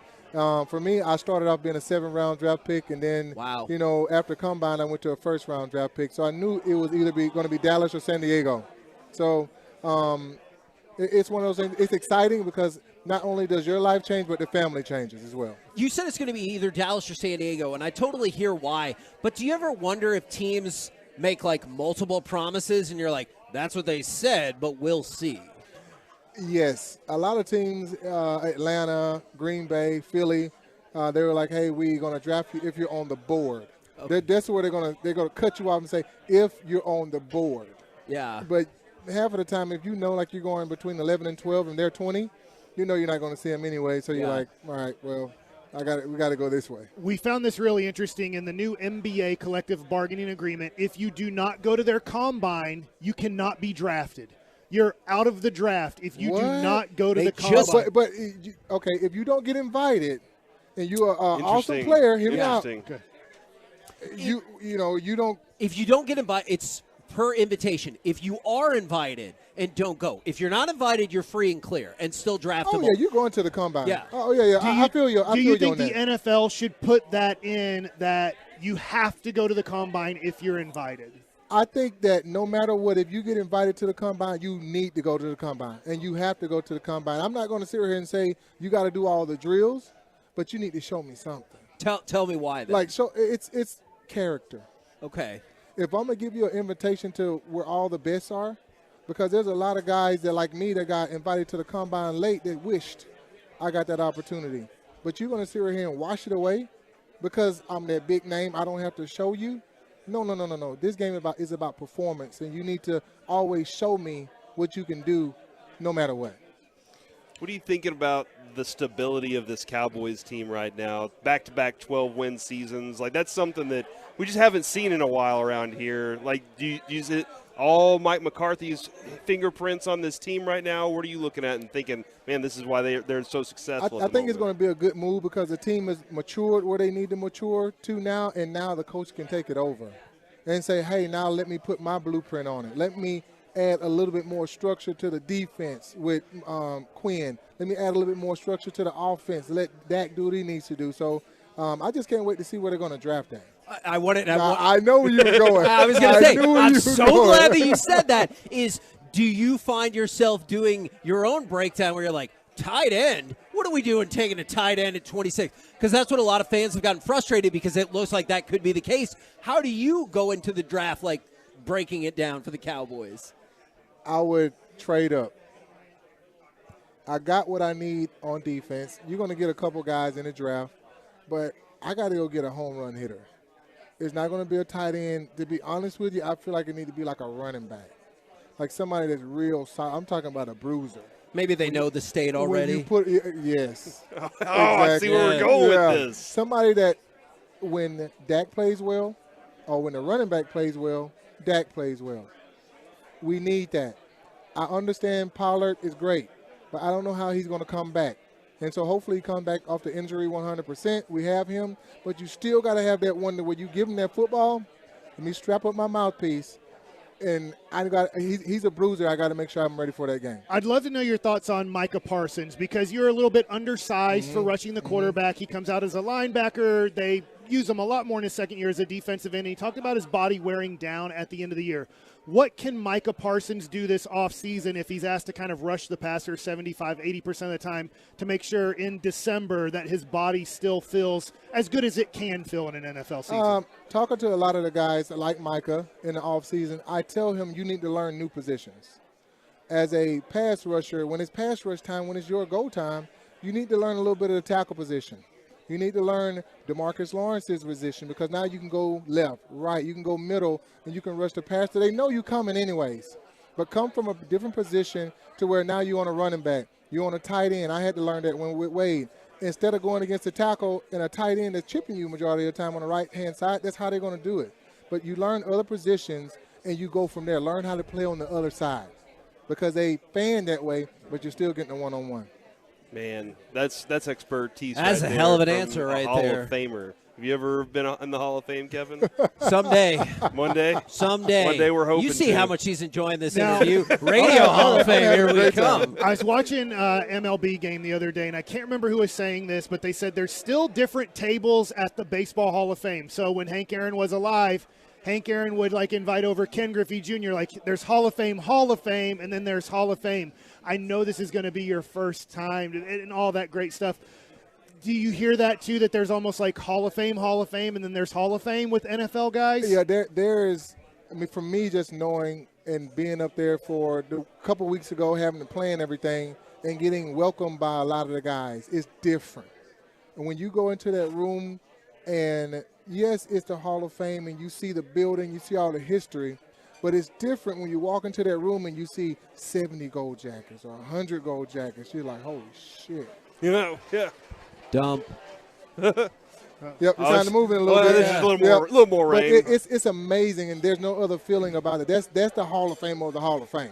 Yeah. Why, when you make it, you're like, oh, this is another level, a whole nother level. See, when you made the announcement that Jerry was going to introduce you, I said, well, I mean, that makes sense. Jerry's going to throw an amazing party for DeMarcus Ware. For sure. And so, he didn't want to go there. Come on. It's a hate on. Yeah, exactly. Yeah. But the other thing is, it seems like, and I mean, I've talked to Teague, a lot of different guys that have played, and they still have an admiration for Jerry Jones. Can you help us? Can you explain a little bit about what that is? It's not just all the money and the flash, right? You know what? It's the history, but it's the history that he gives to you. And it's crazy because being a phenomenal player for the Dallas Cowboys, when you're able to knock on the owner's door and he opens up the door and all the doors are shut and you can talk about what's going on the team, and then you see change. You go straight to the top and changes can happen, right? And that's a cool thing, but also when it's an off season, when he calls you in and say, hey, how you investing your money? What are you doing with this and that? Owners don't have to do that. Yeah. I'm establishing a relationship with you that this is me and you. So when you call me up, I'm going to hit you back. Mm-hmm. And I got some info for you. You know what I'm saying?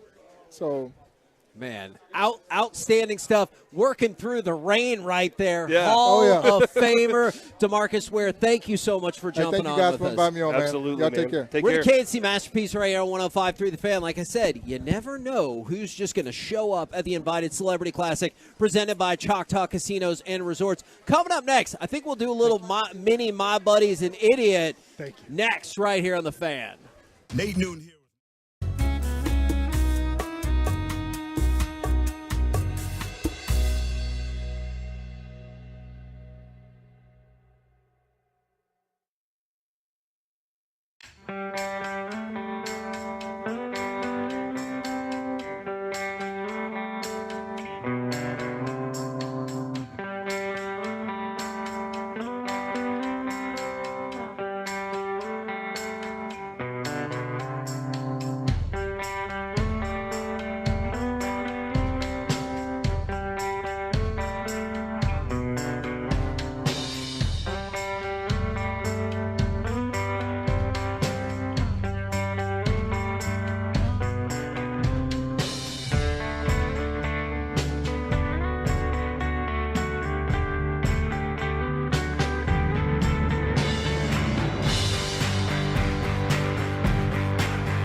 Frankel & Frankel. There's a reason you need a special license to drive a big truck, so companies that hire drivers and put them in one should be held accountable for what happens when one hurts you. Frankly, you need Frankel & Frankel. For consultation, it's always free. Visit truckwreck.com. K&C Masterpiece back here on 105.3 The Fan, where I now believe we can go ahead and say that we have had 3 Hall of Famers Name one. out here. DeMarcus Ware was just on. And then Vince Carter. Derek Lowe. Annika Sorenstam. I mean, we also had him, I don't know about that Hall of Fame descriptor, maybe a Hall of Fame celebrity World golfer. champion. But at the Invited Celebrity Classic presented by Choctaw Casinos and Resorts. And don't forget, especially since we might have a little bit more time today because the rain is slowing the schedule down a little bit, InvitedCelebrityClassic.com. If you want to get your tickets, you can get tickets for free and come on out here to the Las Colinas Country Club in Irving. Quick question. Yes. What happens to your laptop when it gets rained on? Is it going to be okay? Well, if you close it, then you're off the Zoom, and Carter gets mad and Oh, texts you. crap. Yeah. And Sorry, Carter. Carter's very serious about his work. He's always there. I listen to G-Bag. They're like, there he is. Yeah. Carter just always there, never taking breaks. So now we got time for a little mini My Buddy's an Idiot. And Host will let you in soon, Carter. Let's go, man. My gosh, Mike. Do we need to start with the New York Yankees? Did you see the robbing of Ohtani's home run? No, I did see that. That was awesome by Judge. Did you see they're celebrating the 100th anniversary of Yankee Stadium? Even though Yankee Stadium it's gone, has been open for what is it like? We're going to 14 celebrate years? Arlington Stadium next year? It's gone. It's a parking lot or something. So their little logo is like the old stadium trying to merge with the new stadium and stuff. And so they're like, let's celebrate 100 years of Yankee Stadium. And people are like, yeah, but you got rid of that stadium. I know so they it's needed 14 years. I know they needed that space, but I hate that Yankee Stadium is gone. Like, there's so much history of baseball. And I know they changed the Globe Life Field Globe Life Park into a football field. But, man, for Yankee Stadium, I just felt like there's maybe more you could do there than just, like, get rid of it. Like, Fenway Park, I don't know if it'll exist forever. Yeah. But, like, if you had to move the Red Sox to another stadium eventually, I feel like Fenway Park should still be there as a historical landmark. Yeah, no, that absolutely makes sense to me as well. And did you see there was a German publication that used a fake interview with Michael Schumacher? And so now the family is taking legal action against them. So essentially they said, we're taking an artificial intelligence interview. Yeah, so be concerned. Bro, I know. Bro, listen to me. I'm a couple of maybe by the end of the next week, we will be getting into more of these AI conversations. Are you because saying I that- am falling down a rabbit hole, Mike, that has me both scared and excited at the same time. Could we take days off without having days off because some sort of Absolutely, AI yes. Mike Bassick exists and I can go play golf But while doesn't my that AI eventually guy impact your actual employment status if they're like, well, we can get this program to do it? But they will never know. Right. Yeah, they will never know. What Mike's gonna Actually, say. Yeah, so like That's what I- the whole idea behind Kevin, I sent you something the other day that was just a I small watched it, sample yeah. of everything that I've been like watching and listening to lately, and I'm just like I'm fascinated by the possibilities because there is like an My unlimited possibilities. amount. Yes, there's an unlimited amount of things that could go right and could go wrong, and it's where do we get it right on the first try? Because right now there's a lot of All right. there's a lot of power behind that, man. When you hear AI, do you first think of artificial intelligence or Allen Iverson? I think of artificial intelligence because there's also an AI movie that is good until Steven Spielberg didn't know how to end it. It went on for 20 more minutes. Yeah, Allen Iverson. Yeah, Come on. Allen Let's Iverson. get with it, dude. Yeah, well, that's going to change I'm in the next year. I think about practice, Practice. Do you think Allen about Iverson practice. is eventually going to be your ruler and overlord? He doesn't seem the most motivated person For in that- his life after basketball. Well, the other AI might. Mm-hmm. And so Michael Schumacher hasn't been seen publicly in almost 10 years since the skiing accident. There's also all kinds of discussions about his health concerns and everything, and they're like, nah, we're going to do a fake interview. And his family's like, nah, we're going to sue you. Yeah. Because not until the very end does it be like, does it say this interview was generated by artificial intelligence? It doesn't say at the Yeah, beginning. you should say it before beginning so people are watching. Because otherwise they take in their minds or they stop before they even get to the end. And then they've moved on. You have to say that beforehand. Yes. By the way, Kevin, I just want to say, like, you mentioned a minute ago off air, this is kind of like the Super Bowl being here today, with especially the height of stars that are here. I'm not talking about just like the height of DeMarcus Ware or Dallas Stars, 7-3. Right, exactly. But just like all that, I'm going to say I think the Annika moment may have surpassed the Kay Adams moment for me. What? Yeah, I know. That's exactly It's where. like Gavin Dawson's Mary Lou Retton moment. Yeah,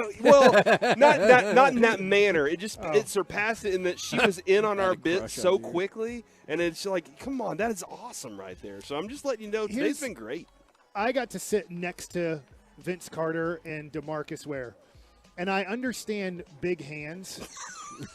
Their hands are huge. Yeah. Like, I totally.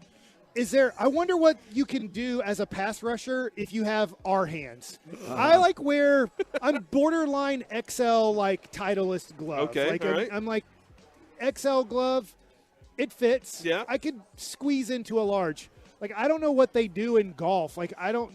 Like in the UFC, when Brock Lesnar went there, they had to special make new gloves for him.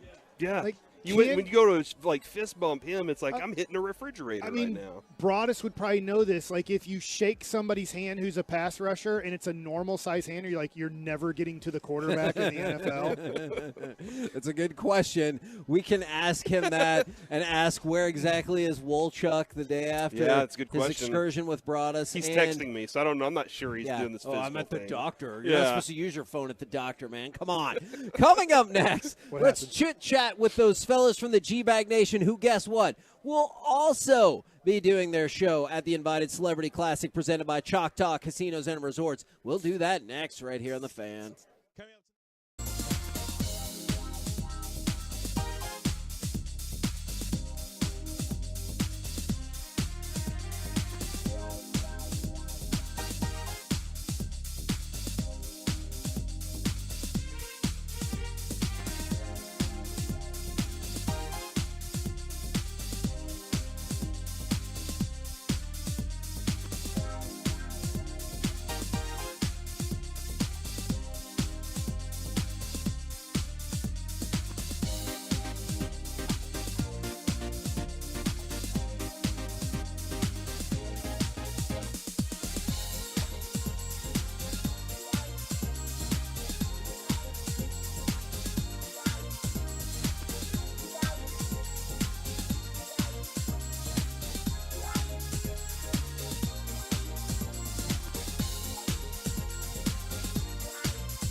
This segment on the KNC Masterpiece is brought to you by Classic Chevrolet. Classic Chevrolet looks at the road ahead and says, hey, Texas, let's ride. They're doing their part with deep discounts on their full lineup, unprecedented savings. Make now the best time to buy. This is Texas. This is Classic Chevrolet. Relax and enjoy the difference. Find new roads.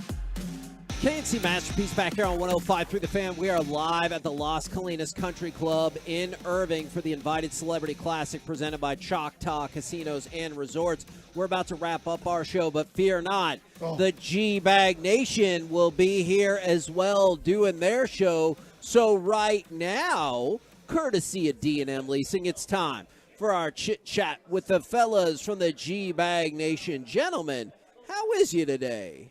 Heggy, we are rolling. Hey. Excellent. Yeah. Small chance they just told me that with the delay, you guys might have Tony Romo if you want him. I don't know if that's a yes or no for you. That would be of interest. Okay. I hope so. Yeah, that makes sense. My talk show instincts are telling me we'd accept that. Okay. Right. Yeah. That's why you're a pro. You've been doing this a while. I appreciate that. Now, what are we to make of the fact that Wolchuk, the day after his excursion to Baby Dolls with Brian Broaddus and on 420 is not here? What should I glean from that? I don't know. It's a fascinating mystery, though, Heggy, because I just want to know what he's up to today. You know, it's obvious that he called a solo mission audible. Yeah. Okay, it's totally a made-up excuse. I have a physical. Yeah, I know. What? He's off on some crazy adventure today, and God knows what it is. Maybe Chiafalo has some insights or some speculation. Maybe he's getting an apartment for a stripper. He's I don't know what the deal is, man. He does strike me as that person that he's like, I'll get an apartment for you now. I don't know if that's on good authority. He is a very popular guy at Baby Dolls. Oh, I believe it. Now, there's no way. He was scheduled there till 9 p.m. last night. There is zero chance he walked out of there at 9 or There's no chance or because 9:01. there's a gentleman named Paul that shows up and once a month. And he must get a hall pass from his wife because his mission is to come and buy Wolchuk as many vodka shots as Wolchuk can take. So with all that being said, him and Paul, it's quite a crew. Joe out there, and I'll tell you what, there's some Tolos walking around. It's funny, you're seeing him tip the gals, and they're like, Broaddus, hey, yeah, hey, we're going to draft as they're sliding that one there into that G-string. So, all good there. Did you get any draft talk on? Is that why you wore yours yesterday? No, I didn't wear mine. Grab a couple of bucks? No, I was. There was some talent. Hey, man, they got some talent at that place. They really, really do. First round grades? Oh, got some you might trade up for. Oh, fantastic. I didn't Sell see the farm. I didn't see a Ricky Williams type of trade, but I saw some trades. I saw some possible trades, and it's a lot of fun out there. I mean, really seriously, the people, everybody's kind of in motion. Nobody's standing still and kind of hanging out. There's a lot of movement in a lot of ways going on out there. So Broaddus and I are having a conversation off the air about the tight end situation, and I have this question for Tight you. ends, you can take it in another direction, but it feels like when I'm looking at these mock drafts, there's a good chance that a tight end would fall to your second-round pick. Yeah. Do you feel like that's the case, or do you feel like the Cowboys are more nervous that a tight end wouldn't fall to them to the second round? I feel like, Mike, that at 26, the reason why we're hearing tight end there is because if you, in fact, do go back. And, Gavin, on our show, I think a couple days ago, did a possible trade of moving back to Indianapolis spot at 35. And picking up an extra fourth-round pick. So, if you trade back in the second round, that you might be starting the run of those tight ends. So the first 2 or 3 could very well go off the board, and then, boom, then you're going to see a run. We've seen runs with these cornerbacks. There could be a run at some running backs, and there could be a run at some of these wide receivers that aren't prototypically the type of height that you're used to seeing. Now, with all these celebrities around, there's a lot of I saw Marcus Allen walk by. He's on the putting green he looks right like now. He can still Do play. you love that level of competitiveness? I love the fact that he still looks like he could play. And that is the first time that I've ever seen him live. You see you've seen games and stuff like I've never seen him physically. And, man, he looks like he could still play. Him, a guy like Eric Dickerson was another one that looks like they could still – DeMarcus Ware, you guys were just talking to him. I know he could still play. But yeah, it's kind of cool to see these guys walking around here, and gals as well. $500K for the celebrity winner. Jeez. Were you? So I'd be practicing too, right? Yeah, hell yeah! You win, you get $500,000. Were you more relieved, excited, totally different emotion for the Stars' destruction of the Wild, especially if I can take out that 12 seconds? Gosh, that 12 seconds, man. That was a miserable 12 seconds. But kudos to this Stars team for bouncing back with a vengeance after that ridiculous 12 seconds. I was excited. I guess I was more excited than relieved. But me too, there was definitely some relief there because that's a must-win game. That's like as weird as it is. If you're at home, you go down 0-2. I mean, what the hell are we doing here after this? So it was must-win. It was relief, but it was pure elatedness. It was a mix of emotions for me, Hagee. I would say mostly just relieved for now.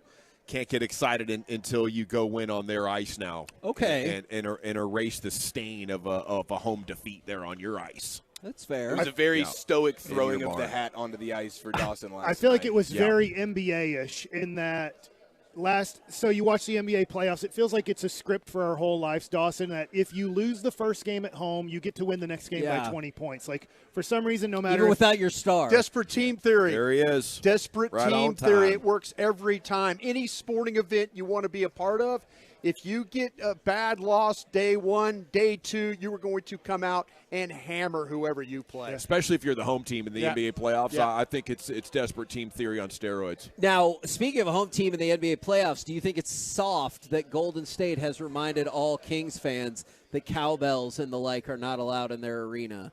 You know, I actually think this is a heady play by them. Well, they used to play in the Cow Palace back in the day. So I'm a little bit disappointed of the disrespect for the cow. You know, the cowbell, whatever. That was a however you wanna great call it. wrestling venue, too. Yeah, more respect for the cow is warranted. I co-sign that 100%, Broadus. I would say I'm more disappointed in the NBA for going soft and not only ejecting Draymond Green, but now suspending him as well. Yeah. That is more egregious than the Warriors trying to do everything in their power to maintain a home court advantage. Like, kudos to you guys. Of course that's what you should be doing. The cowbell is a pretty, irritating, stealthy type of device. Yeah. It's very irritating. But I could rattle that thing and then send it back a couple of rows. But how do you if get I in? got some buddies and we're going across Northern California Keister that tonight thing. into enemy territory, how do you get it in? That's a good question. Rank the irritation of probably cup my probably wear it like a cup. Yeah, rank the irritations of devices you could bring into the Velvezuela. Vuvuzela number Vuvuzela, one. yeah, that thing. Cowbell number 2. Cowbell, whatever that. Yeah. Rank the irritation of those two. If it would have been called the Velvet Zula, it would have irritated me less. Whatever it's called, it makes noise the entire game. And if I was sitting next to somebody, I would be the pennies in a water bottle. Pennies in a water bottle. Ooh. That's a good one. Yeah. What I hope you guys break this down to a further degree. But what else do you guys got coming up on the program today? Cheese. Pure Gold, as always, thanks for asking. Probably I do like that, believe Hagee. at 3 o'clock we have a special guest to talk draft. He goes by the name of international draft expert Dalton Miller. How about that? 3 o'clock. We're right here, though, at the Invited Celebrity Classic, and, amongst the possibilities, Hall of Famers. And Tony Romo, too. Woo! There's a Tony Romo burn right there. Guys who drop snaps. Roll home. Jeez, I can't wait for that interview now. Roll It is like the home Super Bowl, though. with the G-Bag Nation. Thank you. We have been the KNC Masterpiece. called one. Make your way back with us tomorrow, 10 a.m. to 2 p.m. right here on 105.3 The Fan. Say stupid backwards Dallas hat, Kevin. Oh, man, that's Mike's spot. What do you think about that hat? Stupid. Spell it forward. This Odyssey Sports.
Odyssey app.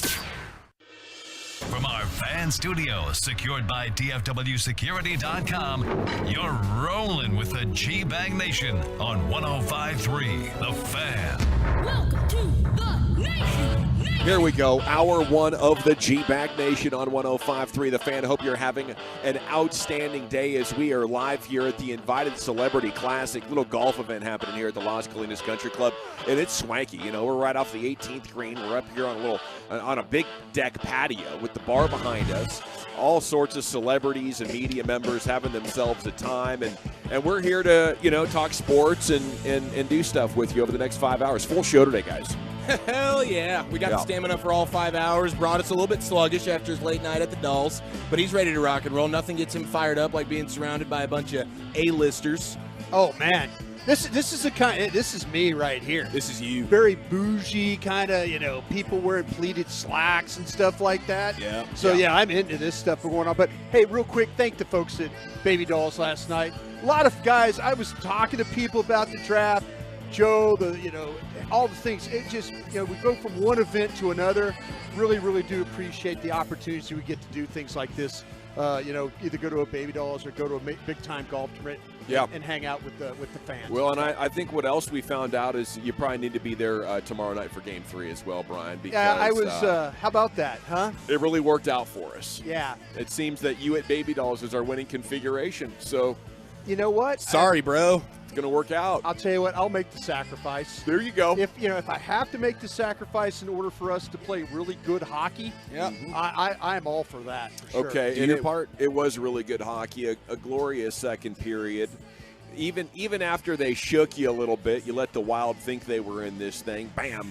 2 more goals in short order, and 7-3 was the final as Marc-Andre Fleury, poor guy, just could not deflect the Stars' assault. He looked every bit of 38 years old and washed up last night as the Stars were just like bang, bang, bang.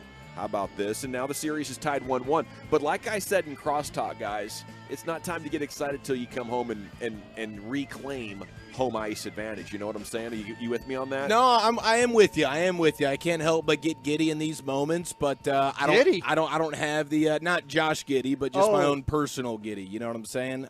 Within because I'm still a youngster. I don't have the big picture mentality of a vet like you, General. So I can get carried away with one of these victories, and I need emphasis on that 24-hour rule because I'm still riding that high. You know? Well, I guess we're within 24 hours, so you can ride that high. Yeah, we're popping. Ride that ball. I think for the people in the barn last night, it was an incredibly fun and amazing night. So I'm not trying to rain on anybody's parade. I'll tell you what. You're right about the atmosphere. The Stars fans have done their part. Yeah. And the team responded last night. We were all talking about retaliation, that kind of stuff.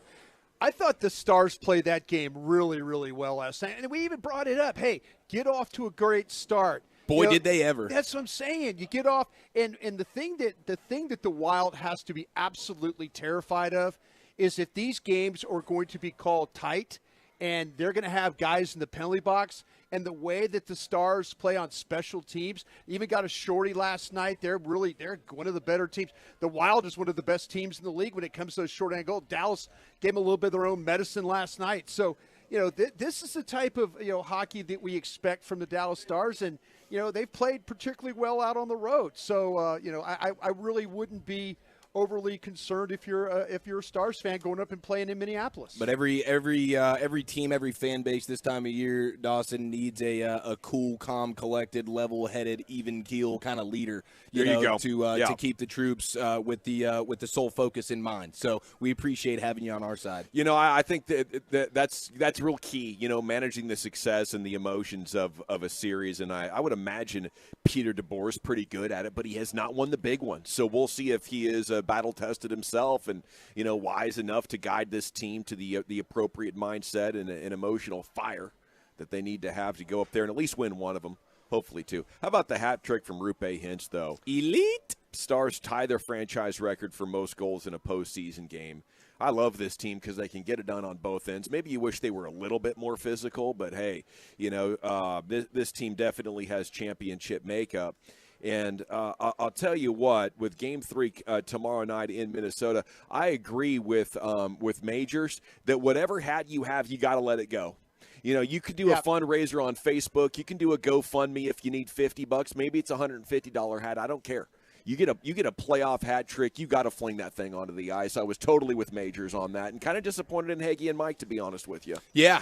No, I co-sign everything. I was in agreement with Corey. I mean, I think even if you were just sitting on your couch last night, you were whipping that hat off and throwing it at the television screen, just because that's what you do. And then to find out that they have that lost and found opportunity if the hat does mean that much to you, and why are you wearing a hat that means that much to you at a game like that when you know hat tricks can happen? You knew Rupe Hentz was on the team before you showed up. You knew the hat trick was possible. Thank you. Okay, so show up prepared, man. Be ready to fling that thing. Man, I like what you're saying. I'm worried. What if this is the lucky hat?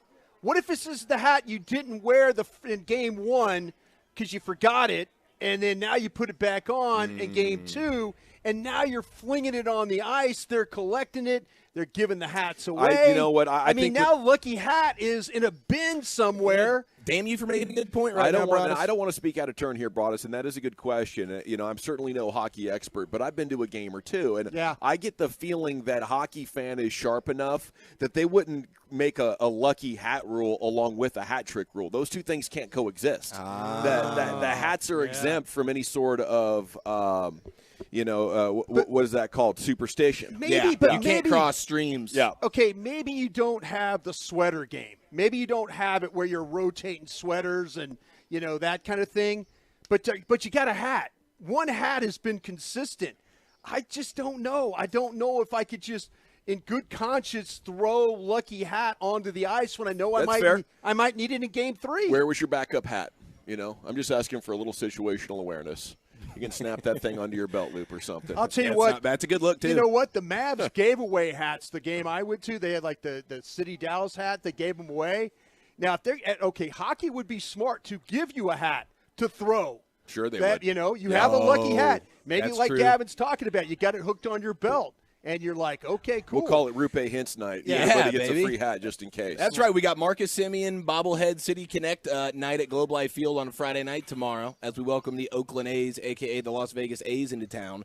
And so that would be smart on a place like the Stars and the AA seat to have a hat in each seat ready to go for the moment. I don't need a rally towel. I need a hat to throw. It's fair. Give me a hat. I'll throw a hat. Oh, let's see how the text likes our hockey talk here. That Stars game was badass, says the 817. That Stars game, okay, Brian overthinks everything, says the 817. I don't know about that. No, I mean he's trying to put himself in the shoes of, I mean, how many thousands of people were there last night? I'm sure somebody found themselves in the lucky hat conundrum. Yeah. And I can feel for that guy. Yeah, you don't have the sweater game, but you have a hat you wear. That's your hat. You can't throw it. Fair enough. Ed from Denton, when you're up in the cheap seats like me, can't throw a hat that far. 407 says, I used to bring a POS hat to games with me just in case. Yeah, there you go. Maybe next time. Maybe if game, obviously Game 5 will be needed. Maybe if Game 7 is needed or something like that, we can, get a little bit more hat volume. Yeah. I think he deserves it. Okay, so not only are we celebrating that big Stars victory and the Rangers got a sweep, and it was an amazing Wednesday of sports for North Texas. We are at the Invited Celebrity Classic, little Champions Tour golf here.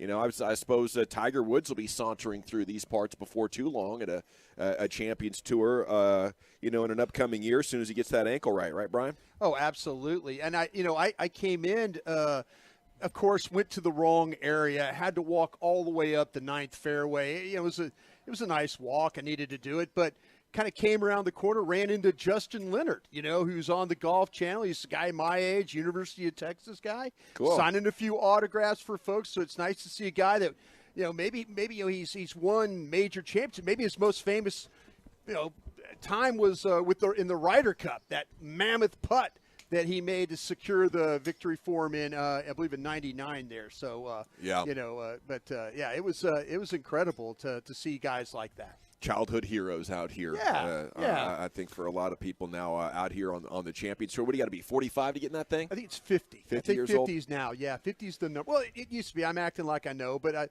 it used to be 50 years old. Yeah. Well, that's right, because Tiger Woods is over 45. He'd be out there by now, so it's got to be a few years away. He's digging the fact that they could ride around in carts out here. Yeah. That's how Tiger Woods is going to do. You got to love the car life. Yeah. Unless you're Russell Wilson. Yeah, and then you don't. You know, you find a random bunker and you tip it Oh, over that's like right. you did the other day. That's you know? right. Oh, yeah, it's a good point. Took that off-roading a little bit. Okay. How about drive better? You know? Yeah, Sure. yeah. Have You some know? situational awareness. I mean, No yeah, question about it. exactly. That's the way he plays. Yeah, Lax. he just runs into sacks. And he's just Rolls driving carts, into bunkers. runs into sacks, whatever you want to do. Yeah. It's who he is. It's what he does. Okay, Rangers getting ready to host the A's tomorrow. There's the big story today in Major League Baseball. Apparently, the owners have agreed to purchase land in Las Vegas for a stadium. They're ready to be the second Oakland team to head to Vegas. The team president's out talking about it.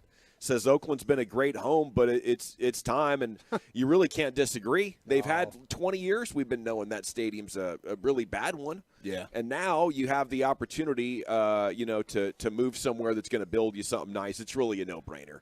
And that's unfortunate because it's a historic team. And with them being in Oakland as well, so you maintain the history, but also they're a doormat for you because they can't generate the kind of revenue that they would need to ever compete. If you're an Oakland sports fan, you've lost Golden State, you lost them to San Francisco, you lost the Raiders, now you're about to lose the A's. Yeah, what do you do? If you're an Oakland sports fan, are you living with that? Is that you, or is that just the way the climate is? Yeah, I don't think you can take it personally, but I would. I do think you have the opportunity to the rare occasion where everybody would understand unanimously the idea of becoming a fan-free agent. And if you wanted to, post up somewhere else with your fandom, really, I think that would be warranted. And a lot of these, especially like a Raiders fan, it's so deep in their blood. Like even a guy like Raider Joe, who's used to being in Oakland, in the black hole, season ticket holder, all childhood. Now they're in Vegas. He still can't help himself. He's a Raider for life. But like I would understand, all your teams have now kind of migrated away from you. Do you want to maintain that fandom? Do you want to pivot somewhere else? That would suck, though. I do feel bad for these fans. I don't think it's on the fan. No. I don't think it's on the fan there. I mean, it's just, but maybe if the city council had acted sooner for building venues and stuff as everybody else around the country has. We are live at the Invited Celebrity Classic. It's at Las Colinas Country Club. It's presented by Choctaw Casino I think and we're Resort. playing golf. I think that horn says we're playing golf now. Yes, the rain has cleared. The sun is back out, and they're going to tee it high and let it fly out there. So you should come by and enjoy some of this golf entertainment. Okay, how about Buster Olney with this Rangers gem today? If the Diamondbacks do move on from Madison Bumgarner and eat the rest of his contract, it'd make sense that he try to steer himself to the Texas Rangers. There's a ton of trust shared with new Texas manager Bruce Bochy, built on 3 championships. That'd be fun. Madison Bumgarner has not been good this year at all. I don't think he's been good for about 2 to 3 years, but maybe he and Mike Maddox and Bruce could get something figured out. It's a legendary name. It's a World Series MVP pitcher. John Morant was out. Grizzlies beat the Lakers. Giannis was out. And the Bucks get a win, and they're up 2-0 as well on the Heat. Nuggets lead the T-Wolves 2-0 now. And tonight the 76ers go to Brooklyn up 2-0 at 6:30 on TNT. Warriors trying to get back in the series without Draymond. They'll be in Oakland against the Kings at 9. And NBA TV is Clippers and Suns, which might be the greatest first-round series of all time. If you look at this matchup, Chief, I'm just loving it. I do think this thing's going to end up going 7. The Warriors are going to come out with a vengeance tonight without their guy Draymond. I think that arena is going to be loud and proud. They will get this thing within 1 game, and the series still will, by the end of the night, the series will still have not officially started because we will not have a road team winning a game. But I don't understand what the NBA is doing where they're stagger starting. I got to choose. I got to flip back and forth. A 9 o'clock tip in San Francisco between the Warriors and the Kings, and then a 9:30 tip in Los Angeles between the Suns and the Clippers. Yeah. What are you doing to me? What are you doing to the NBA fan? I mean, right now, it's insane. I don't even know how you put Suns and Clippers on NBA TV and not on TNT because it's just such an epic matchup. If you got to wait a night and get that on tomorrow night, maybe it's not drawing because it is the Clippers and the Suns, and the Lakers are so much more followed. Sure. But it just does not seem like a throwaway matchup to me. That seems like the matchup that you want to savor as an NBA fan. You got Kawhi and Russell Westbrook going up against Kevin Durant and Devin Booker and Chris Paul and DeAndre Ayton in the first round. Right. And it's 1-1 right now because the Clippers went and stole game one with, I just think this is an amazing NBA season. It's unique that so many teams are, around that 45 to 55 win area. And it's unique that we're getting so many superstars matched up on the court together in this West immediately. It's something to behold. Okay, speaking of something to behold, Jesus Ferreira goal in the 81st minute. U.S. and Mexico tied last night, a friendly in Glendale, Arizona. They will get back together June 15th in the CONCACAF Nations League semifinal in Las Vegas. Okay, there we have it. You're off and running as we're going to be here for a full 5 hours today, G-Bag Nation. Hope you can make us a big part of your afternoon. Looks like Chief has a little parenting discussion for us before the G-Bag of the day. Is that right? Yes, sir. Popcorn on an airplane. We've heard it all week. What is the official G-Bag Nation stance? We make the call plus a dog bite gone wrong. That's next.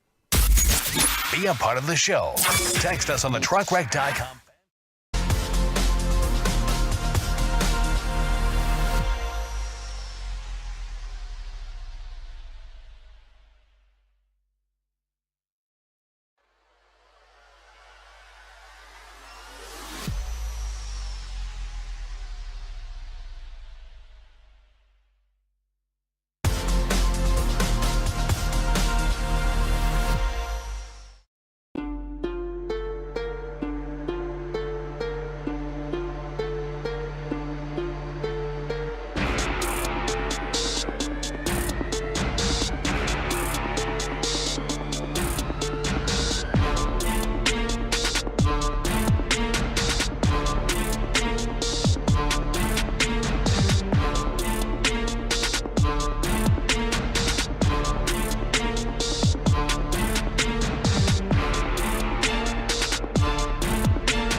you're having a good one. We are at the Invited Celebrity Classic. It's brought to you by Choctaw Casino and Resorts. A little Champions Tour action out here at the Las Colinas Country Club. And you should come by and check it out. And, come watch the G-Bag Nation and some great golfers. Okay, segment here is brought to you by the Frankels. There's a reason you need a special license to drive a big truck, so companies that hire drivers and put them in a big truck should be held accountable for what happens when one hurts you, frankly. You need Frankel and Frankel. Consultations always free, truckwreck.com. Here's Chiafalo with some parenting content. Okay, so the internet was set ablaze earlier this week. Toronto Blue Jays pitcher Anthony Bass's kids made a popcorn sort of mess on a United flight on an airplane, and Bass claimed that a flight attendant, quote-unquote, made his wife, who is 22 weeks pregnant, clean up the mess. So imagine your kids are sitting in one of these airplane seats. They're munching on popcorn. Next thing you know, there's popcorn all over the floor. I can see it. And the flight attendant tells pregnant mom to go ahead and I guess, clean it all up. Anthony Bass takes to Twitter. He's super upset about it. He calls out United. He thinks the internet is going to rally around him and mother bleep the United flight attendant and the entire airline. That was not really the case. It was a Cancy masterpiece, ultimate backfire for Anthony Bass, and he's been getting crushed pretty much left and right. I would say 90-10. Is for the airline and for the flight attendant making the parent pick up the mess of the child.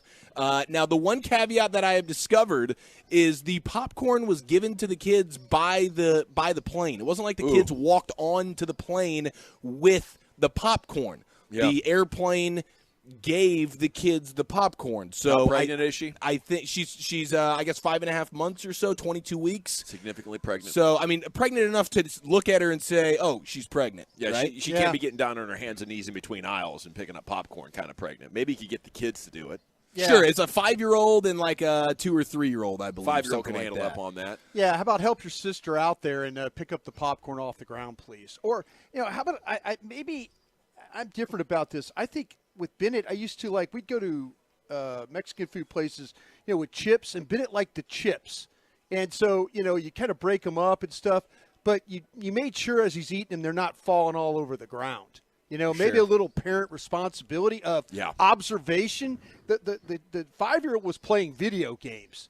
Is she knocking the popcorn on the ground playing the video games? Well, I think Is it inevitably, I mean, whether you're 5 on? years old, 55 years old, if you're eating popcorn, it is going to end up around you. It's going to end up on your chest. It's going to end up on the seat. You know what I mean? Like, who's getting up out of their movie theater seat without popcorn blemishes surrounding them? I mean, not me. I'll be the first to say I'm making popcorn messes kind of all over the place. I think you have a good point here, Chief. I would like to suggest that there is no clear person in the right in this scenario. I think the ladies lazy parenting a little bit. I think you should be more aware of the mess that your kids are making in other people's space. Exactly. It's not just your space. Now, at the same time, I think for the airline, to make her do that, to me, that's bad flight attending. Like customer that's service, if you will. Yeah, that's a little heavy-handed. But they gave her the popcorn as a goodwill gesture, saying, "Hey, we see you have kids. Do they know that maybe there's potentially could be problems?" That's what I'm saying. I'm like, that's why you prepare yourself to ignore it. Okay? Yeah. Just whatever. Well, everybody's going to be off this plane in 2 hours. The cleaning crew will come through with a vacuum and it's over. Right. Yeah, just ignore it. Yeah, that's my thing. If I'm a flight attendant, I'm not making anybody, let alone a pregnant lady, get down. I'm not forcing anybody, and I'm not going to be forced. If I'm the mom in that scenario, I'm not getting down. No one can force me, especially a flight attendant is not going to force me to get on my hands and knees. No and disrespect do to the flight attendant industry. 100%. Yeah, no you guys are in charge up there, but that crossed the line. As a matter of fact, like my brother's a pilot. He mans the cockpit. The pilot's not going to come to me and force me to get on my hands and knees either. It's just not going to happen. But what if you get a situation though where the plane's going on to somewhere else and they don't have the ground crew that cleans the planes? Then don't give me popcorn as I enter the airplane. Okay, because the next thing you do is the next person that sits in that seat goes, "Why is there popcorn all over the floor here?" Now they're complaining about the situation. You know? I would say that person's a bleep hole, first and foremost. Like, if you're sitting down in a seat and there's popcorn on the floor, is it that big of a deal? It wasn't like it was just it's not like you're ankle deep in popcorn. There's like 20, scraps of popcorn floating around. Not the end of the world here. Yeah. I think one of the people needed to be the adult in this situation, and I don't think either one of them was prepared to do that. I don't think the 5-year-old mom needs to tell 5-year-old, hey, put down the video game and start picking up the do a little little something. Yeah, pick up the pieces, please. I think mom got dug in on this one, though. She stood her ground a little bit too much, and she caved in the end. Is there ever a scenario? There's another lady who's getting crushed on the internet right now who revealed that her 3-year-old daughter got bit pretty good on the face by their pet dog. Is there ever a scenario where you would then keep that dog? No. Or is it 10 out of 10? You bite my kid, especially on the face.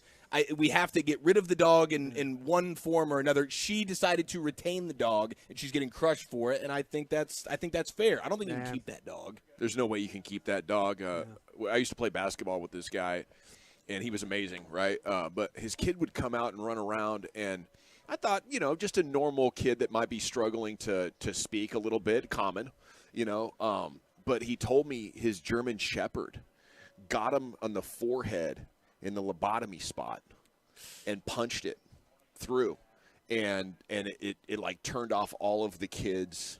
It was the scary. It was the saddest, type of scene. Like the motor skills? Yeah, and stuff like the that? speech skills. Speech skills. Yeah, so he could move. The kid was fully functioning and moving and stuff, but he really couldn't communicate in any way, and it was as a result of this German Shepherd. And you're damn right he put that dog down. Oh, for sure. Yeah. Absolutely. Gosh, that's heartbreaking, dude. Yeah. Yeah, I think that's 100% sayonara, no matter how much. I mean, dog's a man's best friend. Well, Maybe you've had the dog for 12 years and you got a 3-year-old kid. You've known the dog longer. But I think the tie goes to the child. When we were going to have Abby, we had this little poodle mix, and it was a rescue, actually, that we found. It was a homeless dog we found on the streets, and we brought it in like 3 years earlier, and it was chill. It was always been chill, but it tore me up one night in the hand, and I was like, we can't trust this. Right. What I did was, and it was kind of on me, I just reached into the kennel to grab something. And that was too much for her that day. Right. We'd been really, really had a good relationship the whole time. And I was like one of the people she trusted the most, but I could still tell she was traumatized and never got over it. And that day, it just triggered her in a way. And I was like, well, there's no way we can trust this around a baby. Right. That's high risk alert right there. Yeah. It is time now for the G bag of the day here as we go back into the Pimp Cup. Here's Lucius Alexander. Yeah. G bag of the day for a Thirsty Thursday. There we go. All right, where we last left off, there was a man that seen a dog on a riding lawnmower, and the riding lawnmower was getting busy. It was a whole lot for my man at the time. He was on the phone with somebody going through a midlife crisis at the time, too, so it's just a lot. So let's pray for this fella right here. I'm not f***ing tripping. Take a picture, bye, Sean. Take a picture and send it to me. What the f***? Man, Sean, it's a dog on the f***ing riding lawnmower cutting the f***ing grass. I heard you. That's why I said take a f***ing picture. I got a video of this shit. I need a f***ing laugh right now. I think I'm losing my motherfucking mind, son. I know you hear it in my voice. There's a lot going on in that voice. I hear a little substance abuse and everything going on in that voice. A few bad decisions. Oh, definitely. I saw this video yesterday during a little toilet time. Nice. And it was as legendary as the sound sort of insinuates. Well, I've heard laughter can be healing. Hopefully he sent that over and gave her some therapy. Our man RJ Choppy from the RJ and Choppy Show is dealing with a little bad kids right now situation. Kids are growing, testing the father, yeah. He doesn't know what to do about it. Mike Bax came with some parenting advice, though, for RJ Choppy. Ooh. Middle schoolers are the worst people in the world. They are the worst human beings on the planet. But, like, I could take his phone away, but the next day he goes back home. You right? keep it. Yeah. You didn't get it back then. See, that would have Choppy created. took it at 7 p.m. and gave it back when he woke up. Oh my dear And I was God. like, that's way too light, I think. Choppy, that's why. Cheer against him at his baseball game. Praise him like you did the volleyball in Oxnard. Yeah. Throw him a curveball. He hasn't seen one in months, and he ain't practicing. That's what I'll do. That's not bad. I am going to heckle my kid. You might get in trouble, but you can say, strike 3B. That's what I do. Sit down, you non-practicing little chump. I'm going to cheer against him. No, Sit him out, coach. That would get it done. That'd be very motivational. That's good parenting right there, Basky. I like that idea. That is. That's incredible, man. I wonder. I bet Bassick would do that. Oh, for sure. Absolutely. He'd be loud and proud about it. And middle school kids are the worst. I mean, God bless the middle school teachers. I don't know how you take that gig. Well, I'm gonna hold for high school or elementary. Agreed. You can keep your middle school job. Hey, you see the fella that was on the Southwest Airlines flight to Orlando. It's mad kids in Orlando. Mad kids heading to Orlando. A lot of families going to Orlando, but he couldn't take the baby crying on the plane. I get it. It was a weather delay, so they were sitting on the plane for a long time. You get anxious and everything. But he had a meltdown about the baby crying. No. Let's be rational. We are in a tin can with a baby in a goddamn echo chamber, and you want to talk to me about being okay? Okay, because you're yelling. So is the baby. Okay, so you're a man. Did that motherfucker pay extra to yell? Okay. No. Shut up. You and shut up. You just started me now. I don't give a f***. You were sitting there watching that motherfucking baby cry for 45 seconds. Okay. It didn't have nothing to do with nothing. Okay. Lower that baby's voice. Okay. It's okay. It's a grown-ass man acting like that. Yeah, I feel sorry for his wifeys and whatnot. Oh, yeah. Yeah, she was sitting right next to him. She can tell she was a little embarrassed about it. He should expect babies on a flight going to Orlando. Yeah, you're gonna get some of that. It's Magic City, man.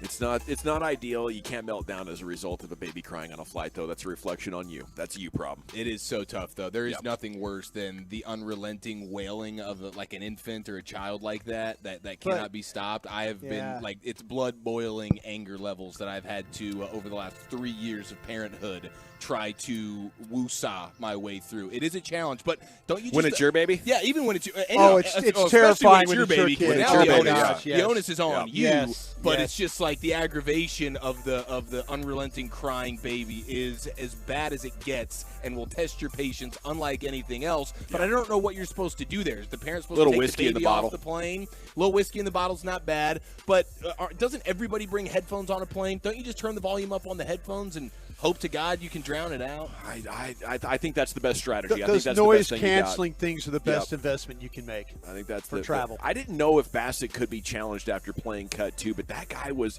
on a roll, and it's so entertaining. Did that baby pay extra to yell like that? It's a bar. Oh, jeez. Yeah, I remember the first time we took a flight and we discovered buzz balls for the first time we were going to Mexico. Yeah. And this is the same flight where my old lady tells somebody's baby to hush. Shh, like that.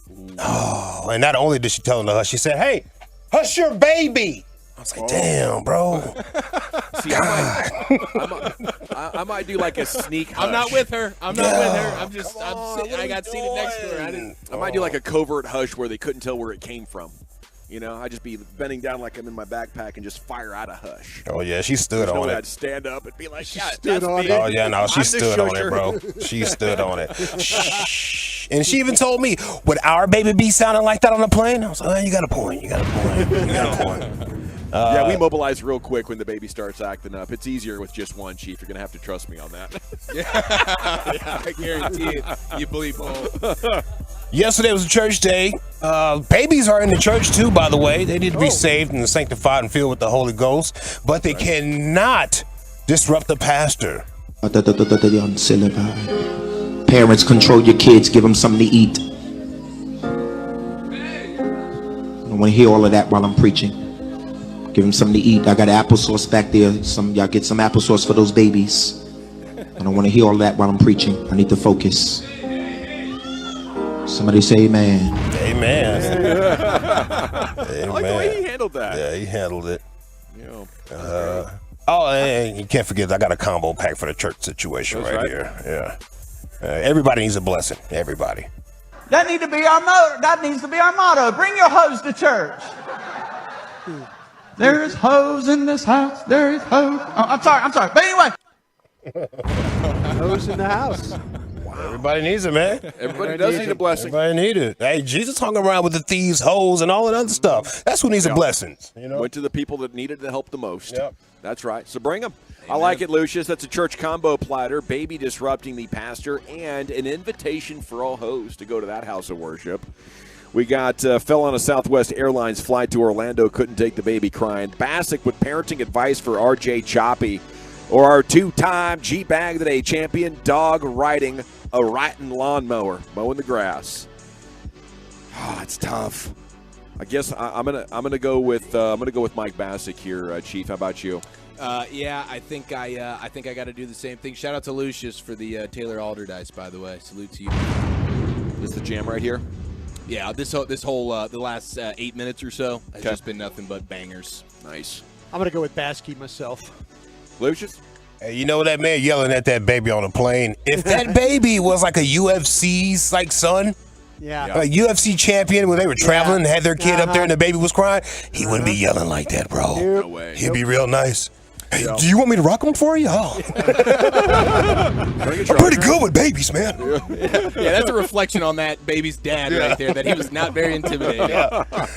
Church combo. 3-1. There it is. Your new G-Bag of the Day champion, Mike Bassick, telling RJ Choppy how to handle his middle school-aged sons. Can't really discipline them when they head home like that, I suppose. If you're doing that co-parenting thing, it's tough. I can take the phone for a little bit, but does mom agree? Tough one. Krusty's Corner's coming up next. Where are you going with that? Yeah, I'm going to try and ask you guys, can you tell me who the best first-round pick of all time in the NFL has been? We'll do that next. Coming up Friday morning on Sean.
Classic Chevrolet.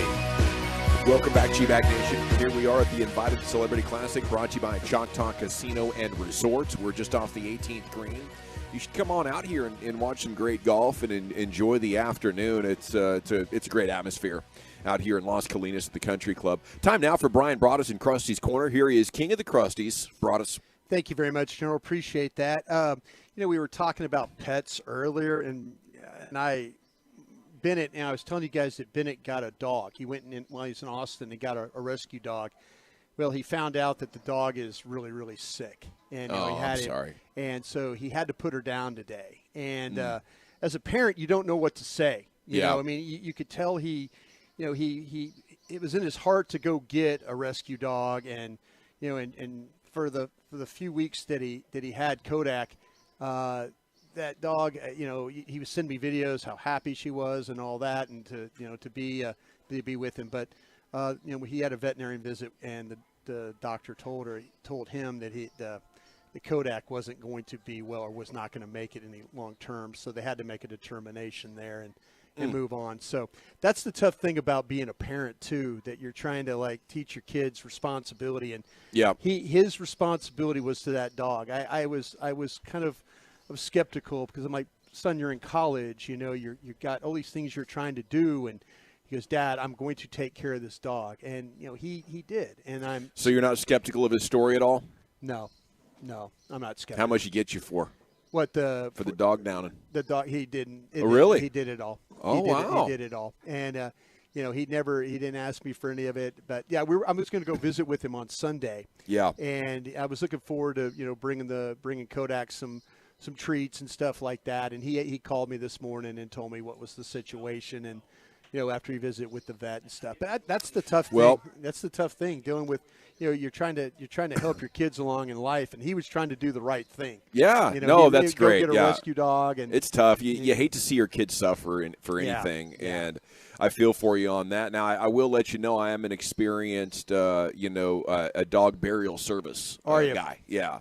I make a hell of a speech. So if you want me to head down to Austin with you and hold, I might have to buy you some barbecue. Sunday, might have to buy you some barbecue down there to make that trip. I'm your guy. Well, thank you. I appreciate that. But that's part of the thing about parenting, with your kids and stuff. So keep young Bennett in your thoughts, if you would.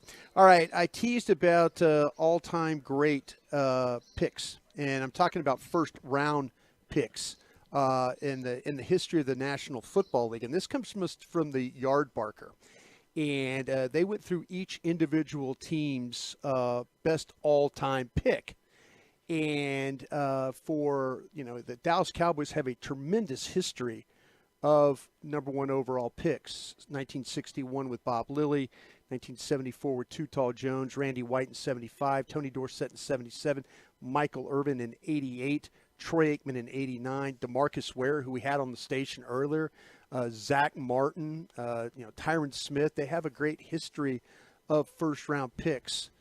Would you like to take a guess of who Yard Barker felt was the best Cowboy ever selected in the first round? I mean, geez, you just rattled off quite the list there of some dominant players. I don't know how you could go. I mean, I guess if you say hey, we got a first round pick in the 20s and he ended up being a Hall of Famer, I guess you could say, okay, that's a home run because holy smokes, you did it at the end of the first round. But I don't know how you could go away from the quarterback. I know it was number one overall with Troy, but I would have to think it's the quarterback in that scenario. Yeah, I would say personally Troy. Now you could come with a lot of different things though, and let me say Emmitt Smith because he did what he did. That's who it is. Emmitt Smith.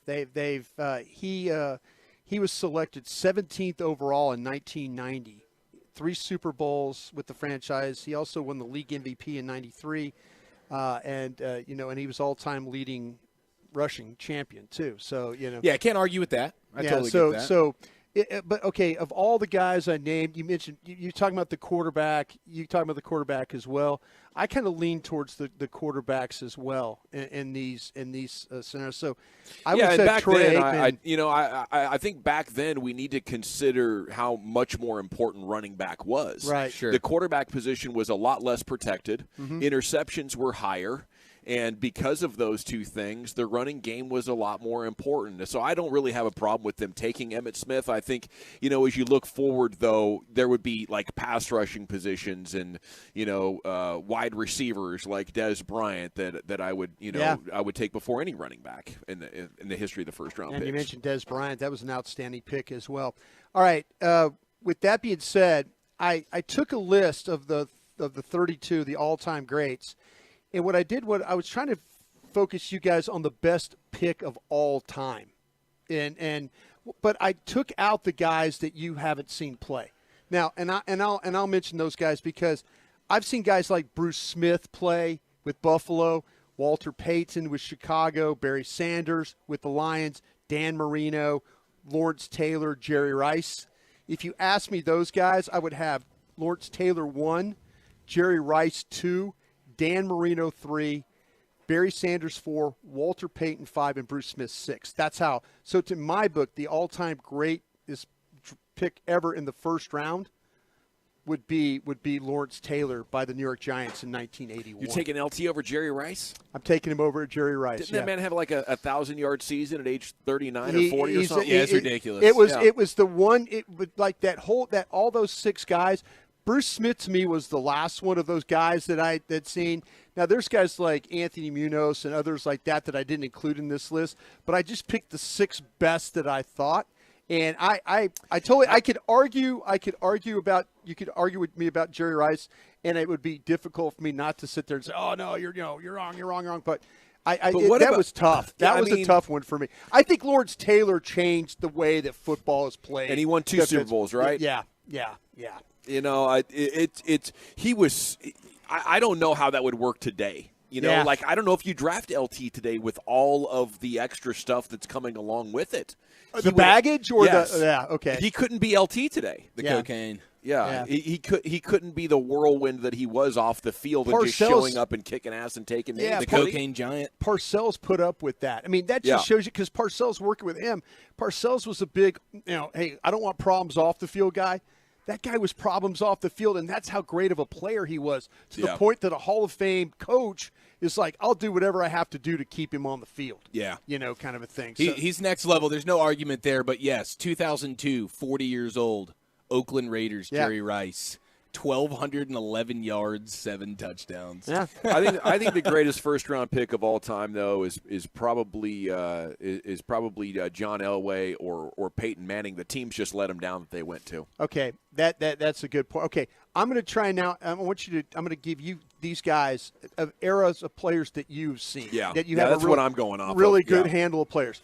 Okay, I'm going to include Ray Lewis in this. Baltimore '96. Good. Aaron Rodgers, Green Bay in 2011, Peyton Manning, Indianapolis Colts in 98, Pat Mahomes with Kansas City in 17. That's the one. And Randy Moss with the Minnesota Vikings in 98. So those are the guys that you have a choice. All right, now if you could handicap me or put them in order, how you would see the all-time, and maybe we could come to who the all-time great pick is off this particular list. I think it's Pat Mahomes in a relative landslide with what he's already been able to accomplish so quickly in his career and what he still might be able to do over the next decade or so. I think it's a no-brainer, Pat Mahomes. Yeah, the name Mahomes set me back. I wasn't considering the modern era enough in my memory, and I think you'd have to go with Mahomes, and then you'd have to come in with Peyton Manning after that. Yep. And what were the other 2-3 names there? You'd have Ray Lewis, Aaron Rodgers, and then Randy Moss. Oh, Rodgers, Moss, Lewis. No disrespect to Ray. I think he is maybe the greatest linebacker and was a tremendous leader.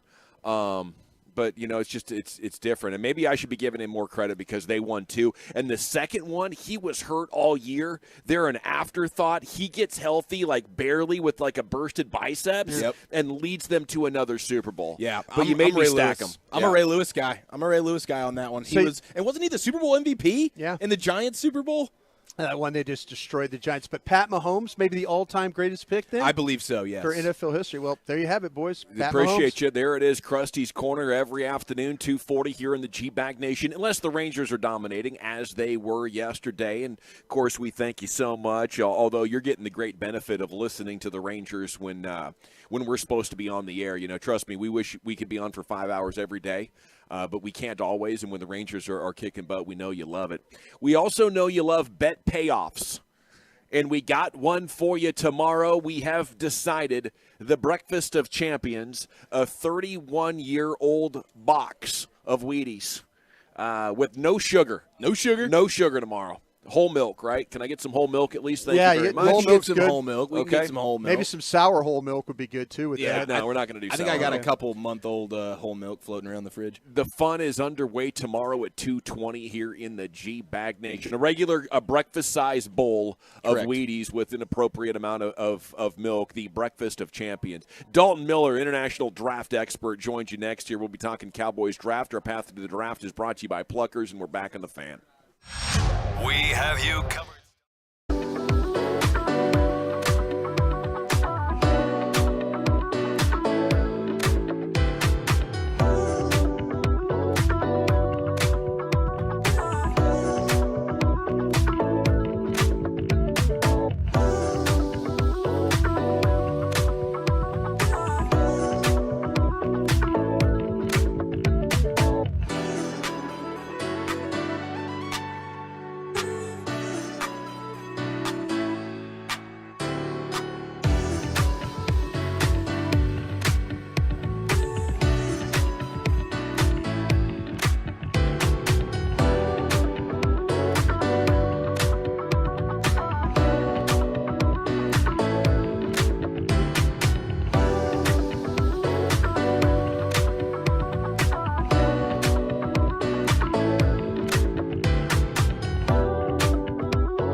our fan studio, secured by DFWsecurity.com, you're rolling with the G-Bang Nation on 105.3 The Fan. Look at this. Here we are, hour number 2 of the G-Bag Nation. We are at the Invited Celebrity Classic, a Champions Tour golf event, Las Colinas Country Club. You're invited. Come join us.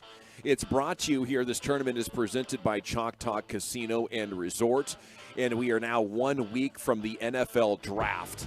So we're excited about that. We have a special guest joining us to talk draft. Our path to the draft coverage is brought to you by Pluckers. On night 1 of the draft, the Fan's going to be at all 8 Pluckers locations. They have some cool specials and prizes all night long. And by our friends at K-Post Roofing and Waterproofing, your draft headquarters is 105.3 The Fan. Better than ever. Okay, and Kawhi Leonard's out. I don't know if you saw that headline there, Broadus, but Chief showed it to me about 10 minutes ago. Saw it on Twitter. And Kawhi Leonard cannot play. What do we got? A little knee inflammation? Yeah, knee situation acted up on him, so that's a huge bummer for the Clippers. I think he's kept it very quiet that, what kind of has happened. And he suffered a serious leg injury, and it cost him a lot of time in San Antonio. It's caused him to be highly, highly into load management. I wouldn't be surprised if this is like a Brandon Roy type of injury, that he just needs a lot of time off to be good. And you can see it in his lack of explosiveness, especially around the rim. You really can't. Kawhi Leonard, he gets rim checked, he gets blocked, and he's still an amazing player. I think when right, he's still a top 10, maybe top 5 player. But he's right so infrequently right now. I'd be so frustrated to be a Clippers fan. You're coming home tied 1-1, and you can't get Kawhi Leonard on the court, and Paul George is out. So, hey, good news is you still have the best one-man show in basketball, Russell Westbrook. That's right. You take all the overs on the props for Russell Westbrook tonight, especially if you can get the over on whatever his field goal attempts will be. Yeah, and if he's hitting, he's due. I mean, he was 3 of 19, I think, 3 of 20 last game, something like that. So maybe you defend and hit threes around Russell, and you figure out a way to get the job done tonight. We are in for another big night of NBA playoff action. Didn't get in as much last night because of the stars. So we'll be all the way back up in that thing here tonight. And joining us now is our friend Dalton Miller, former 105.3 The Fan staff member. He is an international draft expert by way of Portugal, and you can follow him. He is the lead draft analyst at the Pro Football Network. And a good afternoon, Dalton. How the heck are you? Fantastic, General. How are you doing? It feels great to hear your voice again. Man, it's great to have you on. Usually I only get to hear your voice when we're playing video games there on the War Zone. But I know it's draft season, so you probably have put the sticks down for a while, and you're getting ready to dominate this draft coverage as well, aren't you? That is the plan, General. It's going to be a long couple of days for me, particularly with working throughout the night here. I'll be working probably 2 or 3 hours every night after the draft is over. So into the wee hours of the morning here, but I am ready for it.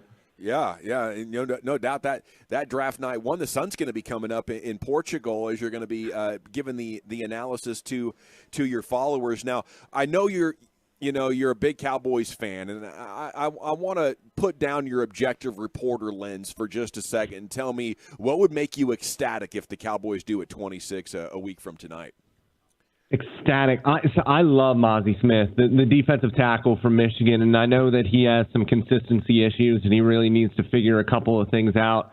I think defensive tackle in general is just kind of one of the more difficult positions to transition to from the college to the NFL level. There's a lot more to it mentally than a lot of people give it credit for, but he's a dude who I think, somebody like Dan Quinn can move around, play a little bit of 1-tech, a little bit of 3-tech. He's a fantastic athlete. I think that depending on the situation, he could even play a little bit of 4-eye on teams that like to run that tight front. So he's a player that I absolutely love. Deonte Banks is probably my favorite player in this draft class. I don't think after the combine and his testing, I don't think he'll be around. That is the corner from Maryland. But those are the two guys I absolutely adore in this class for the Dallas Cowboys. Unfortunately, I don't think either of them will end up being the pick. Yeah, Dalton, there was some talk coming out of the combine about Banks, and I think you're absolutely right about him and his ability. I think there were some questions about when people put him on the board, and when you started to kind of really dive in on scheme and where are you supposed to be and what did you see and that kind of thing. I think that's kind of why initially we saw heard a lot of buzz from the media scouts, and then as the media scouts kind of caught up with the scouts, the scouts that actually with work for the teams and stuff, we were starting to hear some of those whispers. Would that concern you a little bit if you, in fact, were hearing things like that? In Dallas' scheme, a little bit less. It's getting more, I guess you would say, modern. Dan Quinn definitely does, mix things up, but it is still a cover 1 and cover 3 heavy defensive scheme. So I think that he could fit decently well here. Obviously, you don't like a guy who is very good on the board. You also have to worry about some of the shoulder injuries that he had earlier in his career. He loves to hit people. And for me, that's kind of what it comes down to is where, if they end up drafting a guy like that, I just have full confidence in what Dan Quinn and that defensive staff is able to do when it comes to coaching guys up. It hasn't worked out on all of the corners for the Dallas Cowboys, but I'm willing to bet on the talent that somebody like Deonte Banks has athletically as well as just getting somebody on the opposite side of Trayvon Diggs who really enjoys contact. Dalton, real quick, if I could, on this, I was about Murphy from Clemson. The defensive end, the edge there. There seems to be people talking, and he was a guy that was maybe top 15, and then there's like, well, maybe he's the slider. Between him and maybe a guy like Nolan Smith, how do you see those two? If in fact, which way would you go if in fact one of those guys got to Dallas at 26? Yeah, I'd be surprised if either of them made it to 26, but there's so many edge rushers in this class, and there's so many different kinds of edge rushers that, maybe a guy like Myles Murphy does fall. I think Nolan Smith has kind of been one of the more under-discussed guys in this class, and I know that some of the buzz around him has started to heat up after the Combine. He's my second edge rusher in this class. I think he's absolutely phenomenal. I think he's the best pure pass rusher in this class. Will Anderson overtakes him because he's such a fantastic run defender. But if I was, the Philadelphia Eagles say at 10, I would be considering taking Nolan Smith. So for me, I love him with the Dallas Cowboys and what he would be able to do as an edge rusher. I think getting somebody like Myles Murphy who can really set the edge and has a ton of upside, somebody that can learn behind Tank for a couple of seasons would be awesome as well. But I am definitely higher on Nolan Smith. Hanging out with our former teammate here at 105 Through the Fan, Dalton Miller, lead draft analyst for the Pro Football Network. He's live in Portugal right now doing his best draft work. Now, are you comfortable taking a tight end in round 1 if you're the Cowboys at 26, Dalton? No, I mean, personally, I'm just against it. I look at the history of the position, and I see that first-round tight ends just don't seem to work out. And a lot of tight ends in general, even your Travis Kelce's of the world, don't really begin to produce until year 3, usually. And so for me, I'm drafting a guy who obviously you want to have around for 10 years. But with the way the tight end has seemed to go recently is guys start to produce in year 3 and year 4, and then the team that drafted them gets outbid for that next contract, and they can't end up paying him. So I am one that would rather just stay away from the tight end position. Listen, I think Michael Myers is going to be a fantastic player. I think Dalton Kincaid is the best tight end in this class, but I think with the age and the back injury that I know that he was cleared on and medical rechecks have been fine, it still worries me a little bit because he's 24, and if he doesn't work out right away, then you're looking at a guy who didn't get good until 26 or 27. For me, the guy that I'm looking at, if they were to draft a tight end in round 1, is somebody like Darnell Washington from Georgia, and I know that he has a long way to go as a wide receiver, but I don't plan on any of these tight ends to have 700, 800, 900-yard seasons until year 3 anyways. So I might as well take the big dude who can really block like an offensive lineman. I was really impressed with that because you don't see that at the college level, and you rarely ever see it at the NFL level.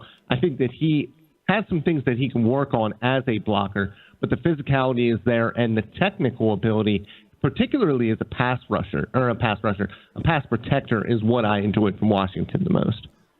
Dalton, I'm not going to ask you to take a running back in the first round, but I'm going to ask you to take me to maybe into the 3rd round, maybe the 4th round. Who is the guy on your board that is really the most complete back when you start to talk about the ability to run, to block, and to also catch the ball? Is there anybody in that 3rd, 4th round that you got your eye on?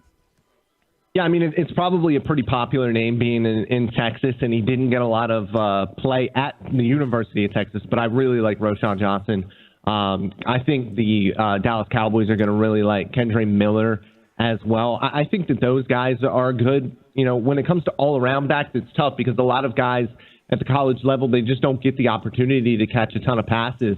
But a guy like Zach Evans is another one from Ole Miss who I kind of like in that range. And then I didn't love his tape, but Israel Abkanat, the Pittsburgh running back, who I cannot think his last name right now. Abacanadana, yeah. Abacanadana, yeah. Wait, listen, if you're 215 pounds and you're running a 4.4, I'm going to love that. Even if you're not a good running back on tape, just because I am all about being able to create explosive plays as a runner. And when you have that kind of physical ability, when you have that type of body style, I think that you can go and do stuff. But then you're even looking at guys like Deuce Vaughn. It's just a fantastic running back class in general. So you don't have to draft one high to get a really good one in this class. Although Bijan and I think Jamari Gibbs, both of those guys are pretty special. How do you handicap the third, fourth, maybe fifth round quarterbacks? The Cowboys have kind of talked about the guy they've done the most work on is O'Connell from Purdue. Toon's name has been mentioned. Do you have somebody else you like better than those two guys? You know, I really like Toon. And then for me, somebody like, I know he's a little bit older, but Dorian Thompson-Robinson, I know that he's kind of a favorite for everyone. He might be even available a little bit later than that, but he's a really good athlete. And for me, I'm trying to bet in that range with a guy like Dak Prescott as your starter. I'm not really looking for a backup. They kind of already have that. I'm looking for a guy that I can try to develop. And I think that DTR from UCLA is kind of that guy for me. What scares you more about the Eagles at 10, taking Bijan Robinson or Jalen Carter? Oh, Jalen Carter. Oh, for sure, Jalen Carter. That defensive line is already ridiculous. I think it's going to get even better in this draft class, unfortunately, with either the 10th or the 30th pick. But I will tell you what, Bijan Robinson and Jalen Hurts in the same backfield, that's pretty terrifying. But taking a running back, you know, if it is at 10, I will feel a lot better because even for a guy that is special, taking a running back at 10 is quite the price to pay. It's Dalton Miller, Pro Football Network, here with you on your home of the Cowboys. We're talking draft. Path to the Draft coverage is brought to you by Pluckers. Are you still looking for the Cowboys to improve their defensive talent base, or are you just thinking a BPA, most exciting player at 26 when you talk about the defensive tackle in the corner and some of your other answers? Yeah, definitely BPA, especially in this draft class. It's kind of a weaker one. So if you can get some value, on the defensive or the offensive side of the ball, the problem with that is there's just not many great offensive players in this draft class. And I know that the Cowboys kind of their needs are more on the offensive side of the ball. I think some of the value might be on day 2 when it comes to the offensive side of the ball, just in general. I think the cornerback class at the top and down through is pretty fantastic. You're going to have to make a decision on Trayvon Diggs. You're going to have to make a decision on Micah Parsons, whether to pay these guys or not, and that is coming up sooner than you think. So I'm always looking into the future. I'm not going to not take a cornerback in round 1 because of a 32-year-old Stephon Gilmore and Trayvon Diggs on a soon-to-be expiring contract. Dalton, how do you have these receivers that are all in that 5'9" range? I've never been a part of a draft, and I've been doing this since '92. I don't think I've ever seen this many 5'9" or less wide receivers that people are talking about in the second and third round. It's amazing, and it stinks for them because there are a couple of guys in this class who are incredibly talented players, but are just really, really small. Yeah. Jordan Addison is fantastic, and obviously he produced like crazy at Pitt last year. And even though he didn't test all that well, he can take the top off of the defense, and I think that that's something that definitely the Cowboys could use. Zay Flowers is probably my favorite out of the small guys.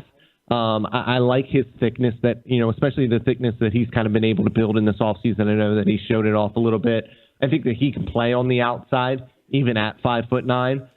Josh Downs, I think he's just a slot guy, but he's a really fun slot guy. And I wonder at the NFL level these days how many offenses can really use that Cole Beasley type of guy. He's Cole Beasley, but on steroids, because he can also beat guys down the field and be a deep threat Tyler Scott is another guy like that Cincinnati, too.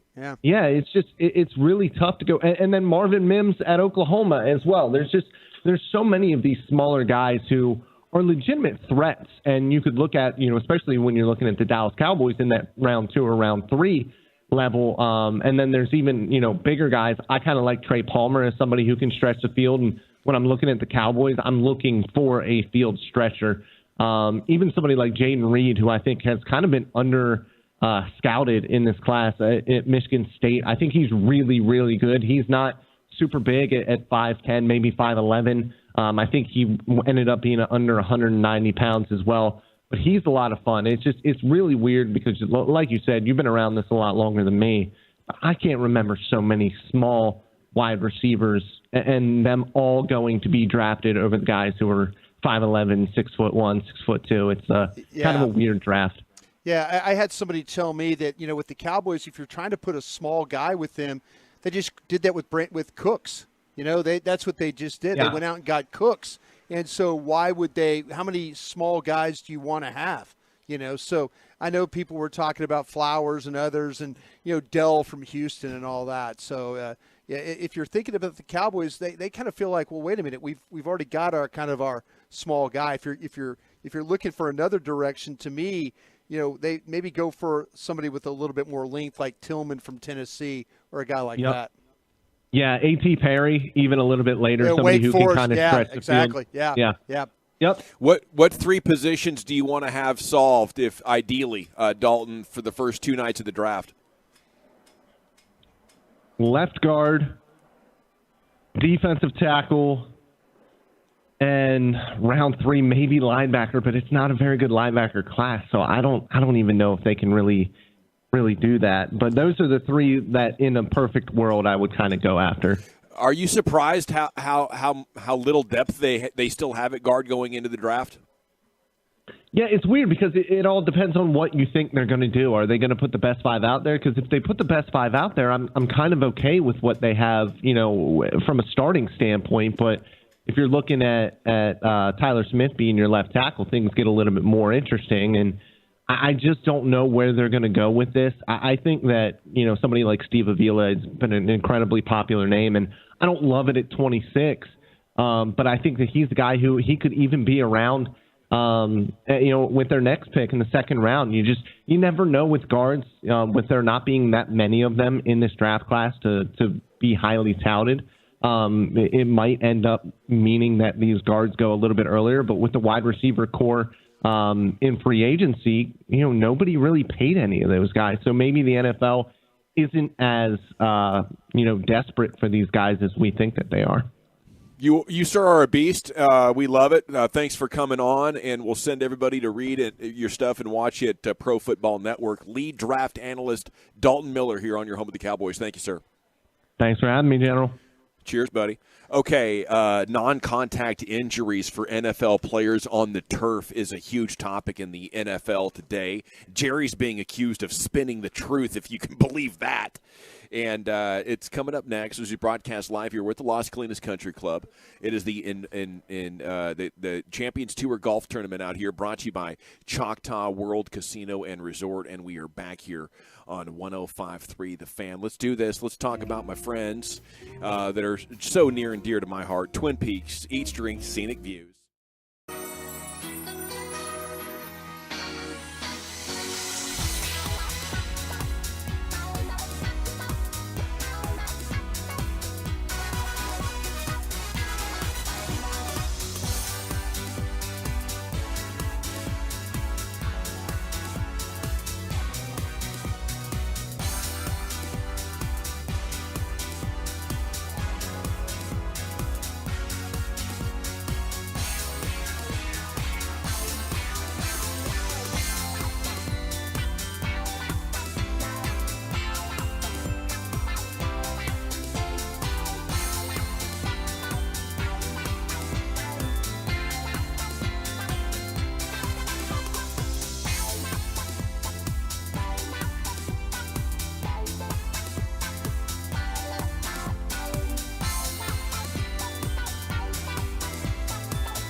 Nation here on 105.3 The Fan.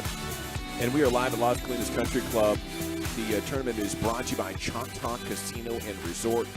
And it's free out here if you want to come watch some great celebrity pro-am action and enjoy some professional golfers as well. We got a lot of big-name golfers out here who are swinging on the tour.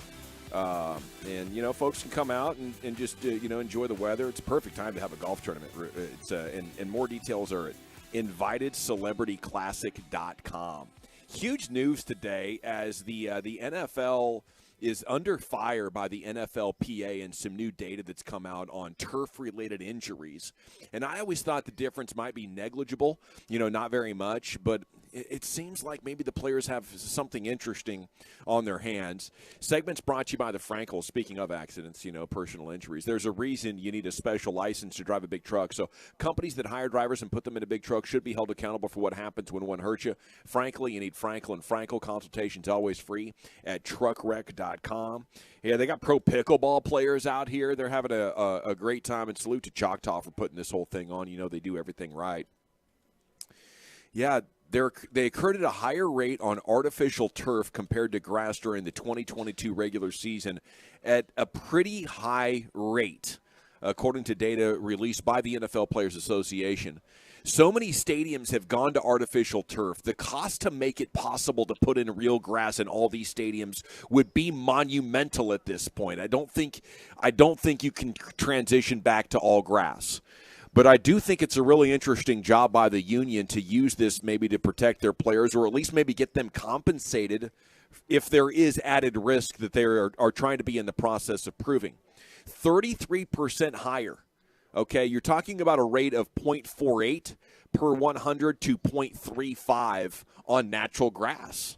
So about 30-35% greater. The gap arose 1 year after the league moved to neutralize the debate about the two types of playing surfaces. Players had long complained about the turf and saying they preferred grass over it. Wednesday, Union President J.C. Treader noted that the injury rate on grass surfaces was lower from 2012 to 2020, although the rates were essentially the same in 2021. Treader said 2020-21 was an outlier, and instead of following the long-term data, the NFL used the outlier year to engage in a PR campaign over the last year to convince everyone the problem doesn't actually exist.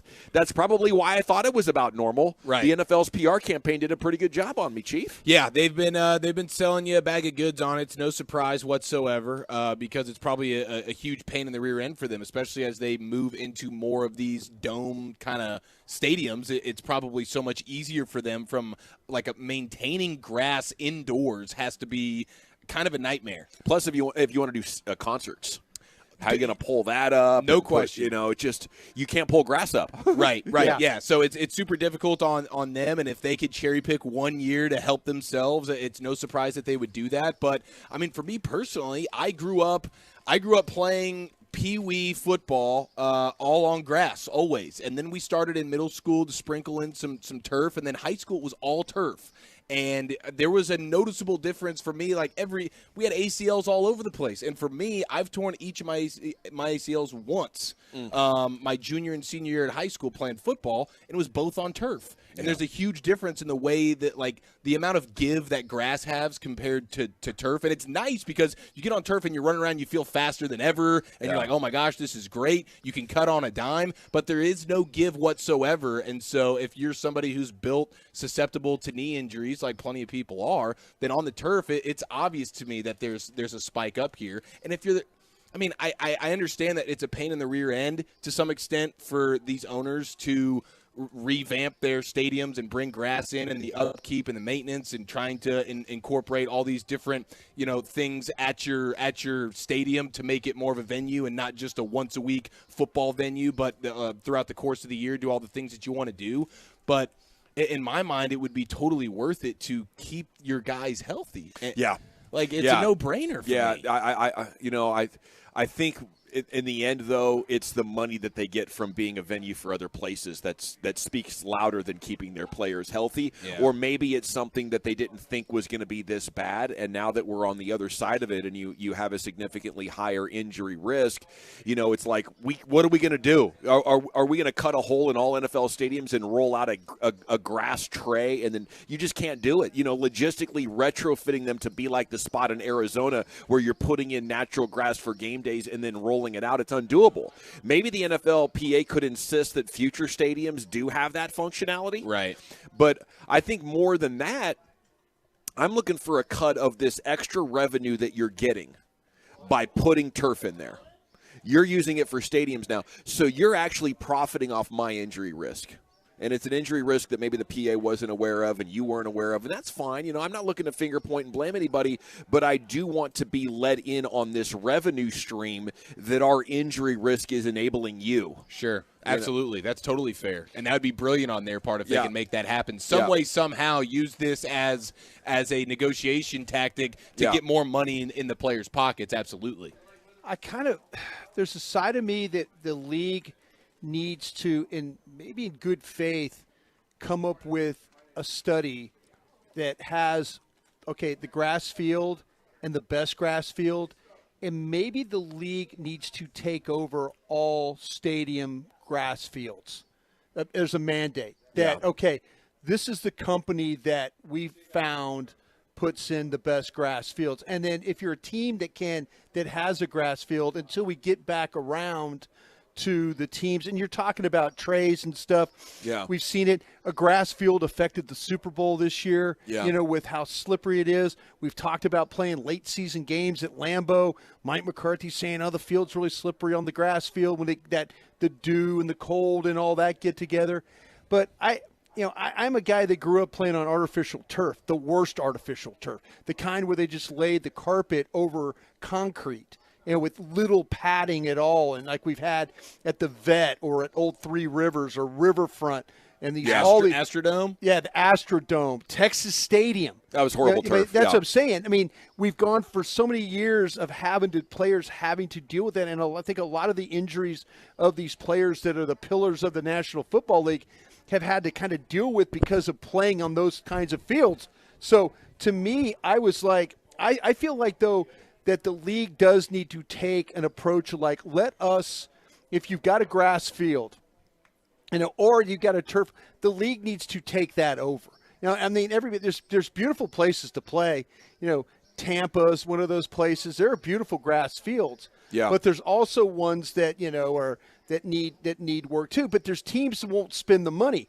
The New England Patriots forever, before they went back to the turf, when they were playing at old the Gillette, and they had that grass field. When the playoffs rolled around, it was a disaster. Yeah. And teams are like, no, that's to our advantage. We're responsible. That's BS. Well, maybe they could make a turf that is durable, but doesn't have the element of supercharging the ability to explode.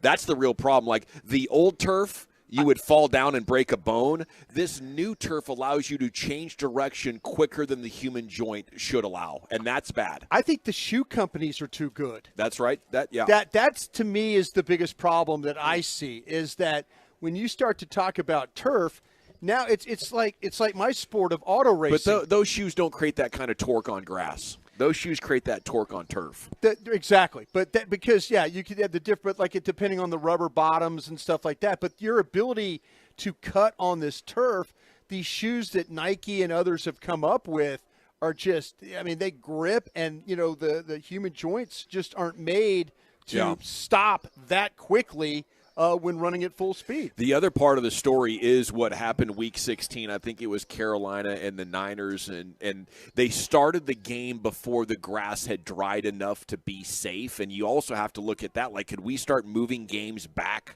more often? Could we cancel a game because it's too sloppy and it's dangerous? I don't know if that's actually in how football is designed. It's kind of an all-weather type of sport that you play through, but I don't know. I was part of a game in Philadelphia, a preseason game with the Ravens and the Eagles, and that was with the Vet, when they used to have the old Veteran Stadium. And the seams were so bad, like where they removed the pitching mound. Oh, that, yeah, like, guys were tripping on Yeah, him? well, Brian Billick is like, no, I'm not sending my team out there because of seams and issues like that. And the league said, okay, fine. And they canceled the game. Wow. So maybe the Players Association needs to think more about that. But I kind of feel like the league needs to take over and they could work with the Players Association, but create a standard. But create Yeah. a standard to like we're not going to allow, and I think it would be in a goodwill gesture towards the players. Hey, we're going to try and help you here. Okay, so Jeff Miller, the NFL's VP of policy and stuff, says there's no simple answers, but he did say the union's assertions are incorrect. We will make our arguments in the appropriate CBA-mandated grievance process, which is ongoing. It'll be an interesting story to track. We'll see how it ends up as we are live here from the Invited Celebrity Classic, a Champions Tour event, Las Colinas Country Club. It's free to get in. Come on out and join the party right here. Speaking of parties, we got some restroom revelations coming up, Chief. What's the subject matter looking like? That's right. We have a first-hand encounter with a superstar bathroom. We'll get you that sound. And the B in Boston Marathon stands for Boo Boo. That's next. Coming up tonight on the Get Right with Reggie KG.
LA. Well, thank you, Lucius, and thanks to the Invited Celebrity Classic for having us out here at Las Colinas Country Club in Las Colinas. And it's free to come on by. The Pro-Am second flight is out there, and they're having fun golfing it up. They'll be doing that all weekend long here in Las Colinas. It's time now for Eric Chiafalo to deliver the latest edition of some Restroom Revelations. Here he is, the Chief. Yes, sir. Have you ever wondered what it would be like to go number 2 at Drake's house? You're about to find out right after this.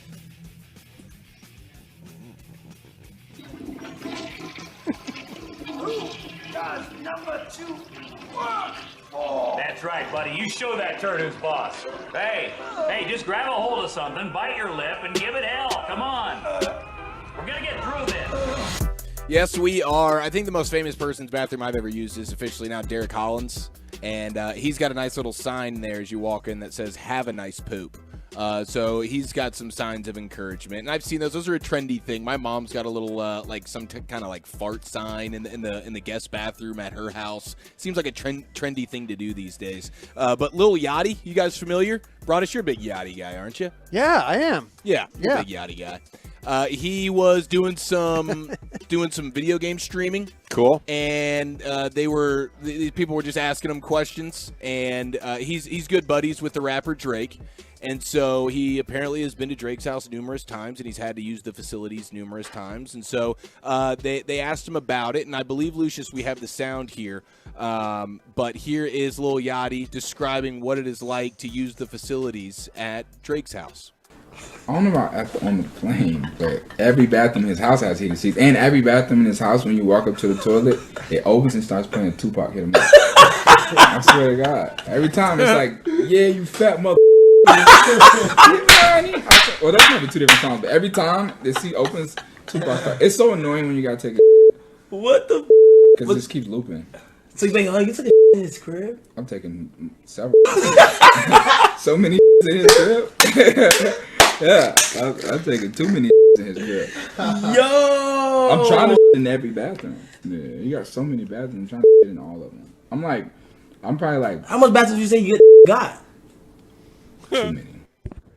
Too many, he says. Too many. I imagine Drake has somewhere in the neighborhood of like a Russell Wilson kind of bathroom mansion, where easily double digits. Easily double digits, and it might even be like, because Drake might go, okay, Russell Wilson, you got 12. Well, watch this, bro. And maybe double up. Here's 24. Here's 2 dozen. Let's see if you can, make an appearance in all. Life's all about options, baby.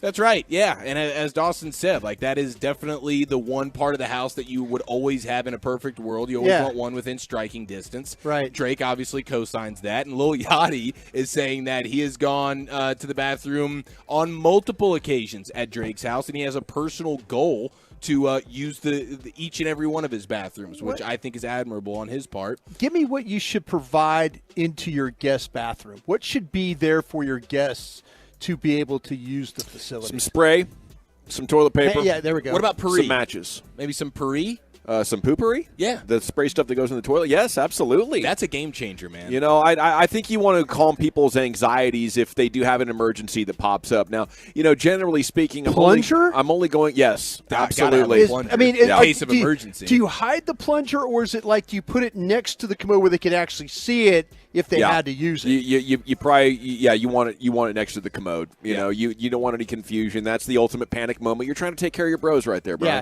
Yeah. I kind of feel like, though, I think you have to provide good toilet paper. Like the spray is a must. You don't want to be that guy or gal, and a plunger. If you're not thinking about your guests that way, you're really not thinking about your guests. Yeah, because those are all panic situations for sure. Smell is a panic situation. No Plunger is surely a panic situation. Yeah. And then the good toilet paper. Got to have plenty of those. I think the good toilet paper for sure has to be there. You can't half-ass the toilet paper. You can cut corners. You can go great value on a lot of different items. Toilet paper is not one of them. If you want to have some wipes, now you got to make sure that the person knows you're not flushing these things. That's why there's a trash can by the toilet. But I think some wipes would be nice. And if you're Drake, somebody of that stature, you're not really cutting any corners with this. So I mean, you might have a bathroom attendant that you pay hourly to be right outside the door. Just hey, anything you need, and you a clean towel and wash your hands, kind of thing. Yeah, anything you might need. Turn down the music. Yeah. So he says. So that's what he says. The toilet seats at Drake's house are heated. All right, which is not a surprise. Yeah. But every time you lift the toilet seat up, apparently you're going to have Tupac rapping at you. Yes. The Hit 'Em Up song. So what would be your song, Chief? That's a good call. It's a good question. Maybe the walk-up song. Would it be similar to your walk-up song, or would you have a different vibe for the bathroom? I think is a fair question. I think I'd go with AC/DC Dirty Deeds. Oh, there you go. I like that.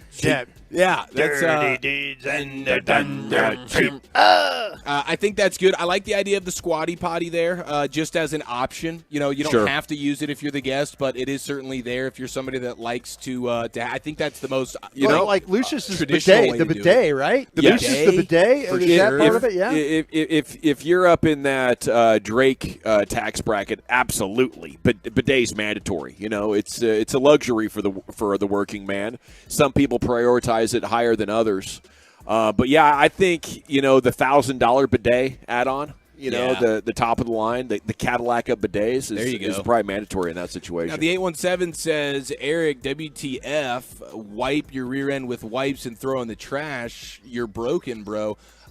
Those are unflushable. I don't think there's, are you flushing? I don't think you can flush these things.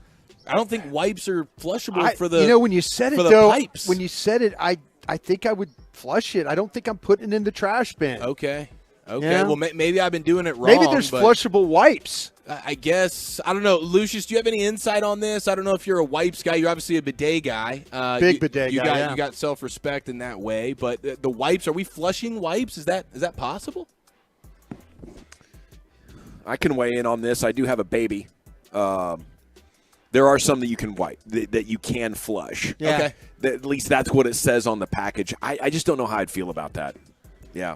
Yeah. I mean, I've been so terrified. Flushing Paper them? towels. You got to really trust wipes, your pipes. Yeah. No, you know what? If You don't you're want to go down that path if you don't have to. Yeah, but if you're in someone else's house and you use the wipes and you flush them, you're gone. You're moving on. That's somebody else's problem, right? That's true if you're the guest, for sure. I think to the texter's question, you're going to that wipe at the end. Exactly. Just to make sure things are sanitary. Yeah. You're not leaving a bunch of evidence on that wipe. Thank you. No remnants. That is a final, exactly, as you mentioned. There's toilet paper there for a reason. That's your bread and butter. Yeah. And then you come over the top, boom, with the extra clean, so you feel fantastic. And then you don't have to deal with the Walchuk situation, who's constantly dealing with re-wipe. Where we're out and about on a random day, we're having a good time, and he's like, man, I got to go to the bathroom. Like, you just went to the bathroom, recently. He's like, yeah, it's a re-wipe. And that's because there was no actual wipes there. I think there was nervousness, probably. If he's out and about and, you want to get out of there. You want to do your business and get out of there. Pulling up too soon. Yeah. You're too anxious. I used to have that problem myself before the fiber thin life was discovered. Perpetual re-wiper? I was. Wow. Yeah. Well, especially in a public leveled setting, up. I do understand that, and kudos to you for that. There's some self-awareness there. Walchuk needs to, probably get on board. It's never too early. It's never too early to join. They'll shame you.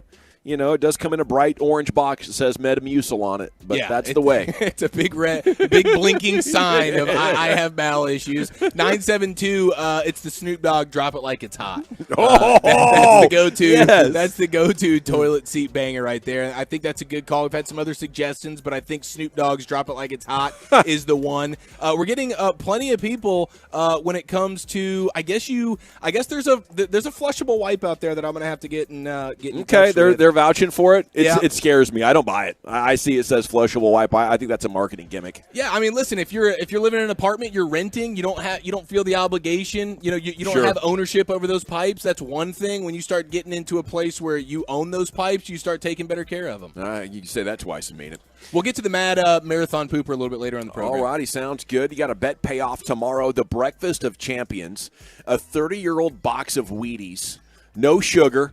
Good milk, a full bowl of that. The party kicks off tomorrow at 2:20. I've Googled it a little bit. I don't think I'm under any health risk.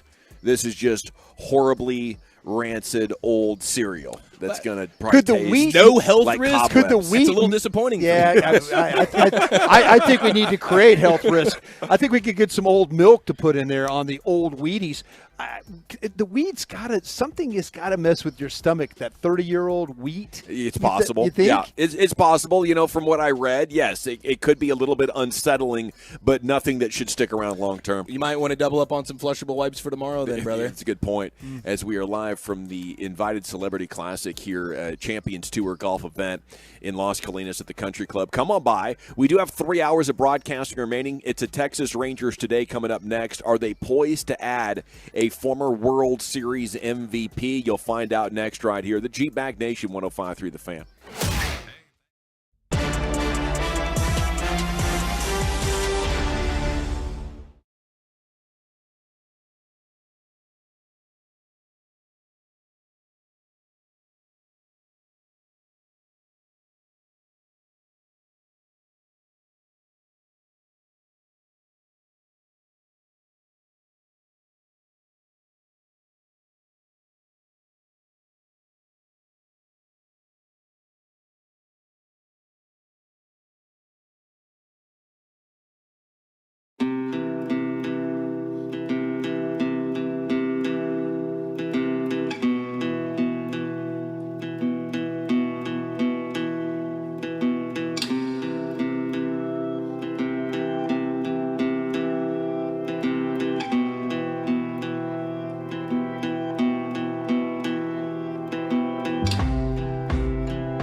studio, secured by DFWsecurity.com.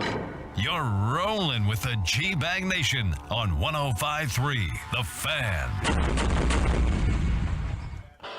It is hour number 3 of the G-Bag Nation on 105.3 The Fan. We are live at the Invited Celebrity Classic Champions Tour event here in Las Colinas at the Country Club. Come on by. Admission is free, and you can come watch some Pro-Am action. Got a lot of big celebrities out there and big football players from town. Yeah, I got some nice some guys in town. They say they were listening to us driving around yesterday. And yeah. Gentleman from Missouri was saying, hey, you guys do some good radio, so thanks everybody out there for checking us out. They're big fans here of the G-Bag Nation. Even if you just, fly in from out of town and hit the button, I think you're going to like the radio show. Now, we have done research on this over the years, and our numbers always indicated 9 listening occasions would lock you in to the Fan as a priority 1 listener. For that guy, it was 1. It was love at first sight. Yeah. That happens. Yeah. It does happen from time to time. So thanks to the Invited Celebrity Classic from having us out here. Just Google that baby up. You'll be on the website if you want more detail. As we open hour 3 of the G-Bag Nation, home of the Cowboys, home of the Rangers. Do have some Rangers news for you. We discussed it to open up the broadcast. It's now official. The Diamondbacks parting ways with Madison Bumgarner at a cost of $34 million. He's not good. ERA over 10 in 4 starts, boys. My dear God. So the 33-year-old lefty has been designated for assignment. 4-time All-Star, World Series MVP with the Giants. Bumgarner struggled with the Diamondbacks over the last 4 seasons. He has not had an ERA under 5 since 2019. He'll be eligible to sign with another team for the league minimum once he clears waivers. And he's going to clear waivers, absolutely, with a salary like that. The Buster only reporting earlier that Bruce Bochy and the Texas Rangers would make a whole heck of a lot of sense. Would that excite your baseball bones, boys? Is that doing anything for you? I think you have to be cautiously optimistic in a moment like that. You're probably going to get them on the extreme cheap, and it's really a low-risk, high-reward situation. And with the way that this pitching staff is built, with the way the bullpen's been playing, it wouldn't be something that you got to rush him in and, oh, my gosh, we're depending on you right away. We need you. You could get his mentals right. You get him back with Bochy, get him back with Maddox, and maybe over the course of the season you could work his way back into being some level of sharp for you. I don't need you to be an ace. I don't need you to be a horse. I don't need you to be a caballo. All I need you to do is maybe at some point lend a helping hand to what is a dominant rotation and a heck of a bullpen right now. And when injuries accrue, when we get into the summer, when you get into late in the season and this team's competing for some pretty special stuff, we hope, it might be a guy that'd be nice to say, oh, he could be the Odorizzi, right? He could be the Odorizzi. So I think it'd be cool. Yeah, 33 years old. I think there's probably still something in the tank. It's just a matter of keeping the guy healthy and getting enough pitches built up to where the guy's strong and can go out there and give you something at the right time. But obviously his heyday is well past him, and he aged out quickly as far as being a dominant player. But man, if you could get him somewhat right and in the postseason, you could go to him in a long relief role. I think that experience and his cojones could be invaluable. Yeah, I just reached out, since it's now official, reached out to a buddy of mine, a general manager in the league, and I asked him, I said, hey, Madison Dunn, he said, mostly. Arm speed isn't the same, and he struggles now with his command. That's tough. Those are things that when you start to talk about long relief and things like that, but you never know. You can lose one of those, but not both. Yeah. Velocity and control. Yeah. It's not a good recipe. Yeah. So he's going to need some sort of probably divine intervention is what we're talking about at this point. My GM buddy also said, too, he said, listen, he's only 33, but he has a lot of miles on that arm. He goes, I wouldn't expect much more from him. The stuff is light, and he throws too many center-cut pitches. Well, here's the deal. If I'm the Texas Rangers, I'm going to say we're not signing you now. But go talk to this guy. We're going to get you on HGH and roids. Okay. There you go. You're going to cycle. At 33, we still have a chance? Yeah, big time. We got to get this velocity back. We're probably going to roid out for maybe 6 to 10 weeks. You're coming back after the All-Star break. Sound good? And if it does, maybe maybe we can get something going. Maybe he doesn't want to sully his reputation and risk the positive test. But heck, for another chance at the rodeo, I've already proven what I can do without steroids. Okay, I won 3 World Series championships. Right. I'm all man. I go to rodeos and wrestle with bulls in my time off. I'll rope calves. I'll do all this stuff. I'm not worried about trying to sneak in an extra one with a little help from the needle. Yeah, and I mean that's at least a man with a plan right there. We're not going shot in the dark style, so I do appreciate that. And that's right, the rodeo alter ego. You know, I mean that might bring something out of him being here in Texas. You know, where it's a natural fit. It is where he becomes Mason Saunders when he gets. That's right. When he gets on the I backs. forgot about that. Yeah, dude, that's freaking hilarious. You put a glove on his hand, and he's Madison Bumgardner, and you put a lasso in his hand, and all of a sudden he's Mason Saunders. Now, is Mason still working the circuit, or what's going on here? That's a good question. I need to get a feel for what the deal is and where he's at. And in the off season, this guy's hanging out at rodeos and stuff. He'd probably be there at Resistol like old Walt Garrison. Yeah, pulling that trailer he got for signing with the Cowboys back in the '60s. Yeah. Oh, I love the story of Madison Bumgardner though, and he was so dominant with that left hand just whipping through. Did he get injured riding horses doing this rodeo, man? Did he one time? I think the bull got injured when he was involved. Yeah. I'll tell you what, a more likely explanation. You could go down the rabbit hole with him. He's had some great arguments with umpires, like balls and strikes kind of thing. Like he is a stare you down guy if you're not calling the game that like he sees fit. Okay, this was a motorbike accident in 2014. Okay, that might have spelled the end of domination for old Mad Bum. I thought he came off a horse and maybe got tried to like. I wouldn't be surprised if that happened squared too. Up on one of those calves. If I was rodeo and my team was like, "Are you sure you should be doing this?" and then I got super hurt riding a cow, I'd probably come up with an alternate explanation. He's a kid on a mini bike, Coach. Yeah. I'm seeing fan buzz. Him and Taylor Hearn could be like team ropers. That's true. We got to get Taylor. Yeah, team ropers. Value added. Seventh inning stretch. 2 big dudes coming off horses on team roping. That would be cool. He won at one point. He won $26,000 in prize money during a competition. So he's pretty good at this. I think he was pretty dang good. Yeah. Okay. Garth Brooks made the song "Rodeo" about him. That's right. Yeah. Boots and chaps, and baseball cowboy hats, maybe baseball hats. Yeah. Boots and chaps, cowboy hats. The TruckWreck.com fan text asking, where did you get a 30-year-old box of cereal? The Breakfast of Champions bet payoff tomorrow at 2:20. It's a good question. I happened to be in the broadcast area of the Portland Trailblazers in 1992 after they'd made their second finals appearance in 3 years. They lost to the Bulls. It was the shoulder shrug Michael Jordan Game 3 that really buried them.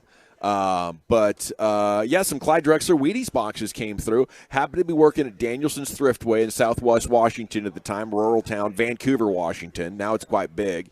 But as a courtesy clerk, when the pallet came through, I cherry-picked 2 mint condition ones. And for whatever reason, most of them were wrinkled and dented and damaged. And mine are, of course, by now. But I Googled it the other day what they're worth. $20. Yeah. So I'm like, no, this thing. I got 2 of them, so one's going to be cracked open. Did you hatch this plan the same time that you were trading out the root beer? No. Containers for Miller Lite or whatever that Miller Genuine Draft? Yeah. No.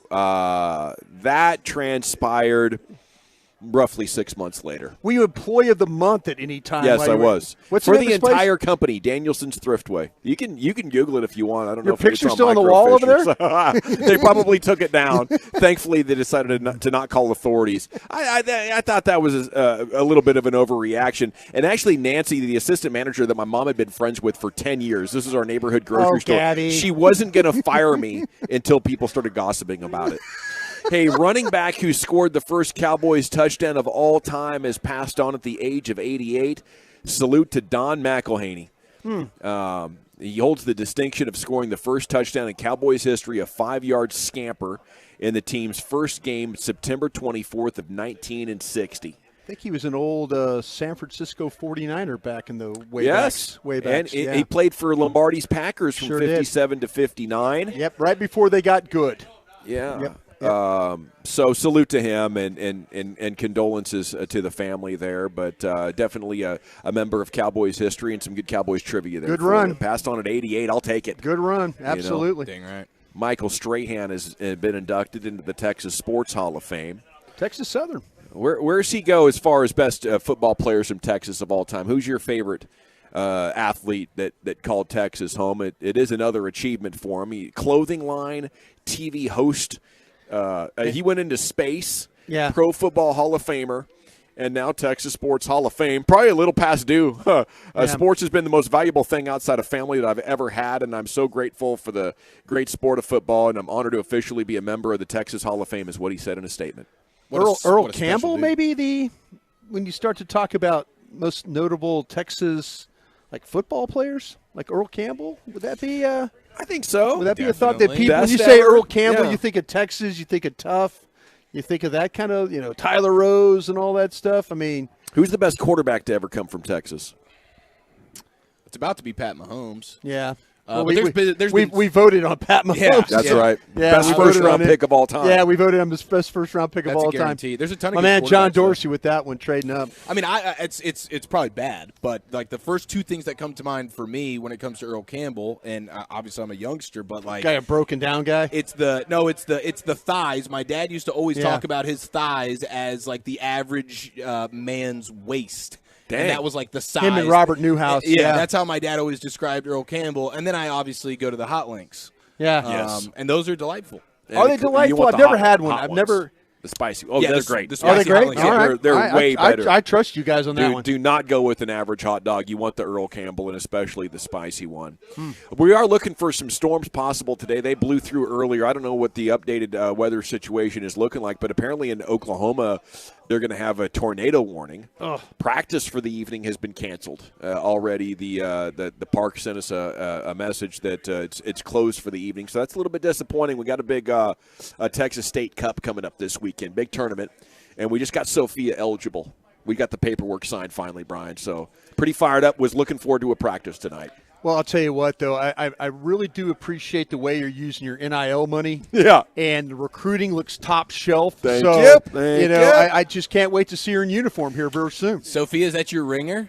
No, she's not necessarily a ringer. She's an official member of the roster now. That's beautiful. Yeah, her dad's been a long time Tolo, and we've been good Hey. friends. And Abby played on her team for a while, and now she's over to play with us and some of her friends from school. Well, so it's a good fit. Hey, Dad, if you're listening out there, great job of helping your daughter get to where she needs to be. I like to think of it as Team Tolo, so anybody with a 2011 or even a great 2012 for that matter, hit me up on social media. Yeah. Police in Lake Worth. Send some clips so we can evaluate the tape, too, while you're at it. Police in Lake Worth have arrested dozens of people over the last 2 days for in the first operation targeting human trafficking that law enforcement has done in the city. Yeah, Operation April Fools ended 41 men and one woman charged with solicitation. Results were similar to operations in Plano, Frisco, Southlake, and other locations across North Texas. And it is the 10-year anniversary of the West Texas explosion. Do you remember that? We were doing a remote. This was me and CA and the night crew, 2013, right before we came to middays, and we were there off of 35 at that bar.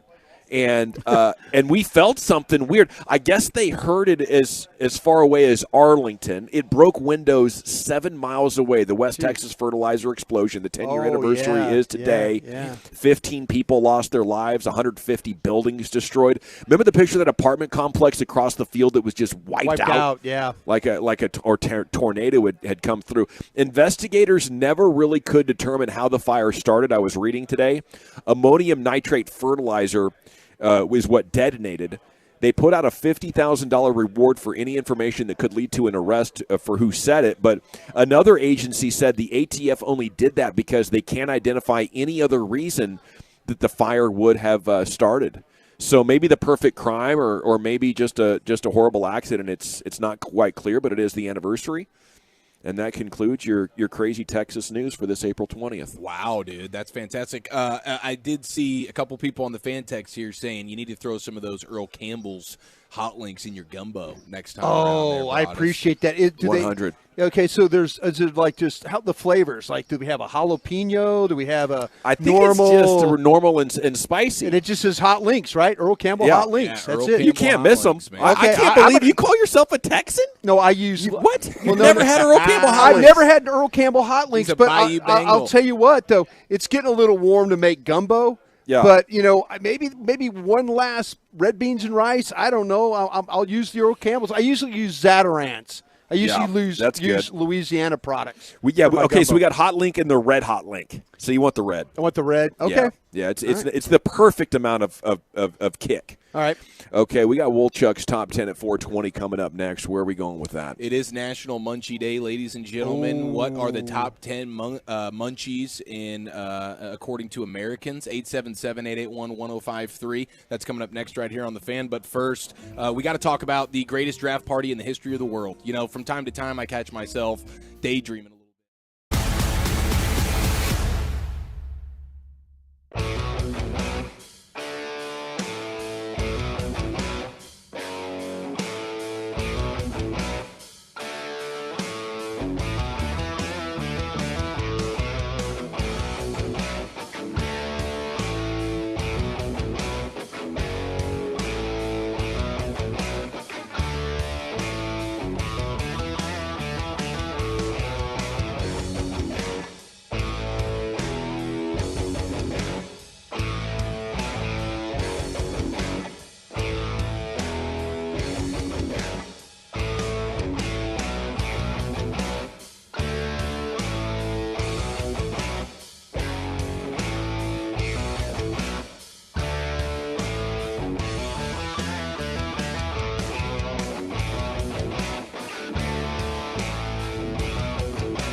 Crosstalk Casino and Resort.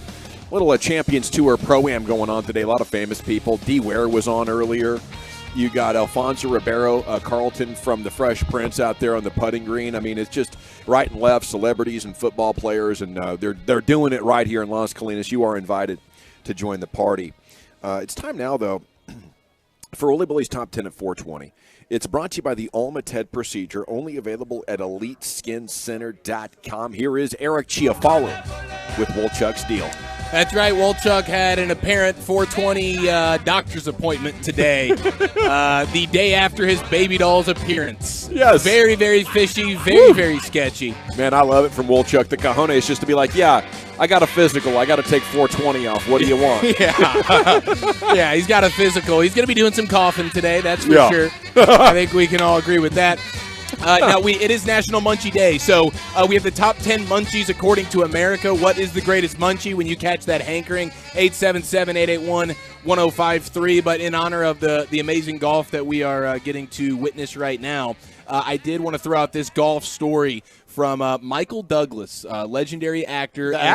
And his wife, and his wife, Catherine Zeta-Jones. They're golfers, both of them, yeah. They're golfers, yes, they are. And there was a recent story that they were both discussing about the way they like to golf with each other and the competitive nature that they have with each other. She's actually a good golfer. She is, apparently. And this is all news to me. I caught this story a couple of weeks ago, and I saved it in the Spank Bank, but this is the perfect time to unveil it because apparently when they play together, they have a specific set of rules because of the competitive nature. So they've been married for 23 years. I imagine they're a fun-loving, awesome couple to maybe go double dating with.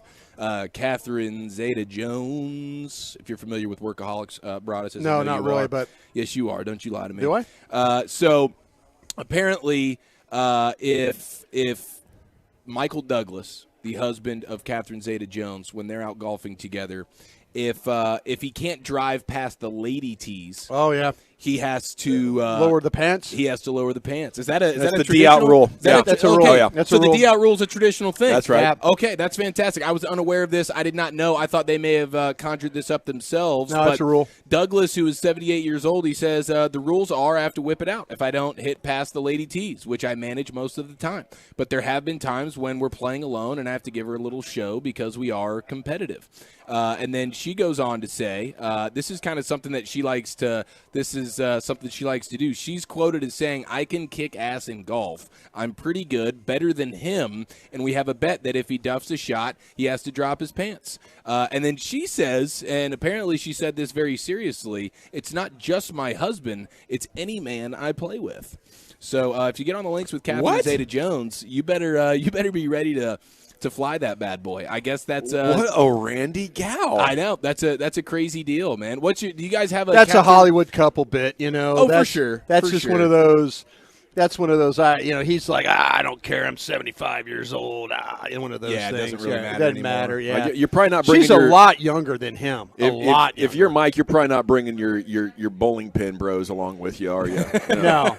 No. The wifey's coming with me. You can stay home today, sir. Yeah. I've seen your tee shots, dude. You're right. She's 53. He's 78. Yeah. So she is. She's still a young buck compared to him. But did you guys remember your first Catherine Zeta-Jones moment? Because for me, it was The Mask of Zorro, 1998, one of the greatest feature films of all time. Probably right around then.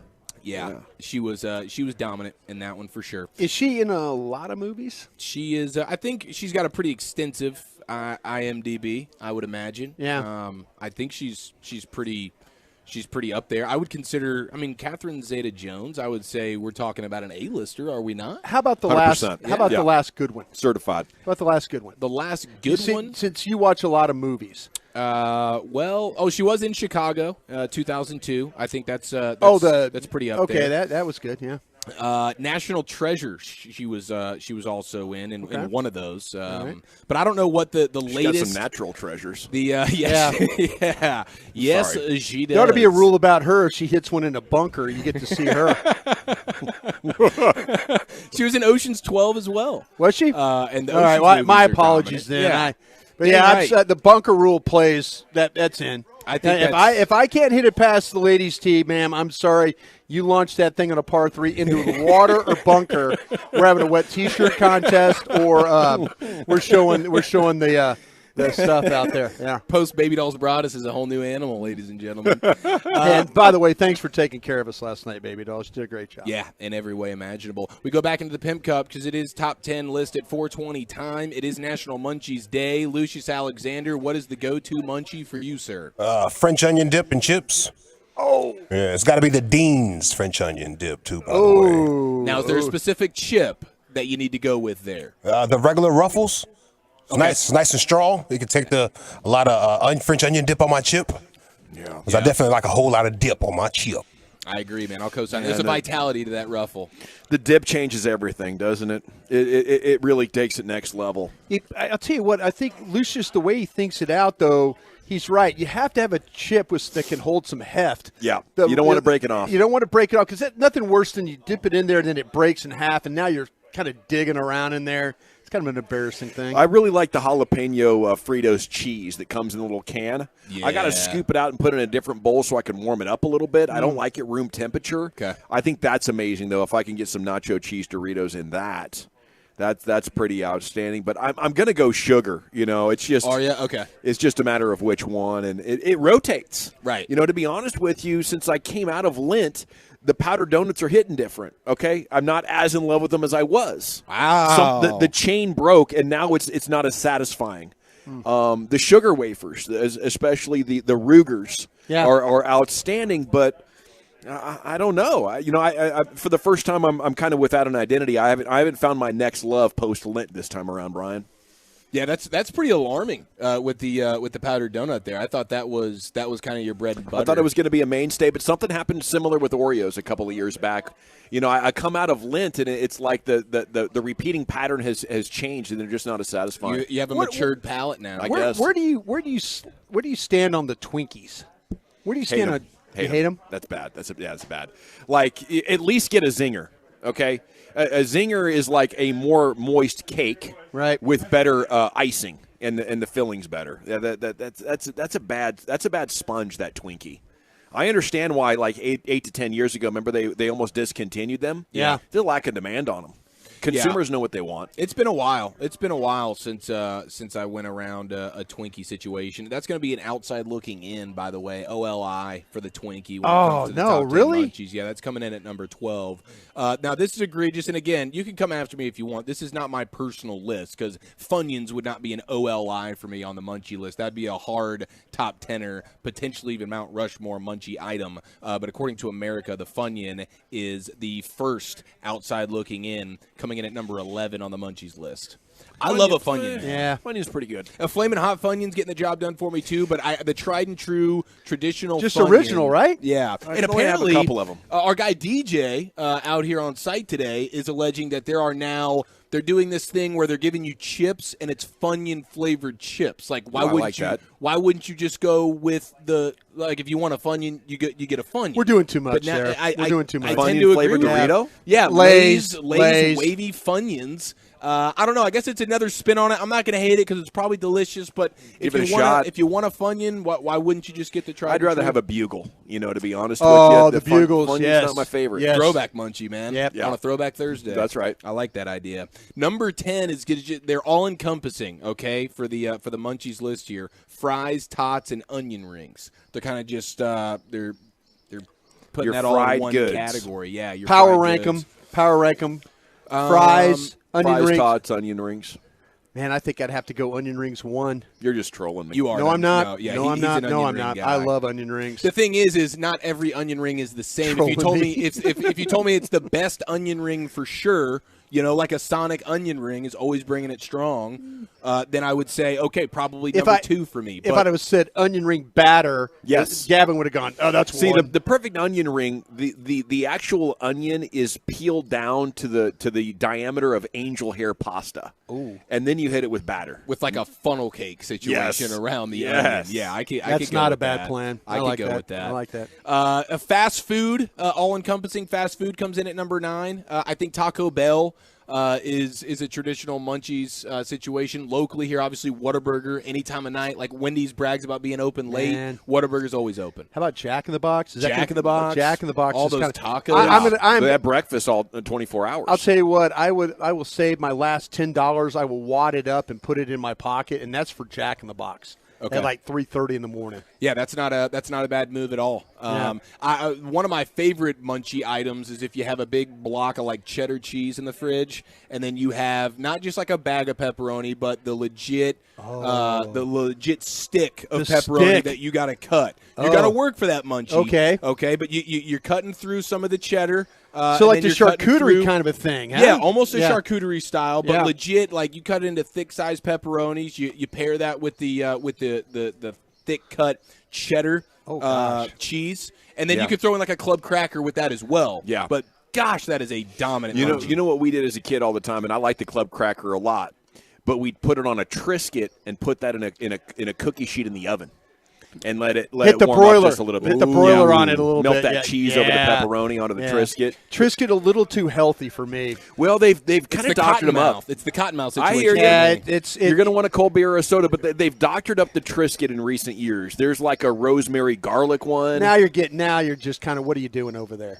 The garlic. I was surprised. No, I like that. I was surprised that the Triscuit was so good, but it's a winner. It's like a frosted mini wheat of like. I hear you, and I would not go with the basic ones. Yeah, but when I saw the seasoned ones, I gave them a shot and I liked it. All right.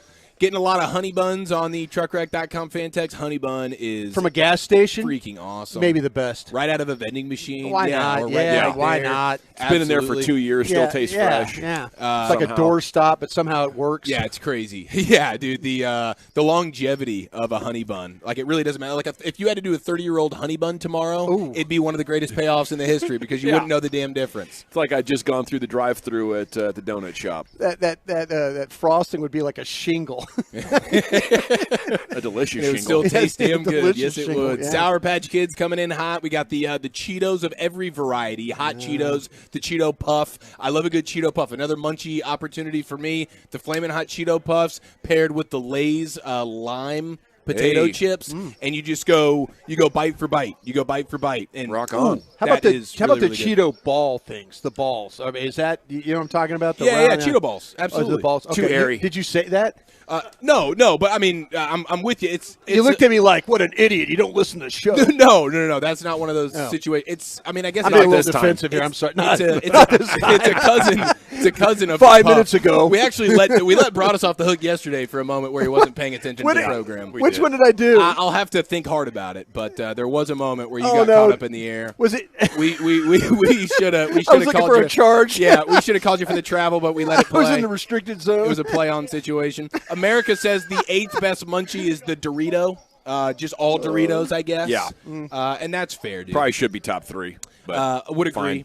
We got donuts coming in at number 7. Yes. Man, maybe donuts, too low dude. at 7. Winner. I agree. That might be my number 1. Dude. The glazed donut. It's the glazed donut and the it. blueberry cake donut. Oh, my goodness. Holy How do you get better than that? Dude. This is at number 7. They got 6 things better than that? I don't think so. Yeah, they're kind Wolchuk of. needs to come back and do this list. I think so. He'd probably found a better list than I did. Or you're going to ask me to do the list. Because, number 6, they just put chocolate, chocolate of any kind. Like, okay, I'd rather have donuts. I'd rather have If Doritos. somebody offers you dark chocolate, are you eating that? Yeah, I'm eating it. I'll say, is there almonds in it? One piece because I hear it's a mood enhancer. Yeah. It'll perk you up. You might need a bar. Little piece. Point taken. dark chocolate and bananas, man. They put a smile on your face. Number 5, we got Cheetos. I think we're all cool with that, man. Cheetos are incredible. Number 4, we got cereal. That is an absolute staple in a munchie moment. Frosted Flakes could compete with donut in the right situation. 1:20 in the morning, not bad cereal. Fruit Loops, Apple Jacks. Mm-hmm. It's going to be controversial, but Cheez-Its coming at number 3. Cheez-Its, you got to really like square Cheez-Its. little cracker things? I like Cheez-Its a lot. I wouldn't put them at number 3. I like them a lot. I would rather have the pretzel that's filled with peanut butter. To me, that is a dominant Cheez-Its are great, but they'd be outside the top 10 for me. Cheez-Its not in that group. And donuts is 7? Come Yeah, on. I know. It's bad. It's Forget bad. about it. You can hate on me. Number 2, we have Ben & Jerry's ice cream. Shout out to the half-baked. I'm kind of loyal. I'm the loyal. cookie dough. I'm loyal. I'm too loyal. To Bluebell. Yeah. Legit top 3. Dude, but way Ben & Jerry's too loyal. half-baked, where you have the fudge brownie chunks and the cookie dough chunks in one, is really, really special. And then number 1 on the list here Number 1. for the best munchies is 90s kids snacks is the way they're putting it. Fruit by the foot, Gushers, things of that nature. Okay. That would be further down on the list for me personally, but according to America, 90s kids snacks are number 1. Thank you, dude. Great job filling in for Wolchuk. You don't mean that, but it's okay. Not really. Took an off day for a medical physical. Apparently, he scheduled it a year ago, and he's got a real popular. I doctor. left him at Baby Dolls last night. I just want to let you know that. With Oh, him- I yeah, know yeah, for yeah, a fact. yeah. When you were Yeah. ready to be out of there, Him he and was Gary, just getting him started. and Gary were like talking about that. A game plan. It was overtime for you, and Yeah. it was first quarter for Walter. Oh no, yeah, he was warming up. He was ready to go. C notes coming up at 5 o'clock. Little sports hodgepodge coming up next. What kind of sports do you have on tap for us, G? Yeah, we have a sports feud that needs to be addressed. We got a Boston pooper and a bleep hole of the week. Right on. He's in the zone. Eric Chiafalo, stick around. We got more content for you next here on The Fan. You know, life's unpredictable, though. You never.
There's a lot of stirring up going on between both sides here. Man, I do think that, and maybe Brady has it on good source, but if you're going to talk about somebody's character and bring that into question, it better be rock solid, 100%. Yeah.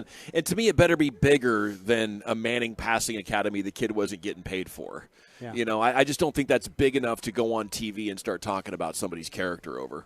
Yeah, and it is. It's definitely unfortunate. We had the thing with Todd McShay and Jalen Carter, and and Todd McShay was kind of out in front of it, and he ended up being made right on that.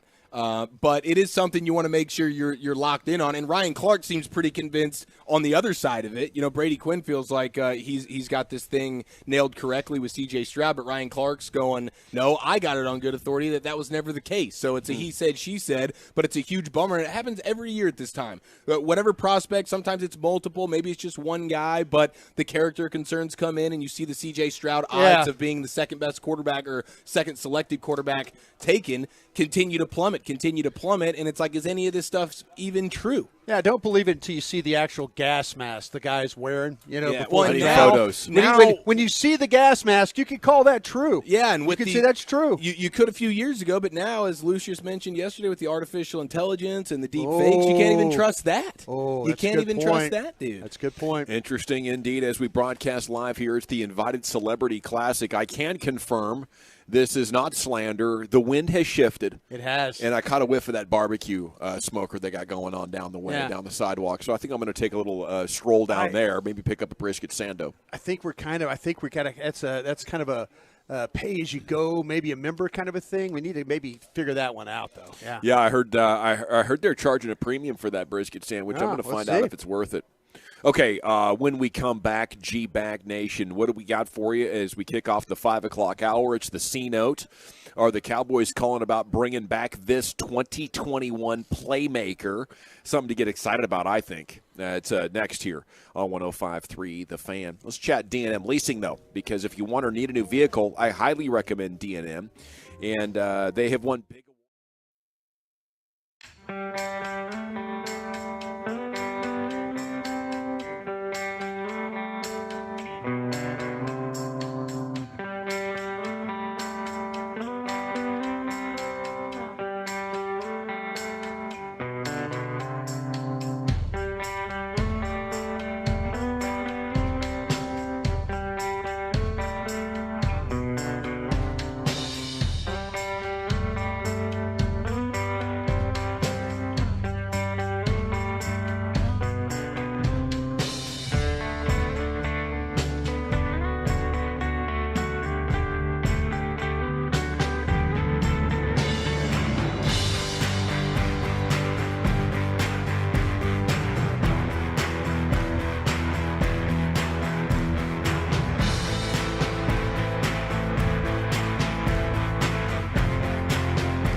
in studio, secured by DFWsecurity.com. You're rolling with the G-Bag Nation on 105.3 The Fan. Welcome to the Nation. Here we go. It's hour 4 of the G-Bag Nation on 105.3 The Fan. We are live at the Invited Celebrity Classic here. Champions Tour golf action. Las Colinas Country Club. It's presented by Choctaw Casino and Resort, and admission is free, so come on out here and enjoy some golf. Understand Tony Romo was out there. Calvin Watkins, the Morning News beat writer, just came by and said, yep, Tony's out there. He's looking pretty good. Maybe he'll win this thing. You know, Tony Romo does have that in him. It's time for the C-Note here, the Cowboys News of the evening. And I was hoping to get Tony Romo on. I wanted to know how big a part of golf is in his life right now, if he's still thinking about maybe some Champions Tour action in a couple 5-6 years, or, you know, if he's enjoying that dad life. I also wanted to ask him, Tony Romo, if you hit an errant tee shot, bomb, and you look down there and it's heading for Dick Ebersol, would you yell for? Do you think he would have answered that? I think he would have laughed and said, "Whoa, Jim." Whoa. Then he would have bailed. Jim. Yeah. No, I think that he would have, knowing Tony, he would have said, "Yeah, I would bomb it down there, and it wouldn't even come close unless he was standing in the middle of the fairway. The ball wouldn't touch him." You know, Tony be that way about it. Or the other team would catch it. One of the two. Yeah, Darrell Revis is floating around there somewhere to take that bad boy back to the house. You know what? It's been a minute since we had a good Romo interception I'll joke. tell you what. Do you think this would be a fair question to Romo? Would you ask him who has taken more of a beating as the Cowboy quarterback? Oh, you or great Dak question. Prescott? See, we had all kinds of great questions. Oh, I was ready. I was ready. Do you wish you could go back in time and get your shot in 2016? Obviously. Yeah. I'd love to get his thoughts on Yeah. that. Do you resent any of your teammates or coaches? Maybe that's a little bit too serious, but Yeah. a lot of things, you know, transpired in his career, and it ended so suddenly. How close was he to actually playing for the Mavericks that night? Oh, my gosh. That would be fun to know. At I any would point like to did know he that. think, dude, I'm going to play in the NBA tonight? Yeah. Before they swooped in and stopped it. Gosh, that might be of all the questions we could ask, that might be the one. I mean, asking about Dak and who got beat up more. I mean, until Dick Ebersol comes after Dak, I think Romo is the king of getting beaten up because he's now post-Cowboy career, the stars off his helmet, and he's still getting beat by guys like Dick. So Romo did talk to some media today, and you have a story posted by Calvin Watkins a couple of hours ago in the Morning News. Former Cowboys quarterback Tony Romo responds to broadcast criticism. Filed a report already. I think that's normal for Romo talking about being criticized for his broadcasting. I think that happens to anybody anytime you're doing something well. I think there's always going to be that. It's just the archetype of someone's career. It happened to me a few times before, and that's a good thing. He compared the criticism to when he played for the Cowboys. I think there was a little bit of misinformation attempt there to portray him in a not-so-favorable light, said Jim Nantz. It was very disappointing. Really got to me. More steam after the AFC Championship game, which was our last game, and for the life of me, I didn't understand it. Romo saying, that stuff doesn't affect me. Really, once you play quarterback for the Cowboys, you can deal with anything.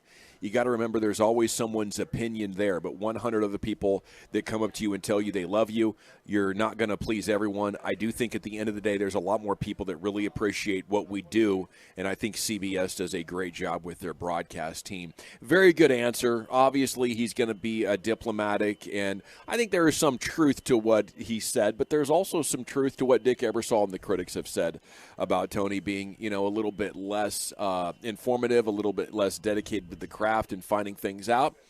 And maybe that's a result of not being in the NFL now for coming up on 7 years. You know, as it starts to distance, you're a little bit less familiar with all the schemes, all of the things that people are doing. Your relationships are a little bit more, you know, fresh as compared to the ones that were locked in with all the personnel when he was leaving. Yeah, there's a weird aspect to that job that the longer you're in it, almost the harder you have to work at it. because the game continues to change, the relationships continue to change, and guys that you used to be super familiar with age out of the league or what have you, and teams and philosophies and strategies that you're super up close and personal with in years 1, 2, maybe 3, those start to distance themselves, and so then you gotta start to work maybe even a little bit harder. Whereas maybe the average job, once you get rocking and rolling in it, you can almost I guess, to an extent, work a little bit less hard in some areas, but not this particular one. So that might be something that's affected him too. I think with Tony, he's never going to call a bad game. And I mean a bad game, he's always going to see Kansas City. He's always going to see Pittsburgh. Buffalo. He's at Buffalo. I mean, he's doing the same teams every week, and they do these production meetings. What more questions can he ask when they're sitting in there? Josh Allen, hey, I watched your tape last week, and he's doing a game, the same games, same teams every week. I think if Tony was having to move around and learn everybody in the AFC, that maybe you wouldn't see people say, oh, well, he needs to work harder on his craft and he needs to do this and that. But when you're saying the same teams, you're meeting with the same people, what questions can you ask him from week to week? It does get a little bit repetitive. And so then he could sit there and, as smart as he is, he could watch formations that Kansas City's in and know exactly what they're doing without watching the tape. Yeah. And that's where when Tony had to learn. See, he was an NFC quarterback. Yeah. He didn't know the AFC teams as well, probably. I mean, they played AFC, games, but when he first jumped into the broadcasting part, he had to go learn those other teams. That's a good He point. plays them once a year, so I could see where you get a little bit lackadaisical about your prep when you're seeing the same damn teams every week. Okay, I like that. You can definitely get lulled into a sense of security. Security. What am I going to ask Andy Reid that I didn't ask him last week? Well, I do think when Dick Ebersol says something, it's a little bit different. Than the fans. It is. Yeah. It is. It's absolutely yes. Yeah. So but at the same time, I don't think he needs to be the same to be as good. And I think what happened for Tony is he wanted to be good so bad when it kicked off, and he was nervous about it. He didn't want to go out there and embarrass himself. And he was doing trial games with Jim Nantz. They were all over the place. They were watching games on TV, just going through the simulations. And what happened is he proved to himself that he was good. Yeah. And he's like, and in the process of being paranoid about not being good, he did a bunch of extra work, and it contributed to having way more content than he could possibly get into a 3-hour game, and he was slamming it in there constantly. It was so much information and so much energy, and you're just like, whoa, it's like an avalanche of Tony Romo. Now it's much more conversational, and I enjoy that. Like, you can have early Tony Romo hyper damn near like Beavis on Halloween. You can have that chock full of all that information and all those predictions. I'll take a casual conversation with Nance where he's kind of joking, and as he noticed things that we might find super interesting, he drops it on you. Yeah. Yeah, I'm with you on that. And I haven't personally felt like there's been a huge Romo decline. But I haven't, I guess, paid enough attention to it. I watch so much Red Zone that you're kind of flipping in and out. And you're not necessarily focused on the broadcasters per se, but it wasn't something that stood out to me like, oh my gosh, he's getting so bad at this. I do feel like Dick Ebersol was reaching at the start of this whole situation. We might have a weather delay here, Gav.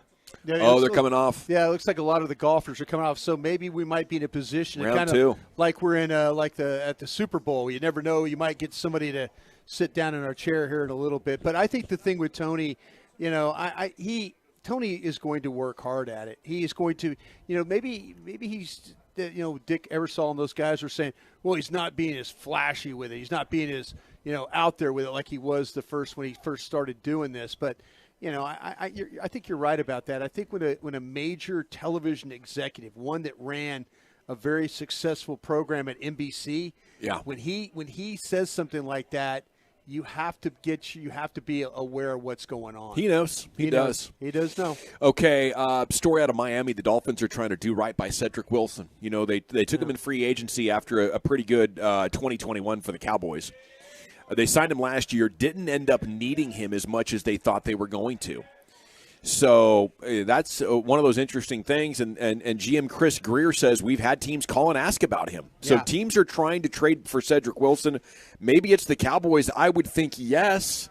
because after the top three, I don't love the depth on this wide receiver group. They never replaced him, and they were hopeful that they could. And the money was really good, but Cedric Wilson, he deserved what he got. I mean, you look at the Cowboys, and if you went back and Jerry Jones, they thought, okay, we'll throw this, we'll throw Tolbert at it, we'll throw this or that, and they kind of felt like, oh well, maybe Noah Brown will be that guy, and it never was the case. It just wasn't, and so they really did miss a guy like Cedric Wilson, and if you could get him back, for a late pick. Yeah. I don't think that's an issue at all. Yeah, that would be a great use. Maybe the money would be an issue, but Adam Pacifica and those guys at the Cowboys, they've gotten all these teams to, when they trade back to better contracts and got teams to carry some of the freight for them. Hey, that's your mistake, not ours. Yeah. You can't use them anymore. If you're willing to pay a lot of that salary, maybe the Cowboys could give them a super late pick. Maybe if you're sitting there round 4, round 5, you haven't done wide receiver yet,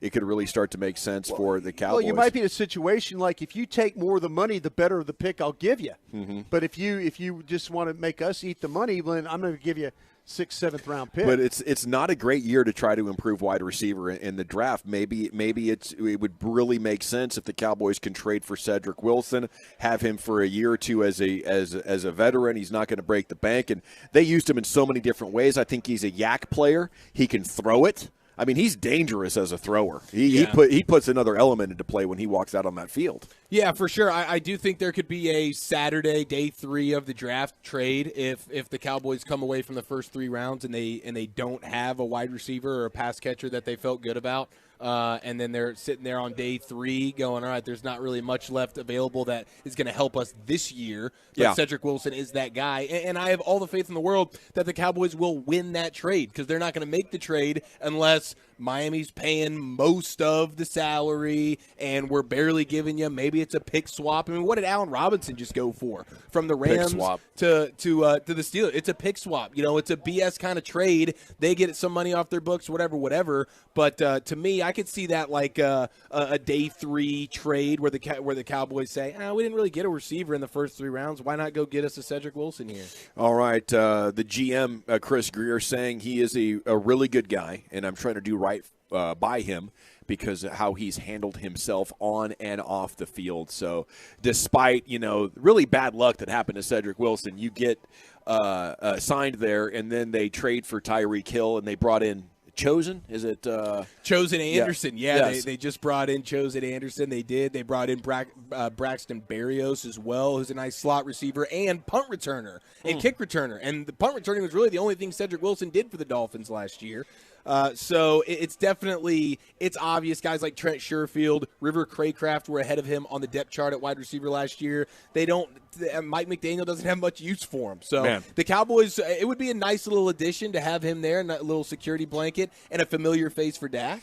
Out of all the things that you love about having Eric Chiafalo in the G-Bag Nation, he just broke down the Miami Dolphins too deep. He'll go 2-3 deep on you. No problem. That's your team, right? That's No, it's your dad's team, right? That's his knowledge of the NFL, Brian. That's his dad's team. Test me about all 32 teams, bro. It's just we don't have time right now, obviously. Sure. General, we got to get to break. Yeah, but we'll do at that some point, probably tomorrow. Yeah. Michael Irvin remains suspended at the NFL Network, will not be featured in any of the draft content coming up next week. He maintained his innocence, remains confused on how a cordial exchange in a hotel lobby during the Super Bowl could have caused him to be taken off air. The $100 million lawsuit remains in play. Video surveillance shows Irvin shaking hands with a woman twice, extending his right arm and touching her arm on 2 occasions, with the woman taking a step back both times. No audio has been released from the video. So that is the latest. NFL Network deciding to stand by their suspension of the playmaker, at least for now. Okay, when we come back, Nation, we're going to hit the expressway. It'll be time for 35 minutes of uninterrupted sports content. And a reminder, bet payoff tomorrow, 5:20, the Breakfast of Champions. I'm going to eat a 30-year-old bowl of Wheaties. We'll see how it goes. The day after 420, a bowl of Wheaties for you. There you go, G-Bag Nation. Thought you'd appreciate it. When we come back, the Expressway and everything that's been developing, Bobby Belt, and then L.A. Live with Lucius is coming up here in about 25 minutes on 105.3 The Fan. Sorry, I got to chat with you real quick.